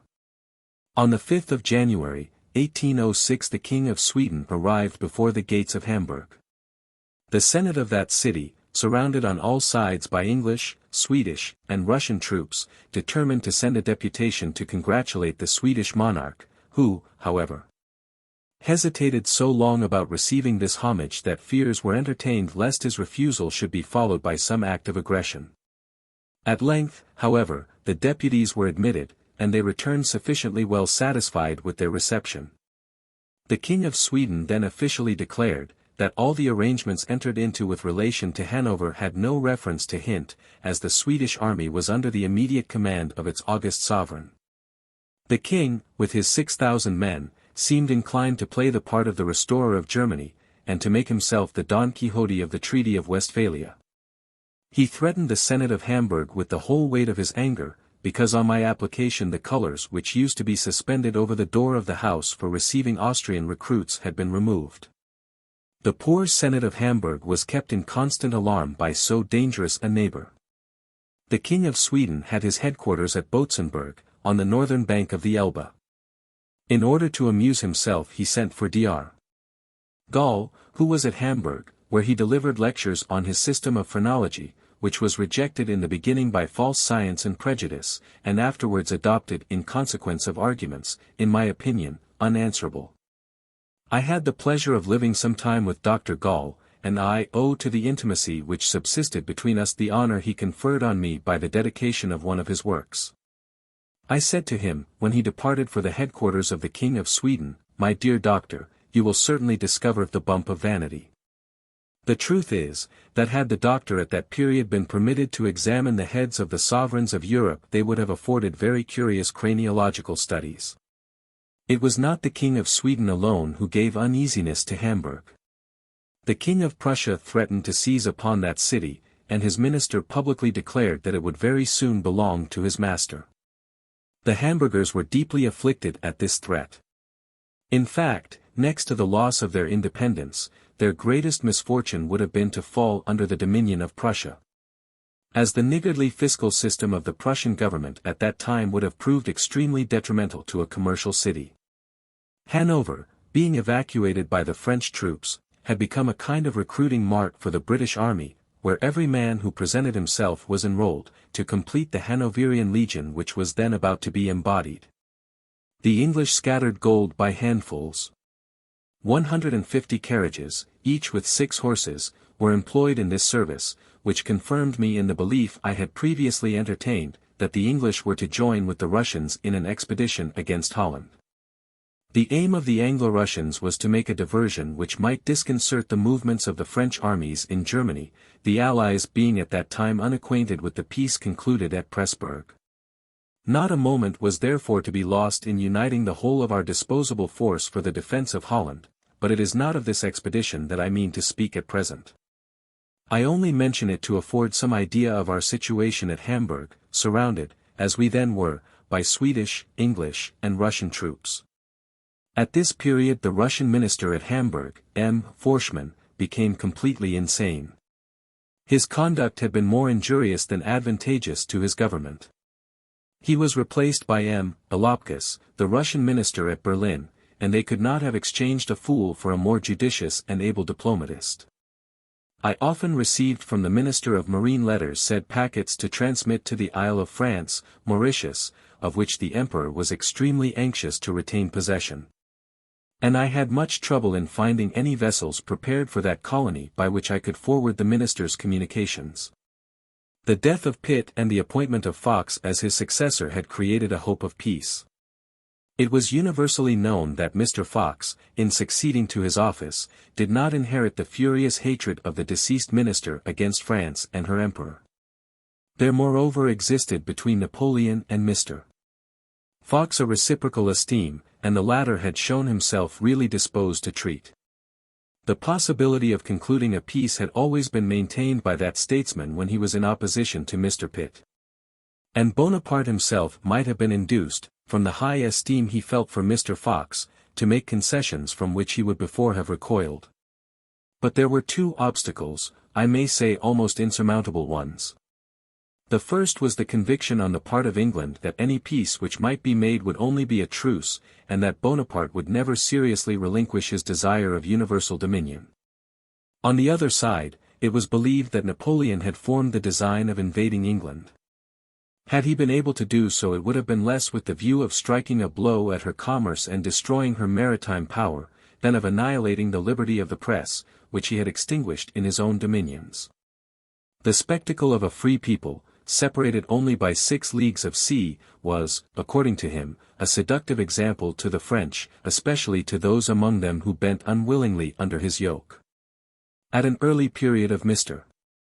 Fox's ministry a Frenchman made the proposition to him of assassinating the emperor, of which information was immediately transmitted to M. de Talleyrand.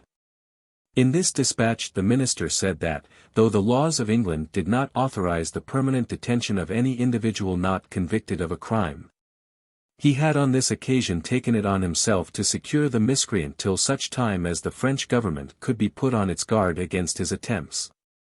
Mr. Fox said in his letter that he had at first done this individual the honor to take him for a spy, a phrase which sufficiently indicated the disgust with which the British minister viewed him. This information was the key which opened the door to new negotiations. M. de Talleyrand was ordered to express, in reply to the communication of Mr. Fox, that the Emperor was sensibly affected at the index it afforded of the principles by which the British cabinet was actuated. Napoleon did not limit himself to this diplomatic courtesy. He deemed it a favorable occasion to create a belief that he was actuated by a sincere love of peace. He summoned to Paris Lord Yarmouth, one of the most distinguished amongst the English who had been so unjustly detained prisoners at Verdun on the rupture of the Peace of Amiens. He gave his lordship instructions to propose to the British government a new form of negotiations, offering to guarantee to England the Cape of Good Hope and Malta. Some have been inclined from this concession to praise the moderation of Bonaparte. Others to blame him for offering to resign these two places, as if the Cape and Malta could be put in competition with the title of Emperor, the foundation of the Kingdom of Italy, the acquisition of Genoa and of all the Venetian states, the dethronement of the King of Naples and the gift of his kingdom to Joseph, and finally, the new partition of Germany. These transactions, of which Bonaparte said not a word, and from which he certainly had no intention of departing, were all long after the Treaty of Amiens. Every day brought with it fresh proofs of insatiable ambition. In fact, Napoleon longed to obtain possession of the Hansa towns. I was, however, in the first place, merely charged to make overtures to the senates of each of these towns, and to point out the advantages they would derive from the protection of Napoleon in exchange for the small sacrifice of 6,000 francs in his favor. I had on this subject numerous conferences with the magistrates. They thought the sum too great, representing, to me that the city was not so rich as formerly, because their commerce had been much curtailed by the war. In short, the Senate declared that, with the utmost goodwill, their circumstances would not permit them to accept the generous proposal of the Emperor. I was myself, indeed, at a loss to conceive how the absurdity of employing me to make such a proposition was overlooked, for I had, really no advantage to offer in return to the Hanse towns. Against whom did Bonaparte propose to protect them? The truth is, Napoleon then wished to seize these towns by direct aggression, which, however, he was not able to accomplish until 4 years afterwards. During 5 years I witnessed the commercial importance of these cities, and especially of Hamburg. Its geographical situation, on a great river navigable by large vessels to the city, 30 leagues from the mouth of the Elbe. The complete independence it enjoyed, its municipal regulations and paternal government, were a few amongst the many causes which had raised Hamburg to its enviable height of prosperity. What, in fact, was the population of these remnants of the Grand Hanseatic League of the Middle Ages? The population of Hamburg when I was there amounted to 90,000, and that of its small surrounding territory to 25,000. Bremen had 36,000 inhabitants, and 9,000 in its territory. The city of Lübeck, which is smaller and its territory a little more extensive than that of Bremen, contained a population of 24,000 souls within and 16,000 without the walls. Thus the total population of the Hanse towns amounted to only 200,000 individuals, and yet this handful of men carried on an extensive commerce, and their ships ploughed every sea, from the shores of India to the frozen regions of Greenland. The emperor arrived at Paris towards the end of January 1806. Having created kings in Germany, he deemed the moment favorable for surrounding his throne with new princes. It was at this period that he created Murat, Grand Duke of Cleves and Berg.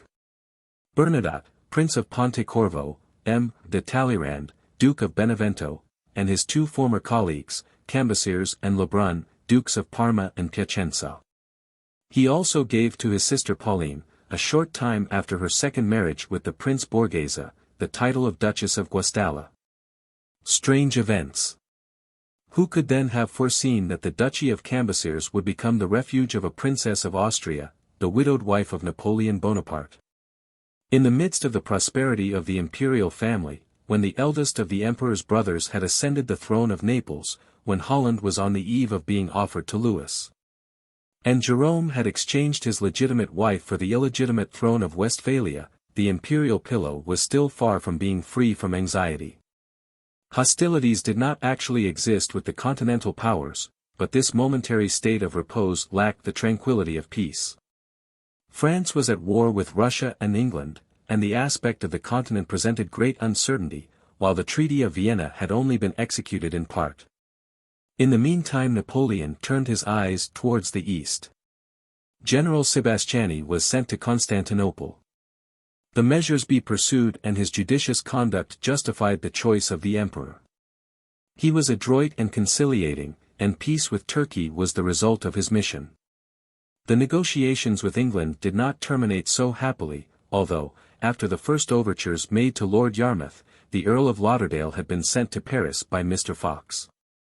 In fact, these negotiations wholly failed.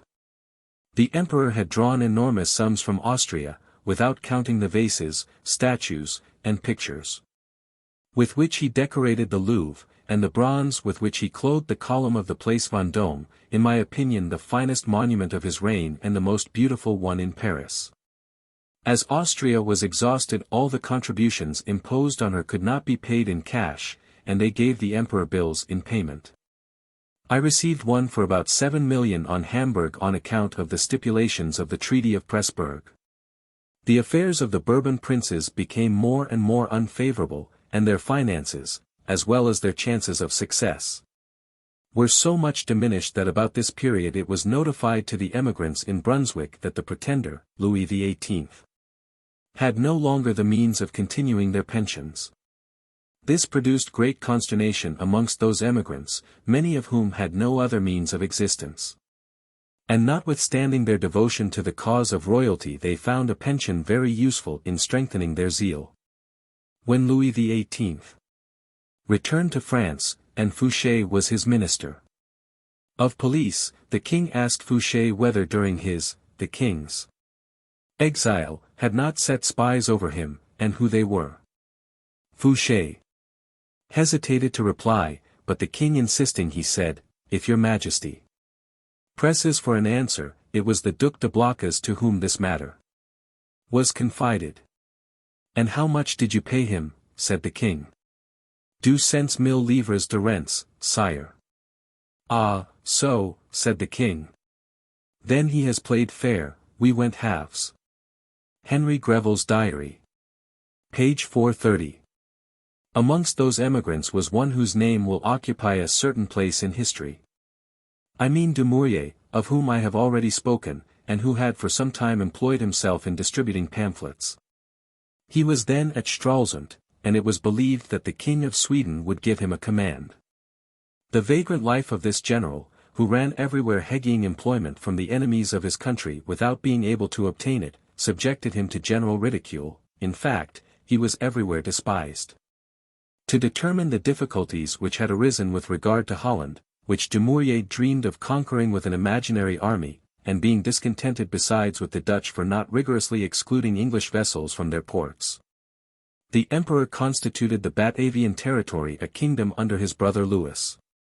When I notified to the states of the Circle of Lower Saxony the accession of Louis Bonaparte to the throne of Holland, and the nomination of Cardinal Fesch as coadjutor and successor of the Arch-Chancellor of the Germanic Empire, along with their official communications, the Duke of Mecklenburg-Schwerin was the only member of the circle who forbore to reply, and I understood he had applied to the court of Russia to know whether, and how, he should reply. At the same time he made known to the emperor the marriage of his daughter, the Princess Charlotte Frederica, with Prince Christian Frederick of Denmark. At this period it would have been difficult to foresee the way in which this union would terminate. The prince was young and handsome, and of an amiable disposition, which seemed to indicate that he would prove a good husband. As for the princess, she was as beautiful as love, but she was heedless and giddy. In fact, she was a spoiled child. She adored her husband, and during several years their union proved happy. I had the honor of knowing them at the period when the Duke of Mecklenburg, with his family, sought refuge at Altena. Before leaving that town the Duchess of Mecklenburg, a princess of Saxony, paid a visit to Madame de Bourrienne and loaded her with civilities. This princess was perfectly amiable, and was therefore generally regretted when, 2 years afterwards, death snatched her from her family. Before leaving Altena the Duke of Mecklenburg gave some parties by way of bidding adieu to Holstein, where he had been so kindly received. And I can never forget the distinguished reception and many kindnesses Madame de Bourrienne and myself received from that illustrious family. It consisted of the hereditary prince, so distinguished by his talents and acquirements. He was at that time the widower of a Grand Duchess of Russia, a sister of the Emperor Alexander, of Prince Gustavus, so amiable and graceful, and of Princess Charlotte and her husband, the Prince Royal of Denmark. This happy couple were far from foreseeing that in 2 years they would be separated forever.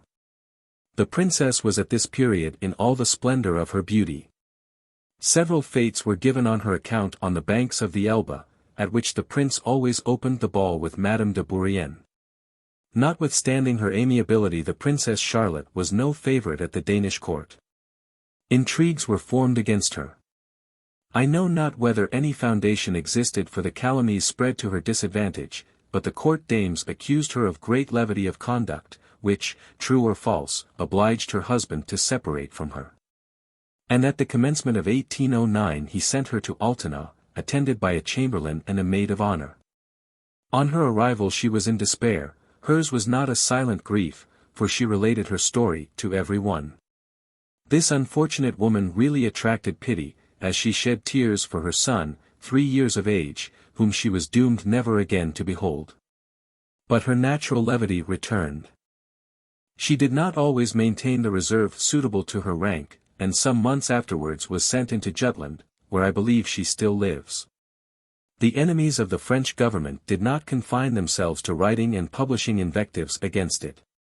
More than one wretch was ready to employ daggers against the emperor. Among this number was a man named Louis Loiseau, recently arrived from London. He repaired to Altena, there to enjoy the singular privilege which that city afforded of sheltering all the ruffians, thieves, and bankrupts who fled from the justice of their own governments. On the 17th of July Loiseau presented himself to Comte de Gimel, who resided at Altona, as the agent of the Comte de Lille. He offered to repair to Paris and assassinate the emperor. Comte de Gimel rejected the proposal with indignation, and replied, that if he had no other means of serving the Bourbons than cowardly assassination he might go elsewhere and find confederates. This fact, which was communicated to me by a friend of M. de Gimel, determined me to arrest Loiseau. Not being warranted, however, to take this step at Altona, I employed a trusty agent to keep watch, and draw him into a quarrel the moment he should appear on the Hamburg side of a public walk which divides that city from Altona, and deliver him up to the nearest Hamburg guard-house. Loiseau fell into the snare. But finding that he was about to be conducted from the guard-house to the prison of Hamburg, and that it was at my request he had been arrested, he hastily unloosed his cravat, and tore with his teeth the papers it contained, part of which he swallowed. He also endeavored to tear some other papers which were concealed under his arm, but was prevented by the guard. Furious at this disappointment, he violently resisted the 5 soldiers who had him in custody, and was not secured until he had been slightly wounded. His first exclamation on entering prison was, "I am undone." Loiseau was removed to Paris, and, though I am ignorant of the ultimate fate of this wretch, I am pretty certain that Fouché would take effectual means to prevent him from doing any further mischief. Chapter 6. 1806. Menaces of Prussia, offer for restoring Hanover to England, insolent. Ultimatum, commencement of hostilities between France and Prussia. Battle of Auerstadt, death of the Duke of Brunswick, Bernadotte in Hamburg, Davenant and Bernadotte, the Swedes at Lübeck, Major Amiel.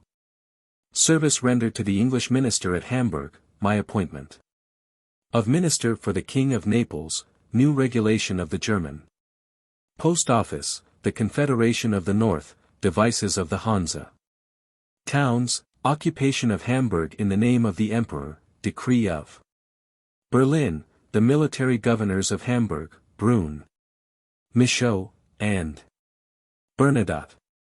The moment now approached when war was about to be renewed in Germany, and in proportion as the hopes of peace diminished Prussia redoubled her threats, which were inspired by the recollection of the deeds of the great Frederick. The idea of peace was hateful to Prussia. Her measures, which till now had been sufficiently moderate, suddenly assumed a menacing aspect on learning that the minister of the King of England had declared in Parliament that France had consented to the restitution of Hanover. The French ministry intimated to the Prussian government that this was a preliminary step towards a general peace, and that a large indemnity would be granted in return. But the King of Prussia, who was well informed, and convinced that the House of Hanover clung to this ancient domain, which gave to England a certain preponderance in Germany, considered himself trifled with, and determined on war. Under these circumstances Lord Lauderdale was recalled from Paris by his government. War continued with England, and was about to commence with Prussia. The cabinet of Berlin sent an ultimatum which could scarcely be regarded in any other light than a defiance, and from the well-known character of Napoleon we may judge of his irritation at this ultimatum. The severity with which Bonaparte treated the press may be inferred from the case of Palm the publisher.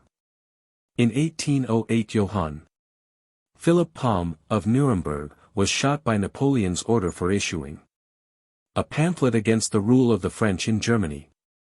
The emperor, after his stay of 8 months in Paris passed in abortive negotiations for peace, set out on the 25th of September for the Rhine. Hostilities commenced on the 10th of October, 1806 between France and Prussia, and I demanded of the Senate that a stop should be put to the Prussians' recruiting. The news of a great victory gained by the emperor over the Prussians on the 14th of October reached Hamburg on the 19th, brought by some fugitives, who gave such exaggerated accounts of the loss of the French army that it was not until the arrival of the official dispatches on the 28th of October that we knew whether to mourn or to rejoice at the victory of Jena. The Duke of Brunswick, who was dangerously wounded at the Battle of Auerstadt, arrived on the 29th of October at Altenatta. This prince was in the 72nd year of his age, and extremely infirm. His entrance into that city afforded a striking example of the vicissitudes of fortune. That prince entered Altona on a wretched litter, borne by 10 men, without officers, without domestics, followed by a troop of vagabonds and children, who were drawn together by curiosity.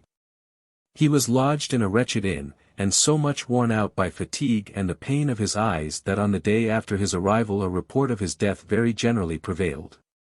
Dr. Unzer was immediately sent for to attend the unfortunate duke, who, during the few days that he survived his wounds, saw no one else except his wife, who arrived on the 1st of November. He expired on the 10th of the same month. For the mistimed but rather pathetic belief of the old dying duke in the courtesy with which he and his states would be treated by the French, see Bunot, Tome 1, p. 80, I feel sure that there is a courier of the emperor's on the road to know how I am. At this juncture Bernadotte returned to Hamburg. I asked him how I was to account for his conduct while he was with Davoust, who had left Nuremberg to attack the Prussian army. And whether it was true that he had refused to march with that general, and afterwards to aid him when he attacked the Prussians on the Weimar road. The letters I received, observed I, state that you took no part in the Battle of Auerstadt. That I did not believe, but I suppose you saw the bulletin which I received a little after the battle, and which stated that Bonaparte said at Nuremberg, in the presence of several officers, were I to bring him before a court-martial he would be shot. I shall say nothing to him about it, but I will take care he shall know what I think of his behavior. He has too keen a sense of honor not to be aware that he acted disgracefully. I think him very likely, rejoined Bernadotte, to have made these observations. He hates me because he knows I do not like him, but let him speak to me and he shall have his answer. If I am a Gascon, he is a greater one. I might have felt piqued at receiving something like orders from Davoust, but I did my duty. The complaints of Bernadotte's conduct on the 14th of October, 1806. When he gave no assistance to Davoust in repulsing the main body of the Prussians at Anratad, are well known. Jomini says that Davoust proposed to Bernadotte to march with him, and even offered him the command of the two corps. Bernadotte refused, and marched away to Dornberg, where he was of no use. His obstinacy, difficult to explain, nearly compromised both Davoust and the success of the battle. See also Thiers, Tome 7. p. 172, who attributes Bernadotte's conduct to a profound aversion for Davoust, conceived on the most frivolous grounds. Bernadotte had frequently given cause of complaint to Napoleon in the two campaigns of 1806 and 1806. In the movement on Vienna Napoleon considered he showed want of activity and of zeal. These complaints seem to have been made in good faith, for in a letter to Bernadotte's brother-in-law, Joseph, Napoleon suggests that health may have been the causes, due cases, Tome I, page 322. Bernadotte was equally unfortunate in putting in his appearance too late at Eilen, see Duc de Rovigo's Memoirs, Tome 2. Page 48, and also incurred the displeasure of Napoleon at Wagram, see later on. In the beginning of November the Swedes entered Lubeck, but on the 8th of that month the town was taken by assault, and the Swedes, as well as the rest of the corps which had escaped from Jena, were made prisoners. A troop of Prussians had advanced within 4 leagues of Hamburg, and that town had already prepared for a vigorous resistance, in case they should attempt an entrance, when Major Amiel attacked them at Zollenspieker and made some prisoners.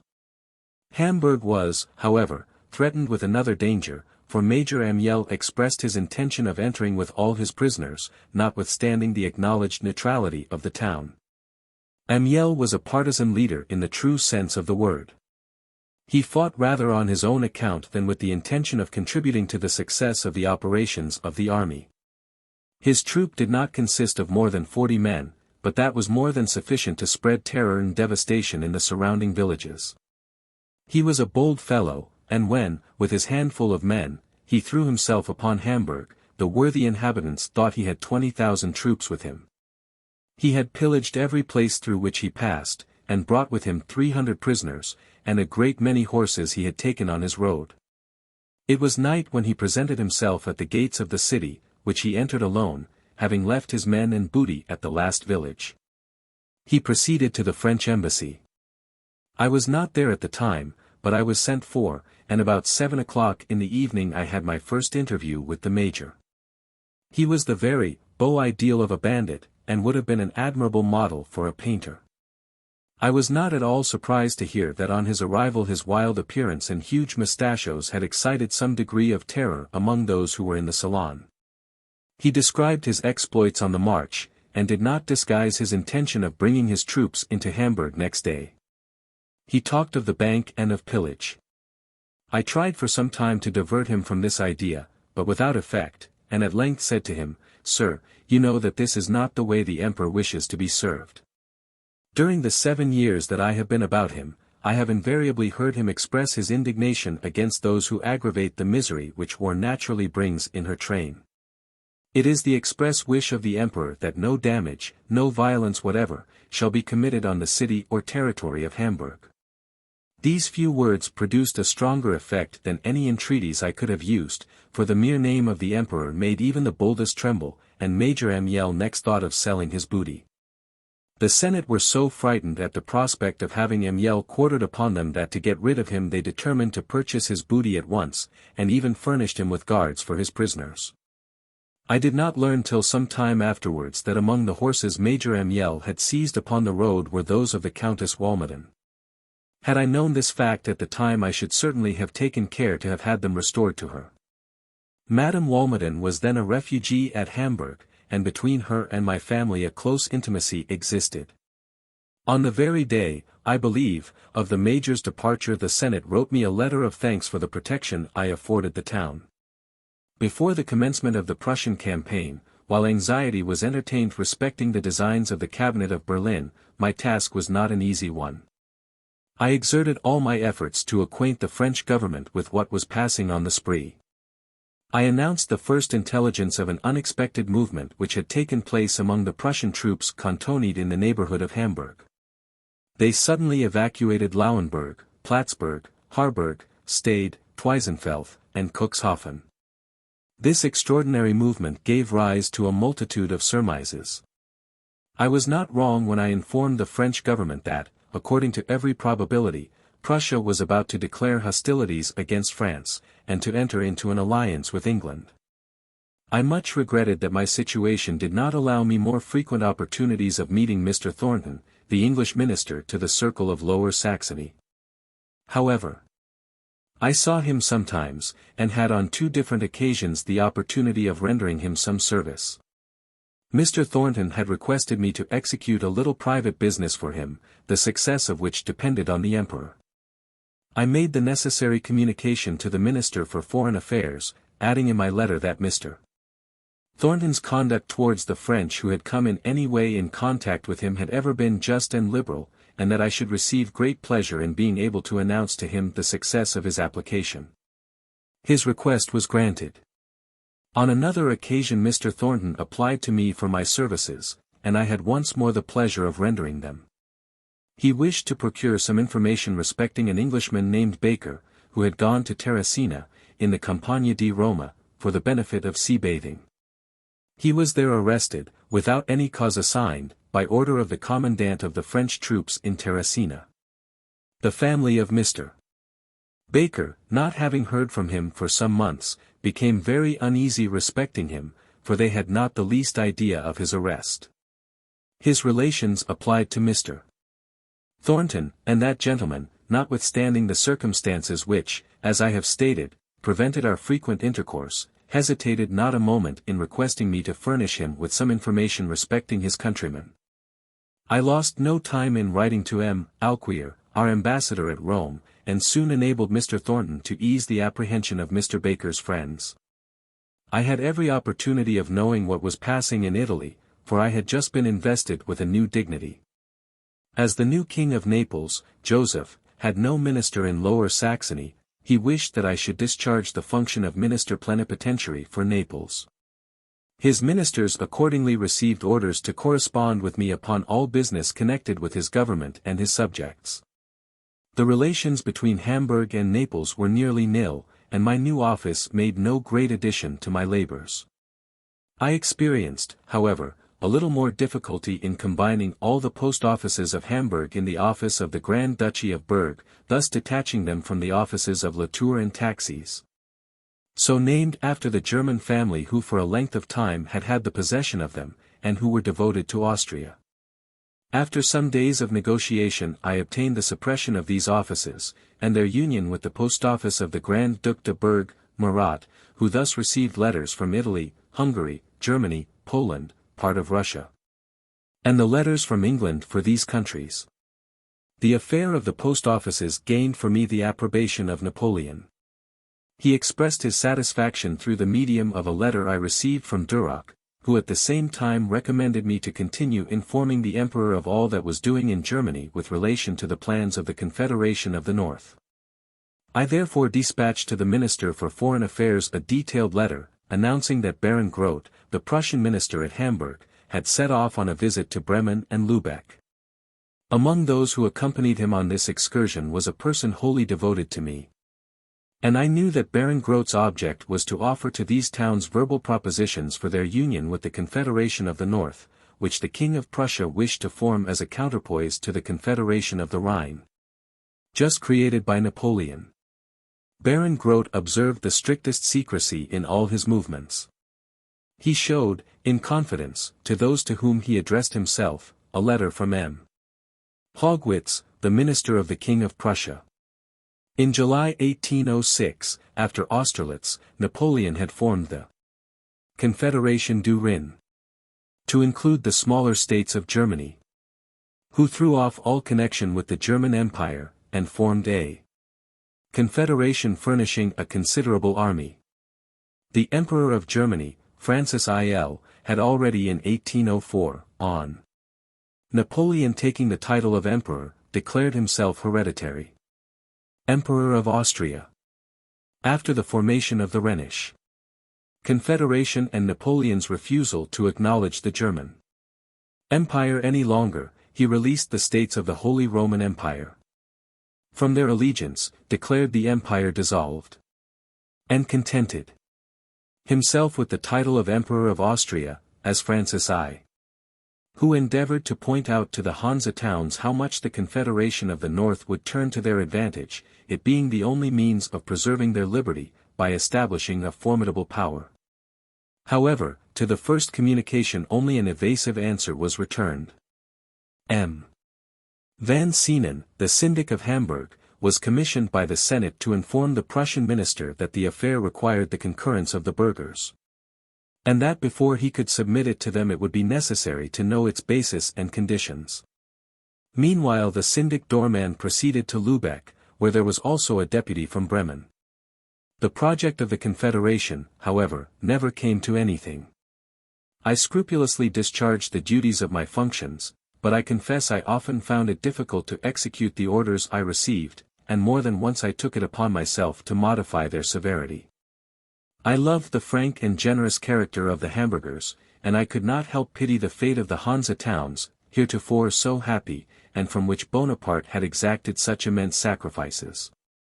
On the principal gate of the Hansa towns is inscribed the following motto, well expressing the pacific spirit of the people: De nobis pacem, Domini, in diebus nostris.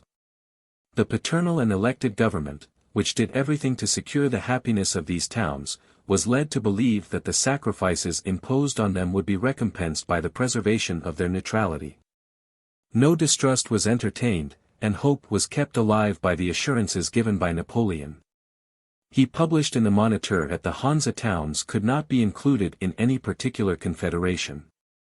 He thus strangled in its birth the Confederation of the North, to which those feeble states would otherwise have been obliged to consent. When in 1806 Napoleon marched against Prussia, he detached Marshal Mortier from the Grand Army when it had passed the Rhine, and directed him to invade the electorate of Hesse, and march on Hamburg.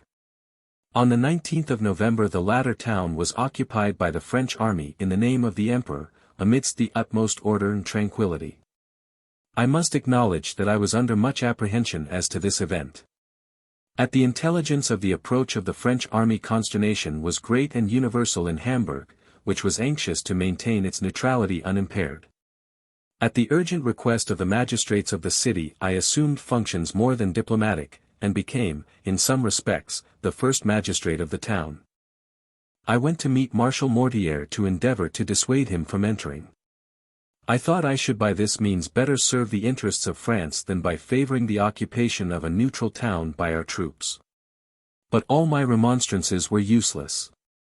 Marshal Mortier had received formal orders from the Emperor. No preparations having been made at Hamburg for the reception of Marshal Mortier, he quartered himself and his whole staff upon me. The few troops he had with him were disposed of in my courtyard, so that the residence of a minister of peace was all at once converted into headquarters. This state of things continued until a house was got ready for the marshal. Marshal Mortier had to make very rigorous exactions, but my representation suspended for a while Napoleon's orders for taking possession of the Bank of Hamburg. I am here bound to bear testimony to the marshal's honorable principles and integrity of character. The representations which I had sent to Marshal Mortier were transmitted by the latter to the Emperor at Berlin. And Mortier stated that he had suspended the execution of the orders until he should receive others. The Emperor approved of this. It was, indeed, a happy event for France and for Europe, even more so than for Hamburg.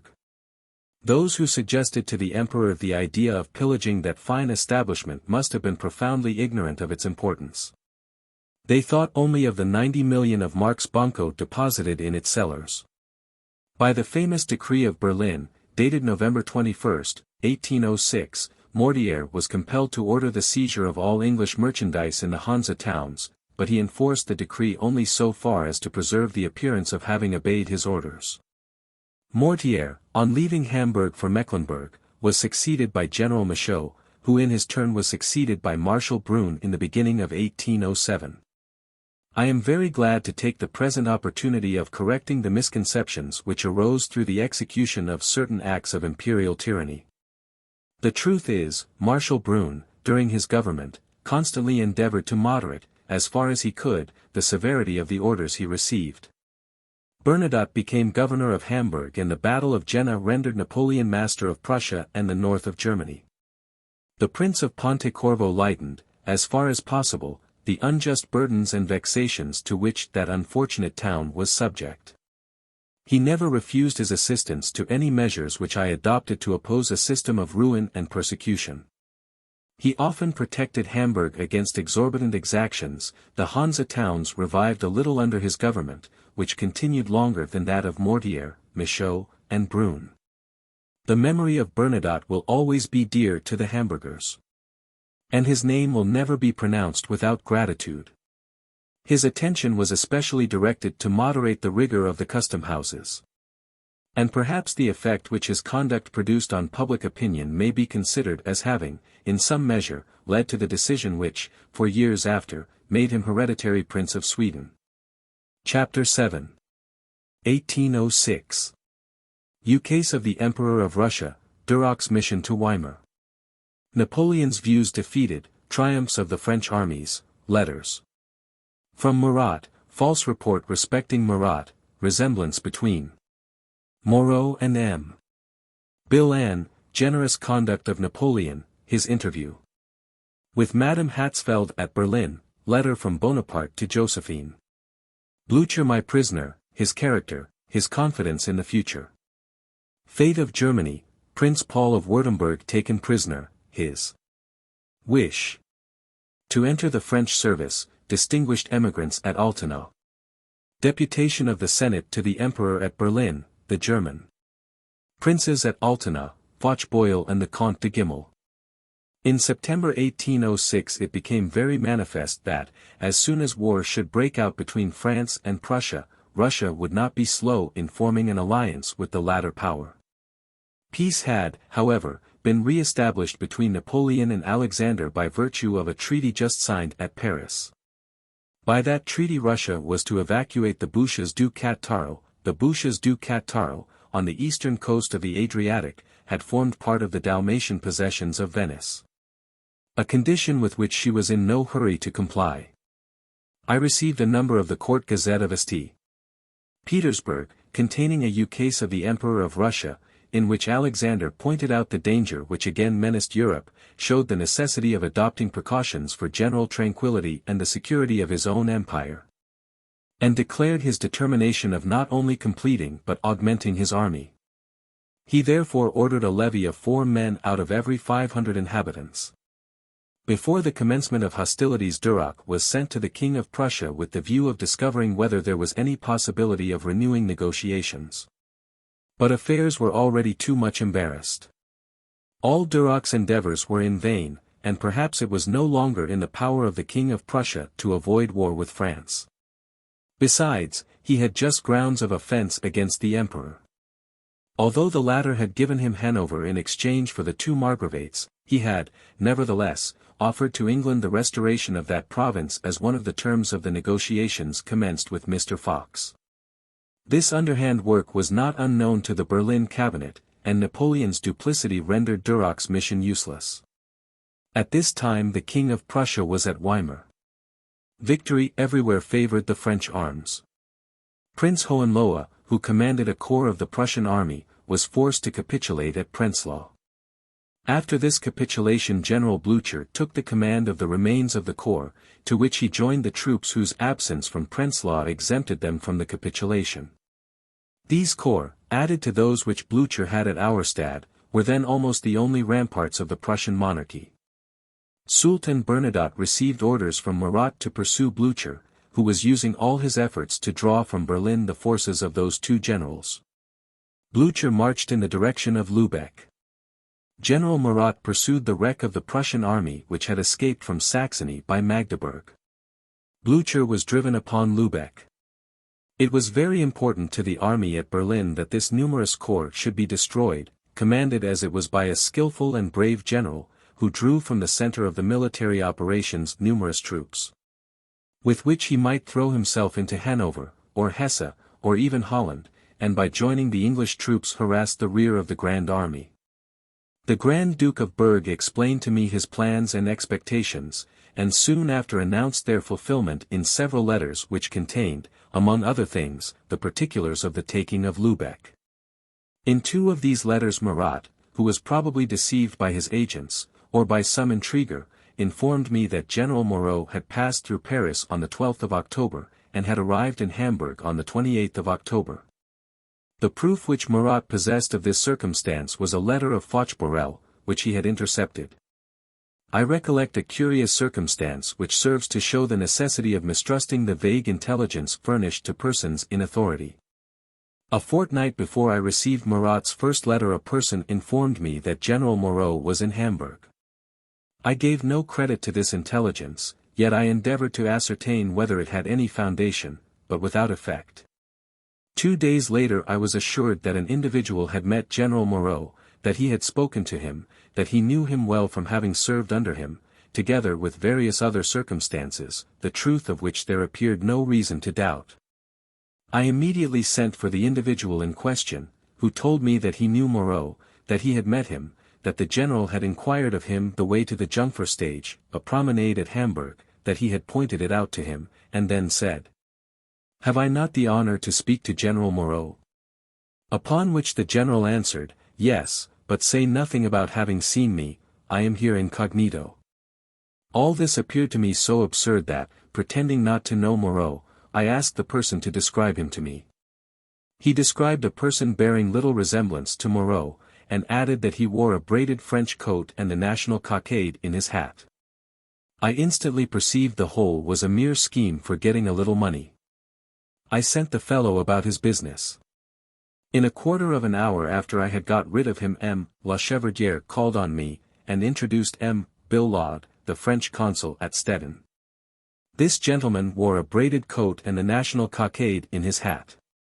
He was the hero of the story I had heard from the informer. A slight personal resemblance between the consul and the general had caused several persons to mistake them for each other. During the Prussian campaign nothing was talked of throughout Germany but Napoleon's generous conduct with respect to Prince Hatzfeld. I was fortunate enough to obtain a copy of a letter which the emperor wrote to Josephine on the subject, and which I shall presently lay before the reader. In conformity with the inquisitorial system which too frequently characterized the emperor's government, and which he extended to every country of which he had military possession. The first thing done on entering a town was to take possession of the post office, and then, heaven knows how little respect was shown to the privacy of correspondence. Among the letters thus seized at Berlin and delivered to Napoleon was one addressed to the King of Prussia by Prince Hatzfeld, who had imprudently remained in the Prussian capital. In this letter the prince gave his sovereign an account of all that had occurred in Berlin since he had been compelled to quit it, and at the same time he informed him of the force and situation of the corps of the French army. The emperor, after reading this letter, ordered that the prince should be arrested, and tried by a court-martial on the charge of being a spy. The court was summoned, and little doubt could be entertained as to its decision when Madame Hatzfeld repaired to Duroc, who on such occasions was always happy when he could facilitate communication with the emperor. On that day Napoleon had been at a review. Duroc knew Madame Hatzfeld, whom he had several times seen on his visits to Berlin. When Napoleon returned from the review he was astonished to see Duroc at the palace at that hour, and inquired whether he had brought any news. Duroc answered in the affirmative, and followed the emperor into his cabinet, where he soon introduced Madame Hatzfeld. The remainder of the scene is described in Napoleon's letter. It may easily be perceived that this letter is an answer to one from Josephine reproaching him for the manner in which he spoke of women, and very probably of the beautiful and unfortunate Queen of Prussia, respecting whom he had expressed himself with too little respect in one of his bulletins. The following is Napoleon's letter. I have received your letter, in which you seem to reproach me for speaking ill of women. It is true that I dislike female intriguers. Above all things, I am used to kind, gentle, and conciliatory women. I love them, and if they have spoiled me it is not my fault, but yours. However, you will see that I have done an act of kindness to one deserving woman. I allude to Madame de Hatzfeld. When I showed her her husband's letter she stood weeping, and in a tone of mingled grief and ingenuousness said, "It is indeed his writing." This went to my heart, and I said, "Well, madam, throw the letter into the fire, and then I shall have no proof against your husband." She burned the letter, and was restored to happiness. Her husband now is safe. 2 hours later, and he would have been lost. You see, therefore, that I like women who are simple, gentle, and amiable, because they alone resemble you. November 6, 1806, 9:00 p.m. When Marshal Bernadotte had driven Blücher into Lübeck and made him prisoner, he sent to inform me of the circumstance, but I was far from expecting that the prisoner would be confided to my charge. Such, however, was the case. After his capitulation he was sent to Hamburg, where he had the whole city for his prison. I was curious to become acquainted with this celebrated man, and I saw him very frequently. I found that he was an enthusiastic Prussian patriot, a brave man, enterprising even to rashness, of limited education, and almost to an incredible degree devoted to pleasure, of which he took an ample share while he remained in Hamburg. He sat an enormous time at table, and, notwithstanding his exclusive patriotism, he rendered full justice to the wines of France. His passion for women was unbounded, and one of his most favorite sources of amusement was the gaming table, at which he spent a considerable portion of his time. Blücher was of an extremely gay disposition, and considered merely as a companion he was very agreeable. The original style of his conversation pleased me much. His confidence in the deliverance of Germany remained unshaken in spite of the disasters of the Prussian army. He often said to me, "I place great reliance on the public spirit of Germany, on the enthusiasm which prevails in our universities. The events of war are daily changing, and even defeats contribute to nourish in a people sentiments of honor and national glory. You may depend upon it that when a whole nation is determined to shake off a humiliating yoke it will succeed. There is no doubt but we shall end by having a land where very different from any militia to which the subdued spirit of the French people could give birth. England will always lend us the support of her navy and her subsidies, and we will renew alliances with Russia and Austria. I can pledge myself to the truth of a fact of which I have certain knowledge, and you may rely upon it. Namely, that none of the Allied powers engaged in the present war entertain views of territorial aggrandizement. All they unanimously desire is to put an end to the system of aggrandizement which your emperor has established and acts upon with such alarming rapidity. In our first war against France, at the commencement of your revolution, we fought for questions respecting the rights of sovereigns, for which, I assure you, I care very little. But now the case is altered, the whole population of Prussia makes common cause with its government. The people fight in defense of their homes, and reverses destroy our armies without changing the spirit of the nation. I rely confidently on the future because I foresee that fortune will not always favor your emperor. It is impossible, but the time will come when all Europe, humbled by his exactions, and impatient of his depredations, will rise up against him. The more he enslaves nations, the more terrible will be the reaction when they break their chains. It cannot be denied that he is tormented with an insatiable desire of acquiring new territories. To the war of 1805 against Austria and Russia the present war has almost immediately succeeded. We have fallen. Prussia is occupied, but Russia still remains undefeated. I cannot foresee what will be the termination of the war. But, admitting that the issue should be favorable to you, it will end only to break out again speedily. If we continue firm, France, exhausted by her conquests, must in the end fall. You may be certain of it. You wish for peace. Recommend it. By so doing you will give strong proofs of love for your country. In this strain Blücher constantly spoke to me. And as I never thought it right to play the part of the public functionary in the drawing-room I replied to him with the reserve necessary in my situation. I could not tell him how much my anticipations frequently coincided with his. But I never hesitated to express to him how much I wished to see a reasonable peace concluded.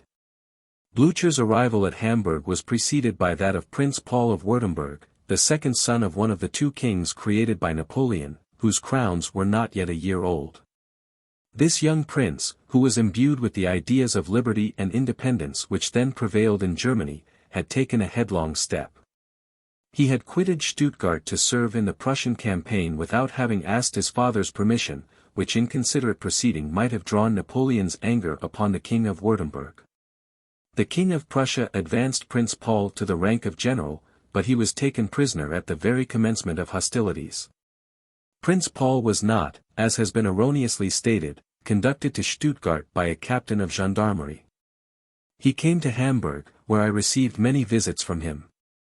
He did not yet possess very definite ideas as to what he wished. For after he was made prisoner he expressed to me his strong desire to enter the French service, and often asked me to solicit for him an interview with the emperor. He obtained this interview, and remained for a long time in Paris, where I know he has frequently resided since the Restoration. The individuals whom I had to observe in Hamburg gave me much less trouble than our neighbors at Altenau. The number of the latter had considerably augmented, since the events of the war had compelled a great number of emigrants who had taken refuge at Munster to leave that town. They all proceeded to Altenau. Conquered countries became as dangerous to them as the land which they had forsaken. The most distinguished amongst the individuals assembled at Altenau were Vicomte de Cesmaisons, the Bailly de Hautefeuille, the Duchess of Luxembourg, the Marquis de Bonnard, the Duc d'Aumont, then Duc de Villequier. The wife of Marshal de Brogue and her daughter, Cardinal de Montmorency, Madame de Casse, her two daughters and her son, and a priest, and the Bishop of Boulogne. Bonaparte stayed long enough at Berlin to permit of the arrival of a deputation from the French Senate to congratulate him on his first triumphs. I learned that in this instance the senatorial deputation, departing from its accustomed complaisance, ventured not to confine itself to compliments and felicitations, but went so far as to interfere with the emperor's plan of the campaign. To speak of the danger that might be incurred and finally to express a desire to in passing the odor, see peace concluded. Napoleon received this communication with a very bad grace. He thought the senators very bold to meddle with his affairs, treated the conscript fathers of France as if they had been inconsiderate youths, protested, according to custom, his sincere love of peace, and told the deputation that it was Prussia, backed by Russia, and not he, who wished for war. All the German princes who had taken part against Napoleon fled to Altena after the Battle of Jena with as much precipitation as the emigrants themselves. The hereditary Prince of Weimar, the Duchess of Holstein, Prince Belmonte Pignatelli, and a multitude of other persons distinguished for rank and fortune, arrived there almost simultaneously. Among the persons who took refuge in Altena were some intriguers, of whom Fauvelet was one.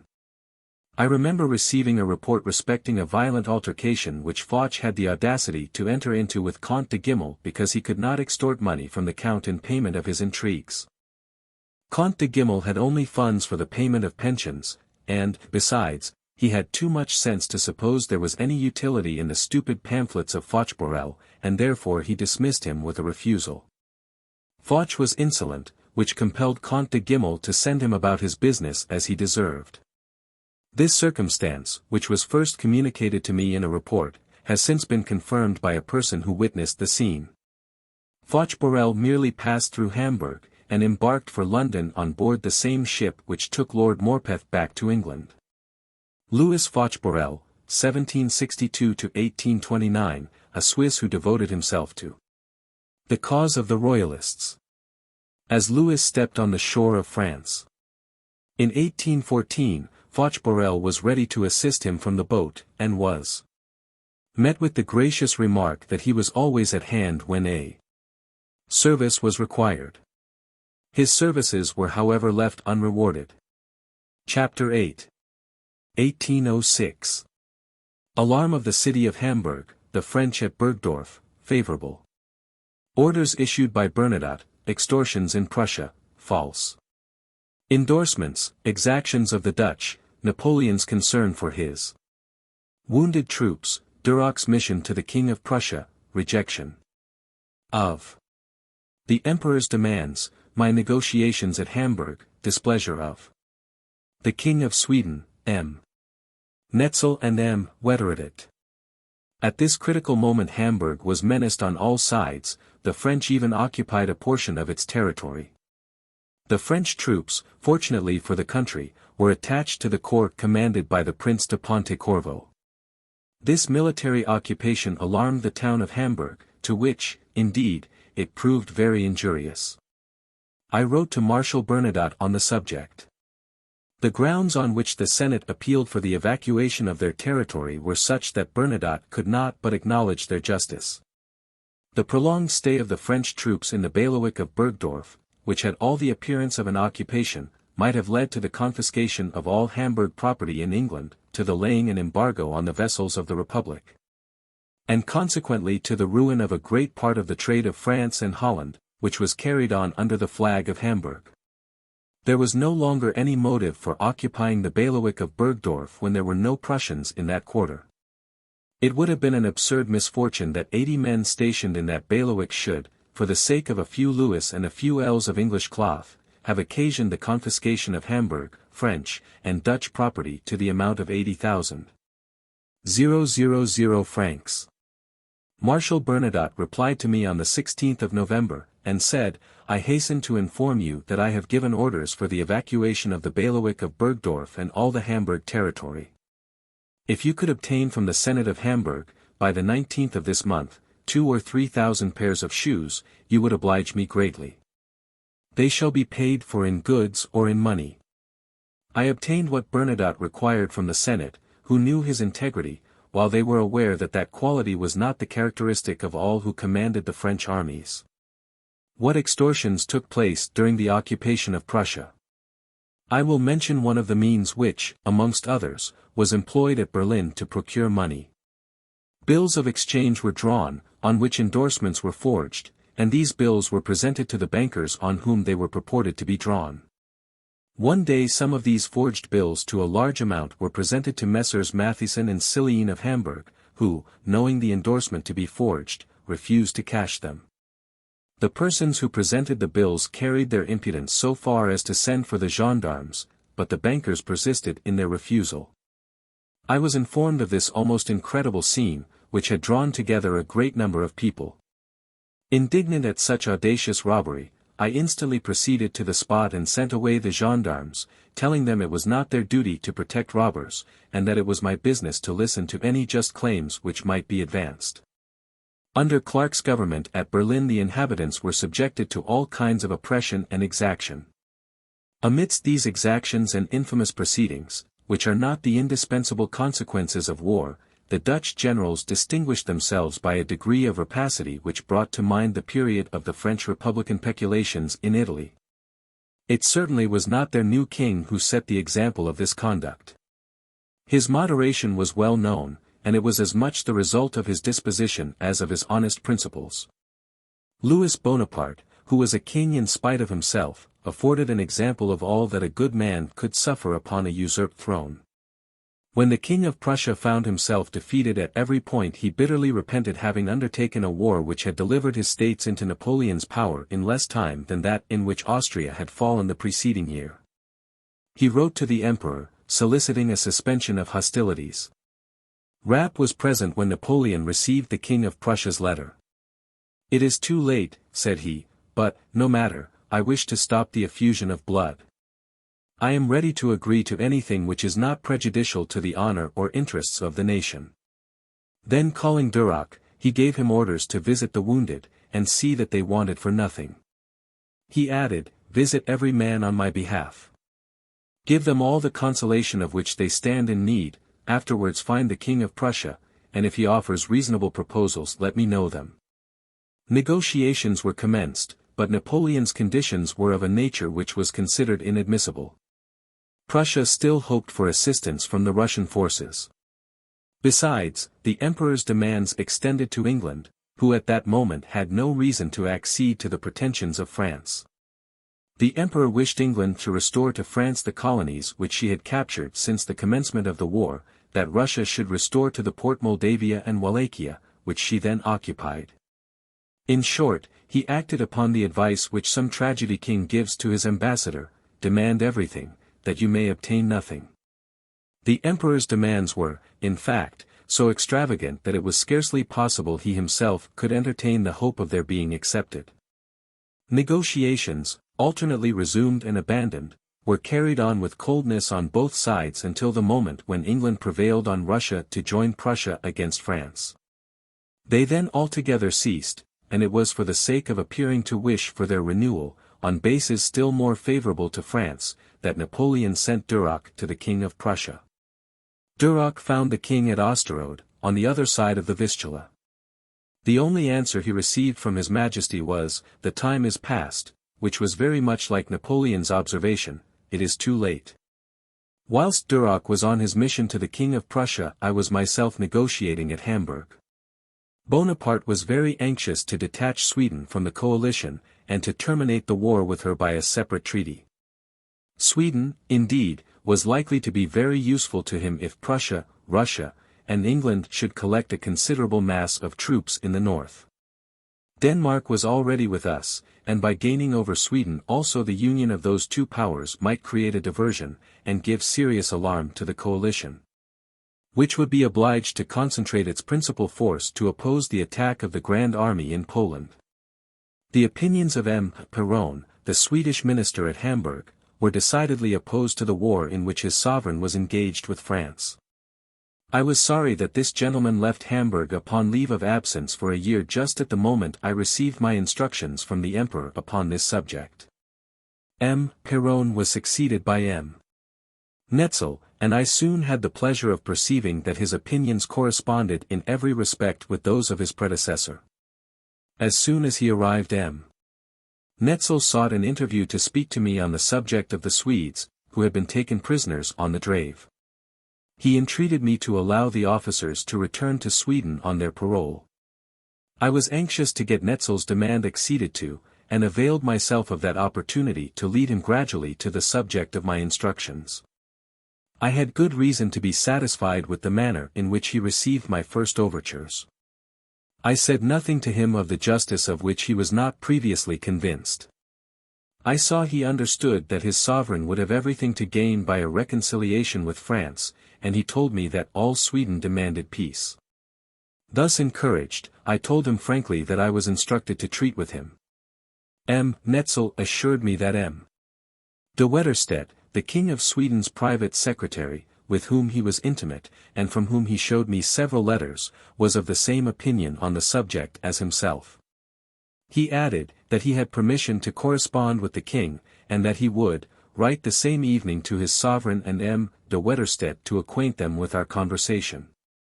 It will be perceived, from what I have stated, that no negotiation was ever commenced under more favorable auspices, but who could foresee what turn the King of Sweden would take? That unlucky prince took Netzel's letter in very ill part, and de Wetterstedt himself received peremptory orders to acquaint Netzel with his sovereign's displeasure at his having presumed to visit a French minster, and, above all, to enter into a political conversation with him, although it was nothing more than conversation. The king did not confine himself to reproaches. Netzel came in great distress to inform me he had received orders to quit Hamburg immediately, without even awaiting the arrival of his successor. He regarded his disgrace as complete. I had the pleasure of seeing Netzel again in 1809 at Hamburg, where he was on a mission from King Charles XIII. Chapter 9. The Continental System, General Indignation excited by it, Sale of Licenses by the French Government, Custom House System at Hamburg. My letter to the Emperor, cause of the rupture with Russia. Bernadotte's visit to me, trial by court-martial for the purchase of a sugar loaf, Davoust and the Captain Rapporteur, influence of the Continental System on Napoleon's fall. I have a few remarks to make on the famous Continental System, which was a subject of such engrossing interest. I had, perhaps, better opportunities than any other person of observing the fraud and estimating the fatal consequences of this system. It took its rise during the war in 1806, and was brought into existence by a decree, dated from Berlin. The project was conceived by weak counsellors, who, perceiving the emperor's just indignation at the duplicity of England, her repugnance to enter into negotiations with him, and her constant endeavours to raise enemies against France, prevailed upon him to issue the decree, which I could only regard as an act of madness and tyranny. It was not a decree, but fleets, that were wanting. Without a navy it was ridiculous to declare the British Isles in a state of blockade, whilst the English fleets were in fact blockading all the French ports. This declaration was, however, made in the Berlin Decree. This is what was called the Continental System, which, in plain terms, was nothing but a system of fraud and pillage. One can now scarcely conceive how Europe could for a single day endure that fiscal tyranny which extorted exorbitant prices for articles which the habits of 3 centuries had rendered indispensable to the poor as well as to the rich. So little of truth is there in the pretense that this system had for its sole and exclusive object to prevent the sale of English goods, that licenses for their disposal were procured at a high price by whoever was rich enough to pay for them. The number and quality of the articles exported from France were extravagantly exaggerated. It was, indeed, necessary to take out some of the articles in compliance with the emperor's wishes, but they were only thrown into the sea. And yet no one had the honesty to tell the emperor that England sold on the continent but bought scarcely anything. The speculation in licenses was carried to a scandalous extent only to enrich a few, and to satisfy the short-sighted views of the contrivers of the system. This system proves what is written in the annals of the human heart and mind, that the cupidity of the one is insatiable, and the errors of the other incorrigible. Of this I will cite an example, though it refers to a period posterior to the origin of the Continental System. In Hamburg, in 1811, under Davoust's government, a poor man had well-nigh been shot for having introduced into the department of the Elbe a small loaf of sugar for the use of his family. While at the same moment Napoleon was perhaps signing a license for the importation of 1,000,000 of sugar loaves. In this same year, 1811, Murat, as King of Naples, not only winked at the infringement of the Continental System, but almost openly broke the law himself. His troops in Calabria and all round. His immense line sea coast, carried on an active trade with Sicilian and English smugglers. This was so much the case that an officer never set out from Naples to join, without being requested by his wife, his relations or friends, to bring them some English muslins, some sugar and coffee, together with a few needles, pen knives, and razors. Some of the Neapolitan officers embarked in really large commercial operations, going shares with the custom house people who were there to enforce the law, and making their soldiers load and unload the contraband vessels. The Comte de a French officer on Murat's staff, was very noble, but very poor, and excessively extravagant. After making several vain efforts to set him up in the world, the king told him one day he would give him the command of the troops round the Gulf of Salerno, adding that the devil was in it if he could not make a fortune in such a capital smuggling district. In a couple of years. The Count took the hint, and did make a fortune. The editor 1836 edition. Smuggling on a small scale was punished with death, whilst the government themselves carried it on extensively. The same cause filled the treasury with money, and the prisons with victims. The custom house laws of this period, which waged open war against rhubarb, and armed the coasts of the continent against the introduction of senna, did not save the continental system from destruction. Ridicule attended the installation of the odious Prévôtal courts. The president of the Prévôtal court at Hamburg, who was a Frenchman, delivered an address, in which he endeavored to prove that in the time of the Ptolemies there had existed extraordinary fiscal tribunals, and that it was to those Egypt owed her prosperity. Terror was thus introduced by the most absurd folly. The ordinary custom-house officers, formerly so much abhorred in Hamburg, declared with reason that they would soon be regretted, and then the difference between them and the Prévôtal courts would soon be felt. Bonaparte's councillors led him to commit the folly of requiring that a ship which had obtained a license should export merchandise equivalent to that of the colonial produce to be imported under the authority of the license. What was the consequence? The speculators bought at a low price old stores of silk which change of fashion had made completely unsaleable, and as those articles were prohibited in England they were thrown into the sea without their loss being felt. The profits of the speculation made ample amends for the sacrifice. The continental system was worthy only of the ages of ignorance and barbarism, and had it been admissible in theory, was impracticable in application. Sidney Smith was struck with the ridiculous side of the war of tariffs. We are told that the continent is to be reconquered by the want of rhubarb and plums. Essays of Sidney Smith, page 533, edition of 1861. It cannot be sufficiently stigmatized. They were not the friends of the emperor who recommended a system calculated to rouse the indignation of Europe, and which could not fail to create reaction. To tyrannize over the human species, and to exact uniform admiration and submission, is to require an impossibility.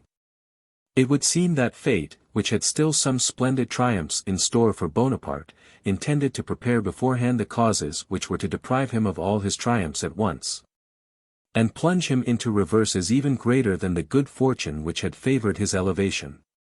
The prohibition of trade, the habitual severity in the execution of this odious system, made it operate like a continental impost. I will give a proof of this, and I state nothing but what came under my own observation. The fiscal regulations were very rigidly enforced at Hamburg, and along the two lines of Cuxhaven and Travemund. M. Udall, the director of that department, performed his duty with zeal and disinterestedness. I feel gratified in rendering him this tribute. Enormous quantities of English merchandise and colonial produce were accumulated at Holstein, where they almost all arrived by way of Kiel and Hudson, and were smuggled over the line at the expense of a premium of 33 and 40%. Convinced of this fact by 1,000 proofs, and weary of the vexations of the preventive system, I took upon myself to lay my opinions on the subject before the emperor. He had given me permission to write to him personally, without any intermediate agency, upon everything that I might consider essential to his service. I sent an extraordinary courier to Fontainebleau, where he then was, and in my dispatch I informed him that, notwithstanding his preventive guard, every prohibited article was smuggled in because the profits on the sale in Germany, Poland, Italy, and even France, into which the contraband goods found their way, were too considerable not to induce persons to incur all risks to obtain them. I advised him, at the very time he was about to unite the Hansa towns to the French Empire, to permit merchandise to be imported subject to a duty of 33%, which was about equal to the amount of the premium for insurance. The emperor adopted my advice without hesitation, and in 1811 the regulation produced a revenue of upwards of 60 million francs in Hamburg alone. This system, however, embroiled us with Sweden and Russia, who could not endure that Napoleon should enact a strict blockade from them, whilst he was himself distributing licenses in abundance. Bernadotte, on his way to Sweden, passed through Hamburg in October 1810. He stayed with me 3 days, during which time he scarcely saw any person but myself. He asked my opinion as to what he should do in regard to the continental system. I did not hesitate to declare to him, not as a French minister, but as a private individual to his friend, that in his place, at the head of a poor nation, which could only subsist by the exchange of its territorial productions with England, I would open my ports, and give the Swedes gratuitously that general license which Bonaparte sold in detail to intrigue and cupidity. The Berlin decree could not fail to cause a reaction against the emperor's fortune by raising up whole nations against him. The hurling of 20 kings from their thrones would have excited less hatred than this contempt for the wants of nations. This profound ignorance of the maxims of political economy caused general privation and misery, which in their turn occasioned general hostility. The system could only succeed in the impossible event of all the powers of Europe honestly endeavoring to carry it into effect. A single free port would have destroyed it. In order to ensure its complete success it was necessary to conquer and occupy all countries, and never to evacuate them. As a means of ruining England it was contemptible. It was necessary that all Europe should be compelled by force of arms to join this absurd coalition, and that the same force should be constantly employed to maintain it. Was this possible? The captain rapporteur of a court-martial allowed a poor peasant to escape the punishment due to the offense of having bought a loaf of sugar beyond the custom-house barrier. This officer was some time afterwards at a dinner given by Marshal Davoust. The latter said to him, "You have a very scrupulous conscience, sir. Go to headquarters and you will find an order there for you." This order sent him 80 leagues from Hamburg.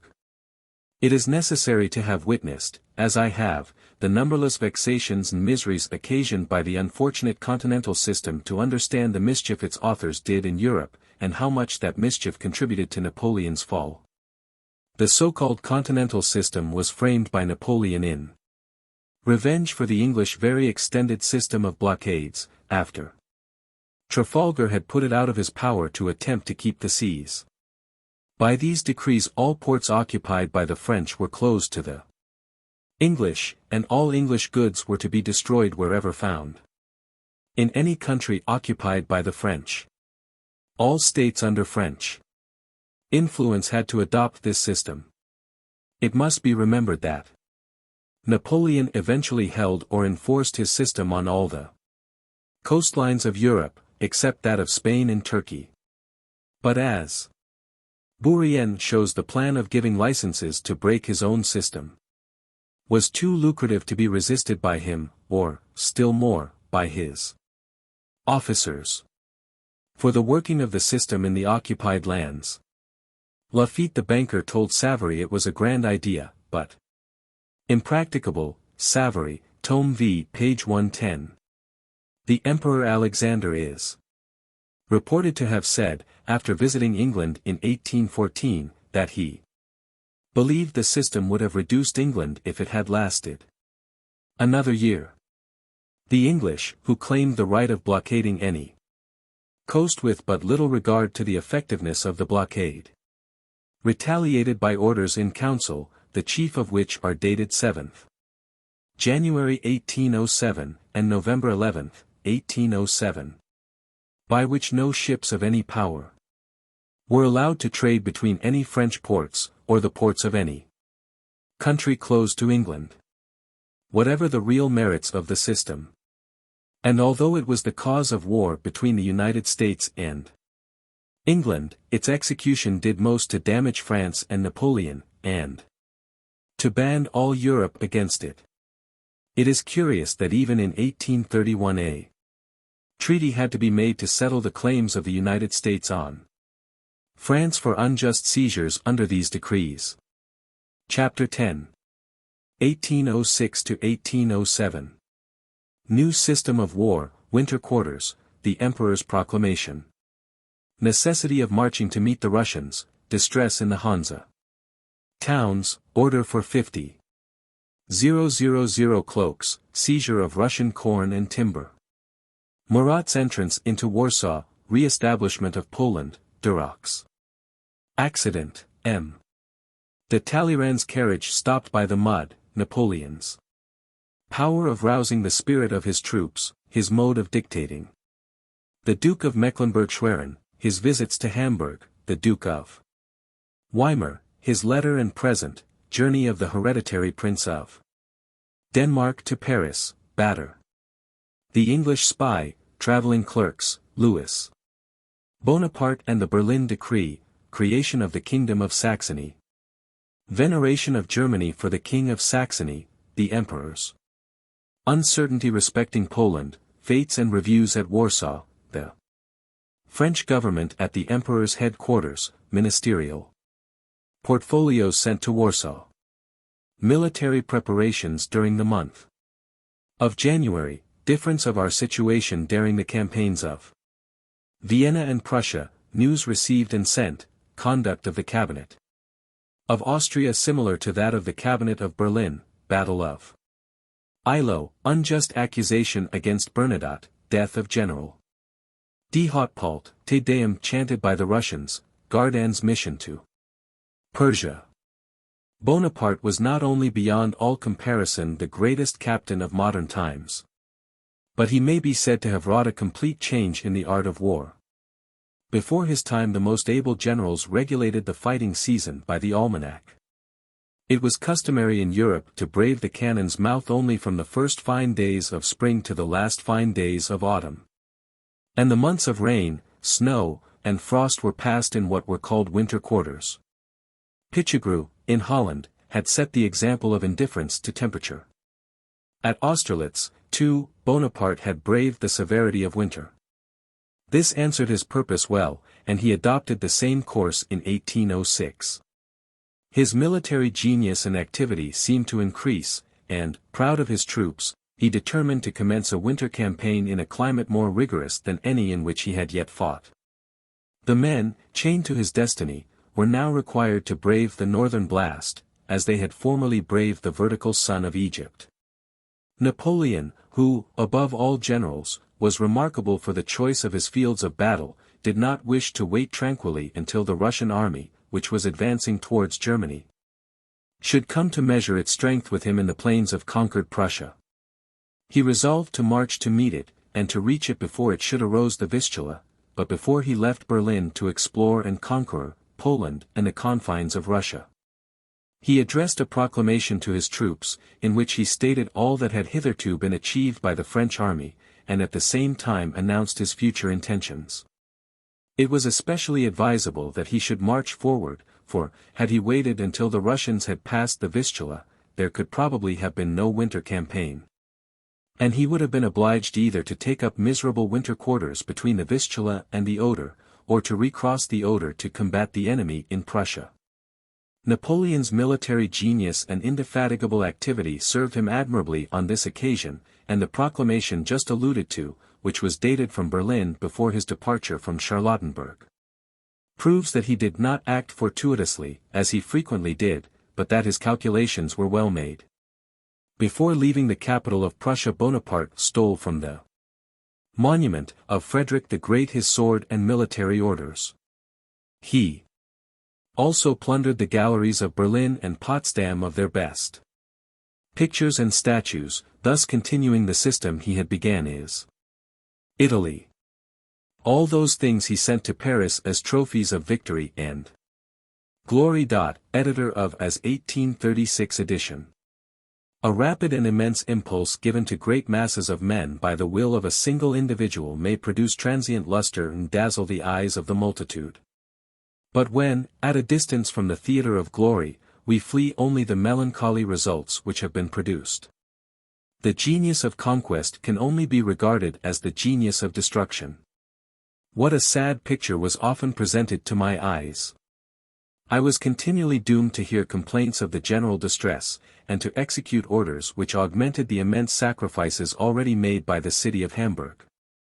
Thus, for example, the emperor desired me to furnish him with 50,000 cloaks, which I immediately did. I felt the importance of such an order with the approach of winter, and in a climate, the rigor of which our troops had not yet encountered. I also received orders to seize at Lübeck, which town, as I have already stated, had been alternately taken and retaken. Blücher and Bernadotte, 400,000 lasts of corn, a last weighs 2,000 kilograms, and to send them to Magdeburg. This corn belonged to Russia. Marshal Mortier, too, had seized some timber for building, which also belonged to Russia, and which was estimated at 1,400,000 francs.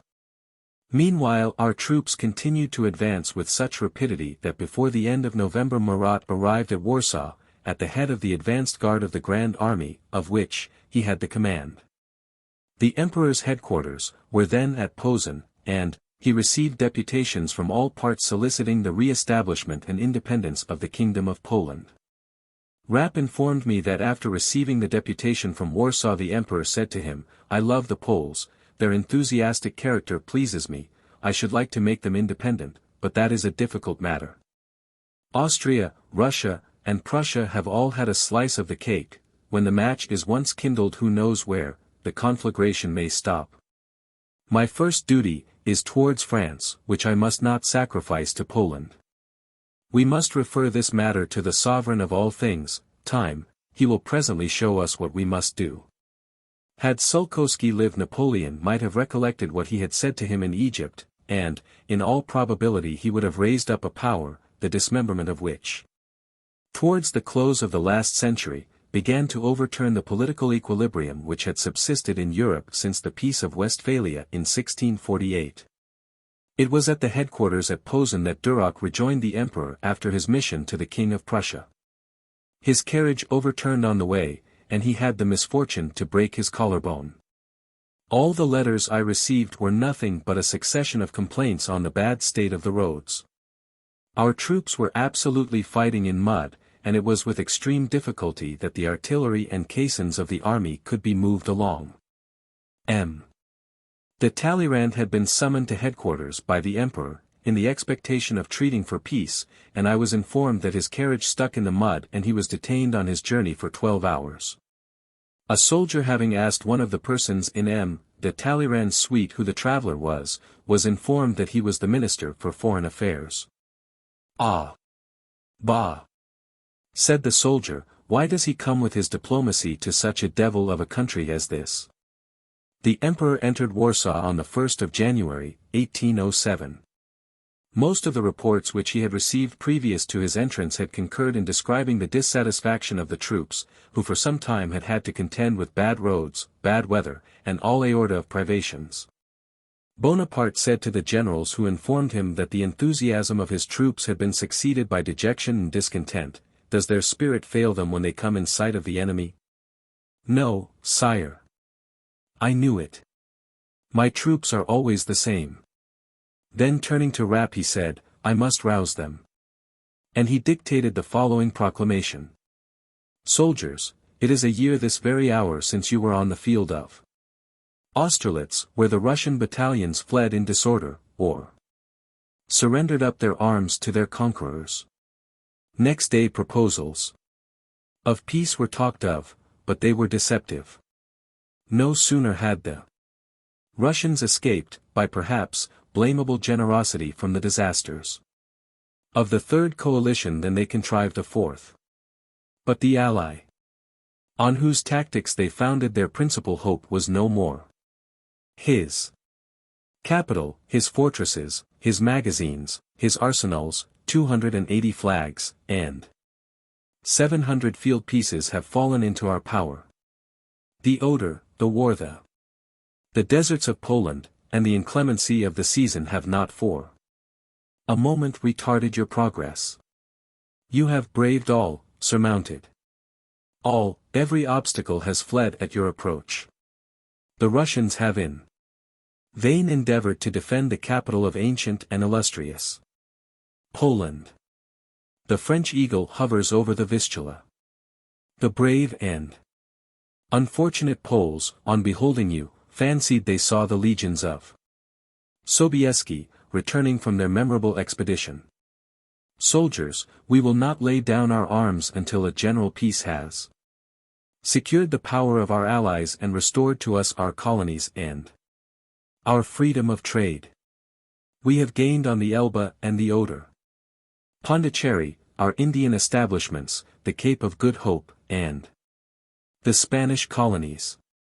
Why should the Russians have the right of opposing destiny and thwarting our just designs?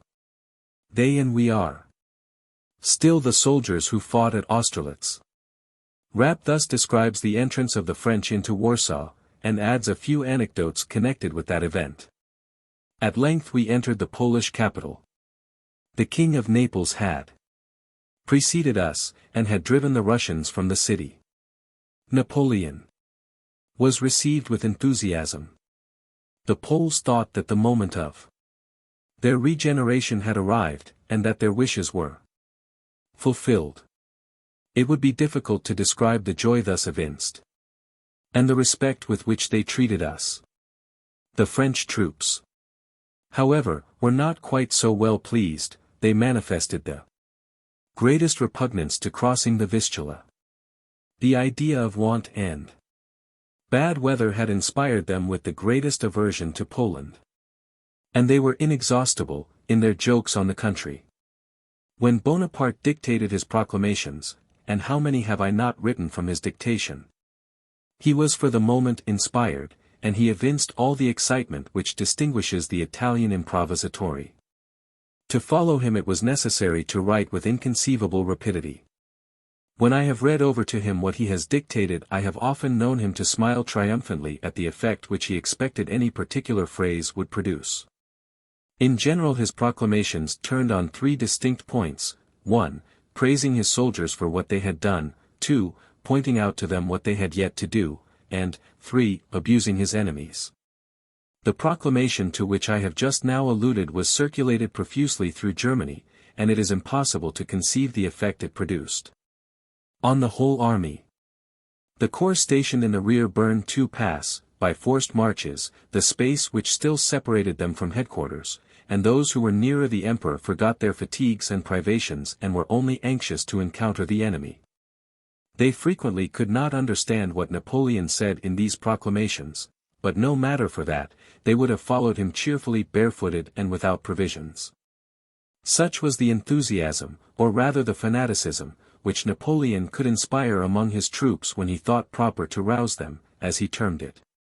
When, on a former occasion, I spoke of the Duke of Mecklenburg-Schwerin and his family, I forgot a circumstance respecting my intercourse with him which now occurs to my memory. When, on his expulsion from his states, after the Battle of Jena, he took refuge in Altena, he requested, through the medium of his minister at Hamburg, Count von Plessen, that I would give him permission occasionally to visit that city. This permission I granted without hesitation, but the Duke observed no precaution in his visits, and I made some friendly observations to him on the subject.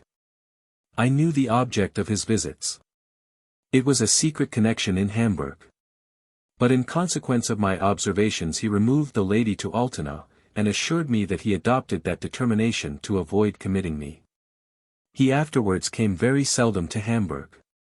But as we were on the best understanding with Denmark, I frequently saw his daughter, and son-in-law, who used to visit me at a house I had in Holstein, near Altena. There I likewise saw, almost every day, the Duke of Weimar, an excellent old man.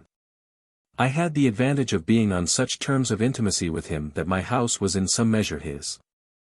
He also had lost his states. I was so happy as to contribute to their restitution, for my situation enabled me to exercise some influence on the political indulgences or severities of the government. I entertained a sincere regard for the Duke of Weimar, and I greatly regretted his departure. No sooner had he arrived in Berlin than he wrote me a letter of thanks, to which he added the present of a diamond, in token of his grateful remembrance of me. The Duke of Mecklenburg was not so fortunate as the Duke of Weimar, in spite of his alliance with the reigning family of Denmark. He was obliged to remain at Altena until the July following, for his states were restored only by the Treaty of Tilsit. As soon as it was known that the Emperor had returned to Paris, the Duke's son, the hereditary prince, visited me in Hamburg, and asked me whether I thought he could present himself to the Emperor, for the purpose of expressing his own and his father's gratitude. He was a very well-educated young man. He set out, accompanied by M. Ertzen and Baron von Brandstatten. Some time afterwards I saw his name in the Moniteur, in one of the lists of presentations to Napoleon, the collection of which, during the Empire, might be regarded as a general register of the nobility of Europe. It is commonly said that we may accustom ourselves to anything, but to me this remark is subject to an exception. For, in spite of the necessity to which I was reduced of employing spies, I never could surmount the disgust I felt at them, especially when I saw men destined to fill a respectable rank in society degrade themselves to that infamous profession. It is impossible to conceive the artifices to which these men resort to gain the confidence of those whom they wish to betray. Of this the following example just now occurs to my mind. One of those wretches who are employed in certain circumstances, and by all parties, came to offer his services to me. His name was Butler, and he had been sent from England to the Continent as a spy upon the French government. He immediately came to me, complaining of pretended enemies and unjust treatment. He told me he had the greatest wish to serve the Emperor, and that he would make any sacrifice to prove his fidelity. The real motive of his change of party was, as it is with all such men, merely the hope of a higher reward. Most extraordinary were the schemes he adopted to prevent his old employers from suspecting that he was serving new ones. To me he continually repeated how happy he was to be revenged on his enemies in London. He asked me to allow him to go to Paris to be examined by the Minister of Police. The better to keep up the deception he requested that on his arrival in Paris he might be confined in the Temple, and that there might be inserted in the French journals an announcement in the following terms. John Butler, commonly called Count Butler, has just been arrested and sent to Paris under a good escort by the French minister at Hamburg. At the expiration of a few weeks Butler, having received his instructions, set out for London, but by way of precaution he said it would be well to publish in the journals another announcement, which was as follows. John Butler, who has been arrested in Hamburg as an English agent and conveyed to Paris, is ordered to quit France and the territories occupied by the French armies and their allies, and not to appear there again until the general peace. In England Butler enjoyed the honors of French prosecution. He was regarded as a victim who deserved all the confidence of the enemies of France. He furnished Fouché with a considerable amount of information, and he was fortunate enough to escape being hanged. Notwithstanding the pretended necessity of employing secret agents, Bonaparte was unwilling that, even under that pretext, too many communications should be established between France and England. Fouché, nevertheless, actively directed the evolutions of his secret army, ever ready to seize on anything that could give importance to the police and encourage the suspicions of the Emperor. Fouché wrote to me that the government had received certain information that many Frenchmen traveling for commercial houses in France were at Manchester purchasing articles of English manufacture. This was true, but how was it to be prevented? These traveling clerks passed through Holland, where they easily procured a passage to England. Louis Bonaparte, conceiving that the King of Holland ought to sacrifice the interests of his new subjects to the wishes of his brother, was at first very lenient as to the disastrous continental system. But at this Napoleon soon manifested his displeasure, and about the end of the year 1806 Louis was reduced to the necessity of ordering the strict observance of the blockade. The facility with which the travelers of French commercial houses passed from Holland to England gave rise to other alarms on the part of the French government.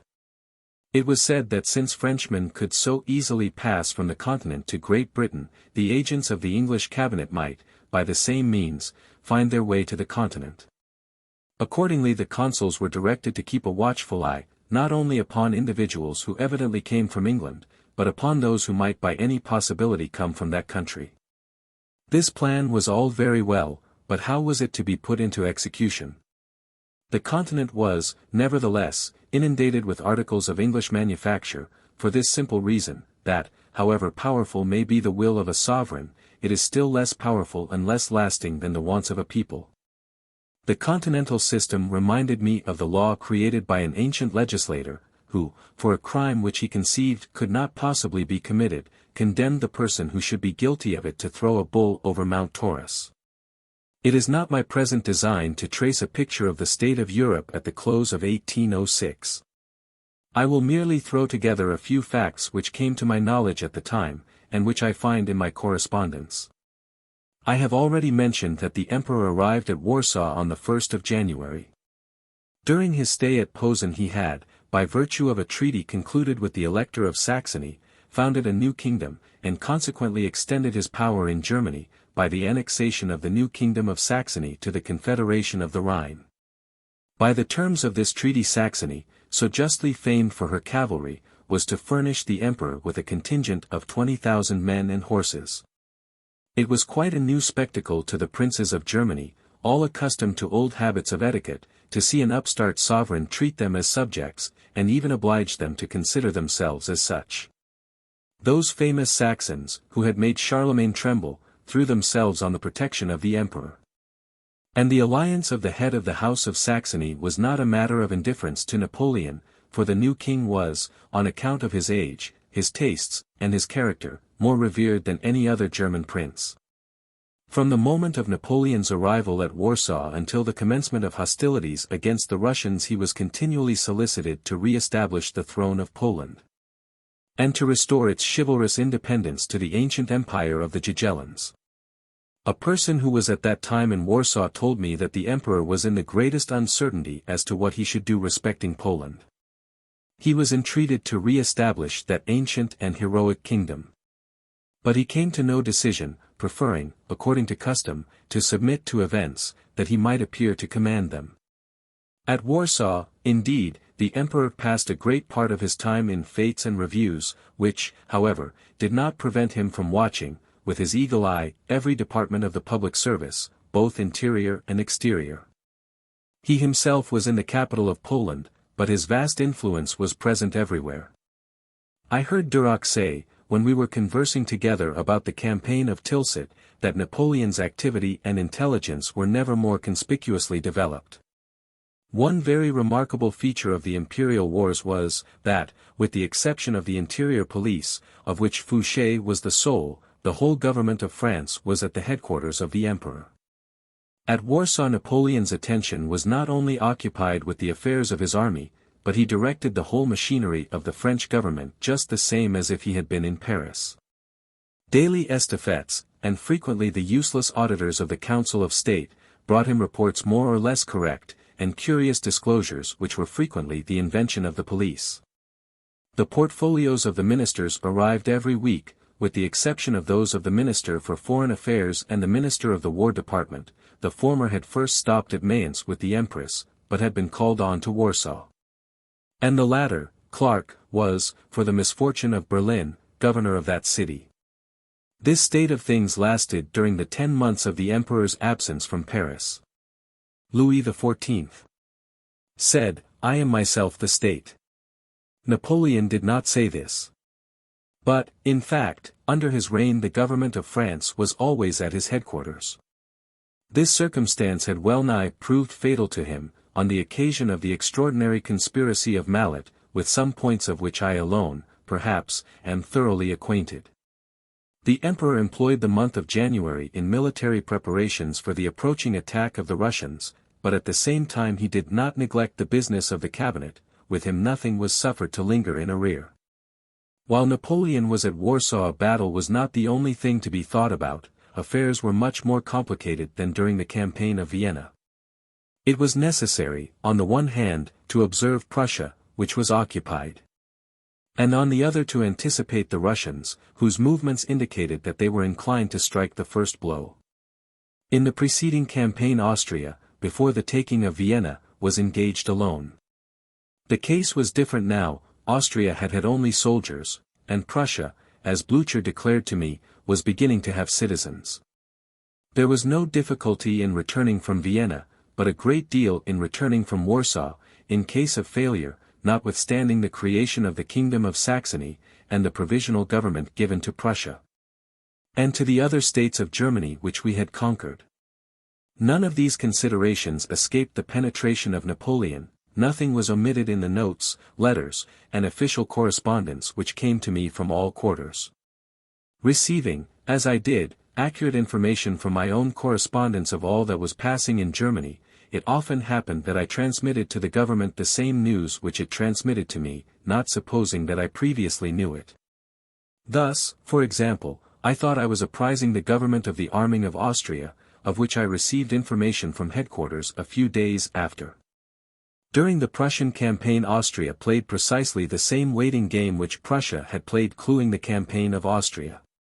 As Prussia had, before the Battle of Austerlitz, awaited the success or defeat of the French to decide whether she should remain neutral or declare herself against France, so Austria, doubtless supposing that Russia would be more fortunate as the ally of Prussia than she had been as her ally, assembled a corps of 40,000 men in Bohemia. That corps was called an army of observation, but the nature of these armies of observation is well known. They belong to the class of armed neutralities, like the ingenious invention of sanitary cordons. The fact is, that the 40,000 men assembled in Bohemia were destined to aid and assist the Russians in case they should be successful, and who can blame the Austrian government for wishing to wash away the shame of the Treaty of Pressburg? Napoleon had not a moment to lose, but this activity required no spur. He had hastened the Battle of Austerlitz to anticipate Prussia, and he now found it necessary to anticipate Russia in order to keep Austria in a state of indecision. The Emperor, therefore, left Warsaw about the end of January, and immediately gave orders for engaging the Russian army in the beginning of February, but, in spite of his desire of commencing the attack, he was anticipated. On the 8th of February, at 7 in the morning, he was attacked by the Russians, who advanced during a terrible storm of snow, which fell in large flakes. They approached Prusikailo, where the emperor was, and the Imperial Guard stopped the Russian column. Nearly the whole French army was engaged in that battle, one of the most sanguinary ever fought in Europe. The corps commanded by Bernadotte was not engaged in the contest. It had been stationed on the left at Morungen, whence it menaced Danzig. The issue of the battle would have been very different had the 4 divisions of infantry and the 2 of cavalry composing Bernadotte's corps arrived in time. But unfortunately the officer instructed to convey orders to Bernadotte to march without delay on Prusikailo was taken by a body of Cossacks. Bernadotte, therefore, did not arrive. Bonaparte, who always liked to throw blame on someone if things did not turn out exactly as he wished, attributed the doubtful success of the day to the absence of Bernadotte. In this he was right. But to make his absence a reproach to that marshal was a gross injustice. Bernadotte was accused of not having been willing to march on Prusikailo, though, as it was alleged, General de Hautpolt had informed him of the necessity of his presence. But how can that fact be ascertained, since General de Hautpolt was killed on that same day? Who can assure us that that general had been able to communicate with the marshal? Those who knew Bonaparte, his cunning, and the artful advantage he would sometimes take of words which he attributed to the dead, will easily solve the enigma. The Battle of Eylau was terrible. Night came on, Bernadotte's corps was instantly, but in vain, expected, and after a great loss the French army had the melancholy honor of passing the night on the field of battle. Bernadotte at length arrived, but too late. He met the enemy, who were retreating without the fear of being molested towards Königsberg, the only capital remaining to Prussia. The King of Prussia was then at Memel, a small port on the Baltic, 30 leagues from Königsberg. After the Battle of Eylau both sides remained stationary, and several days elapsed without anything remarkable taking place. The offers of peace made by the emperor, with very little earnestness it is true, were disdainfully rejected, as if a victory disputed with Napoleon was to be regarded as a triumph. The Battle of Eylau seemed to turn the heads of the Russians, who chanted Te Deum on the occasion. But while the emperor was making preparations to advance, his diplomacy was taking effect in a distant quarter, and raising up against Russia an old and formidable enemy. Turkey declared war against her. This was a powerful diversion, and obliged Russia to strip her western frontiers to secure a line of defense on the south. Some time after General Gardin set out on the famous embassy to Persia, for which the way had been paved by the success of the mission of my friend, Amédée Joubert. This embassy was not merely one of those pompous legations such as Charlemagne, Louis XIV, and Louis XVI received from the Empress Irene, the King of Siam, and Tipu Saib. It was connected with ideas which Bonaparte had conceived at the very dawn of his power. It was, indeed, the light from the east which fast enabled him to see his greatness in perspective, and that light never ceased to fix his attention and dazzle his imagination. I know well that Gardin's embassy was at first conceived on a much grander scale than that on which it was executed. Napoleon had resolved to send to the Shah of Persia 4,000 infantry, commanded by chosen and experienced officers, 10,000 muskets, and 50 pieces of cannon, and I also know that orders were given for the execution of this design. The avowed object of the emperor was to enable the Shah of Persia to make an important diversion, with 80,000 men, in the eastern provinces of Russia. But there was likewise another, an old and constant object, which was always uppermost in Napoleon's mind, namely the wish to strike at England in the very heart of her Asiatic possessions. Such was the principal motive of Gardin's mission, but circumstances did not permit the emperor to give it all the importance he desired. He contented himself with sending a few officers of engineers and artillery to Persia, who, on their arrival, were astonished at the number of English they found there. Chapter 11. Abuse of military power, defense of diplomatic rights, Marshal Brune. Army supplies, English cloth and leather, arrest on a charge of libel, dispatch from M. Talleyrand, a page of Napoleon's glory. Interview between the two emperors at Tilsit. Silesia restored to the Queen of Prussia, unfortunate situation in Prussia. Impossibility of re-establishing Poland in 1807, foundation of the Kingdom of Westphalia, the Duchy of Warsaw and the King of Saxony. Meanwhile the internal affairs of the towns over which my diplomatic jurisdiction extended soon gave me more employment than ever. The greatest misfortune of the empire was, perhaps, the abuse of the right arrogated by the wearers of epaulets. My situation gave me an opportunity of observing all the odious character of a military government. Another in my place could not have done all that I did. I say this confidently, for my situation was a distinct and independent one, as Bonaparte had told me, being authorized to correspond directly with the emperor. The military chiefs feared, if they did not yield to my just representations, that I would make private reports. This apprehension was wonderfully useful in enabling me to maintain the rights of the towns, which had adopted me as their first citizen. A circumstance occurred in which I had to defend the rights of the diplomatic and commercial agents against the pretensions of military power. Marshal Brune during his government at Hamburg, went to Bremen to watch the strict execution of the elusive blockade against England. The Marshal acting no doubt, in conformity with the instructions of Clark, then Minister of War and Governor of Berlin, wished to arrogate the right of deciding on the captures made by our cruisers. He attempted to prevent the Consul Legau from selling the confiscated ships in order to sell them himself. Of this M. Legau complained to me. The more I observed a disposition to encroach on the part of the military authorities, the more I conceived it necessary to maintain the rights of the consuls, and to favor their influence, without which they would have lost their consideration. To the complaints of M. Legau I replied, that to him alone belonged the right of deciding, in the first instance, on the fate of the ships, that he could not be deprived of that right without changing the law. That he was free to sell the confiscated Prussian ships, that Marshal Brune was at Bremen only for the execution of the decree respecting the blockade of England, and that he ought not to interfere in business unconnected with that decree. Legau showed this letter to Brune, who then allowed him to do as he wished, but it was an affair of profit, and the Marshal for a long time owed me a grudge. Bernadotte was exceedingly disinterested, but he loved to be talked about.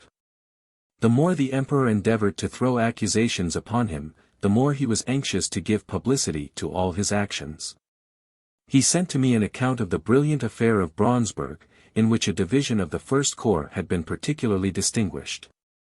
Along with this narrative he sent me a note in the following terms: "I send you, my dear Minister, an account of the affair of Braunsberg. You will, perhaps, think proper to publish it. In that case I shall be obliged by your getting it inserted in the Hamburg journals." I did so. The injustice of the Emperor, and the bad way in which he spoke of Bernadotte, obliged the latter, for the sake of his own credit, to make the truth known to the world. I have already mentioned that I received an order from the Emperor to supply 50,000 cloaks for the army. With this order, which was not the only one I received of the same kind, some circumstances were connected which I may take the present opportunity of explaining. The Emperor gave me so many orders for army clothing that all that could be supplied by the cities of Hamburg, Bremen, and Lübeck would have been insufficient for executing the commissions.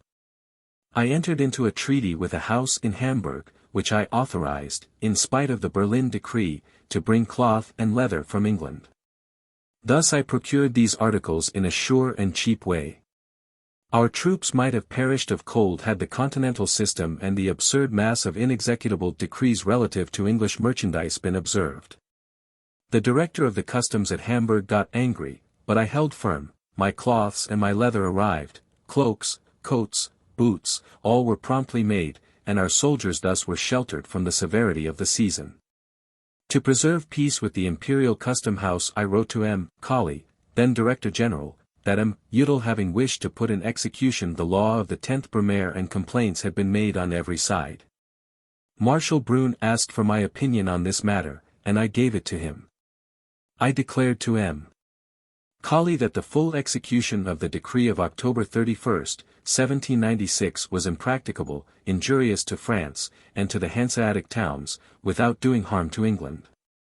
Indeed, what said Article 5 of this law?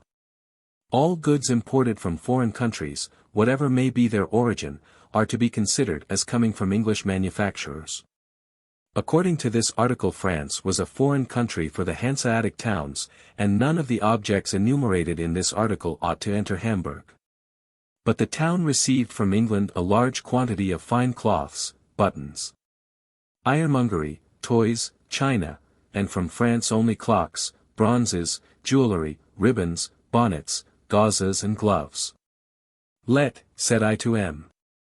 Udall, the Paris Douane be asked what that town alone exports in matters of this sort, and it will be seen how important it is not to stop a trade all the more profitable to France. As the workmanship forms the greatest part of the price of the goods which make up this trade.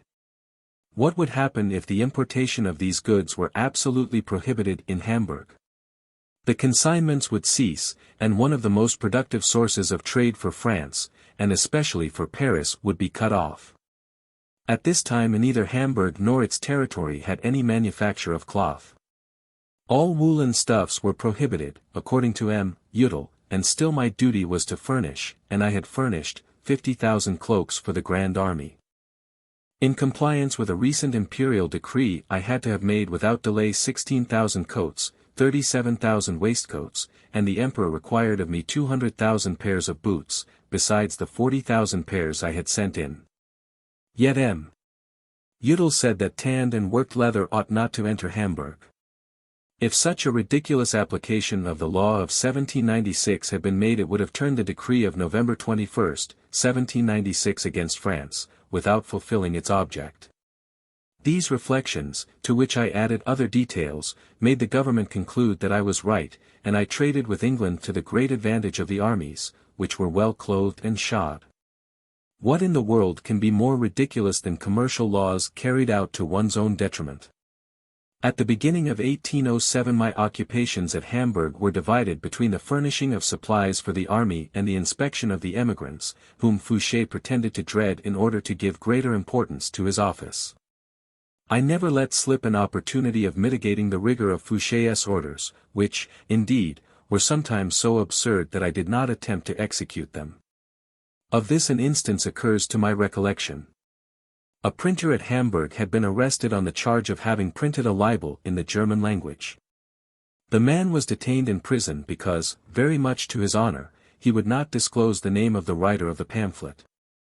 I sent for him and questioned him. He told me, with every appearance of sincerity, that he had never but once seen the man who had brought him the manuscript. I was convinced of the truth of what he said, and I gave an order for his liberation. To avoid irritating the susceptibility of the Minister of Police I wrote to him the following few lines: "The libel is the most miserable rhapsody imaginable. The author, probably with the view of selling his pamphlet in Holstein, predicts that Denmark will conquer every other nation and become the greatest kingdom in the world. This alone will suffice to prove to you how little clangor there is in rubbish written in the style of the Apocalypse." After the Battle of Eylau I received a dispatch from M. de Talleyrand, to which was added an account in French of that memorable battle, which was more fatal to the conqueror than to the other party. I cannot say the conquered in speaking of the Russians. The more especially when I recollect the precautions which were then taken throughout Germany to make known the French before the Russian version. The Emperor was exceedingly anxious that every one should view that event as he himself viewed it. Other accounts than his might have produced an unfavorable impression in the north. I therefore had orders to publish that account. I caused 2,000 copies of it to be issued, which were more than sufficient for circulation in the Hansa towns and their territories. The reader will perhaps complain that I have been almost silent with respect to the grand maneuvers of the French army from the Battle of Eylau to that of Friedland, where, at all events, our success was indisputable. There was no necessity for printing favorable versions of that event, and, besides, its immense results were soon felt throughout Europe. The interview at Tilsit is one of the culminating points of modern history, and the waters of the Niemen reflected the image of Napoleon at the height of his glory. The interview between the two emperors at Tilsit, and the melancholy situation of the King of Prussia, are generally known.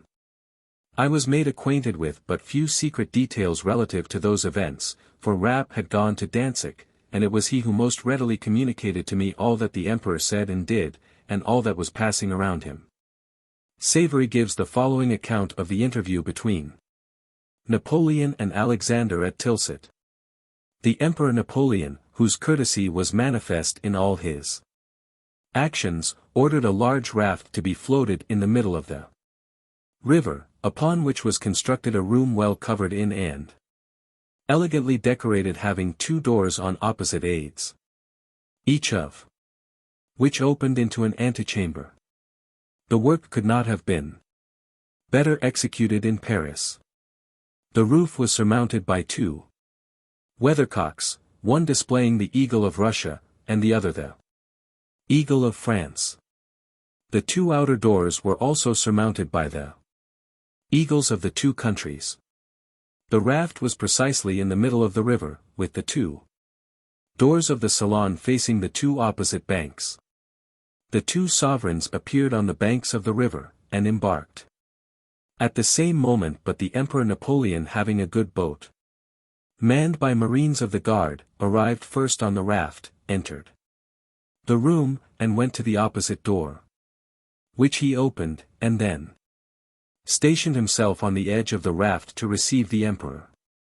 Alexander, who had not yet arrived, not having each good rowers as the Emperor Napoleon. The 2 emperors met in the most amicable way, et least to all appearance. They remained together for a considerable time, and then took leave of each other with as friendly an air as that with which they had met. Next day the Emperor of Russia established himself at Tilsit with a battalion of his guard.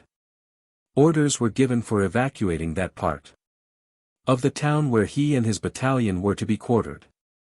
And, though we were very much pressed for room, no encroachment on the Space allotted to the Russians was thought of. On the day the Emperor Alexander entered Tilsit, the whole army was under arms. The Imperial Guard was drawn out in 2 lines of 3. Deep from the landing place to the Emperor Napoleon's quarters, and from thence to the quarters of the Emperor of Russia. A salute of 100 guns was fired the moment Alexander stepped ashore on the spot where the Emperor Napoleon was waiting to receive him. The latter carried his attention to his visitor so far as to send from his quarters the furniture for Alexander's bedchamber. Among the articles sent was a camp bed belonging to the emperor, which he presented to Alexander, who appeared much pleased with the gift. This meeting, the first which history records of the same kind and of equal importance, attracted visitors to Tilsit from 100 leagues round. The Talleyrand arrived, and after the observance of the usual ceremonies business began to be discussed. Memoirs of the Duc de Rovigo, Tome 3. Page 117. When, said Napoleon, I was at Tilsit with the Emperor Alexander and the King of Prussia, I was the most ignorant of the 3 in military affairs. These 2 sovereigns, especially the King of Prussia, were completely au fait as to the number of buttons there ought to be in front of a jacket, how many behind, and the manner in which the skirts ought to be cut. Not a tailor in the army knew better than King Frederick how many measures of cloth it took to make a jacket. In fact, continued he laughing, I was nobody in comparison with them. They continually tormented me about matters belonging to tailors, of which I was entirely ignorant, although, in order not to affront them, I answered just as gravely as if the fate of an army depended upon the cut of a jacket. When I went to see the King of Prussia, instead of a library, I found that he had a large room, like an arsenal, furnished with shelves and pegs, on which were hung 50 or 60 jackets of different patterns. Every day he changed his fashion and put on a different one. He attached more importance to this than was necessary for the salvation of a kingdom. Homère's Napoleon in exile.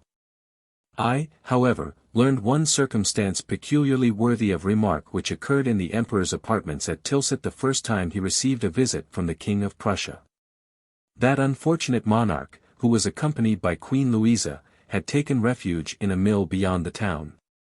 This was his sole habitation, whilst the emperors occupied the 2 portions of the town, which is divided by the Niemen. The fact I am about to relate reached me indirectly through the medium of an officer of the Imperial Guard, who was on duty in Napoleon's apartments and was an eyewitness of it. When the Emperor Alexander visited Napoleon, they continued for a long time in conversation on a balcony below, where an immense crowd hailed their meeting with enthusiastic shouts. Napoleon commenced the conversation, as he did the year preceding with the Emperor of Austria, by speaking of the uncertain fate of war. Whilst they were conversing, the King of Prussia was announced. The king's emotion was visible, and may easily be imagined, for as hostilities were suspended, and his territory in possession of the French, his only hope was in the generosity of the conqueror. Napoleon himself, it is said, appeared moved by his situation, and invited him, together with the Queen, to dinner. On sitting down to table, Napoleon with great gallantry told the beautiful Queen that he would restore to her Silesia, a province which she earnestly wished should be retained in the new arrangements which were necessarily about to take place. Las Cases mentions that at the time of the Treaty of Tilsit, Napoleon wrote to the Empress Josephine as follows. The Queen of Prussia is really a charming woman. She is fond of coquetting with me. But do not be jealous, I am like oilcloth, along which everything of this sort alides without penetrating. It would cost me too dear to play the gallant. On this subject an anecdote was related in the salon of Josephine. It was said that the Queen of Prussia one day had a beautiful rose. in her hand, which the emperor asked her to give him. The queen hesitated for a few moments, and then presented it to him, saying, "Why should I so readily grant what you request, while you remain deaf to all my entreaties?" She alluded to the fortress of Magdeburg, which she had earnestly solicited. Memorial d'Esti. Helene. The treaty of peace concluded at Tilsit between France and Russia, on the 7th of July, and ratified 2 days after, produced no less striking a change in the geographical division of Europe than had been effected the year preceding by the Treaty of Pressburg. The treaty contained no stipulation dishonorable to Russia, whose territory was preserved inviolate, but how was Prussia treated?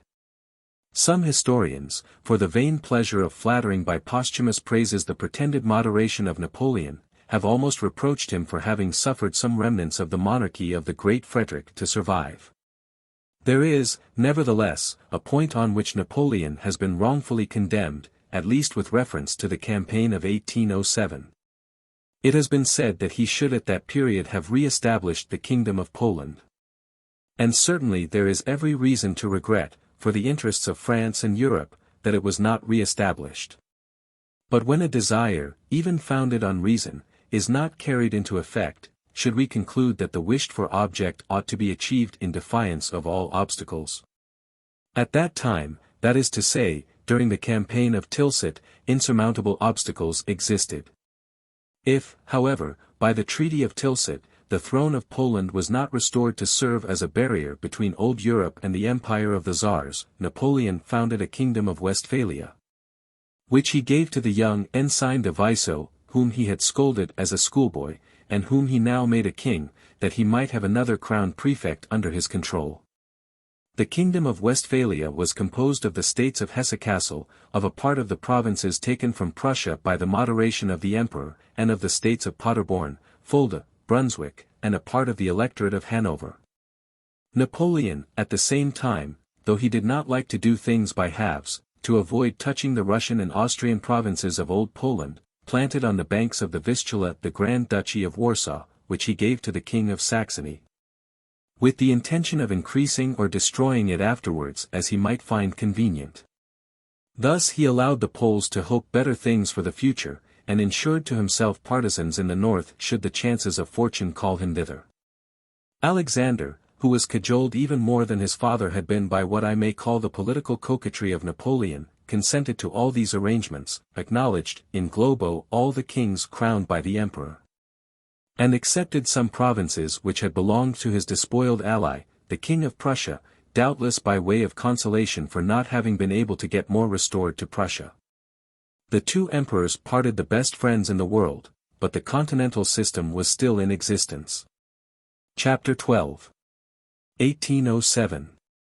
Effect produced at Altena by the Treaty of Tilsit, the Duke of Mecklenburg-Schwerin's departure from Hamburg, English squadron in the Sound, bombardment of Copenhagen, perfidy of England, remark of Bonaparte to M.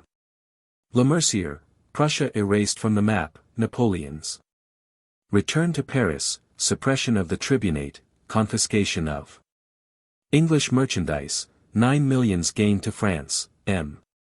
Caulaincourt, ambassador to Russia, repugnance of England to the intervention of Russia, affairs of Portugal, Junot appointed to command the army. The Prince Regent's departure for the Brazils, the Code Napoleon. Introduction of the French laws into Germany, leniency of Hamburg. Juries, the stolen cloak and the syndic doorman.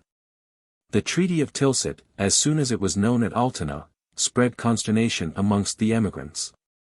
As to the German princes, who were awaiting the issue of events either at Altona or Hamburg, when they learned that a definitive treaty of peace had been signed between France and Russia, and that 2 days after the Treaty of Tilsit the Prussian monarchy was placed at the mercy of Napoleon, every courier that arrived threw them into indescribable agitation.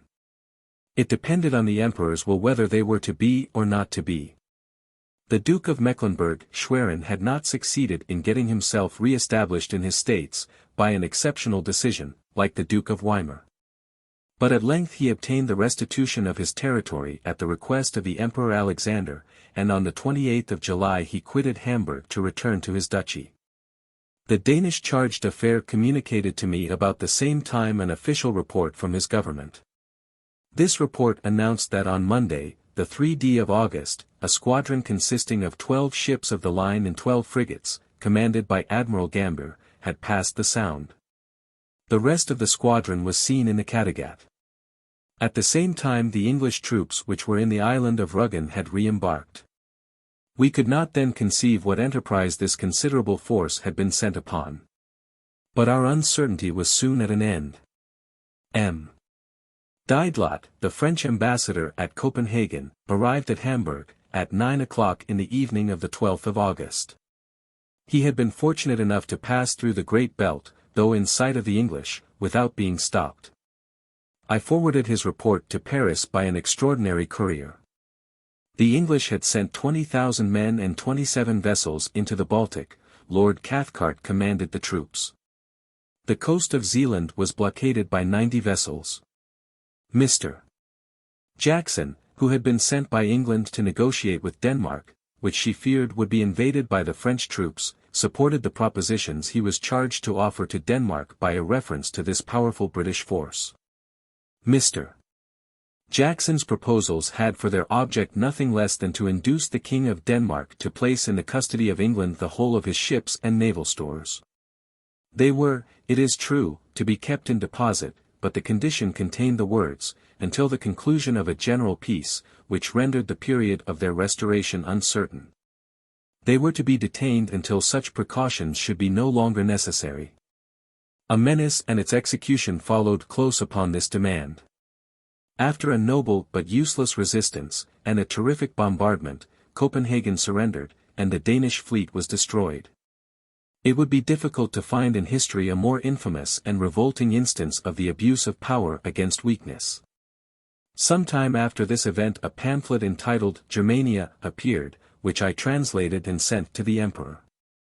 It was eloquently written, and expressed the indignation which the conduct of England had excited in the author as in everyone else. That expedition, said Napoleon at St. Helena, showed great energy on the part of your ministers, but setting aside the violation of the laws of nations which you committed, for in fact it was nothing but a robbery, I think that it was injurious to your interests, as it made the Danish nation irreconcilable enemies to you, and in fact shut you out of the north for 3 years. When I heard of it I said, I am glad of it, as it will embroil England irrecoverably with the northern powers. The Danes being able to join me with 16 sail of the line was of but little consequence. I had plenty of ships, and only wanted seamen, whom you did not take, and whom I obtained afterwards, while by the expedition your ministers established their characters as faithless, and as persons with whom no engagements, no laws were binding. Voice from St. Helena. I have stated what were the principal consequences of the Treaty of Tilsit. It is more than probable that if the bombardment of Copenhagen had preceded the treaty the Emperor would have used Prussia even worse than he did. He might have erased her from the list of nations. But he did not do so, out of regard to the Emperor Alexander. The destruction of Prussia was no new project with Bonaparte. I remember an observation of his to M. Le Mercier upon that subject when we first went to reside at Malmaison. M. Le Mercier had been reading to the first consul some poem in which Frederick the Great was spoken of. You seem to admire him greatly, said Bonaparte to M. Le Mercier. What do you find in him so astonishing? He is not equal to Turenne. General, replied M. Le Mercier, it is not merely the warrior that I esteem in Frederick, it is impossible to refrain from admiring a man who was a philosopher even on the throne.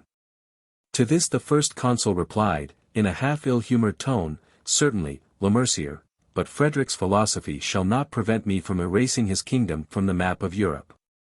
The kingdom of Frederick the Great was not, however, obliterated from the map, because the Emperor of Russia would not basely abandon a faithful ally who had incurred with him the chances of fortune. Prussia then bitterly had to lament the tergiversations which had prevented her from declaring herself against France during the campaign of Austerlitz. Napoleon returned to Paris about the end of July after an absence of 10 months, the longest he had yet made since he had been at the head of the French government, whether as consul or emperor. The interview at Tilsit, the Emperor Alexander's friendship, which was spoken of everywhere in terms of exaggeration, and the peace established on the continent, conferred on Napoleon a moral influence in public opinion which he had not possessed since his coronation. Constant in his hatred of deliberative assemblies, which he had often termed collections of babblers, ideologists, and phrasemongers, Napoleon, on his return to Paris, suppressed the tribunate, which had been an annoyance to him ever since the first day of his elevation. The emperor, who was skillful above all men in speculating on the favorable disposition of opinion, availed himself at this conjuncture of the enthusiasm produced by his interview on the Niemen. He therefore discarded from the fundamental institutions of the government that which still retained the shadow of a popular character. But it was necessary that he should possess a Senate merely to vote men, a mute legislative body to vote money. That there should be no opposition in the one and no criticism in the other, no control over him of any description, the power of arbitrarily doing whatever he pleased, an enslaved press, this was what Napoleon wished, and this he obtained. But the month of March 1814 resolved the question of absolute power. In the midst of these great affairs, and while Napoleon was dreaming of universal monarchy, I beheld in a less extensive sphere the inevitable consequences of the ambition of a single man. Pillage and robbery were carried on in all parts over which my diplomatic jurisdiction extended. Rapine seemed to be legally authorized, and was perpetrated with such fury, and at the same time with such ignorance, that the agents were frequently unacquainted with the value of the articles which they seized. Thus, for example, the emperor ordered the seizure at Hamburg, Bremen, and Lubeck of all English merchandise, whatever might be its nature or origin. The Prince of Neuchâtel, Berthier, wrote to me from the emperor that I must procure 10 million francs from the Hansa towns. M. Daru, the intendant general, whose business it was to collect this sort of levy, which Napoleon had learned to make in Egypt, wrote to urge me to obtain a prompt and favorable decision. The unfortunate towns which I was thus enjoined to oppress had already suffered sufficiently. I had obtained, by means of negotiation, more than was demanded for the ransom of the English merchandise, which had been seized according to order.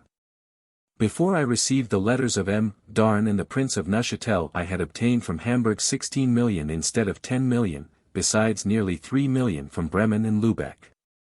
Thus I furnished the government with 9 million more than had been required, and yet I had so managed that those enormous sacrifices were not over-oppressive to those who made them. I fixed the value of the English merchandise because I knew that the high price at which it sold on the continent would not only cover the proposed ransom but also leave a considerable profit. Such was the singular effect of the continental system that when merchandise was confiscated, and when afterwards the permission to sell it freely was given, the price fetched at the sale was so large that the loss was covered. And even great advantage gained. Peace being concluded with Russia, it was necessary to make choice of an ambassador, not only to maintain the new relations of amity between Napoleon and Alexander, but likewise to urge on the promised intervention of Russia with England. To bring about reconciliation and peace between the cabinets of Paris and London. The emperor confided this mission to Caulaincourt, with respect to whom there existed an unfounded prejudice relating to some circumstances which preceded the death of the Duc d'Enghien. This unfortunate and unjust impression had preceded Caulaincourt to St. Petersburg, and it was feared that he would not experience the reception due to the French ambassador and to his own personal qualities. I knew at the time, from positive information, that after a short explanation with Alexander that monarch retained no suspicion unfavorable to our ambassador, for whom he conceived and maintained great esteem and friendship. Caulaincourt's mission was not, in all respects, easy of fulfillment. For the invincible repugnance and reiterated refusal of England to enter into negotiations with France through the medium of Russia was one of the remarkable circumstances of the period of which I am speaking. I knew positively that England was determined never to allow Napoleon to possess himself of the whole of the continent, a project which he indicated too undisguisedly to admit of any doubt respecting it. For 2 years he had indeed advanced with rapid strides, but England was not discouraged. She was too well aware of the irritation of the sovereigns and the discontent of the people not be certain that when she desired it, her lever of gold would again raise up and arm the continent against the encroaching power of Napoleon. He, on his part, perceiving that all his attempts were fruitless, and that England would listen to no proposals, devised fresh plans for raising up new enemies against England. It probably is not forgotten that in 1801 France compelled Portugal to make common cause with her against England. In 1807 the Emperor did again what the first consul had done. By an inexplicable fatality Junot obtained the command of the troops which were marching against Portugal. I say against Portugal, for that was the fact, though France represented herself as a protector to deliver Portugal from the influence of England. Be that as it may, the choice which the Emperor made of a commander astonished everybody. Was Junot, a compound of vanity and mediocrity, the fit man to be entrusted with the command of an army in a distant country, and under circumstances in which great political and military talents were requisite? For my own part, knowing Junot's incapacity, I must acknowledge that his appointment astonished me. I remember one day, when I was speaking on the subject to Bernadotte, he showed me a letter he had received from Paris, in which it was said that the Emperor had sent Junot to Portugal only for the sake of depriving him of the government of Paris. Junot annoyed Napoleon by his bad conduct, his folly, and his incredible extravagance. He was alike devoid of dignity, either in feeling or conduct. Thus Portugal was twice the place of exile selected by consular and imperial caprice, first, when the first consul wished to get rid of the familiarity of Lens, and next, when the emperor grew weary of the misconduct of a favorite. The invasion of Portugal presented no difficulty. It was an armed promenade and not a war, but how many events were connected with the occupation of that country? The Prince Regent of Portugal, unwilling to act dishonorably to England, to which he was allied by treaties, and unable to oppose the whole power of Napoleon, embarked for Brazil, declaring that all defense was useless. At the same time he recommended his subjects to receive the French troops in a friendly manner, and said that he consigned to Providence the consequences of an invasion which was without a motive. He was answered in the Emperor's name that, Portugal being the ally of England, we were only carrying on hostilities against the latter country by invading his dominions. It was in the month of November that the Code of French Jurisprudence, upon which the most learned legislators had indefatigably labored, was established as the law of the state, under the title of the Code Napoleon. Doubtless this legislative monument will redound to Napoleon's honor in history, but was it to be supposed that the same laws would be equally applicable throughout so vast an extent as that comprised within the French Empire? Impossible as this was, as soon as the Code Napoleon was promulgated I received orders to establish it in the Hansa towns. This great code of civil law was drawn up under Napoleon's orders and personal superintendence. Much had been prepared under the Convention, and the chief merits of it were due to the labors of such men as Tronchet, Partatus, Bigot de Priaminu, Melville, Cambacérès, etc. But it was debated under and by Napoleon, who took a lively interest in it. It was first called the Code Civil, but is 1807 was named Code Napoleon, or eventually Les Cinq Codes de Napoleon. When completed in 1810 it included 5 codes: the Code Civil, decreed March 1803, Code de Procedure Civil, decreed April 1806, Code de Commerce, decreed September 1807, Code d'Instruction Criminelle, decreed November 1808. And the Code Penal, decreed February 1810. It had to be retained by the Bourbons, and its principles have worked and are slowly working their way into the law of every nation. Napoleon was justly proud of this work. The introduction of the code into the conquered countries was, as Bourrienne says, made too quickly. Puymager, who was employed in the administration of Hamburg after Bourrienne left, says, I shall always remember the astonishment of the Hamburgers when they were Invaded by this cloud of French officials, who, under every form, made researches is their houses, and who came to apply the multiplied demands of the fiscal system. Like Proteus, the administration could take any shape. To only speak of my department, which certainly was not the least odious one, for it was opposed to the habits of the hamburgers and annoyed all the industries, no idea can be formed of the despair of the inhabitants. Subjected to perpetual visits, and exposed to be charged with contraventions of the law, of which they knew nothing. Remembering their former laws, they used to offer to meet a charge of fraud by the proof of their oath, and could not imagine that such a guarantee could be repulsed. When they were independent they paid almost nothing, and such was the national spirit, that in urgent cases when money was wanted the Senate taxed every citizen a certain proportion of his income, the 10th or 20th. A donator presided over the recovery of this tax, which was done in a very strange manner. A box, covered with a carpet, received the offering of every citizen, without any person verifying the sum, and only on the simple moral guarantee of the honesty of the debtor, who himself judged the sum he ought to pay. When the receipt was finished the Senate always obtained more than it had calculated on. Puymaker. pp. 181. The long and frequent conversations I had on this subject with the senators and the most able lawyers of the country soon convinced me of the immense difficulty I should have to encounter, and the danger of suddenly altering habits and customs which had been firmly established by time. The jury system gave tolerable satisfaction, but the severe punishments assigned to certain offences by the code were disapproved of. Hence resulted the frequent and serious abuse of men being acquitted whose guilt was evident to the jury, who pronounced them not guilty rather than condemned them to a punishment which was thought too severe. Besides, their leniency had another ground, which was, that the people being ignorant of the new law were not aware of the penalties attached to particular offences. I remember that a man who was accused of stealing a cloak at Hamburg justified himself on the ground that he committed the offence in a fit of intoxication. M.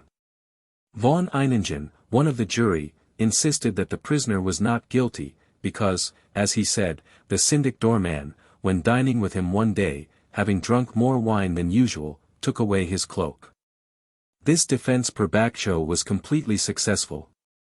An argument founded on the similarity between the conduct of the syndic and the accused, could not but triumph, otherwise the little debauch of the former would have been condemned in the person of the latter.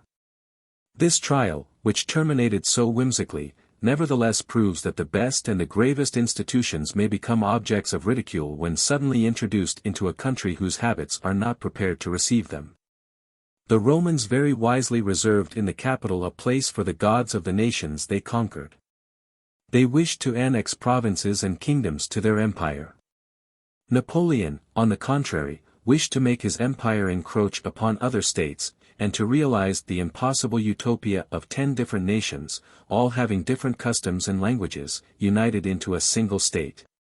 Could justice, that safeguard of human rights, be duly administered in the Hansa towns when those towns were converted into French departments? In these new departments many judges had been appointed who did not understand a word of German, and who had no knowledge of law. The presidents of the tribunals of Lillebeck, Stade, Bremerly, and Minden were so utterly ignorant of the German language that it was necessary to explain to them all the pleadings in the council chamber. Was it not absurd to establish such a judicial system, and above all, to appoint such men in a country so important to France as Hamburg and the Hansa towns? Add to this the impertinence of some favorites who were sent from Paris to serve official and legal apprenticeships in the conquered provinces, and it may be easily conceived what was the attachment of the people to Napoleon the Great. Chapter 13. 1807 to 1808. Disturbed state of Spain, Godoy, Prince of the Peace, reciprocal accusations between the King of Spain and his son, false promise of Napoleon, dissatisfaction occasioned by the presence of the French troops, abdication of Charles IV. The Prince of the Peace made prisoner, Murat at Madrid, important news transmitted by a commercial letter, Murat's ambition, his protection of Godoy. Charles IV denies his voluntary abdication, the crown of Spain. Destined for Joseph, general disapprobation of Napoleon's conduct. The Bourbon cause apparently lost, Louis XVIII. After his departure from France, as Comte de Provence at Coblentz, he seeks refuge in Turin and Verona, death of Louis XVII, Louis XVIII. Refused an asylum in Austria, Saxony, and Prussia, his residence at Mitten and Warsaw, Alexander and Louis XVIII, the king's departure from Milan. An arrival at Yarmouth, determination of the King of England, M. Le Mercier's prophecy to Bonaparte, Fouché's inquiries respecting Comte de Rectorin, note from Josephine, new demands on the Hansa towns, order to raise 3,000 sailors in Hamburg. The disorders of Spain, which commenced about the close of the year 1807, in a short time assumed a most complicated aspect. Though far from the theatre of events, I obtained an intimate knowledge of all the important facts connected with the extraordinary transactions in the peninsula. However, as this point of history is one of the most generally, though I cannot say the best, known, I shall omit in my notes and memoranda many things which would be but repetitions to the reading portion of the public. It is a remarkable fact that Bonaparte, who by turns cast his eyes on all the states of Europe, never directed his attention to Spain as long as his greatness was confined to mere projects. Whenever he spoke of his future destiny he alluded to Italy, Germany, the East, and the destruction of the English power, but never to Spain.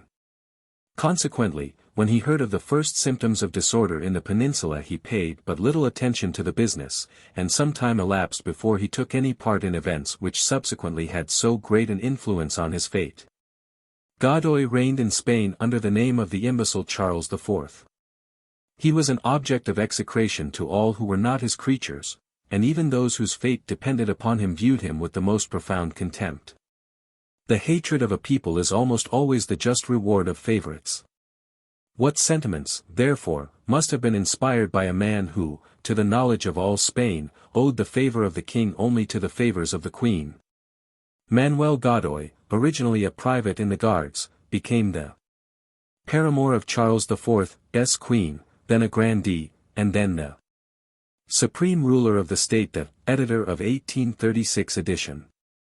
Godoy's ascendancy over the royal family was boundless. His power was absolute, the treasures of America were at his command, and he made the most infamous use of them. In short, he had made the court of Madrid one of those places to which the indignant muse of Juvenal conducts the mother of Britannicus. There is no doubt that Godoy was one of the principal causes of all the misfortunes which have overwhelmed Spain under so many various forms. The hatred of the Spaniards against the Prince of the Peace was general. This hatred was shared by the Prince de Asturias, afterwards Ferdinand VII, who openly declared himself the enemy of Godoy. The latter allied himself with France, from which he hoped to obtain powerful protection against his enemies. This alliance gave rise to great dissatisfaction in Spain, and caused France to be regarded with an unfavorable eye. The Prince of the Asturias was encouraged and supported by the complaints of the Spaniards, who wished to see the overthrow of Godoy's power. Charles IV, on his part, regarded all opposition to the Prince of the Peace as directed against himself, and in November 1807 he accused his son of wishing to dethrone him. The King of Spain did not confine himself to verbal complaints. He, or rather the Prince of the Peace, acting in his name, arrested the warmest partisans of the Prince of the Asturias. The latter, understanding the sentiments of his father, wrote to Napoleon, soliciting his support. Thus the father and son, at open war, were appealing one against another for the support of him who wished only to get rid of them both, and to put one of his brothers in their place. That he might have one junior more in the college of European kings, but, as I have already mentioned, this new ambition was not premeditated. And if he gave the throne of Spain to his brother Joseph, it was only on the refusal of his brother Louis, King of Holland, to accept it. The emperor had promised to support Charles IV against his son. And, not wishing to take part in these family quarrels, he had not answered the first letters of the Prince of the Asturias. But finding that the intrigues of Madrid were taking a serious turn, he commenced provisionally by sending troops to Spain. This gave offense to the people, who were averse to the interference of France. In the provinces through which the French troops passed, it was asked what was the object of the invasion. Some attributed it to the Prince of the Peace, others to the Prince of the Asturias, but it excited general indignation, and troubles broke out at Madrid accompanied by all the violence peculiar to the Spanish character. In these fearful circumstances Godoy proposed that Charles IV should remove to Seville, where he would be the better enabled to visit the factious with punishment. A proposition from Godoy to his master was, in fact, a command, and Charles IV accordingly resolved to depart. The people now looked upon Godoy as a traitor. An insurrection broke out, the palace was surrounded, and the Prince of the Peace was on the point of being massacred in an upper apartment, where he had taken refuge. French troops had appeared in again some months before, on their way to Portugal, the conquest of which country by Junot was to be aided by Godoy and a Spanish force of 27,000 men. According to a treaty, more disgraceful to the court of Spain than to Bonaparte, which had been ratified at Fontainebleau on the 27th of October, 1807. Charles IV was little better than an idiot, and Godoy and the French made him believe that Bonaparte would give part, or the whole of Portugal, to Spain. At the time of Junot's march on Lisbon, a reserve of 40,000 French troops were assembled at Bayonne. A pretty clear indication, though the factious infatuated court of Madrid would not see it, that Bonaparte intended to seize the whole of the peninsula. Editor of 1838 edition. One of the mob had the presence of mind to invoke in his favor the name of the Prince of the Asturias. This saved his life. Charles IV did not preserve his crown. He was easily intimidated, and advantage was taken of a moment of alarm to demand that abdication which he had not spirit to refuse. He surrendered up his rights to his son, and thus was overthrown the insolent power of the Prince of the Peace. The favorite was made prisoner, and the Spaniards, who, like all ignorant people, are easily excited, manifested their joy on the occasion with barbarous enthusiasm. Meanwhile the unfortunate king, who had escaped from imaginary rather than real dangers, and who was at first content with having exchanged the right of reigning for the right of living, no sooner found himself in safety than he changed his mind. He wrote to the emperor protesting against his abdication, and appealed to him as the arbiter of his future fate. During these internal dissensions the French army was continuing its march towards the Pyrenees. Those barriers were speedily crossed, and Murat entered Madrid in the beginning of April 1808. Before I received any dispatch from our government I learned that Murat's presence in Madrid, far from producing a good effect, had only increased the disorder. I obtained this information from a merchant of Lubeck who came to Hamburg on purpose to show me a letter he had received from his correspondent in Madrid. In this letter Spain was said to be a prey which Murat wished to appropriate to himself. And all that afterwards came to my knowledge served only to prove the accuracy of the writer's information. It was perfectly true that Murat wished to conquer Spain for himself, and it is not astonishing that the inhabitants of Madrid should have understood his designs. For he carried his indiscretion so far as openly to express his wish to become king of Spain.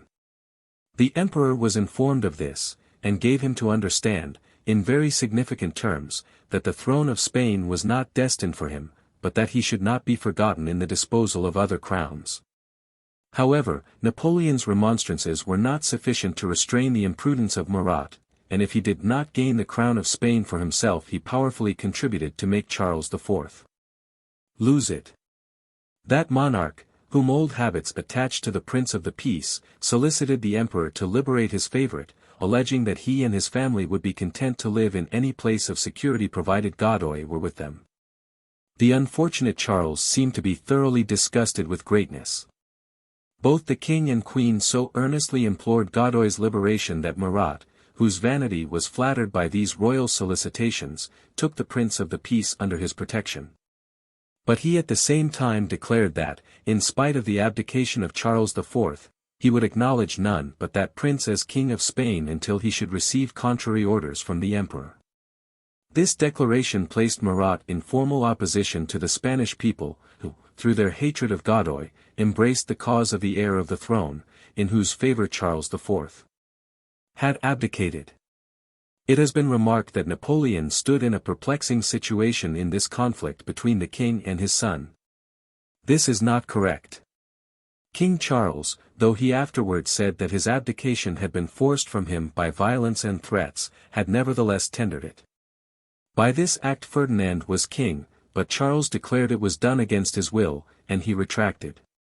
The emperor's recognition was wanting, and he could give or withhold it as he pleased. In this state of things Napoleon arrived at Bayonne. Thither Ferdinand was also invited to go, under pretense of arranging with the emperor the differences between his father and himself. It was some time before he could form his determination, but at length his ill-advised friends prevailed on him to set off, and he was caught in the snare. What happened to him, as well as to his father, who repaired to Bayonne with his inseparable friend the Prince of the Peace, is well known.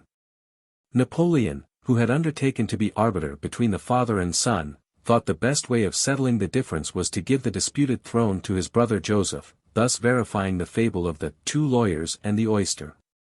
The insurrection in Madrid on the 2d of May accelerated the fate of Ferdinand, who was accused of being the author of it. At least this suspicion fell on his friends and adherents.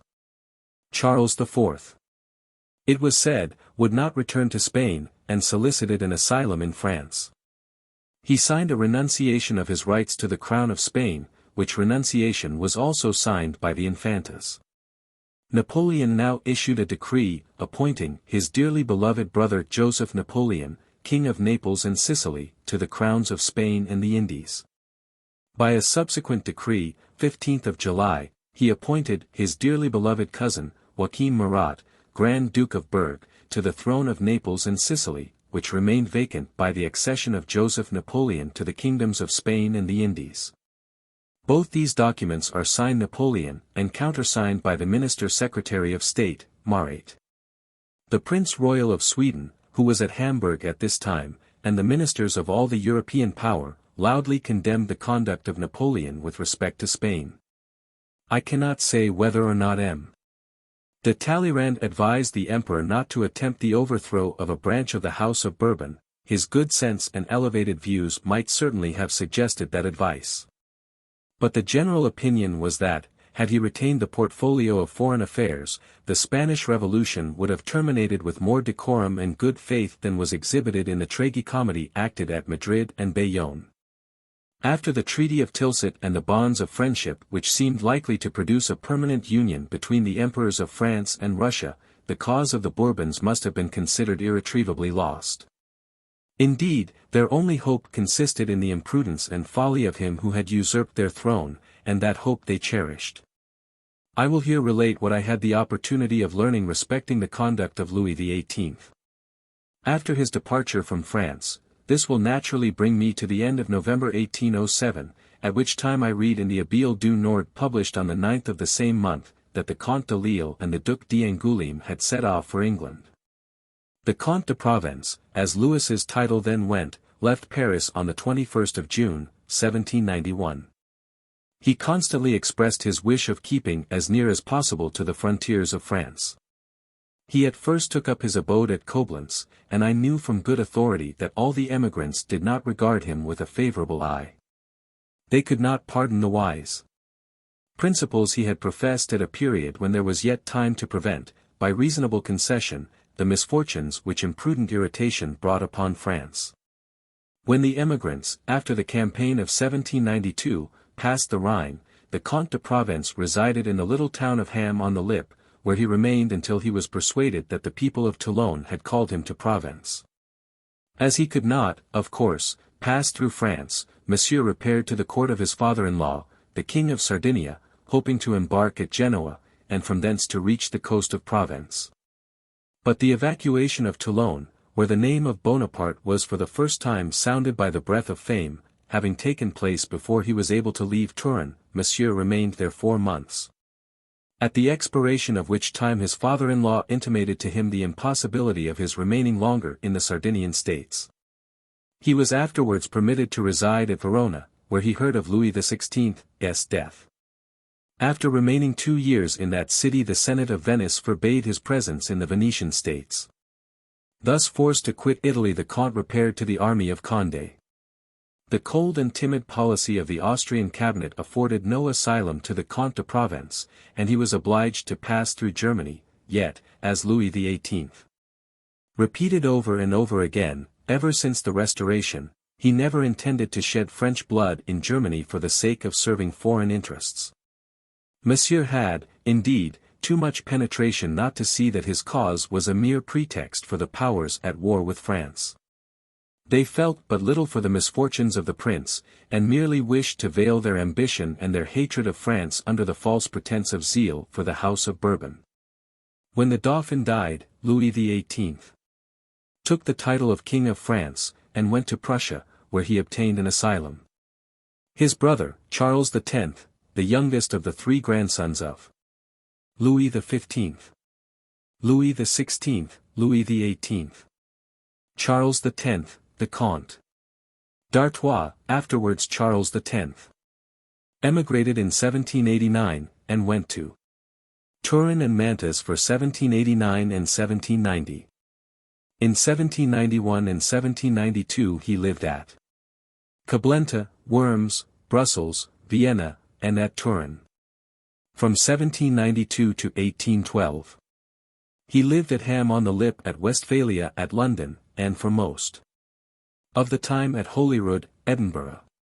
During this time he visited Russia and Germany, and showed himself on the coast of France. In 1818 he went to Germany, and in 1814 entered France in rear of the Allies. In risking his person in the daring schemes of the followers who were giving their lives for the cause of his family, he displayed a circumspection which was characterized by them with natural warmth. "Sire, the cowardice of your brother has ruined all," so Charette is said to have written to Louis XVIII. But the pretender to the crown of France had not yet drained his cup of misfortune. After the 18th Fructidor, the Directory required the King of Prussia to send away Louis XVIII, and the Cabinet of Berlin, it must be granted, was not in a situation to oppose the desire of the French government, whose wishes were commands. In vain Louis XVIII sought an asylum in the King of Saxony's states.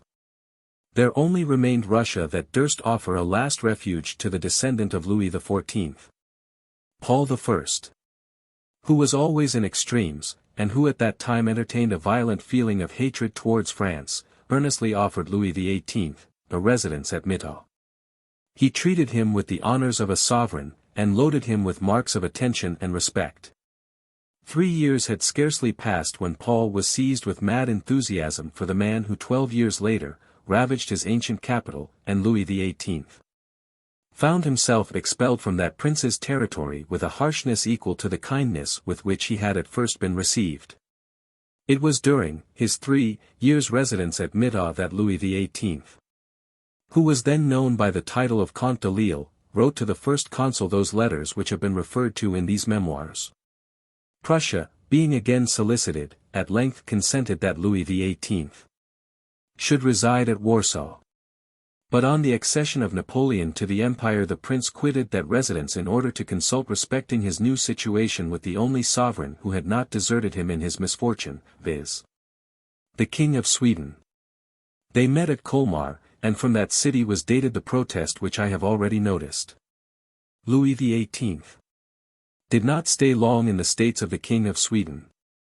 Russia was now on the point of joining her eagles with those of Austria to oppose the new eagles of Imperial France. Alexander offered to the Comte de Lille the asylum which Paul had granted to him and afterwards withdrawn.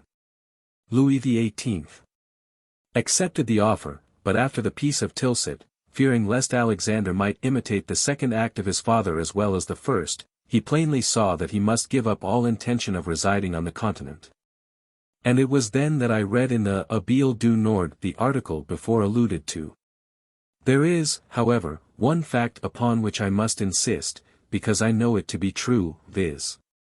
that it was of his own free will that Louis XVIII quitted Mitau.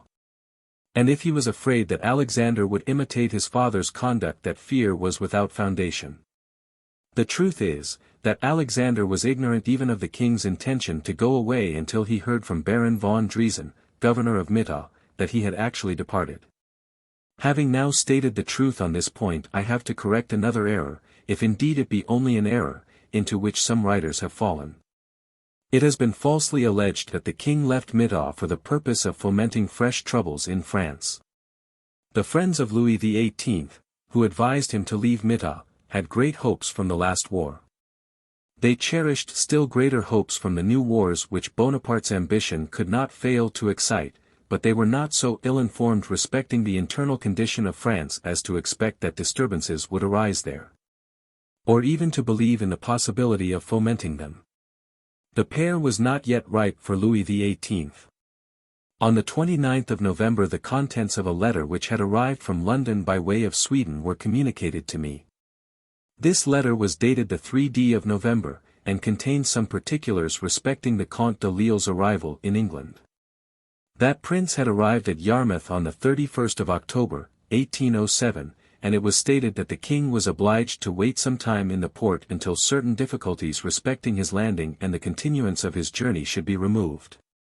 It moreover appeared from this letter that the King of England thought proper to refuse the Comte de Lisle permission to go to London or its neighbourhood. The Palace of Holyrood in Edinburgh was assigned as his place of residence, and Mr. Ross, secretary to Mr. Canning, conveyed the determination of the King of England to Louis XVIII, at Yarmouth. The precaution of the English ministry in not permitting the refugee king to go near London appeared to me remarkable, considering the relative position of the governments of France and England. And I regarded it as a corroboration of what the Prince Wittgenstein had told me respecting Mr. Canning's inclination for an amicable arrangement. But the moment was approaching when the affairs of Spain were to raise an invincible obstacle to peace, to complicate more than ever the interests of the powers of Europe, and open to Napoleon that vast career of ambition which proved his ruin. He did not allow the hopes of the emigrants to remain chimerical, and the year 1814 witnessed the realization of the prophetic remark made by M. Lemerrier, in a conversation with Bonaparte a few days before the foundation of the empire: "If you get into the bed of the Bourbons, General, you will not lie in it 10 years." Napoleon occupied it for 9 years and 9 months. Fouché, the grand investigator of the secrets of Europe, did not fail, on the first report of the agitations in Spain, to address to me question on question respecting the Comte de Rectorin, the Spanish minister at Hamburg, who, however, had left that city, with the permission of his court, for months after I had entered on my functions. This was going back very far to seek information respecting the affairs of the day. At the very moment when I transmitted a reply to Fouché which was not calculated to please him, because it afforded no ground for suspicion as to the personal conduct of M. de Rectorin, I received from the amiable Josephine a new mark of her remembrance. She sent me the following note. M. Milan, who is now in Hamburg, wishes me, my dear Bourrienne, to request that you will use your interest in his favor. I feel the more pleasure in making this request as it affords me an opportunity of renewing the assurance of my regard for you. Josephine's letter was dated from Fontainebleau, whither the emperor used to make journeys in imitation of the old court of France. During these excursions he sometimes partook of the pleasures of the chase, but merely for the sake of reviving an old custom, for in that exercise he found as little amusement as Montaigne did in the game of chess. At Fontainebleau, as everywhere else, his mind was engaged with the means of augmenting his greatness, but, unfortunately, the exactions he imposed on distant countries were calculated to alienate the affections of the people. Thus, for example, I received an order emanating from him, and transmitted to me by M. Darrow, the Intendant General of the Army, that the pay of all the French troops stationed in the Hanse towns should be defrayed by these towns. I lamented the necessity of making such a communication to the senates of Bremen, Lubeck, and Hamburg, but my duty compelled me to do so, and I had long been accustomed to fulfill duties even more painful than this. I tried every possible means with the three states, not collectively but separately, to induce them to comply with the measure, in the hope that the assent of one would help me to obtain that of the two others. But, as if they had been all agreed, I only received evasive expressions of regret. Knowing as I did, and I may say better than anyone else, the hopes and designs of Bonaparte respecting the north of Germany, it was not without pain, nor even without alarm, that I saw him doing everything calculated to convert into enemies the inhabitants of a country which would always have remained quiet had it only been permitted to preserve its neutrality. Among the orders I received were often many which could only have been the result of the profoundest ignorance. For example, I was one day directed to press 3,000 seamen in the Hanse towns. 3,000 seamen out of a population of 200,000. It was as absurd as to think of raising 500,000 sailors in France. This project being impossible, it was of course not executed. But I had some difficulty in persuading the emperor that a sixth of the number demanded was the utmost the Hanse towns could supply. 500 seamen were accordingly furnished, but to make up that number it was necessary to include many men who were totally unfit for war service. Chapter 14. 1808. Departure of the Prince of Pontecorvo, Prediction and Superstition. Stoppage of letters addressed to the Spanish troops, La Romana and Romanillos, illegible notifications, eagerness of the German princes to join the Confederation of the Rhine, attack upon me on account of M. Hugh, Bernadotte's successor in Hamburg, exactions and tyrannical conduct of General Dupas, disturbance in Hamburg, plates broken in a fit of rage, my letter to Bernadotte, his reply, Bernadotte's return to Hamburg, and departure of Dupas for Lübeck, noble conduct of the aide-de-camp Beryl. In the spring of 1808 a circumstance occurred which gave me much uneasiness. It was the departure of Bernadotte, Prince of Pontecorvo, who received orders to repair to Copenhagen. He left Hamburg on the 8th of March, as he was to reach his destination on the 14th of the same month. The Danish charge d'affaires also received orders to join the prince, and discharge the functions of king's commissary. It was during his government at Hamburg and his stay in Jutland that Bernadotte unconsciously paved his way to the throne of Sweden. I recollect that he had also his presages and his predestinations. In short, he believed in astrology, and I shall never forget the serious tone in which he one day said to me, "Would you believe, my dear friend, that it was predicted at Paris that I should be a king? But that I must cross the sea to reach my throne?" I could not help smiling with him at this weakness of mind, from which Bonaparte was not far removed. It certainly was not any supernatural influence which elevated Bernadotte to sovereign rank. That elevation was solely due to his excellent character.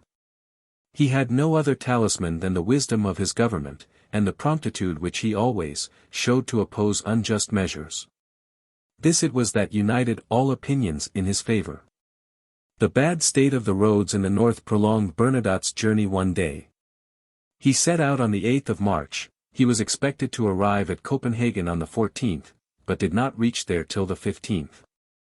He arrived precisely 2 hours before the death of Christian, King of Denmark, an event with which he made me acquainted by letter written 2 days after his arrival.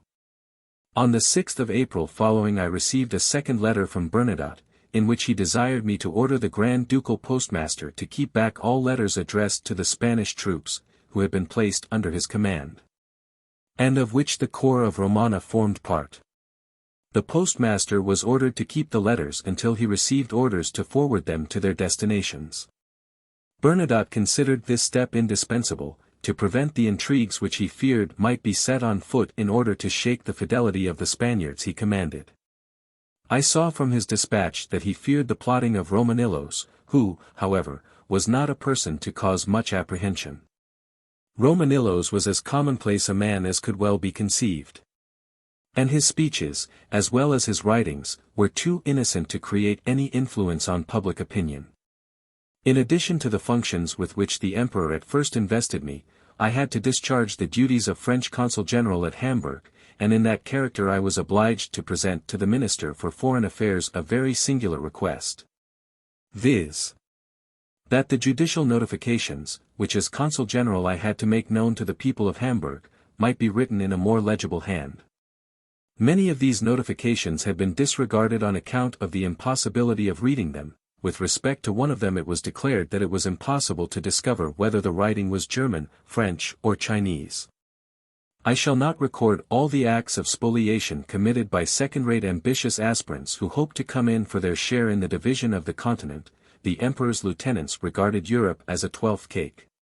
But none of them ventured to dispute the best bit with Napoleon. Long would be the litany were I to enregister all the fraud and treachery which they committed, either to augment their fortunes or to win the favor of the chief who wished to have kings for his subjects. The fact is, that all the princes of Germany displayed the greatest eagerness to range themselves under the protection of Napoleon, by joining the Confederation of the Rhine. I received from those princes several letters which served to prove at once the influence of Napoleon in Germany and the facility with which men bend beneath the yoke of a new power. I must say that among the emigrants who remained faithful to their cause there were some who evinced more firmness of character than the foreign princes. I may mention, for example, M. Hugh, the valet de chambre of Louis XVI. I do not intend to deny the high regard I entertain for that faithful servant of the martyred king, but the attentions which I congratulate myself on having shown to an excellent man should not have subjected me to false imputations. I have read the following statement in a publication. M. Hugh retired to Hamburg, where he passed 9 months in perfect obscurity. He afterwards went to Holland, provided with a passport. From Bourrienne, who was Napoleon's minister, though in disgrace. And who, foreseeing what was to happen, sought to ingratiate himself in the favor of the Bourbons. The above passage contains a falsehood in almost every line. M. Hugh wished to reside in Hamburg, but he did not wish to conceal himself. I invited him to visit me, and assured him that he might remain in Hamburg without apprehension, provided he acted prudently. He wished to go to Holland, and I took upon myself to give him a passport. I left M. Hugh in the free management of his business, the nature of which I knew very well, and which was very honorable. He was deputed to pay the pensions which Louis XVIII granted to the emigrants. As for myself, I had tendered my resignation of private secretary to Bonaparte, and even admitting I was in disgrace in that character, I was not so as minister and consul general at Hamburg. My situation, which was of little consequence at the time I was appointed to it, was later on rendered exceedingly important by circumstances. It was, in fact, a sort of watchtower of the government, whence all the movements of northern Germany were observed. And during my residence in the Hansa towns I continually experienced the truth of what Bonaparte said to me at my farewell audience: yours is a place independent and apart. It is absurd to say that the kindness I showed to M. Hugh was an attempt to ingratiate myself with the Bourbons. My attentions to him were dictated solely by humanity, unaccompanied by any afterthought. Napoleon had given me his confidence, and by mitigating the verity of his orders I served him better than they who executed them in a way which could not fail to render the French government odious. If I am accused of extending every possible indulgence to the unfortunate emigrants, I plead guilty, and, far from wishing to defend myself against the charge, I consider it honorable to me. But I defy any one of them to say that I betrayed in their favor the interests with which I was entrusted. They who urged Bonaparte to usurp the crown of France served, though perhaps unconsciously, the cause of the Bourbons. I, on the contrary, used all my endeavors to dissuade him from that measure, which I clearly saw must, in the end, lead to the Restoration. Though I do not pretend that I was sufficiently clear-sighted to guess that Napoleon's fall was so near at hand. The kindness I showed to M. Hugh and his companions in misfortune was prompted by humanity, and not by mean speculation. As well might it be said that Bernadotte, who, like myself, neglected no opportunity of softening the rigor of the orders he was deputed to execute, was by this means working his way to the throne of Sweden. Bernadotte had proceeded to Denmark to take the command of the Spanish and French troops who had been removed from the Hansa towns to occupy that kingdom, which was then threatened by the English. His departure was a great loss to me, for we had always agreed respecting the measures to be adopted, and I felt his absence the more sensibly when I was enabled to make a comparison between him and his successor. It is painful to me to detail the misconduct of those who injured the French name in Germany, but in fulfillment of the task I have undertaken, I am bound to tell the truth. In April 1808 General Duprat came to take the command of Hamburg, but only under the orders of Bernadotte, who retained the supreme command of the French troops in the Hansa towns. By the appointment of General Duprat the Emperor cruelly thwarted the wishes and hopes of the inhabitants of Lower Saxony. That general said of the people of Hamburg, "As long as I see those driving in their carriages I can get money from them." It is, however, only just to add, that his dreadful exactions were not made on his own account, but for the benefit of another man to whom he owed his all, and to whom he had in some measure devoted his existence. I will state some particulars respecting the way in which the generals who commanded the French troops at Hamburg were maintained. The Senate of Hamburg granted to the marshals 30 Friederichs a day for the expenses of their table exclusive of the hotel in which they were lodged by the city. The generals of division had only 20 Friederichs. General Duprat wished to be provided for on the same footing as the marshals. The Senate having, with reason, rejected this demand, Duprat required that he should be daily served with a breakfast and a dinner of 30 covers. This was an inconceivable burden, and Duprat cost the city more than any of his predecessors. I saw an account of his expenses, which during the 21 weeks he remained at Hamburg amounted to 122,000 marks, or about 183,000 francs. None but the most exquisite wines were drunk at the table of Duprat. Even his servants were treated with champagne, and the choicest fruits were brought from the fine hothouses of Berlin. The inhabitants were irritated at this extravagance, and Duprat accordingly experienced the resistance of the Senate. Among other vexations there was one to which the people could not readily submit. In Hamburg, which had formerly been a fortified town, the custom was preserved of closing the gates at nightfall. On Sundays they were closed 3/4 of an hour later, to avoid interrupting the amusements of the people. While General Duprat was governor of Hamburg an event occurred which occasioned considerable irritation in the public mind, and might have been attended by fatal consequences. From some whim or other the general ordered the gates to be closed at 7 in the evening, and consequently while it was broad daylight, for it was in the middle of spring. No exception was made in favor of Sunday, and on that day a great number of the inhabitants who had been walking in the outskirts of the city presented themselves at the gate of Altona for admittance. To their surprise they found the gate closed, though it was a greater thoroughfare than any other gate in Hamburg. The number of persons requiring admittance increased, and a considerable crowd soon collected. After useless entreaties had been addressed to the chief officer of the post the people were determined to send to the commandant for the keys. The commandant arrived, accompanied by the general. When they appeared it was supposed they had come for the purpose of opening the gates, and they were accordingly saluted with a general hurrah, which throughout almost all the north is the usual cry for expressing popular satisfaction. General Duprat, not understanding the meaning of this hurrah, supposed it to be a signal for sedition, and instead of ordering the gates to be opened he commanded the military to fire upon the peaceful citizens, who only wanted to return to their homes.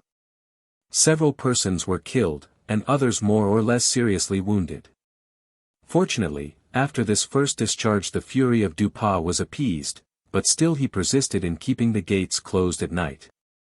Next day an order was posted about the city prohibiting the cry of hurrah, under pain of a severe punishment. It was also forbidden that more than 3 persona should collect together in the streets. Thus it was that certain persons imposed the French yoke upon towns and provinces which were previously happy. Duprat was as much execrated in the Hansa towns as Clark had been in Berlin when he was governor of that capital during the campaign of 1807. Clark had burdened the people of Berlin with every kind of oppression and exaction. He, as well as many others, manifested a ready obedience in executing the imperial orders, however tyrannical they might be, and heaven knows what epithets invariably accompanied the name of Clark when pronounced by the lips of a Prussian. Dupin seemed to have taken Clark as his model. An artillery officer, who was in Hamburg at the time of the disturbance I have just mentioned, told me that it was he who was directed to place 2 pieces of light artillery before the gate of Altona. Having executed this order, he went to General Dupin, whom he found in a furious fit of passion, breaking and destroying everything within his reach. In the presence of the officer he broke more than 24 plates which were on the table before him. These plates, of course, had cost him very little. On the day after the disturbance which had so fatal a termination I wrote to inform the Prince of Port Corvo of what had taken place. And in my letter I solicited the suppression of an extraordinary tribunal which had been created by General Dupin. He returned me an immediate answer, complying with my request. His letter was as follows. I have received your letter, my dear Minister. It forcibly conveys the expression of your right feeling, which revolts against oppression, severity, and the abase of power. I entirely concur in your view of the subject, and I am distressed whenever I see such acts of injustice committed. On an examination of the events which took place on the 19th, it is impossible to deny that the officer who ordered the gates to be closed so soon was in the wrong. And next, it may be asked, why were not the gates opened instead of the military being ordered to fire on the people? But, on the other hand, did not the people evince decided obstinacy and insubordination? Were they not to blame in throwing stones at the guard, forcing the palisades, and even refusing to listen to the voice of the magistrates? It is melancholy that they should have fallen into these excesses, from which, doubtless, they would have refrained had they listened to the civil chiefs, who ought to be their first directors. Finally, my dear Minister, the senator who distributed money at the gate of Altona to appease the multitude would have done better had he advised them to wait patiently until the gates were opened. And he might, I think, have gone to the commandant or the general to solicit that concession. Whenever an irritated mob resorts to violence there is no safety for anyone. The protecting power must then exert its utmost authority to stop mischief. The Senate of ancient Rome, so jealous of its prerogatives, assigned to a dictator, in times of trouble, the power of life and death, and that magistrate knew no other code than his own will and the acts of his lictors. The ordinary laws did not resume their course until the people returned to submission. The event which took place in Hamburg produced a feeling of agitation of which evil-disposed persons might take advantage to stir up open insurrection. That feeling could only be repressed by a severe tribunal, which, however, is no longer necessary. General Dupin has, accordingly, received orders to dissolve it, and justice will resume her usual course. J. Bernadotte. Densel, May 4, 1808. When Bernadotte returned to Hamburg he sent Dupin to Lübeck. That city, which was poorer than Hamburg, suffered cruelly from the visitation of such a guest. Dupin levied all his exactions in kind, and indignantly spurned every offer of accepting money, the very idea of which, he said, shocked his delicacy of feeling. But his demands became so extravagant that the city of Lübeck was utterly unable to satisfy them. Besides his table, which was provided in the same style of profusion as at Hamburg, he required to be furnished with plate, linen, wood, and candles. In short, with the most trivial articles of household consumption. The Senate deputed to the incorruptible General Dupin M. Nolting, a venerable old man, who mildly represented to him the abuses which were everywhere committed in his name, and entreated that he would vouchsafe to accept 20 louis a day to defray the expenses of his table alone. At this proposition General Dupes flew into a rage. To offer him money was an insult not to be endured. He furiously drove the terrified senator out of the house, and at once ordered his aide-de-camp Beryl to imprison him. M. de Beryl, startled at this extraordinary order, ventured to remonstrate with the general, but in vain, and, though against his heart, he was obliged to obey.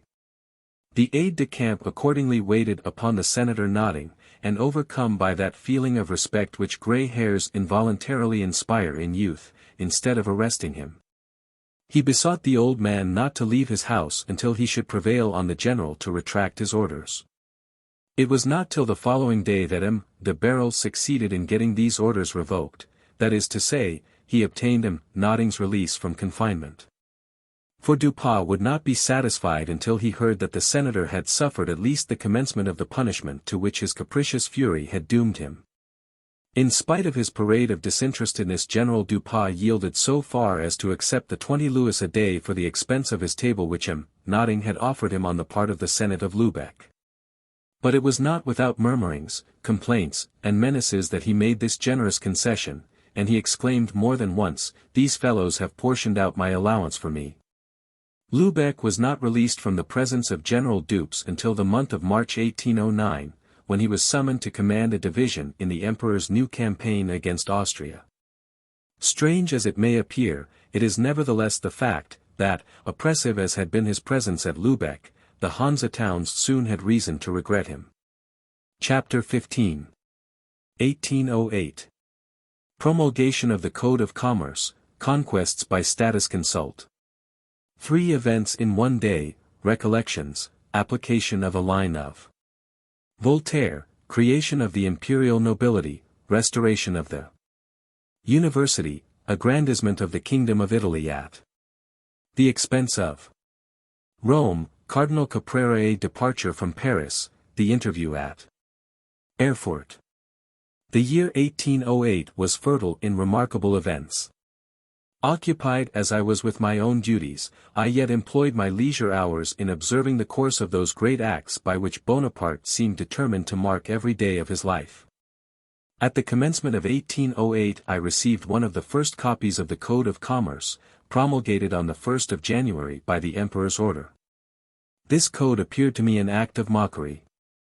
At least it was extraordinary to publish a code respecting a subject which it was the effect of all the imperial decrees to destroy. What trade could possibly exist under the continental system, and the ruinous severity of the customs? The line was already extended widely enough when, by a senatus consult, it was still further widened. The emperor, to whom all the continent submitted, had recourse to no other formality for the purpose of annexing to the empire the towns of Kell, Kassel near Mayence, Wesel, and Flushing, with the territories depending on them. A resolution of the Senate, or a senatus consult, was the means invented by Napoleon for altering the imperial constitutions, and even the extent of the empire.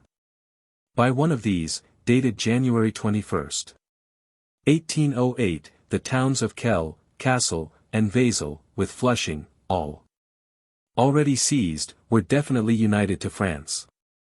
The loss of Wesel, which belonged to Murat's Grand Duchy of Berg, was a very sore point with Murat. These conquests, gained by decrees and senatorial decisions, had at least the advantage of being effected without bloodshed. All these things were carefully communicated to me by the ministers with whom I corresponded, for my situation at Hamburg had acquired such importance that it was necessary I should know everything. At this period I observed among the news which I received from different places a singular coincidence of dates, worthy of being noted by the authors of ephemerides. On the same day, namely, the 1st of February, Paris, Lisbon, and Rome were the scenes of events of different kinds, but, as they all happened on one day, affording a striking example of the rapidity of movement which marked the reign of Bonaparte. At Paris, the niece of Josephine, Mademoiselle de Tascher, whom Napoleon had lately exalted to the rank of princess, was married to the reigning Prince of Aremberg. While at the same time Junot declared to Portugal that the House of Braganza had ceased to reign, and French troops were, under the command of General Mialis, occupying Rome. This occupation was the commencement of prolonged struggles, during which Pin 7 expiated the condescension he had shown in going to Paris to crown Napoleon.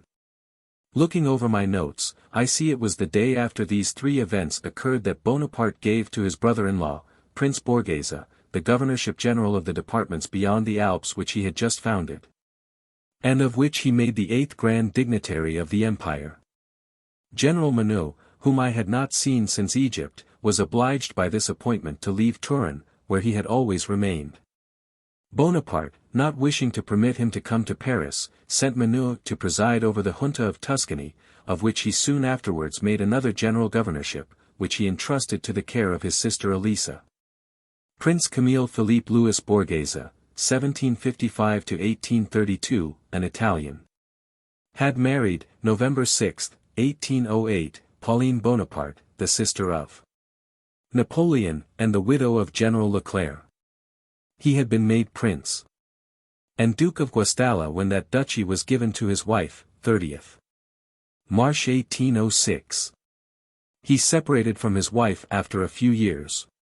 Indeed, Pauline was impossible as a wife if half of the stories about her are true. It was she who, finding that a lady was surprised at her having sat naked while a statue of her was being modeled for Canova, believed she had satisfactorily explained matters by saying, "But there was a fire in the room." My correspondence relative to what passed in the south of France and of Europe presented to me, if I may so express myself, merely an anecdotal interest. Not so the news which came from the north. At Hamburg I was like the sentinel of an advanced post, always on the alert. I frequently informed the government of what would take place before the event actually happened. I was one of the first to hear of the plans of Russia relative to Sweden. The courier whom I sent to Paris arrived there at the very moment when Russia made the declaration of war. About the end of February the Russian troops entered Swedish Finland, and occupied also the capital of that province, which had at all times been coveted by the Russian government. It has been said that at the interview at Erfurt Bonaparte consented to the usurpation of that province by Alexander in return for the complaisance of the latter in acknowledging Joseph as King of Spain and the Indies. The removal of Joseph from the throne of Naples to the throne of Madrid belongs, indeed, to that period respecting which I am now throwing together a few recollections. Murat had succeeded Joseph at Naples, and this accession of the brother-in-law of Napoleon to one of the thrones of the House of Bourbon gave Bonaparte another junior in the College of Kings, of which he would have infallibly become the senior if he had gone on as he began. I will relate a little circumstance which now occurs to me respecting the kings manufactured by Napoleon. I recollect that during the King of Etruria's stay in Paris, the first consul went with that prince to the Comédie Française, where Voltaire's Oedipus was performed. This piece, I may observe, Bonaparte liked better than anything Voltaire ever wrote. I was in the theatre, but not in the first consul's box, and I observed, as all present must have done, the eagerness with which the audience applied to Napoleon and the King of Etruria the line in which Philoctetes says, "J'ai fait des souverains et n'ai pas voulu l'être." I have made sovereigns, but have not wished to be one myself. The application was so marked that it could not fail to become the subject of conversation between the first consul and me. "You remarked it, Bourrienne?" "Yes, General." "The fools! They shall see. They shall see." We did indeed see. Not content with making kings, Bonaparte, when his brow was encircled by a double crown, after creating princes at length realized the object he had long contemplated, namely, to found a new nobility endowed with hereditary rights. It was at the commencement of March 1808 that he accomplished this project, and I saw in the Moniteur a long list of princes, dukes, counts, barons, and knights of the empire. There were wanting only viscounts and marquises. At the same time that Bonaparte was founding a new nobility he determined to raise up the old edifice of the university, but on a new foundation. The education of youth had always been one of his ruling ideas. And I had an opportunity of observing how he was changed by the exercise of sovereign power when I received at Hamburg the statutes of the new elder daughter of the Emperor of the French, and compared them with the ideas which Bonaparte, when general and first consul, had often expressed to me respecting the education which ought to be given youth.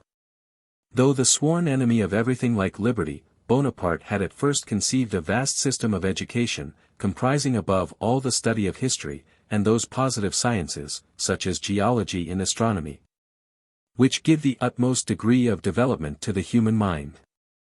The sovereign, however, shrunk from the first ideas of the man of genius, and his university, confided to the elegant suppleness of M. de Fontaine's, was merely a school capable of producing educated subjects but not enlightened men.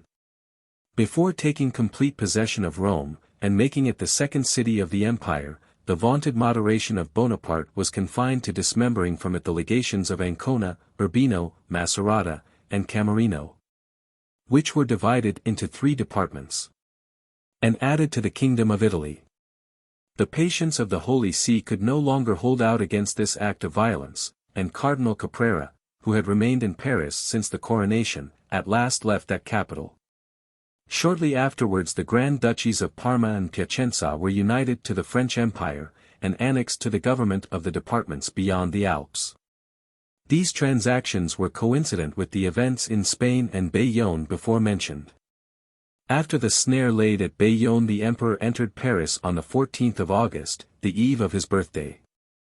Scarcely had he arrived in the capital when he experienced fresh anxiety in consequence of the conduct of Russia, which, as I have stated, had declared open war with Sweden, and did not conceal the intention of seizing Finland.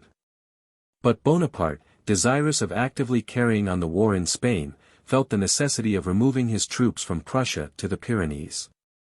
He then hastened the interview at Erfurt, where the 2 emperors of France and Russia had agreed to meet. He hoped that this interview would ensure the tranquility of the continent, while he should complete the subjection of Spain to the scepter of Joseph. That prince had been proclaimed on the 8th of June. And on the 21st of the same month he made his entry into Madrid, but having received, 10 days after, information of the disaster at Bayonne, he was obliged to leave the Spanish capital. The important battle of Dalen, where the French, under General Dupont, were beaten by the Spaniards, was fought on the 19th of July, 1808. Bonaparte's wishes must at this time have been limited to the tranquility of the continent, for the struggle between him and England was more desperate than ever. England had just sent troops to Portugal under the command of Sir Arthur Wellesley. There was no longer any hope of a reconciliation with Great Britain, the interview at Erfurt having been determined on. The emperor, who had returned from Bayonne to Paris, again left the capital about the end of September, and arrived at Metz without stopping, except for the purpose of reviewing the regiments which were echeloned on his route, and which were on their march from the Grand Army to Spain. I had heard some time previously of the interview which was about to take place, and which was so memorable in the life of Napoleon. It excited so much interest in Germany that the roads were covered with the equipages of the princes who were going to Erfurt to witness the meeting. The French emperor arrived there before Alexander, and went forward 3 leagues to meet him. Napoleon was on horseback, Alexander in a carriage. They embraced, it is said, in a manner expressive of the most cordial friendship. This interview was witnessed by most of the sovereign princes of Germany. However, neither the King of Prussia nor the Emperor of Austria was present. The latter sovereign sent a letter to Napoleon, of which I obtained a copy. It was as follows. Sire, my brother, my ambassador in Paris informs me that your Majesty is about to proceed to Erfurt to meet the Emperor Alexander. I eagerly seize the opportunity of your approach to my frontier to renew those testimonials of friendship and esteem which I have pledged to you. And I send my Lieutenant General, Baron Vincent, to convey to you the assurance of my unalterable sentiments. If the false accounts that have been circulated respecting the internal institutions which I have established in my monarchy should for a moment have excited your Majesty's doubts as to my intentions, I flatter myself that the explanations given on that subject by Count Metternich to your minister will have entirely removed them. Baron Vincent is enabled to confirm to your Majesty all that has been said by Count Metternich on the subject, and to add any further explanations you may wish for.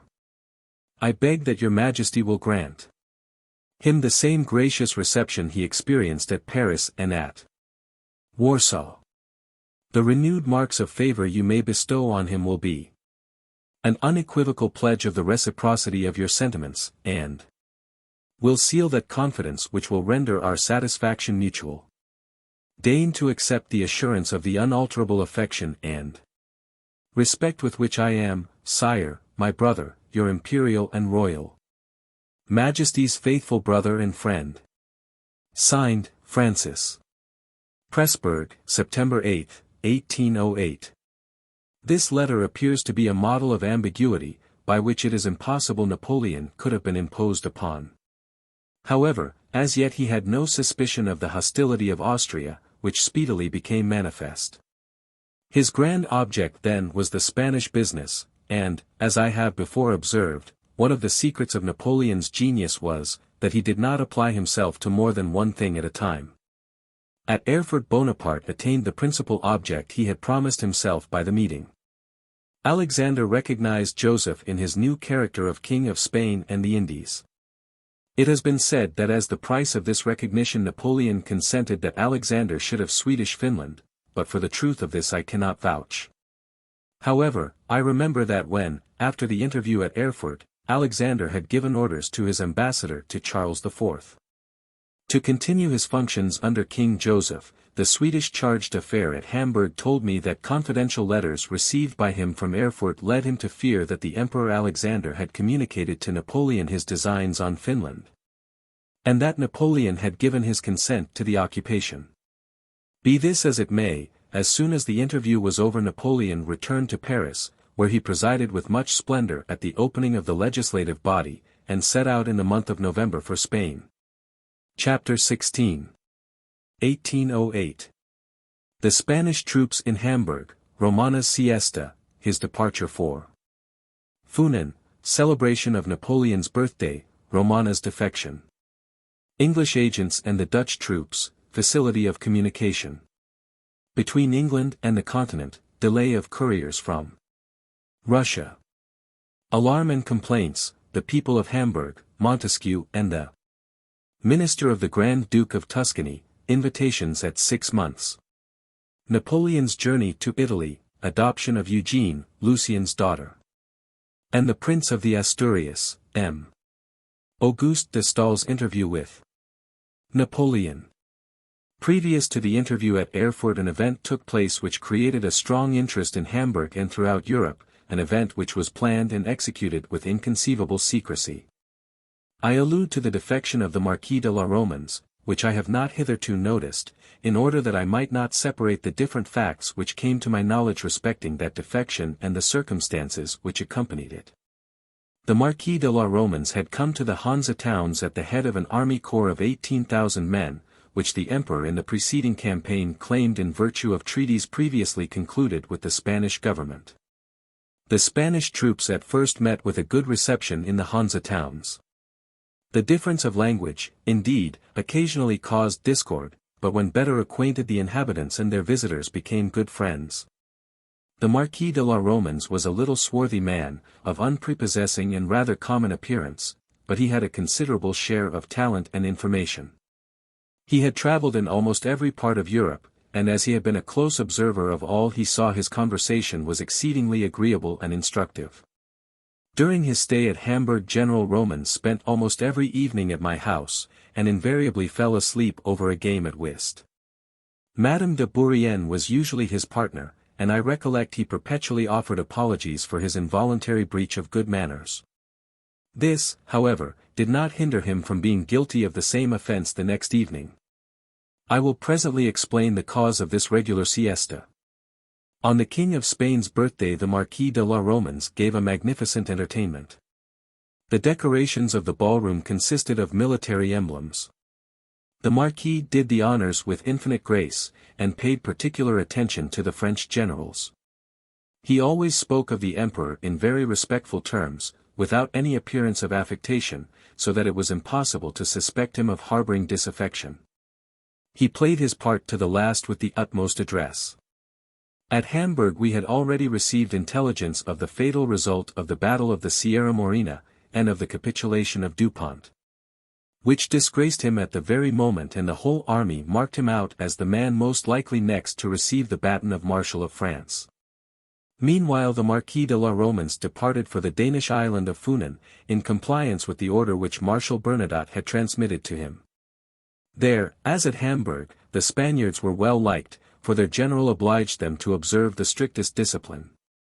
Great preparations were made in Hamburg on the approach of St. Napoleon's Day, which was then celebrated with much solemnity in every town in which France had representatives. The Prince de Pontecorvo was at Travemund, a small seaport near Lubeck, but that did not prevent him from giving directions for the festival of the 15th of August.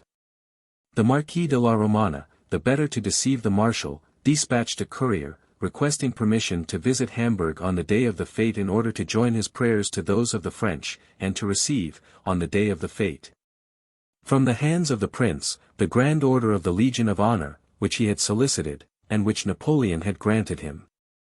3 days after Bernadotte received intelligence of the defection of de la Romana, the Marquis had contrived to assemble a great number of English vessels on the coast, and to escape with all his troops except a depot of 600 men left at Altona. We afterwards heard that he experienced no interruption on his passage, and that he landed with his troops at Corunna. I now knew to what to attribute the drowsiness which always overcame the Marquis de la Romana when he sat down to take a hand at whist. The fact was, he sat up all night making preparations for the escape which he had long meditated, while to lull suspicion he showed himself everywhere during the day, as usual. On the defection of the Spanish troops I received letters from government requiring me to augment my vigilance, and to seek out those persons who might be supposed to have been in the confidence of the Marquis de la Romans. I was informed that English agents, dispersed through the Hanse towns, were endeavoring to foment discord and dissatisfaction among the King of Holland's troops. These maneuvers were connected with the treason of the Spaniards and the arrival of Danny Can in Denmark. Insubordination had already broken out, but it was promptly repressed. 2 Dutch soldiers were shot for striking their officers, but notwithstanding this severity desertion among the troops increased to an alarming degree. Indefatigable agents in the pay of the English government labored incessantly to seduce the soldiers of King Louis, of Holland, from their duty. Some of these agents being denounced to me were taken almost in the act, and positive proof being adduced of their guilt they were condemned to death. These indispensable examples of severity did not check the maneuvers of England, though they served to cool the zeal of her agents. I used every endeavour to second the Prince of Pontecorvo in tracing out the persons employed by England. It was chiefly from the small island of Heligoland that they found their way to the continent. This communication was facilitated by the numerous vessels scattered about the small islands which lie along that coast. 5 or 6 pieces of gold defrayed the expense of the passage to or from Heligoland. Thus the Spanish news, which was printed and often fabricated at London, was profusely circulated in the north of Germany. Packets of papers addressed to merchants and well-known persons in the German towns were put into the post offices of Emden, Quiphausen, Varel, Oldenburg, Delmenhorst, and Bremen. Generally speaking, this part of the coast was not sufficiently well watched to prevent espionage and smuggling. With regard to smuggling, indeed, no power could have entirely prevented it. The continental system had made it a necessity, so that a great part of the population depended on it for subsistence. In the beginning of December 1808 we remarked that the Russian courier who passed through Königsberg and Berlin, was regularly detained 4, 5, and even 6 hours on his way to Hamburg. The trading portion of the population, always suspicious, became alarmed at this chance in the courier's hours, into which they inquired and soon discovered the cause. It was ascertained that 2 agents had been stationed by the postmaster of the Grand Duchy of Berg at Hamburg, in a village called Eschberg belonging to the province of Lauenburg. There the courier from Berlin was stopped, and his packets and letters opened. As soon as these facts were known in Hamburg there was a general consternation among the trading class, that is to say, the influential population of the city. Important and well-grounded complaints were made. Some letters had been suppressed, enclosures had been taken from one letter and put into another, and several bills of exchange had gone astray. The intelligence soon reached the ears of the Prince of Pontecorvo, and was confirmed by the official report of the Commissioner for the Imperial and Royal Post Office, who complained of the delay of the courier, of the confusion of the packets, and of want of confidence in the Imperial Post Office. It was impolitic to place such agents in a village where there was not even a post office, and where the letters were opened in an inn without any supervision. This examination of the letters, sometimes, perhaps, necessary, but often dangerous, and always extremely delicate, created additional alarm, on account of the persons to whom the business was entrusted. If the emperor wished to be made acquainted with the correspondence of certain persons in the north, it would have been natural to entrust the business to his agents and his commissioner at Hamburg, and not to two unknown individuals, another inconvenience attending black cabinets. At my suggestion, the Prince of Pontecorvo gave orders for putting a stop to the clandestine business at Eschburg. The two agents were taken to Hamburg and their conduct inquired into. They were severely punished. They deserved this, however, less than those who had entrusted them with such an honorable mission, but leaders never make much scruple about abandoning their accomplices in the lower ranks. But for the pain of witnessing vexations of this sort, which I had not always power to prevent, especially after Bernadotte's removal, my residence at Hamburg would have been delightful. Those who have visited that town know the advantages it possesses from its charming situation on the Elbe, and above all, the delightful country which surrounds it like a garden, and extends to the distance of more than a league along the banks of the Ader. The manners and customs of the inhabitants bear the stamp of peculiarity. They are fond of pursuing their occupations in the open air. The old men are often seen sitting round tables placed before their doors sipping tea, while the children play before them, and the young people are at their work. These groups have a very picturesque effect, and convey a gratifying idea of the happiness of the people. On seeing the worthy citizens of Hamburg assembled round their doors, I could not help thinking of a beautiful remark of Montesquieu. When he went to Florence with a letter of recommendation to the Prime Minister of the Grand Duke of Tuscany, he found him sitting at the threshold of his door, inhaling the fresh air and conversing with some friends. "I see," said Montesquieu, "that I am arrived among a happy people, since their Prime Minister can enjoy his leisure moments thus." A sort of patriarchal simplicity characterizes the manners of the inhabitants of Hamburg. They do not visit each other much, and only by invitation, but on such occasions they display great luxury beneath their simple exterior.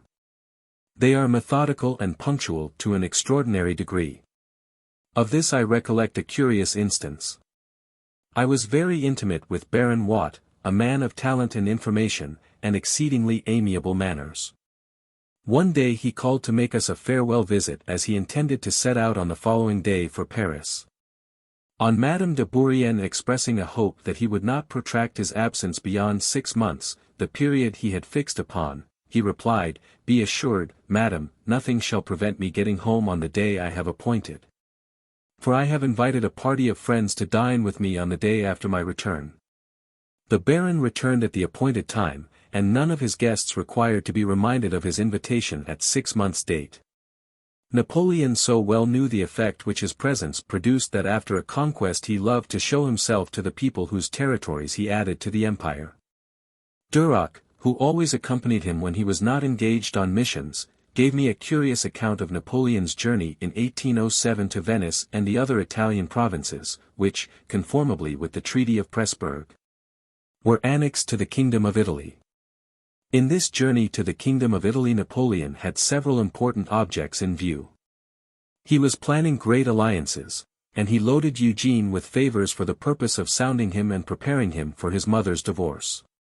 At the same time he intended to have an interview with his brother Lucien, because, wishing to dispose of the hand of his brother's daughter, he thought of making her marry the Prince of the Asturias, Ferdinand, who before the Spanish War, when the first dissensions between father and son had become manifest, had solicited an alliance with the emperor in the hope of getting his support. This was shortly after the eldest son of Louis had died in Holland of croup. It has been wrongly believed that Napoleon had an affection for this child beyond that of an uncle for a nephew. I have already said the truth about this. However this may be, it is certain that Napoleon now seriously contemplated a divorce from Josephine. If there had been no other proof of this, I, who from long habit knew how to read Napoleon's thoughts by his acts, found a sufficient one in the decree issued at Milan by which Napoleon adopted Eugene as his son and successor to the crown of Italy, in default of male and legitimate children directly descended from him. Lucien went to Mantua on his brother's invitation, and this was the last interview they had before the censures. Lucien consented to give his daughter to the Prince of the Asturias, but this marriage did not take place. I learned from Duroc to what a height the enmity of Lucien towards the Beauharnais family, an enmity which I have often had occasion to speak of, had been renewed on this occasion. Lucien could not pardon Josephine for the rebuff of the counsels which he had given her, and which she had rejected with such proper indignation. Lucien had besides another special reason for giving his daughter to the Prince of the Asturias. He particularly wished to prevent that prince marrying Mademoiselle de Tascher, the niece of Josephine, a marriage for which M. de Beauharnais, then ambassador of France at Madrid, was working with all his might. Lucien also, with his republican stolidity, submitted without too much scruple to the idea of having a Bourbon king as son-in-law. It was also during this journey of Napoleon that he annexed Tuscany to the empire. Bonaparte returned to Paris on the 1st of January, 1808. On his way he stopped for a short time at Chambéry, where a young man had been waiting for him several days. This was Madame de Staël's son, who was then not more than 17 years of age. M. Auguste de Staël lodged at the house of the postmaster of Chambéry, and as the emperor was expected in the course of the night, he gave orders that he should be called up on the arrival of the first courier.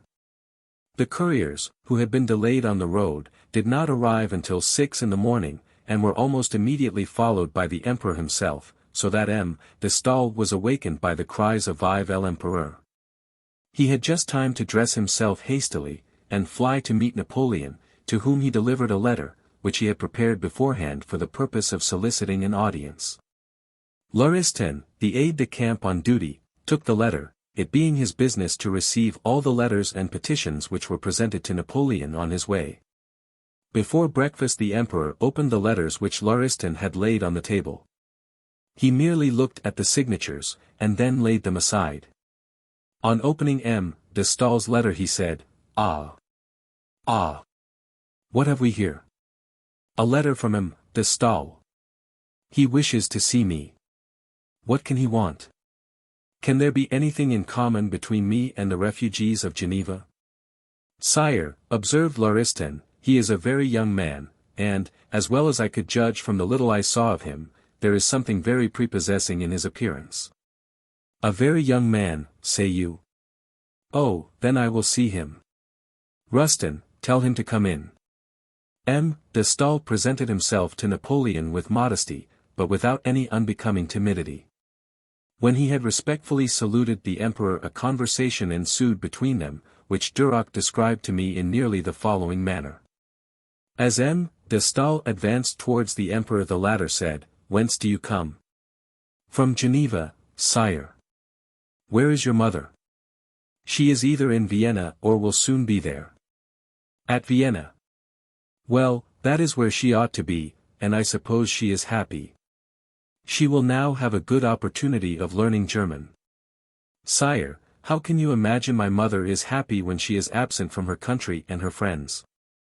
If I were permitted to lay before your majesty my mother's confidential letter you would see how unhappy she is in her exile." "Ah, bah! Your mother unhappy, indeed. However, I do not mean to say she is altogether a bad woman.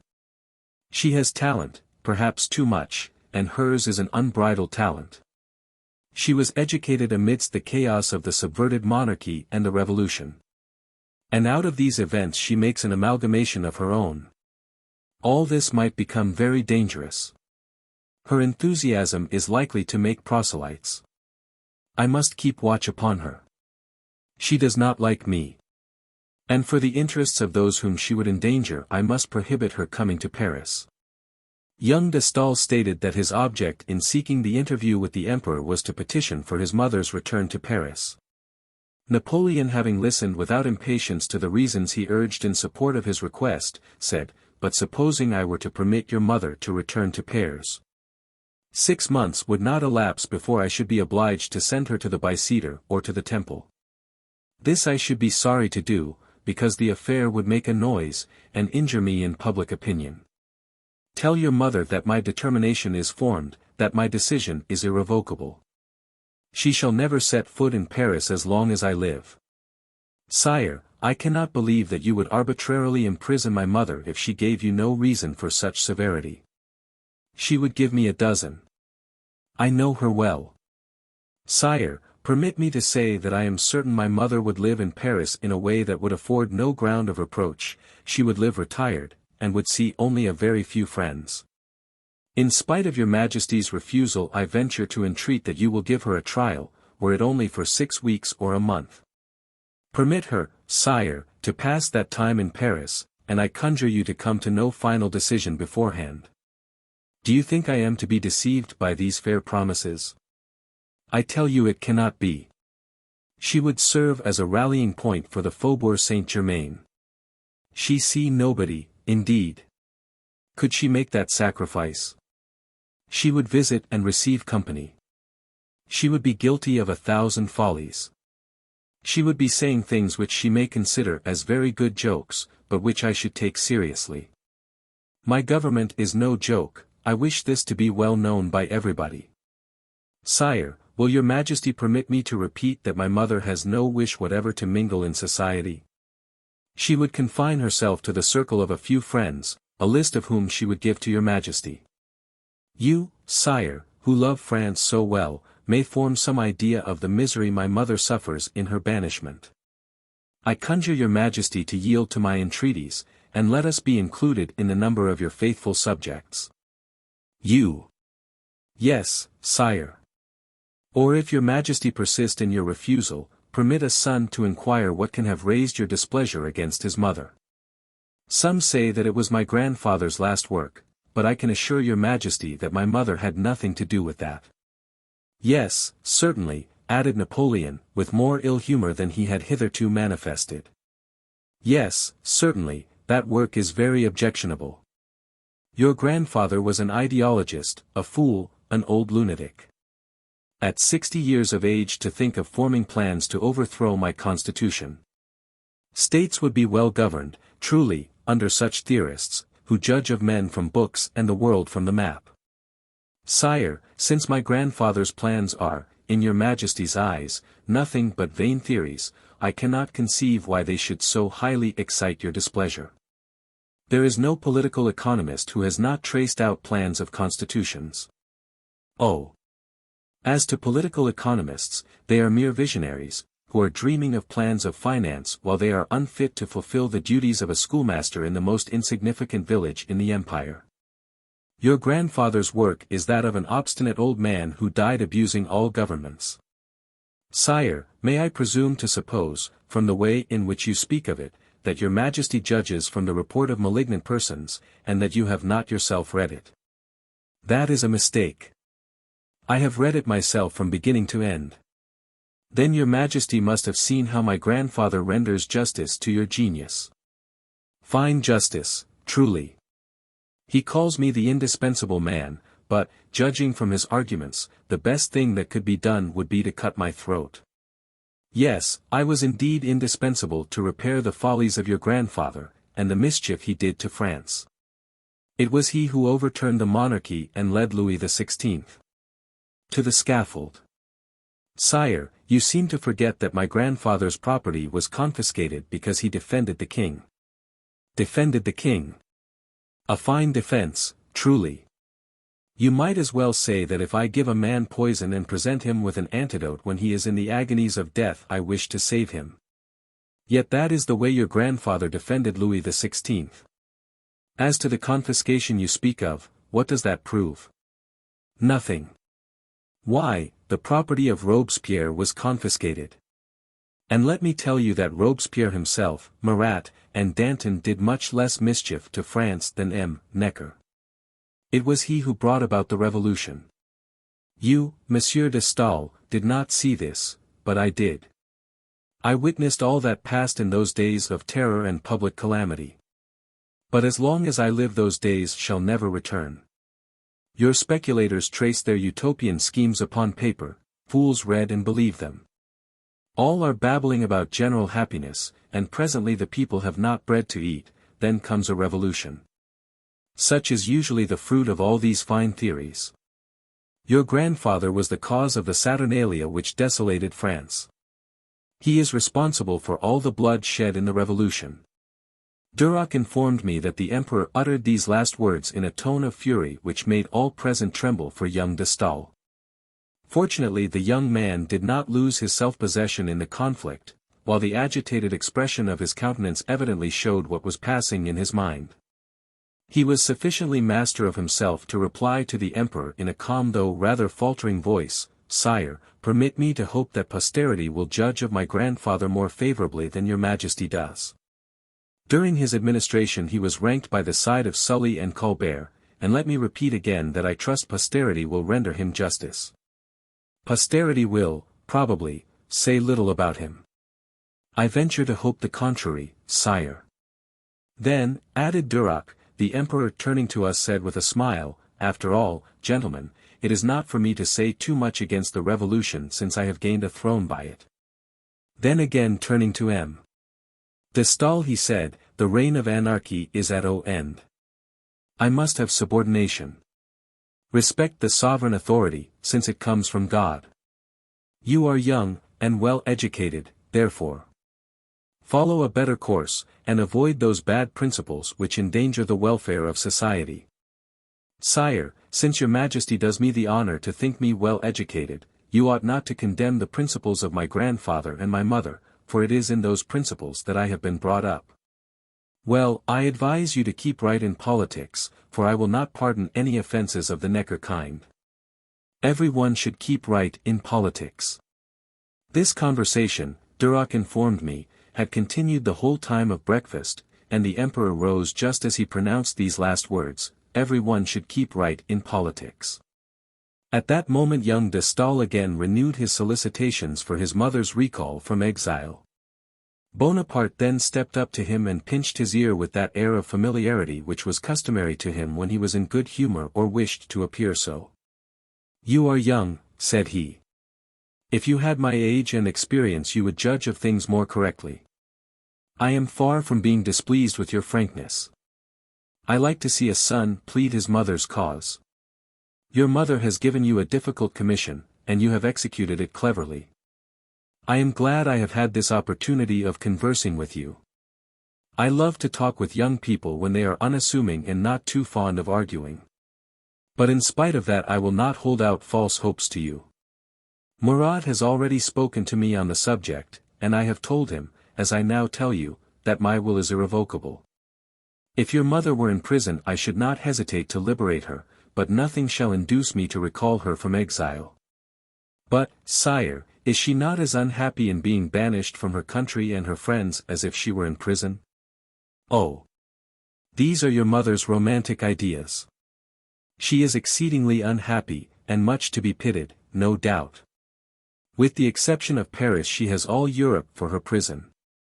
But, sire, her friends are in Paris. With her talents she may make friends anywhere. After all, I cannot understand why she should be so anxious to come to Paris.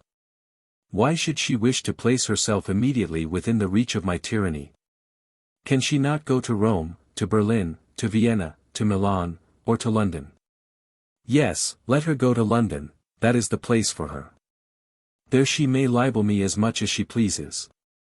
In short, she has my full liberty to be anywhere but in Paris. You see, Monsieur de Staël, that is the place of my residence, and there I will have only those who are attached to me.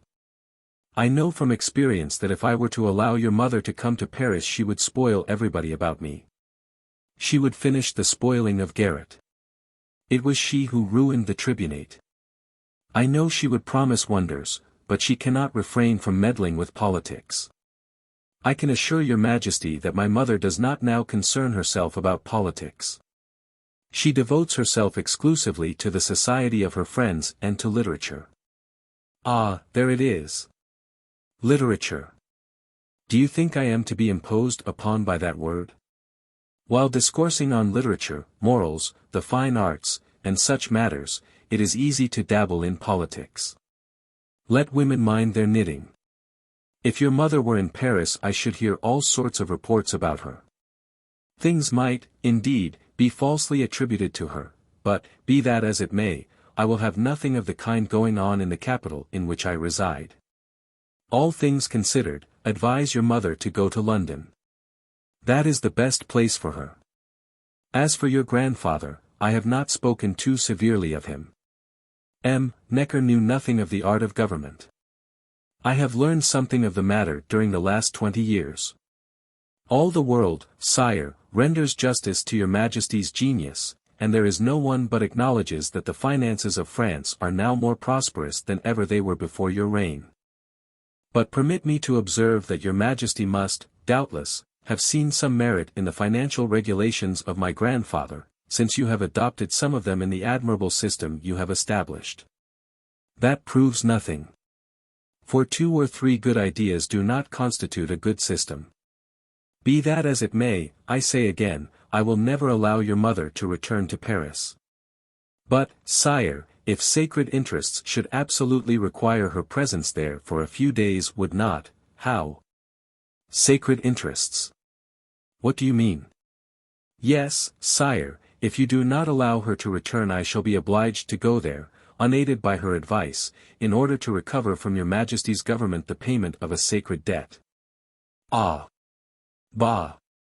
Sacred! Are not all the debts of the state sacred? Doubtless, sire, but ours is attended with circumstances which give it a peculiar character. A peculiar character. Nonsense! Does not every state creditor say the same of his debt? Besides, I know nothing of your claim. It does not concern me, and I will not meddle with it. If you have the law on your side so much the better, but if you want favor I tell you I will not interfere. If I did, I should be rather against you than otherwise. Sire, my brother and myself had intended to settle in France, but how can we live in a country where our mother cannot visit us? I do not care for that. I do not advise you to come here. Go to England. The English like wrangling politicians. Go there, for in France, I tell you candidly, that I should be rather against you than for you. After this conversation, added Duroc, the Emperor got into the carriage with me without stopping to look to the other petitions which had been presented to him. He preserved unbroken silence until he got nearly opposite the cascade, on the left of the road, a few leagues from Chambéry. He appeared to be absorbed in reflection. At length he said, I fear I have been somewhat too harsh with this young man. But no matter, it will prevent others from troubling me. These people calumniate everything I do. They do not understand me, Duroc, their place is not in France. How can Necker's family be for the Bourbons, whose first duty, if ever they return to France, would be to hang them all? This conversation, related to me by Duroc, interested me so much that I noted it down on paper immediately after my interview. Chapter 17. 1808. The Republic of Batavia, the Crown of Holland offered to Louis. Offer and refusal of the Crown of Spain, Napoleon's attempt to get possession of Brabant, Napoleon before and after Erfurt. A remarkable letter to Louis, Louis summoned to Paris, his honesty and courage, his bold language, Louis's return to Holland. And his letter to Napoleon, harsh letter from Napoleon to Louis, affray at Amsterdam, Napoleon's displeasure and last letter to his brother. Louis's abdication in favor of his son, union of Holland to the French Empire, protest of Louis against that measure, letter from M. Otto to Louis. When Bonaparte was the chief of the French Republic he had no objection to the existence of a Batavian Republic in the north of France, and he equally tolerated the Cisalpine Republic in the south. But after the coronation all the republics, which were grouped like satellites round the Grand Republic, were converted into kingdoms subject to the empire, if not avowedly, at least in fact. In this respect there was no difference between the Batavian and Cisalpine republics. The latter having been metamorphosed into the Kingdom of Italy, it was necessary to find some pretext for transforming the former into the Kingdom of Holland. The government of the Republic of Batavia had been for some time past merely the shadow of a government, but still it preserved, even in its submission to France, those internal forms of freedom which console a nation for the loss of independence. The emperor kept up such an extensive agency in Holland that he easily got up a deputation soliciting him to choose a king for the Batavian Republic. This submissive deputation came to Paris in 1806 to solicit the emperor, as a favor, to place Prince Louis on the throne of Holland. The address of the deputation, the answer of Napoleon, and the speech of Louis on being raised to the sovereign dignity, have all been published. Louis became King of Holland much against his inclination, for he opposed the proposition as much as he dared, alleging as an objection the state of his health, to which certainly the climate of Holland was not favorable. But Bonaparte sternly replied to his remonstrance, "It is better to die a king than live a prince." He was then obliged to accept the crown. He went to Holland accompanied by Hortense, who, however, did not stay long there. The new king wanted to make himself beloved by his subjects, and as they were an entirely commercial people, the best way to win their affections was not to adopt Napoleon's rigid laws against commercial intercourse with England. Hence the first coolness between the two brothers, which ended in the abdication of Louis.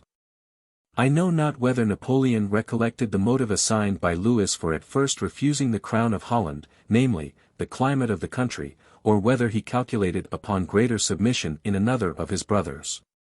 But this is certain, that Joseph was not called from the throne of Naples to the throne of Spain until after the refusal of Louis. I have in my possession a copy of a letter written to him by Napoleon on the subject. It is without date of time or place, but its contents prove it to have been written in March or April 1808. It is as follows.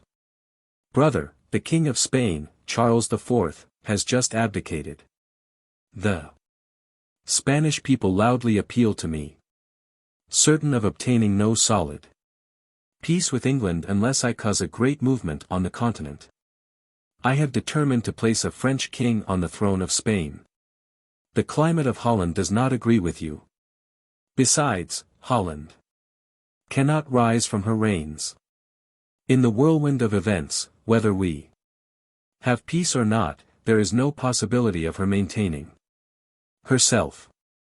In this state of things I have thought of the throne of Spain for you. Give me your opinions categorically on this measure. If I were to name you King of Spain, would you accept the offer? May I count on you? Answer me these two questions. Say, I have received your letter of such a day, I answer yes, and then I shall count on your doing what I wish, or say, no, if you decline my proposal. Let no one enter into your confidence, and mention to no one the object of this letter. The thing must be done before we confess having thought about it. Signed, Napoleon. Before finally seizing Holland, Napoleon formed the project of separating Brabant and Zeeland from it in exchange for other provinces, the possession of which was doubtful, but Louis successfully resisted this first act of usurpation. Bonaparte was too intent on the great business in Spain to risk any commotion in the north, where the declaration of Russia against Sweden already sufficiently occupied him.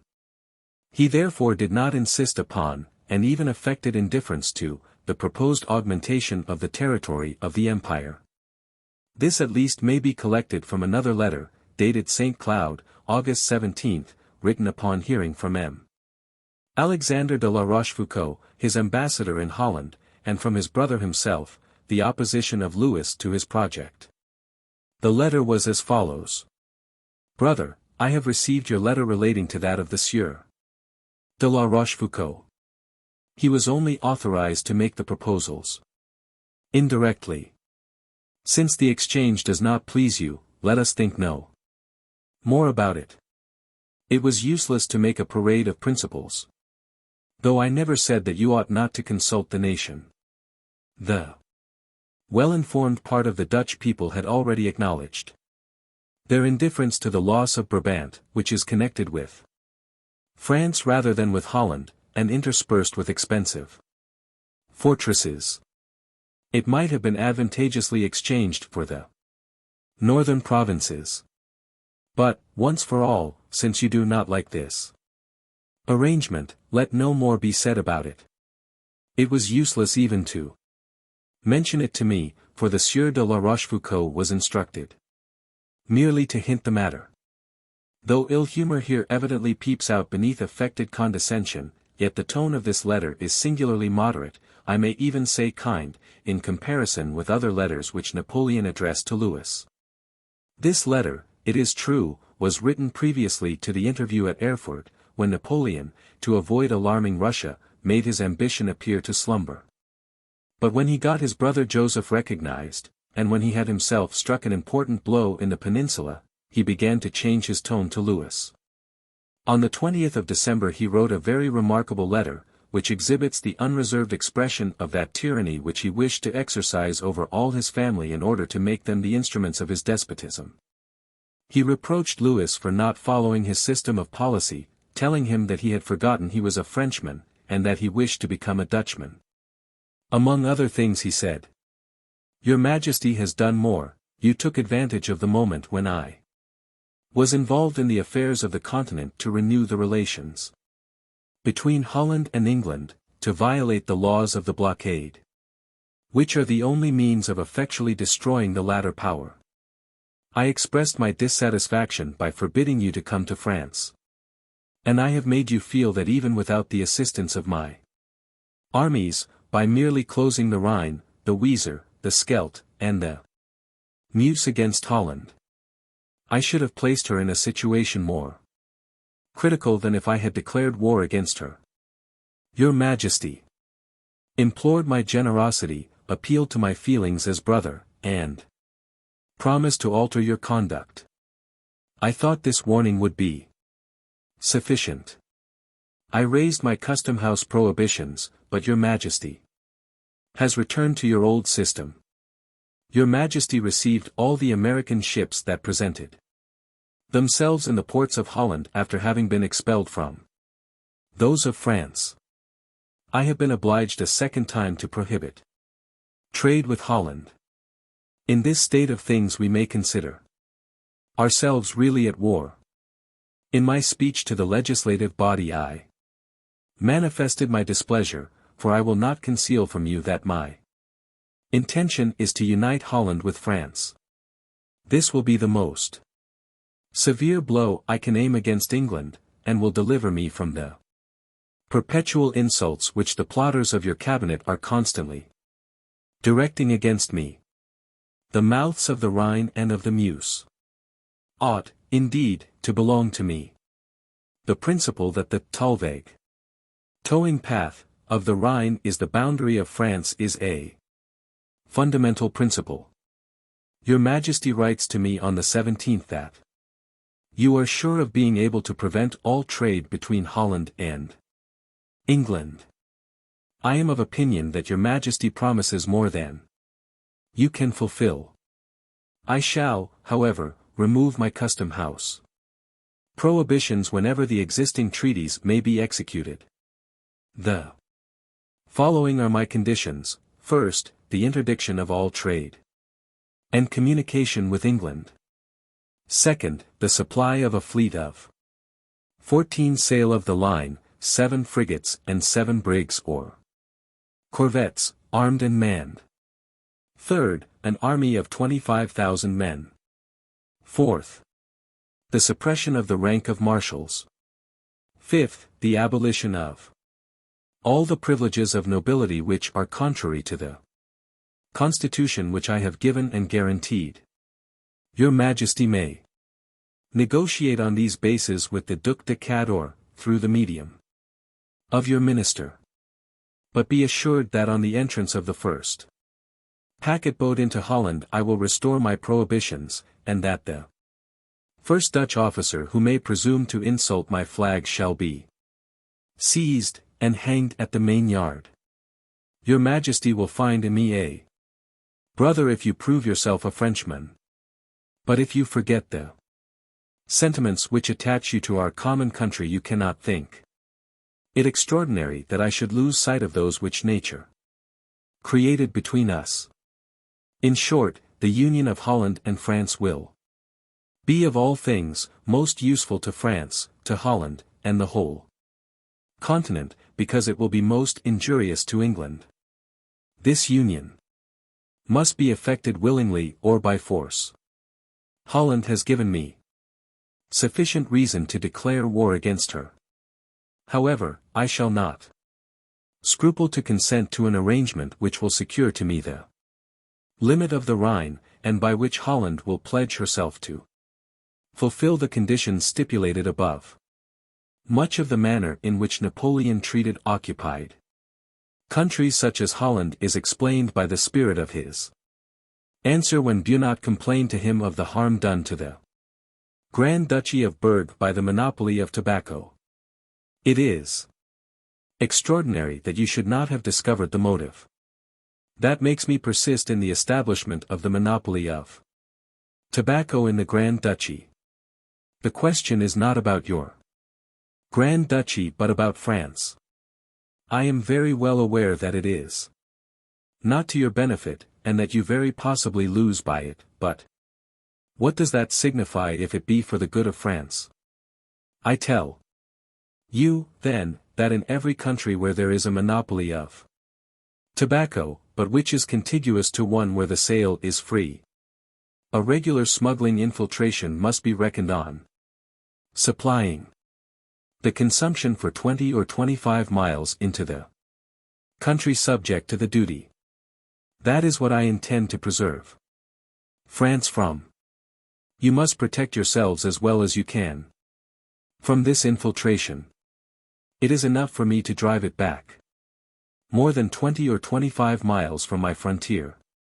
Bionnat, Volume 2. Page 26.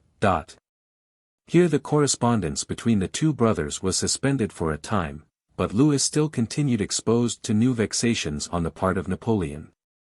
About the end of 1809 the emperor summoned all the sovereigns who might be called his vassals to Paris. Among the number was Louis, who, however, did not show himself very willing to quit his states. He called a council of his ministers, who were of opinion that for the interest of Holland he ought to make this new sacrifice. He did so with resignation. Indeed, every day passed on the throne was a sacrifice made by Louis. He lived very quietly in Paris, and was closely watched by the police, for it was supposed that as he had come against his will he would not protract his stay so long as Napoleon wished. The system of espionage under which he found himself placed, added to the other circumstances of his situation, inspired him with a degree of energy of which he was not believed to be capable.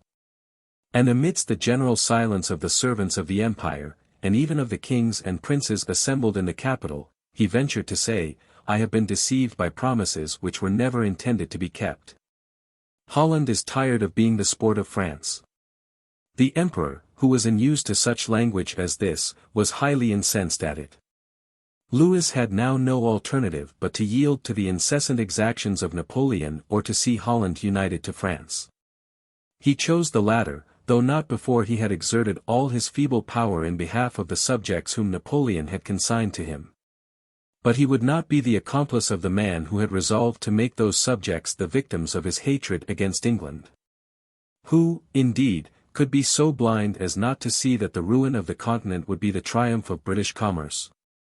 Louis was, however, permitted to return to his states to contemplate the stagnating effect of the continental blockade on every branch of trade and industry formerly so active in Holland. Distressed at witnessing evils to which he could apply no remedy, he endeavored by some prudent remonstrances to avert the utter ruin with which Holland was threatened. On the 23rd of March 1810 he wrote the following letter to Napoleon.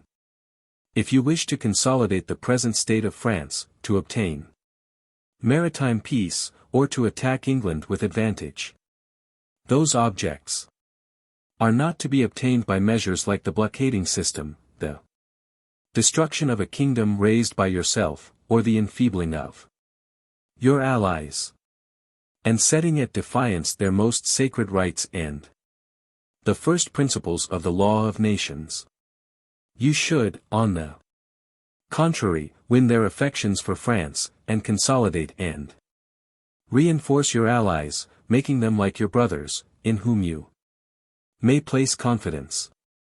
The destruction of Holland, far from being the means of assailing England, will serve only to increase her strength, by all the industry and wealth which will fly to her for refuge. There are, in reality, only three ways of assailing England, namely, by detaching Ireland, getting possession of the East Indies, or by invasion. These two latter modes, which would be the most effectual, cannot be executed without naval force. But I am astonished that the first should have been so easily relinquished. That is a more secure mode of obtaining peace on good conditions than the system of injuring ourselves for the sake of committing a greater injury upon the enemy. Signed, Louis. Written remonstrances were no more to Napoleon's taste than verbal ones at a time when, as I was informed by my friends whom fortune chained to his destiny, no one presumed to address a word to him except in answer to his questions.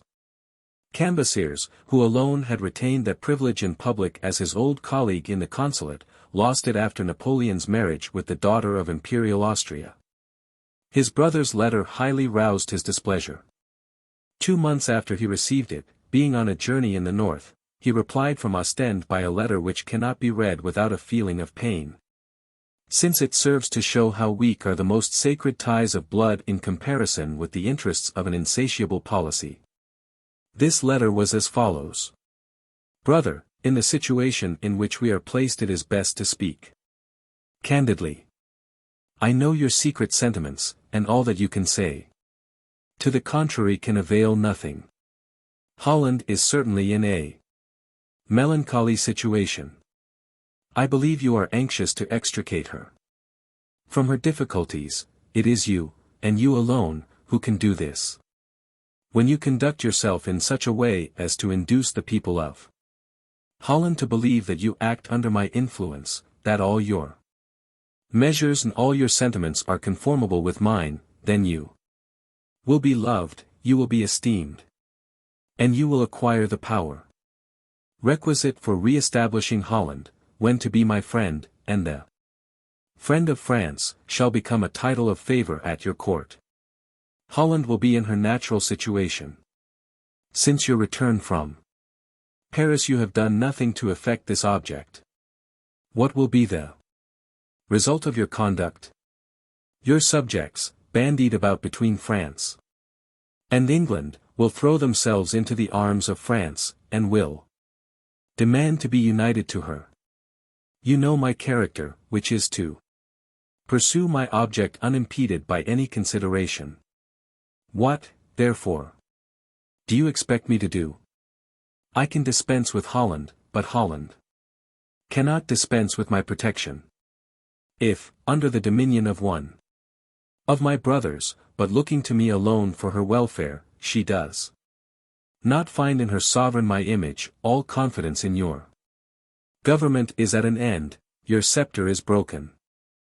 Love France, love my glory, that is the only way to serve Holland. If you had acted as you ought to have done, that country, having becoming a part of my empire, would have been the more dear to me since I had given her a sovereign whom I almost regarded as my son. In placing you on the throne of Holland I thought I had placed a French citizen there. You have followed a course diametrically opposite to what I expected. I have been forced to prohibit you from coming to France, and to take possession of a part of your territory. In proving yourself a bad Frenchman you are less to the Dutch than a Prince of Orange, to whose family they owe their rank as a nation, and a long succession of prosperity and glory.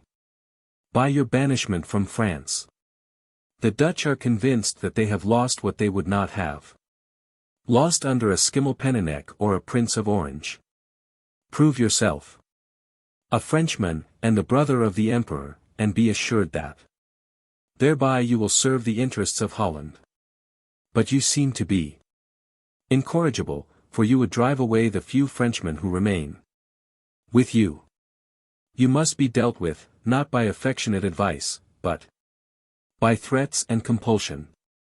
What mean the prayers and mysterious fasts you have ordered? Louis, you will not reign long. Your actions disclose better than your confidential letters the sentiments of your mind. Return to the right course. Be a Frenchman in heart, or your people will banish you, and you will leave Holland an object of ridicule. It was, on the contrary, became Louis made himself a Dutchman that his people did not banish him, and that he carried away with him the regret of all that portion of his subjects who could appreciate his excellent qualities and possessed good sense enough to perceive that he was not to blame for the evils that weighed upon Holland. Bourrienne. The conduct of Bonaparte to Murat was almost a counterpart to this. When Murat attempted to consult the interests of Naples, he was called a traitor to France. Editor of 1836 edition. States must be governed by reason and policy, and not by the weakness produced by acrid and vitiated humors. Signed, Napoleon.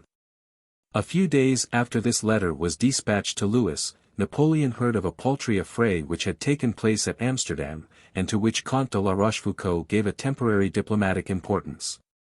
Being aware that he could not better please his master than by affording him an excuse for being angry, it appeared that the honor of the Count's coachman had been put in jeopardy by the insult of a citizen of Amsterdam, and a quarrel had ensued, which, but for the interference of the guard of the palace, might have terminated seriously, since it assumed the character of a party affair between the French and the Dutch. M. de la Rochefoucauld immediately dispatched to the Emperor, who was then at Lille, a full report of his coachman's quarrel, in which he expressed himself with as much earnestness as the illustrious author of the Maxims evinced when he waged war against kings. The consequence was that Napoleon instantly fulminated the following letter against his brother Louis.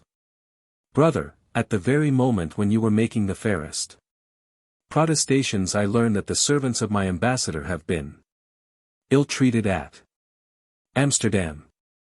I insist that those who were guilty of this outrage be delivered up to me, in order that their punishment may serve as an example to others.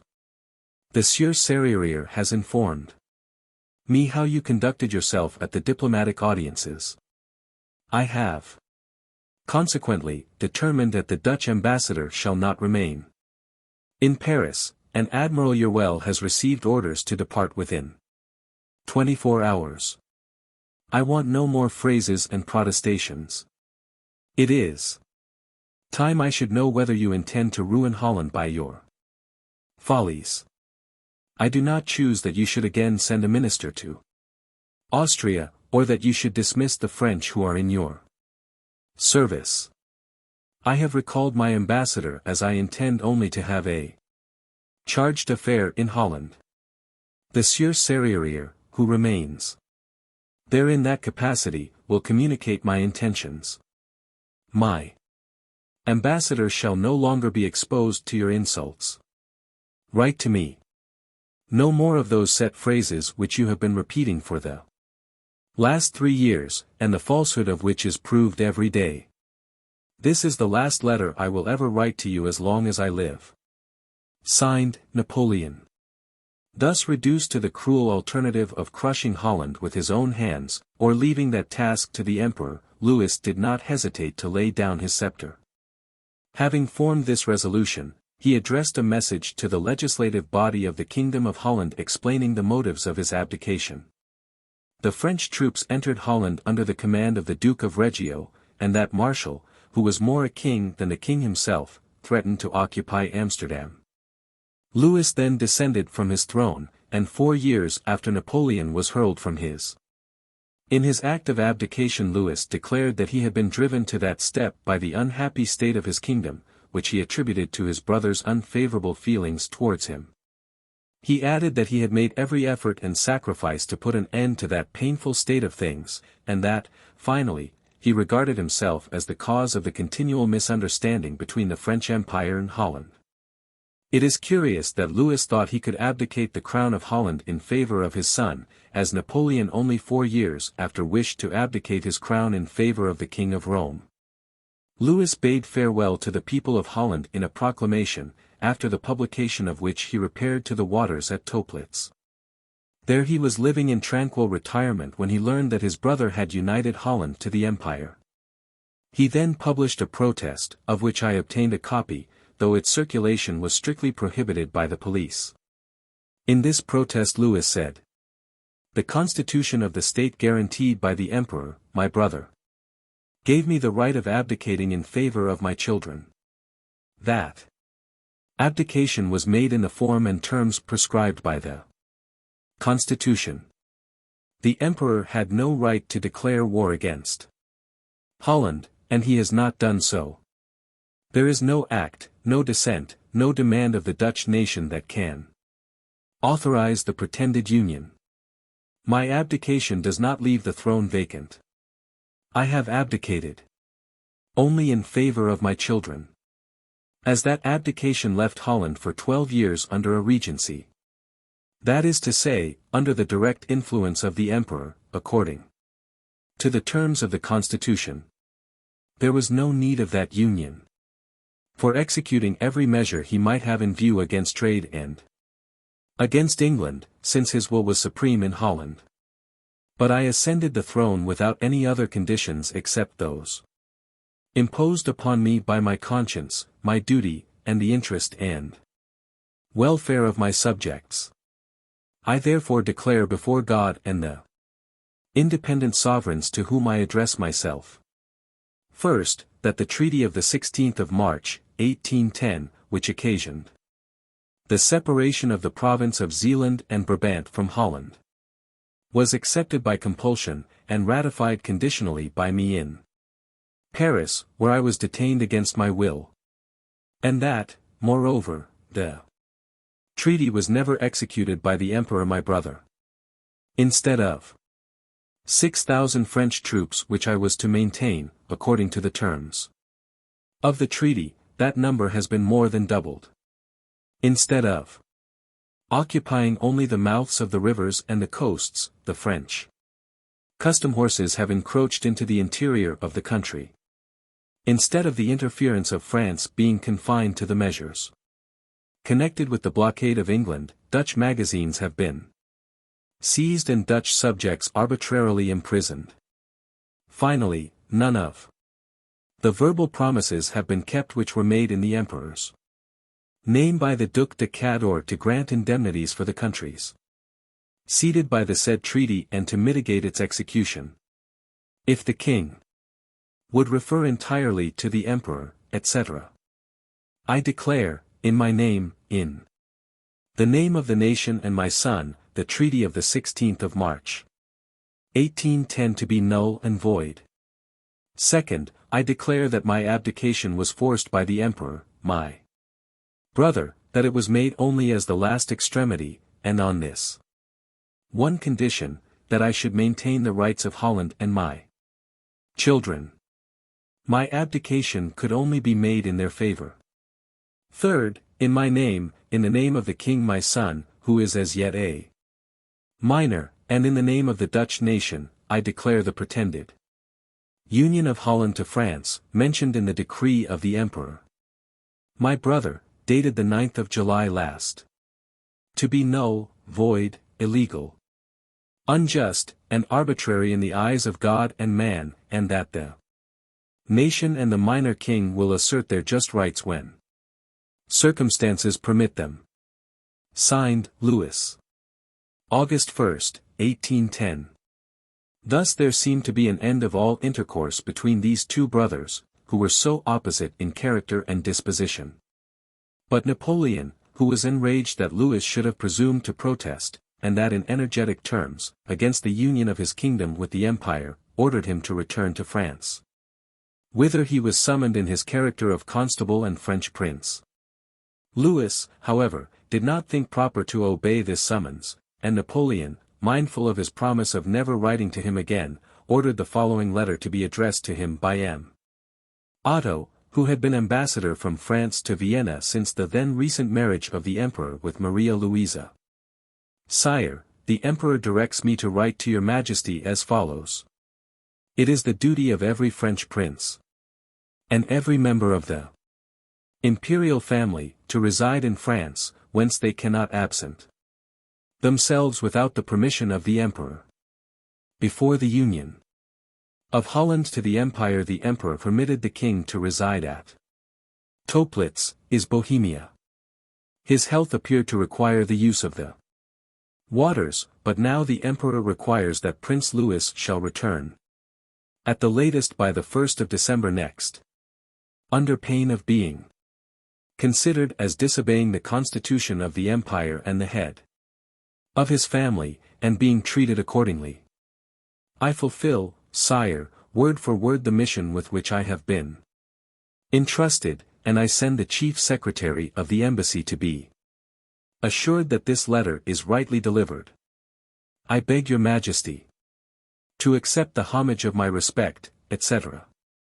Signed, Otto, the eldest son of Louis, one of the fruits of his unhappy marriage with Hortense Beauharnais, the daughter of Josephine, the wife of his brother Napoleon, was little more than 6 years of age when his father abdicated the crown of Holland in his favor. In 1830–31 this imprudent young man joined the ill-combined mad insurrection in the States of the Pope. He was present in 1 or 2 petty skirmishes, and was, we believe, wounded. But it was a malaria fever caught in the unhealthy Campagna of Rome that carried him to the grave in the 27th year of his age. Editor of 1836 edition. The first child of Louis and of Hortense had died in 1807. The second son, Napoleon Louis, 1804–1831, in whose favor he abdicated, had been created Grand Duc de Bourgueil de Cleves by Napoleon in 1809. He married to 1826 Charlotte, the daughter of Joseph Bonaparte, and died in 1831, while engaged in a revolutionary movement in Italy. On his death his younger brother Charles Louis Napoleon, the future Napoleon III, first came forward as an aspirant. What a letter was this to be addressed by a subject to a prince and a sovereign! When I afterwards saw M. Otto in Paris, and conversed with him on the subject, he assured me how much he had been distressed at the necessity of writing such a letter to the brother of the Emperor. He had employed the expressions dictated by Napoleon in that irritation which he could never command when his will was opposed. With regard to Louis and his conduct in Holland, Napoleon thus spoke at St. Helena. Louis is not devoid of intelligence, and has a good heart, but even with these qualifications a man may commit many errors, and do a great deal of mischief. Louis is naturally inclined to be capricious and fantastical, and the works of Jean-Jacques Rousseau have contributed to increase this disposition. Seeking to obtain a reputation for sensibility in beneficence, incapable by himself of enlarged views, and, at most, competent to local details, Louis acted like a prefect rather than a king. No sooner had he arrived in Holland than, fancying that nothing could be finer than to have it said that he was thenceforth a true Dutchman, he attached himself entirely to the party favorable to the English, promoted smuggling, and then connived with our enemies. It became necessary from that moment watch over him, and even threatened to wage war against him. Louis then seeking a refuge against the weakness of his disposition in the most stubborn obstinacy, and mistaking a public scandal for an act of glory, fled from his throne, declaiming against me and against my insatiable ambition, my intolerable tyranny, etc. What then remained for me to do? Was I to abandon Holland to our enemies? Ought I to have given it another king? But in that case could I have expected more from Him then for my own brother? Did not all the kings that I created act nearly in the same manner? I therefore united Holland to the empire, and this act produced a most unfavorable impression in Europe, and contributed not a little to lay the foundation of our misfortunes. Memorial de Sainte Helene. Chapter 18. 1809. Demands for contingents from some of the small states of Germany. M. Metternich, position of Russia with respect to France, union of Austria and Russia, return of the English to Spain, Soult King of Portugal, and Murat successor to the Emperor, first levy of the Landwehr in Austria, agents of the Hamburg correspondent. Declaration of Prince Charles, Napoleon's march to Germany, his proclamation, Bernadotte's departure for the army, Napoleon's dislike of Bernadotte, Prince Charles's plan of campaign, the English at Cuxhaven, fruitlessness of the plots of England, Napoleon wounded, Napoleon's prediction realized, Major Schill, Hamburg threatened and saved, Schill in Lubeck, his death and destruction of his band, Schill imitated by the Duke of Brunswick's departure of the English from Cuxhaven. Bonaparte, the foundations of whose empire were his sword and his victories, and who was anxiously looking forward to the time when the sovereigns of continental Europe should be his juniors, applied for contingents of troops from the states to which I was accredited. The Duchy of Mecklenburg-Schwerin was to furnish a regiment of 1,800 men, and the other little states, such as Oldenburg and Mecklenburg-Strelitz, were to furnish regiments of less amount. All Europe was required to rise in arms to second the gigantic projects of the new sovereign. This demand for contingents, and the positive way in which the emperor insisted upon them, gave rise to an immense correspondence, which, however, was unattended by any result. The notes and orders remained in the portfolios, and the contingents stayed at home. M. Metternich, whose talent has since been so conspicuously displayed, had been for upwards of a year ambassador from Austria to Paris. Even then he excelled in the art of guiding men's minds, and of turning to the advantage of his policy his external graces and the favor he acquired in the drawing-room. His father, a clever man, brought up in the old diplomatic school of Thugut and Kaunitz, had early accustomed him to the task of making other governments believe, by means of agents, what might lead them into error and tend to the advantage of his own government. His maneuvers tended to make Austria assume a discontented and haughty tone. And wishing, as she said, to secure her independence, she publicly declared her intention of protecting herself against any enterprise similar to those of which she had so often been the victim. This language, encouraged by the complete evacuation of Germany, and the war in Spain, the unfortunate issue of which was generally foreseen, was used, in time of peace between the two empires, and when France was not threatening war to Austria. Metternich arrived in Paris as ambassador on August 4, 1806. After Austria had been vanquished at Austerlitz. It does not seem probable, either from his views or his correspondence, that he advised the rash attempt of Austria to attack Napoleon by herself. Compare Metternich Tome 1. Page 69, on the mistake of Prussia in 1805. And 1806, see also Tome 2. p. 221, to provoke a war with France. Would be madness, July 1, 1808. On the other hand, the tone of his correspondence in 1808 seems calculated to make Austria believe that war was inevitable, and that her forces, so inferior to those of France before the insurrection in Spain, will at least be equal to them immediately after that event. Tome 2. Page 808. What is curious is that Metternich's conduct towards Napoleon while ambassador had led even such men as Duke d'Alberg to believe that he was really so well disposed towards Napoleon as to serve his cause more than that of Austria. M. Metternich, who had instructions from his court, gave no satisfactory explanation of those circumstances to Napoleon, who immediately raised a conscription, and brought soldiers from Spain into Germany. It was necessary, also, to come to an understanding with Russia, who, being engaged with her war in Finland and Turkey, appeared desirous neither to enter into alliance with Austria nor to afford her support.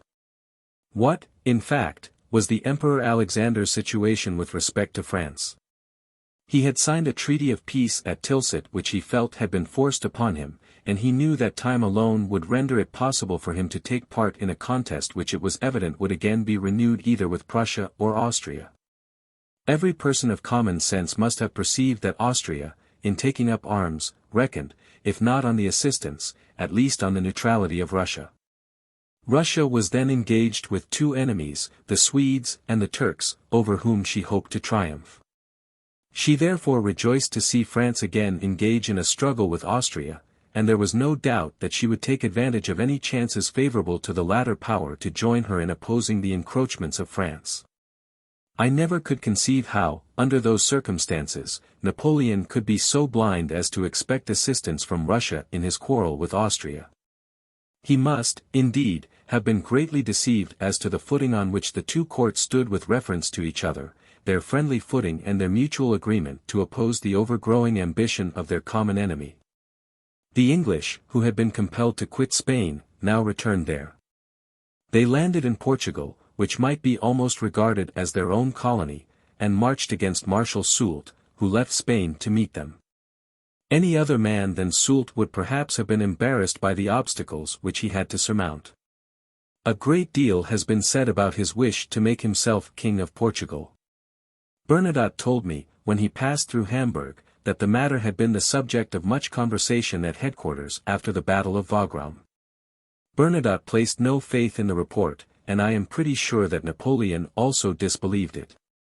However, this matter is still involved in the obscurity from which it will only be drawn when some person acquainted with the intrigue shall give a full explanation of it. Since I have, with reference to Soult, touched upon the subject of his supposed ambition, I will mention here what I know of Murat's expectation of succeeding the emperor. When Romanzo returned from his useless mission of mediation to London, the emperor proceeded to Bayonne. Bernadotte, who had an agent in Paris whom he paid highly, told me one day that he had received a dispatch informing him that Murat entertained the idea of one day succeeding the emperor. Sycophants, expecting to derive advantage from it, encouraged Murat in this chimerical hope. I know not whether Napoleon was acquainted with this circumstance, nor what he said of it, but Bernadotte spoke of it to me as a certain fact.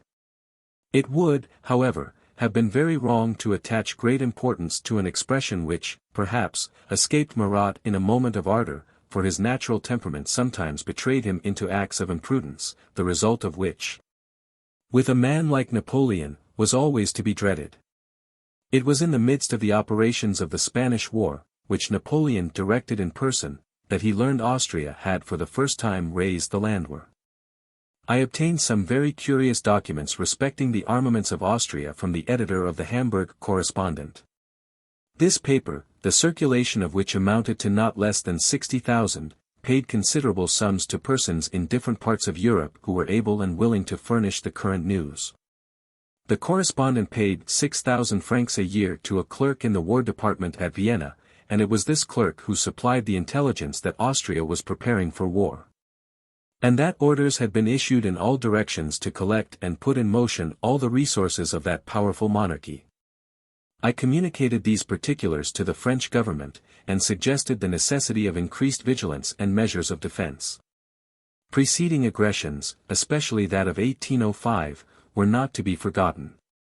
Similar information probably reached the French government from many quarters.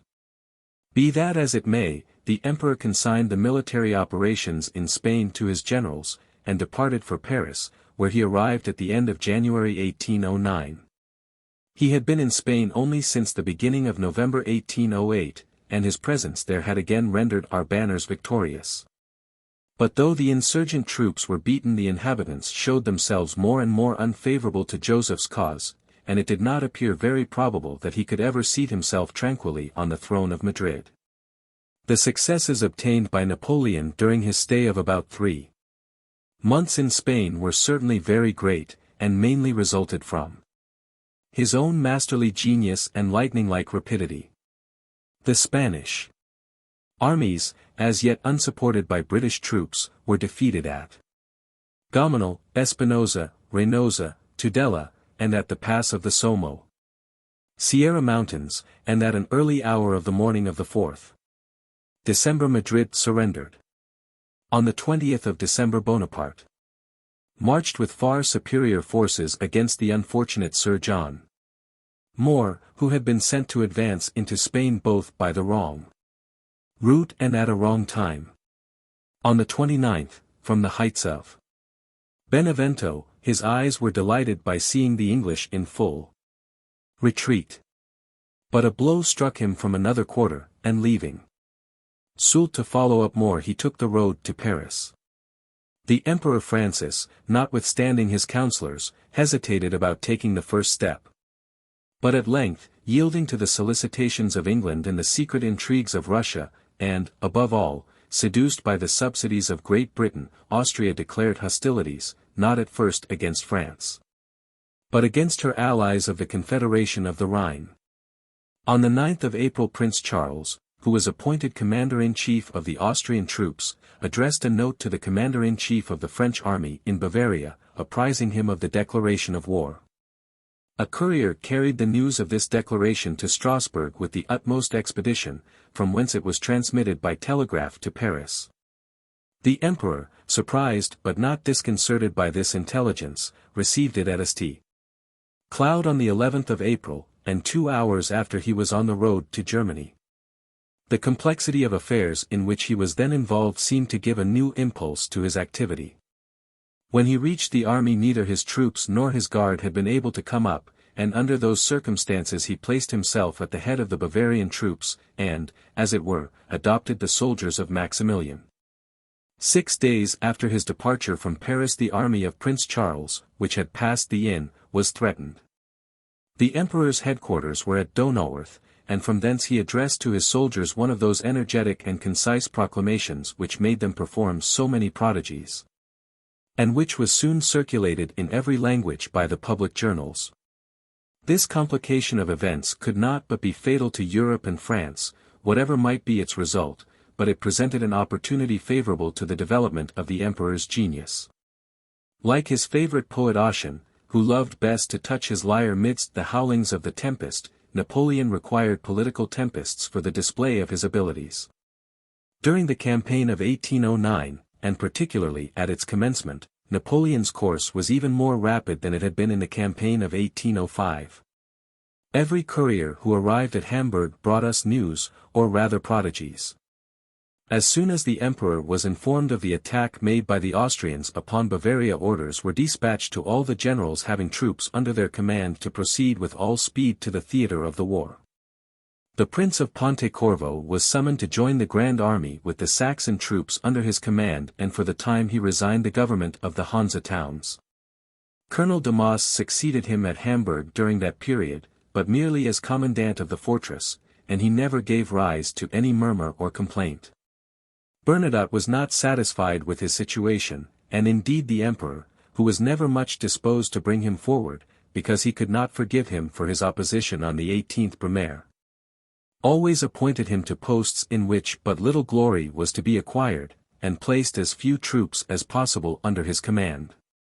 It required all the promptitude of the Emperor's march upon Vienna to defeat the plots which were brewing against his government, for in the event of his arms being unsuccessful, the blow was ready to be struck. The English force in the north of Germany amounted to about 10,000 men.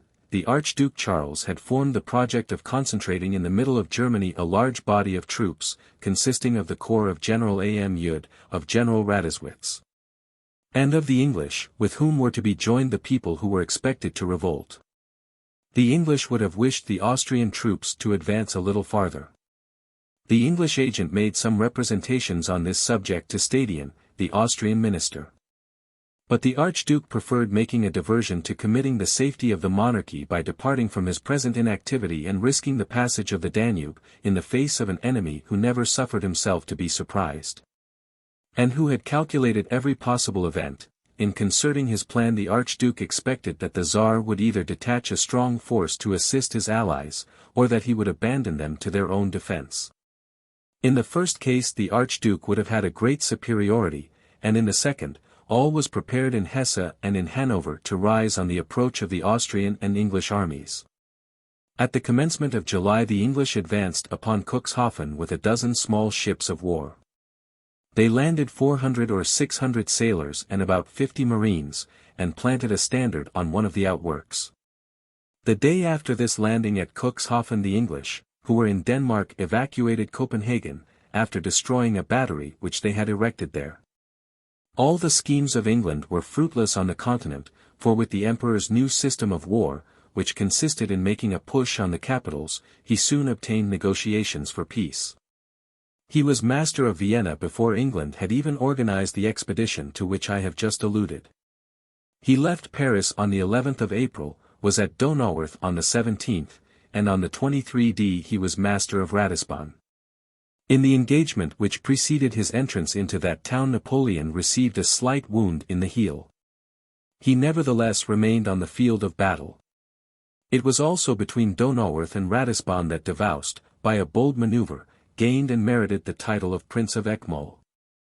The great battle of Eckmühl, where 100,000 Austrians were driven from all their positions, was fought on the 22d of April. Editor of 1836 edition. At this period fortune was not only bent on favoring Napoleon's arms, but she seemed to take pleasure in realizing even his boasting predictions. For the French troops entered Vienna within a month after a proclamation issued by Napoleon at Ratisbon, in which he said he would be master of the Austrian capital in that time. But while he was thus marching from triumph to triumph, the people of Hamburg and the neighboring countries had a neighbor who did not leave them altogether without inquietude. The famous Prussian partisan, Major Schill, after pursuing his system of plunder in Westphalia, came and threw himself into Mecklenburg, whence, I understood, it was his intention to surprise Hamburg.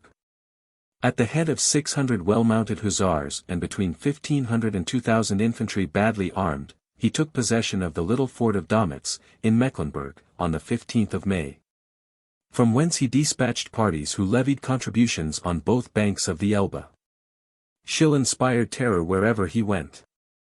On the 19th of May a detachment of 30 men belonging to Schill's corps entered Wismar. It was commanded by Count Malik, who had formerly been in the Prussian service, and who had retired to his estate in Mecklenburg, where the Duke had kindly given him an appointment.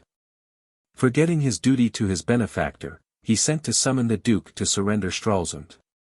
Alarmed at the progress of the partisan Schill, the Duke of Mecklenburg and his court quitted Ludwigsburg, their regular residence, and retired to Dobrin, on the seacoast. On quitting Mecklenburg Schill advanced to Burgdorf, 4 leagues from Hamburg. The alarm then increased in that city. A few of the inhabitants talked of making a compromise with Schill and sending him money to get him away. But the firmness of the majority imposed silence on this timid council. I consulted with the commandant of the town, and we determined to adopt measures of precaution. The custom-house chest, in which there was more than 1,000,000 of gold, was sent to Holstein under a strong escort. At the same time I sent to Schill a clever spy, who gave him a most alarming account of the means of defense which Hamburg possessed. Schill accordingly gave up his designs on that city, and leaving it on his left, entered Lübeck, which was undefended. Meanwhile Lieutenant General Gradian, who had left Berlin by order of the Prince de Neuchâtel, with 2,500 Dutch and 3,000 Swedish troops, actively pursued Schill, and tranquility was soon restored throughout all the neighboring country, which had been greatly agitated by his bold enterprise. Schill, after wandering for some days on the shores of the Baltic, was overtaken by General Gradian at Stralsund, whence he was about to embark for Sweden. He made a desperate defense, and was killed after a conflict of 2 hours. His band was destroyed. 300 of his hussars and 200 infantry, who had effected their escape, asked leave to return to Prussia, and they were conducted to the Prussian general commanding a neighboring town. A war of plunder like that carried on by Schill could not be honorably acknowledged by a power having any claim to respect. Yet the English government sent Schill a colonel's commission, and the full uniform of his new rank, with the assurance that all his troops should thenceforth be paid by England. Schill soon had an imitator of exalted rank. In August 1809 the Duke of Brunswick-Oels sought the dangerous honor of succeeding that famous partisan. At the head of at most 2,000 men he for some days disturbed the left bank of the Elbe, and on the 5th entered Bremen. On his approach the French vice-consul retired to Osterholz. One of the Duke's officers presented himself at the homes of the vice-consul and demanded 200 louis. The agent of the vice-consul, alarmed at the threat of the place being given up to pillage, capitulated with the officer, and with considerable difficulty got rid of him at the sacrifice of 80 louis.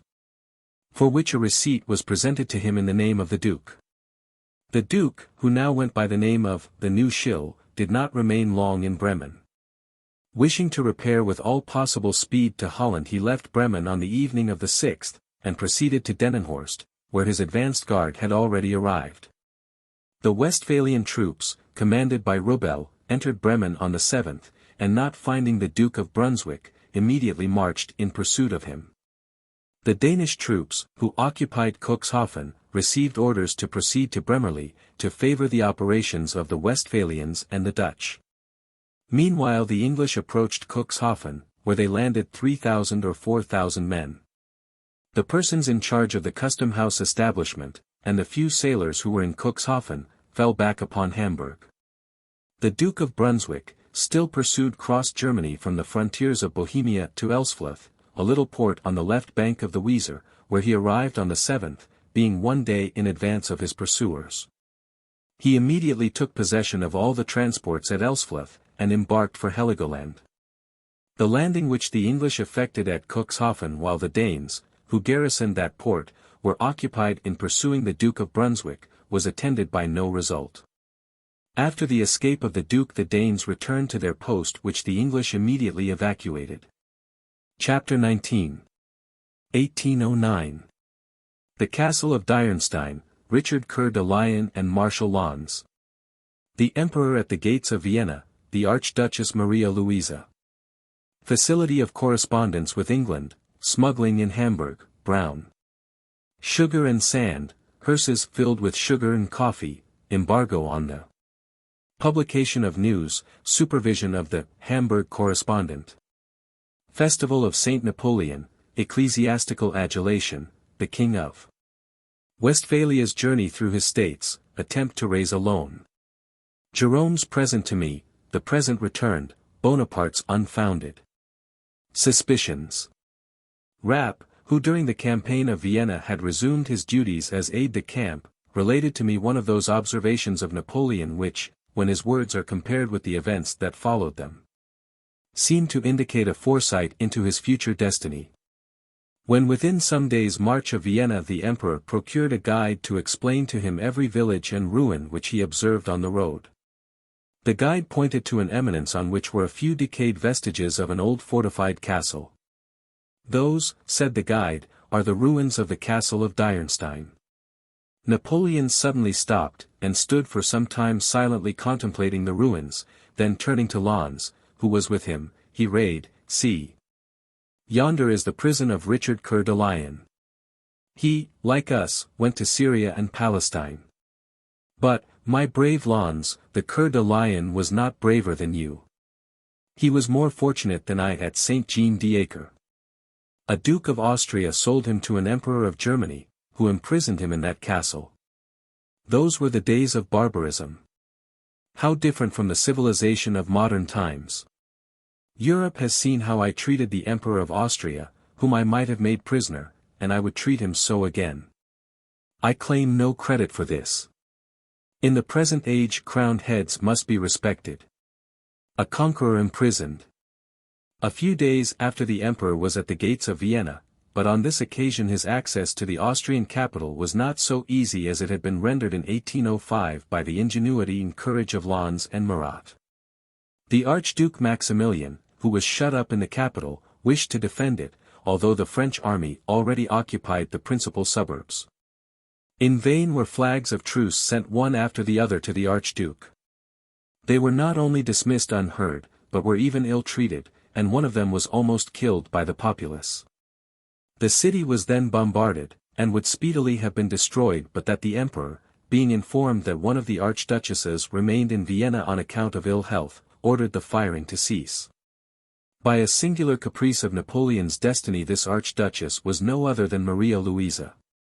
Vienna at length opened her gates to Napoleon, who for some days took up his residence at Schönbrunn. The emperor was engaged in so many projects at once that they could not all succeed. Thus, while he was triumphant in the hereditary states his continental system was experiencing severe checks. The trade with England on the coast of Oldenburg was carried on as uninterruptedly as if in time of peace. English letters and newspapers arrived on the continent, and those of the continent found their way into Great Britain, as if France and England had been united by ties of the firmest friendship. In short, things were just in the same state as if the decree for the blockade of the British Isles had not existed. When the custom house officers succeeded in seizing contraband goods they were again taken from them by main force. On the 2nd of July a serious contest took place at Brinscam between the custom house officers and a party of peasantry, in which the latter remained masters of 18 wagons laden with English goods. Many were wounded on both sides. If, however, trade with England was carried on freely along a vast extent of coast, it was different in the city of Hamburg, where English goods were introduced only by fraud. And I verily believe that the art of smuggling and the schemes of smugglers were never before carried to such perfection. Above 6,000 persons of the lower orders went backwards and forwards, about 20 times a day, from Altena to Hamburg, and they carried on their contraband trade by many ingenious stratagems. Two of which were so curious that they are worth mentioning here. On the left of the road leading from Hamburg to Altena there was a piece of ground where pits were dug for the purpose of procuring sand used for building and for laying down in the streets. At this time it was proposed to repair the great street of Hamburg leading to the gate of Altena. The smugglers overnight filled the sandpit with brown sugar, and the little carts which usually conveyed the sand into Hamburg were filled with the sugar, care being taken to cover it with a layer of sand about an inch thick. This trick was carried on for a length of time, but no progress was made in repairing the street. I complained greatly of the delay, even before I was aware of its cause, for the street led to a country house I had near Altena, whither I went daily. The officers of the customs at length perceived that the work did not proceed, and one fine morning the sugar carts were stopped and seized. Another expedient was then to be devised. Between Hamburg and Altena there was a little suburb situated on the right bank of the Elbe. This suburb was inhabited by sailors, laborers of the port, and landowners. The inhabitants were interred in the cemetery of Hamburg. It was observed that funeral processions passed this way more frequently than usual. The custom house officers, amazed at the sudden mortality of the worthy inhabitants of the little suburb, insisted on searching one of the vehicles, and on opening the hearse it was found to be filled with sugar, coffee, vanilla, indigo, etc. It was necessary to abandon this expedient, but others were soon discovered. Bonaparte was sensitive, in an extraordinary degree, to all that was said and thought of him. And heaven knows how many dispatches I received from headquarters during the campaign of Vienna directing me not only to watch the vigilant execution of the custom house laws, but to lay an embargo on a thing which alarmed him more than the introduction of British merchandise, viz. the publication of news. In conformity with these reiterated instructions I directed a special attention to the management of the correspondent. The importance of this journal, with its 60,000 readers, may easily be perceived.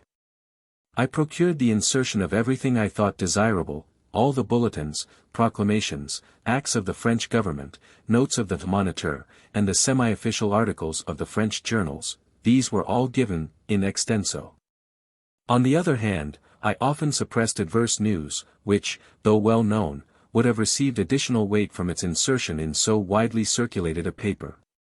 If by chance there crept in some Austrian bulletin, extracted from the other German papers published in the States of the Confederation of the Rhine, there was always given with it a suitable antidote to destroy, or at least to mitigate, its ill effect. But this was not all. The King of Württemberg having reproached the correspondent, in a letter to the Minister for Foreign Affairs, with publishing whatever Austria wished should be made known, and being conducted in a spirit hostile to the good cause. I answered these unjust reproaches by making the syndic censor prohibit the Hamburg papers from inserting any Austrian order of the day, any Archduke's bulletins, any letter from Prague. In short, anything which should be copied from the other German journals unless those articles had been inserted in the French journals. My recollections of the year 1809 at Hamburg carry me back to the celebration of Napoleon's fete, which was on the 15th of August, for he had interpolated his patron saint in the imperial calendar at the date of his birth. The coincidence of this festival with the Assumption gave rise to adulatory rhodomantades of the most absurd description. Certainly the episcopal circulars under the Empire would form a curious collection. It will perhaps scarcely be believed that the following words were actually delivered from the pulpit: God in his mercy has chosen Napoleon to be his representative on earth. The Queen of Heaven has marked, by the most magnificent of presents, the anniversary of the day which witnessed his glorious entrance into her domains. Heavenly Virgin, as a special testimony of your love for the French, and your all-powerful influence with your son, you have connected the first of your solemnities with the birth of the great Napoleon. Heaven ordained that the hero should spring from your sepulchre. Bourrienne. Could anything be more revolting than the sycophancy of those churchmen who declared that God chose Napoleon for his representative upon earth, and that God created Bonaparte, and then rested? That he was more fortunate than Augustus, more virtuous than Trajan, that he deserved altars and temples to be raised to him, etc. Some time after the festival of Saint Napoleon, the King of Westphalia made a journey through his states. Of all Napoleon's brothers, the King of Westphalia was the one with whom I was least acquainted, and he, it is pretty well known, was the most worthless of the family. His correspondence with me is limited to 2 letters, one of which he wrote while he commanded at Epervier, and another 7 years after, dated September 6, 1809. In this latter he said, "I shall be in Hanover on the 10th. If you can make it convenient to come there and spend a day with me, it will give me great pleasure. I shall then be able to smooth all obstacles to the loan.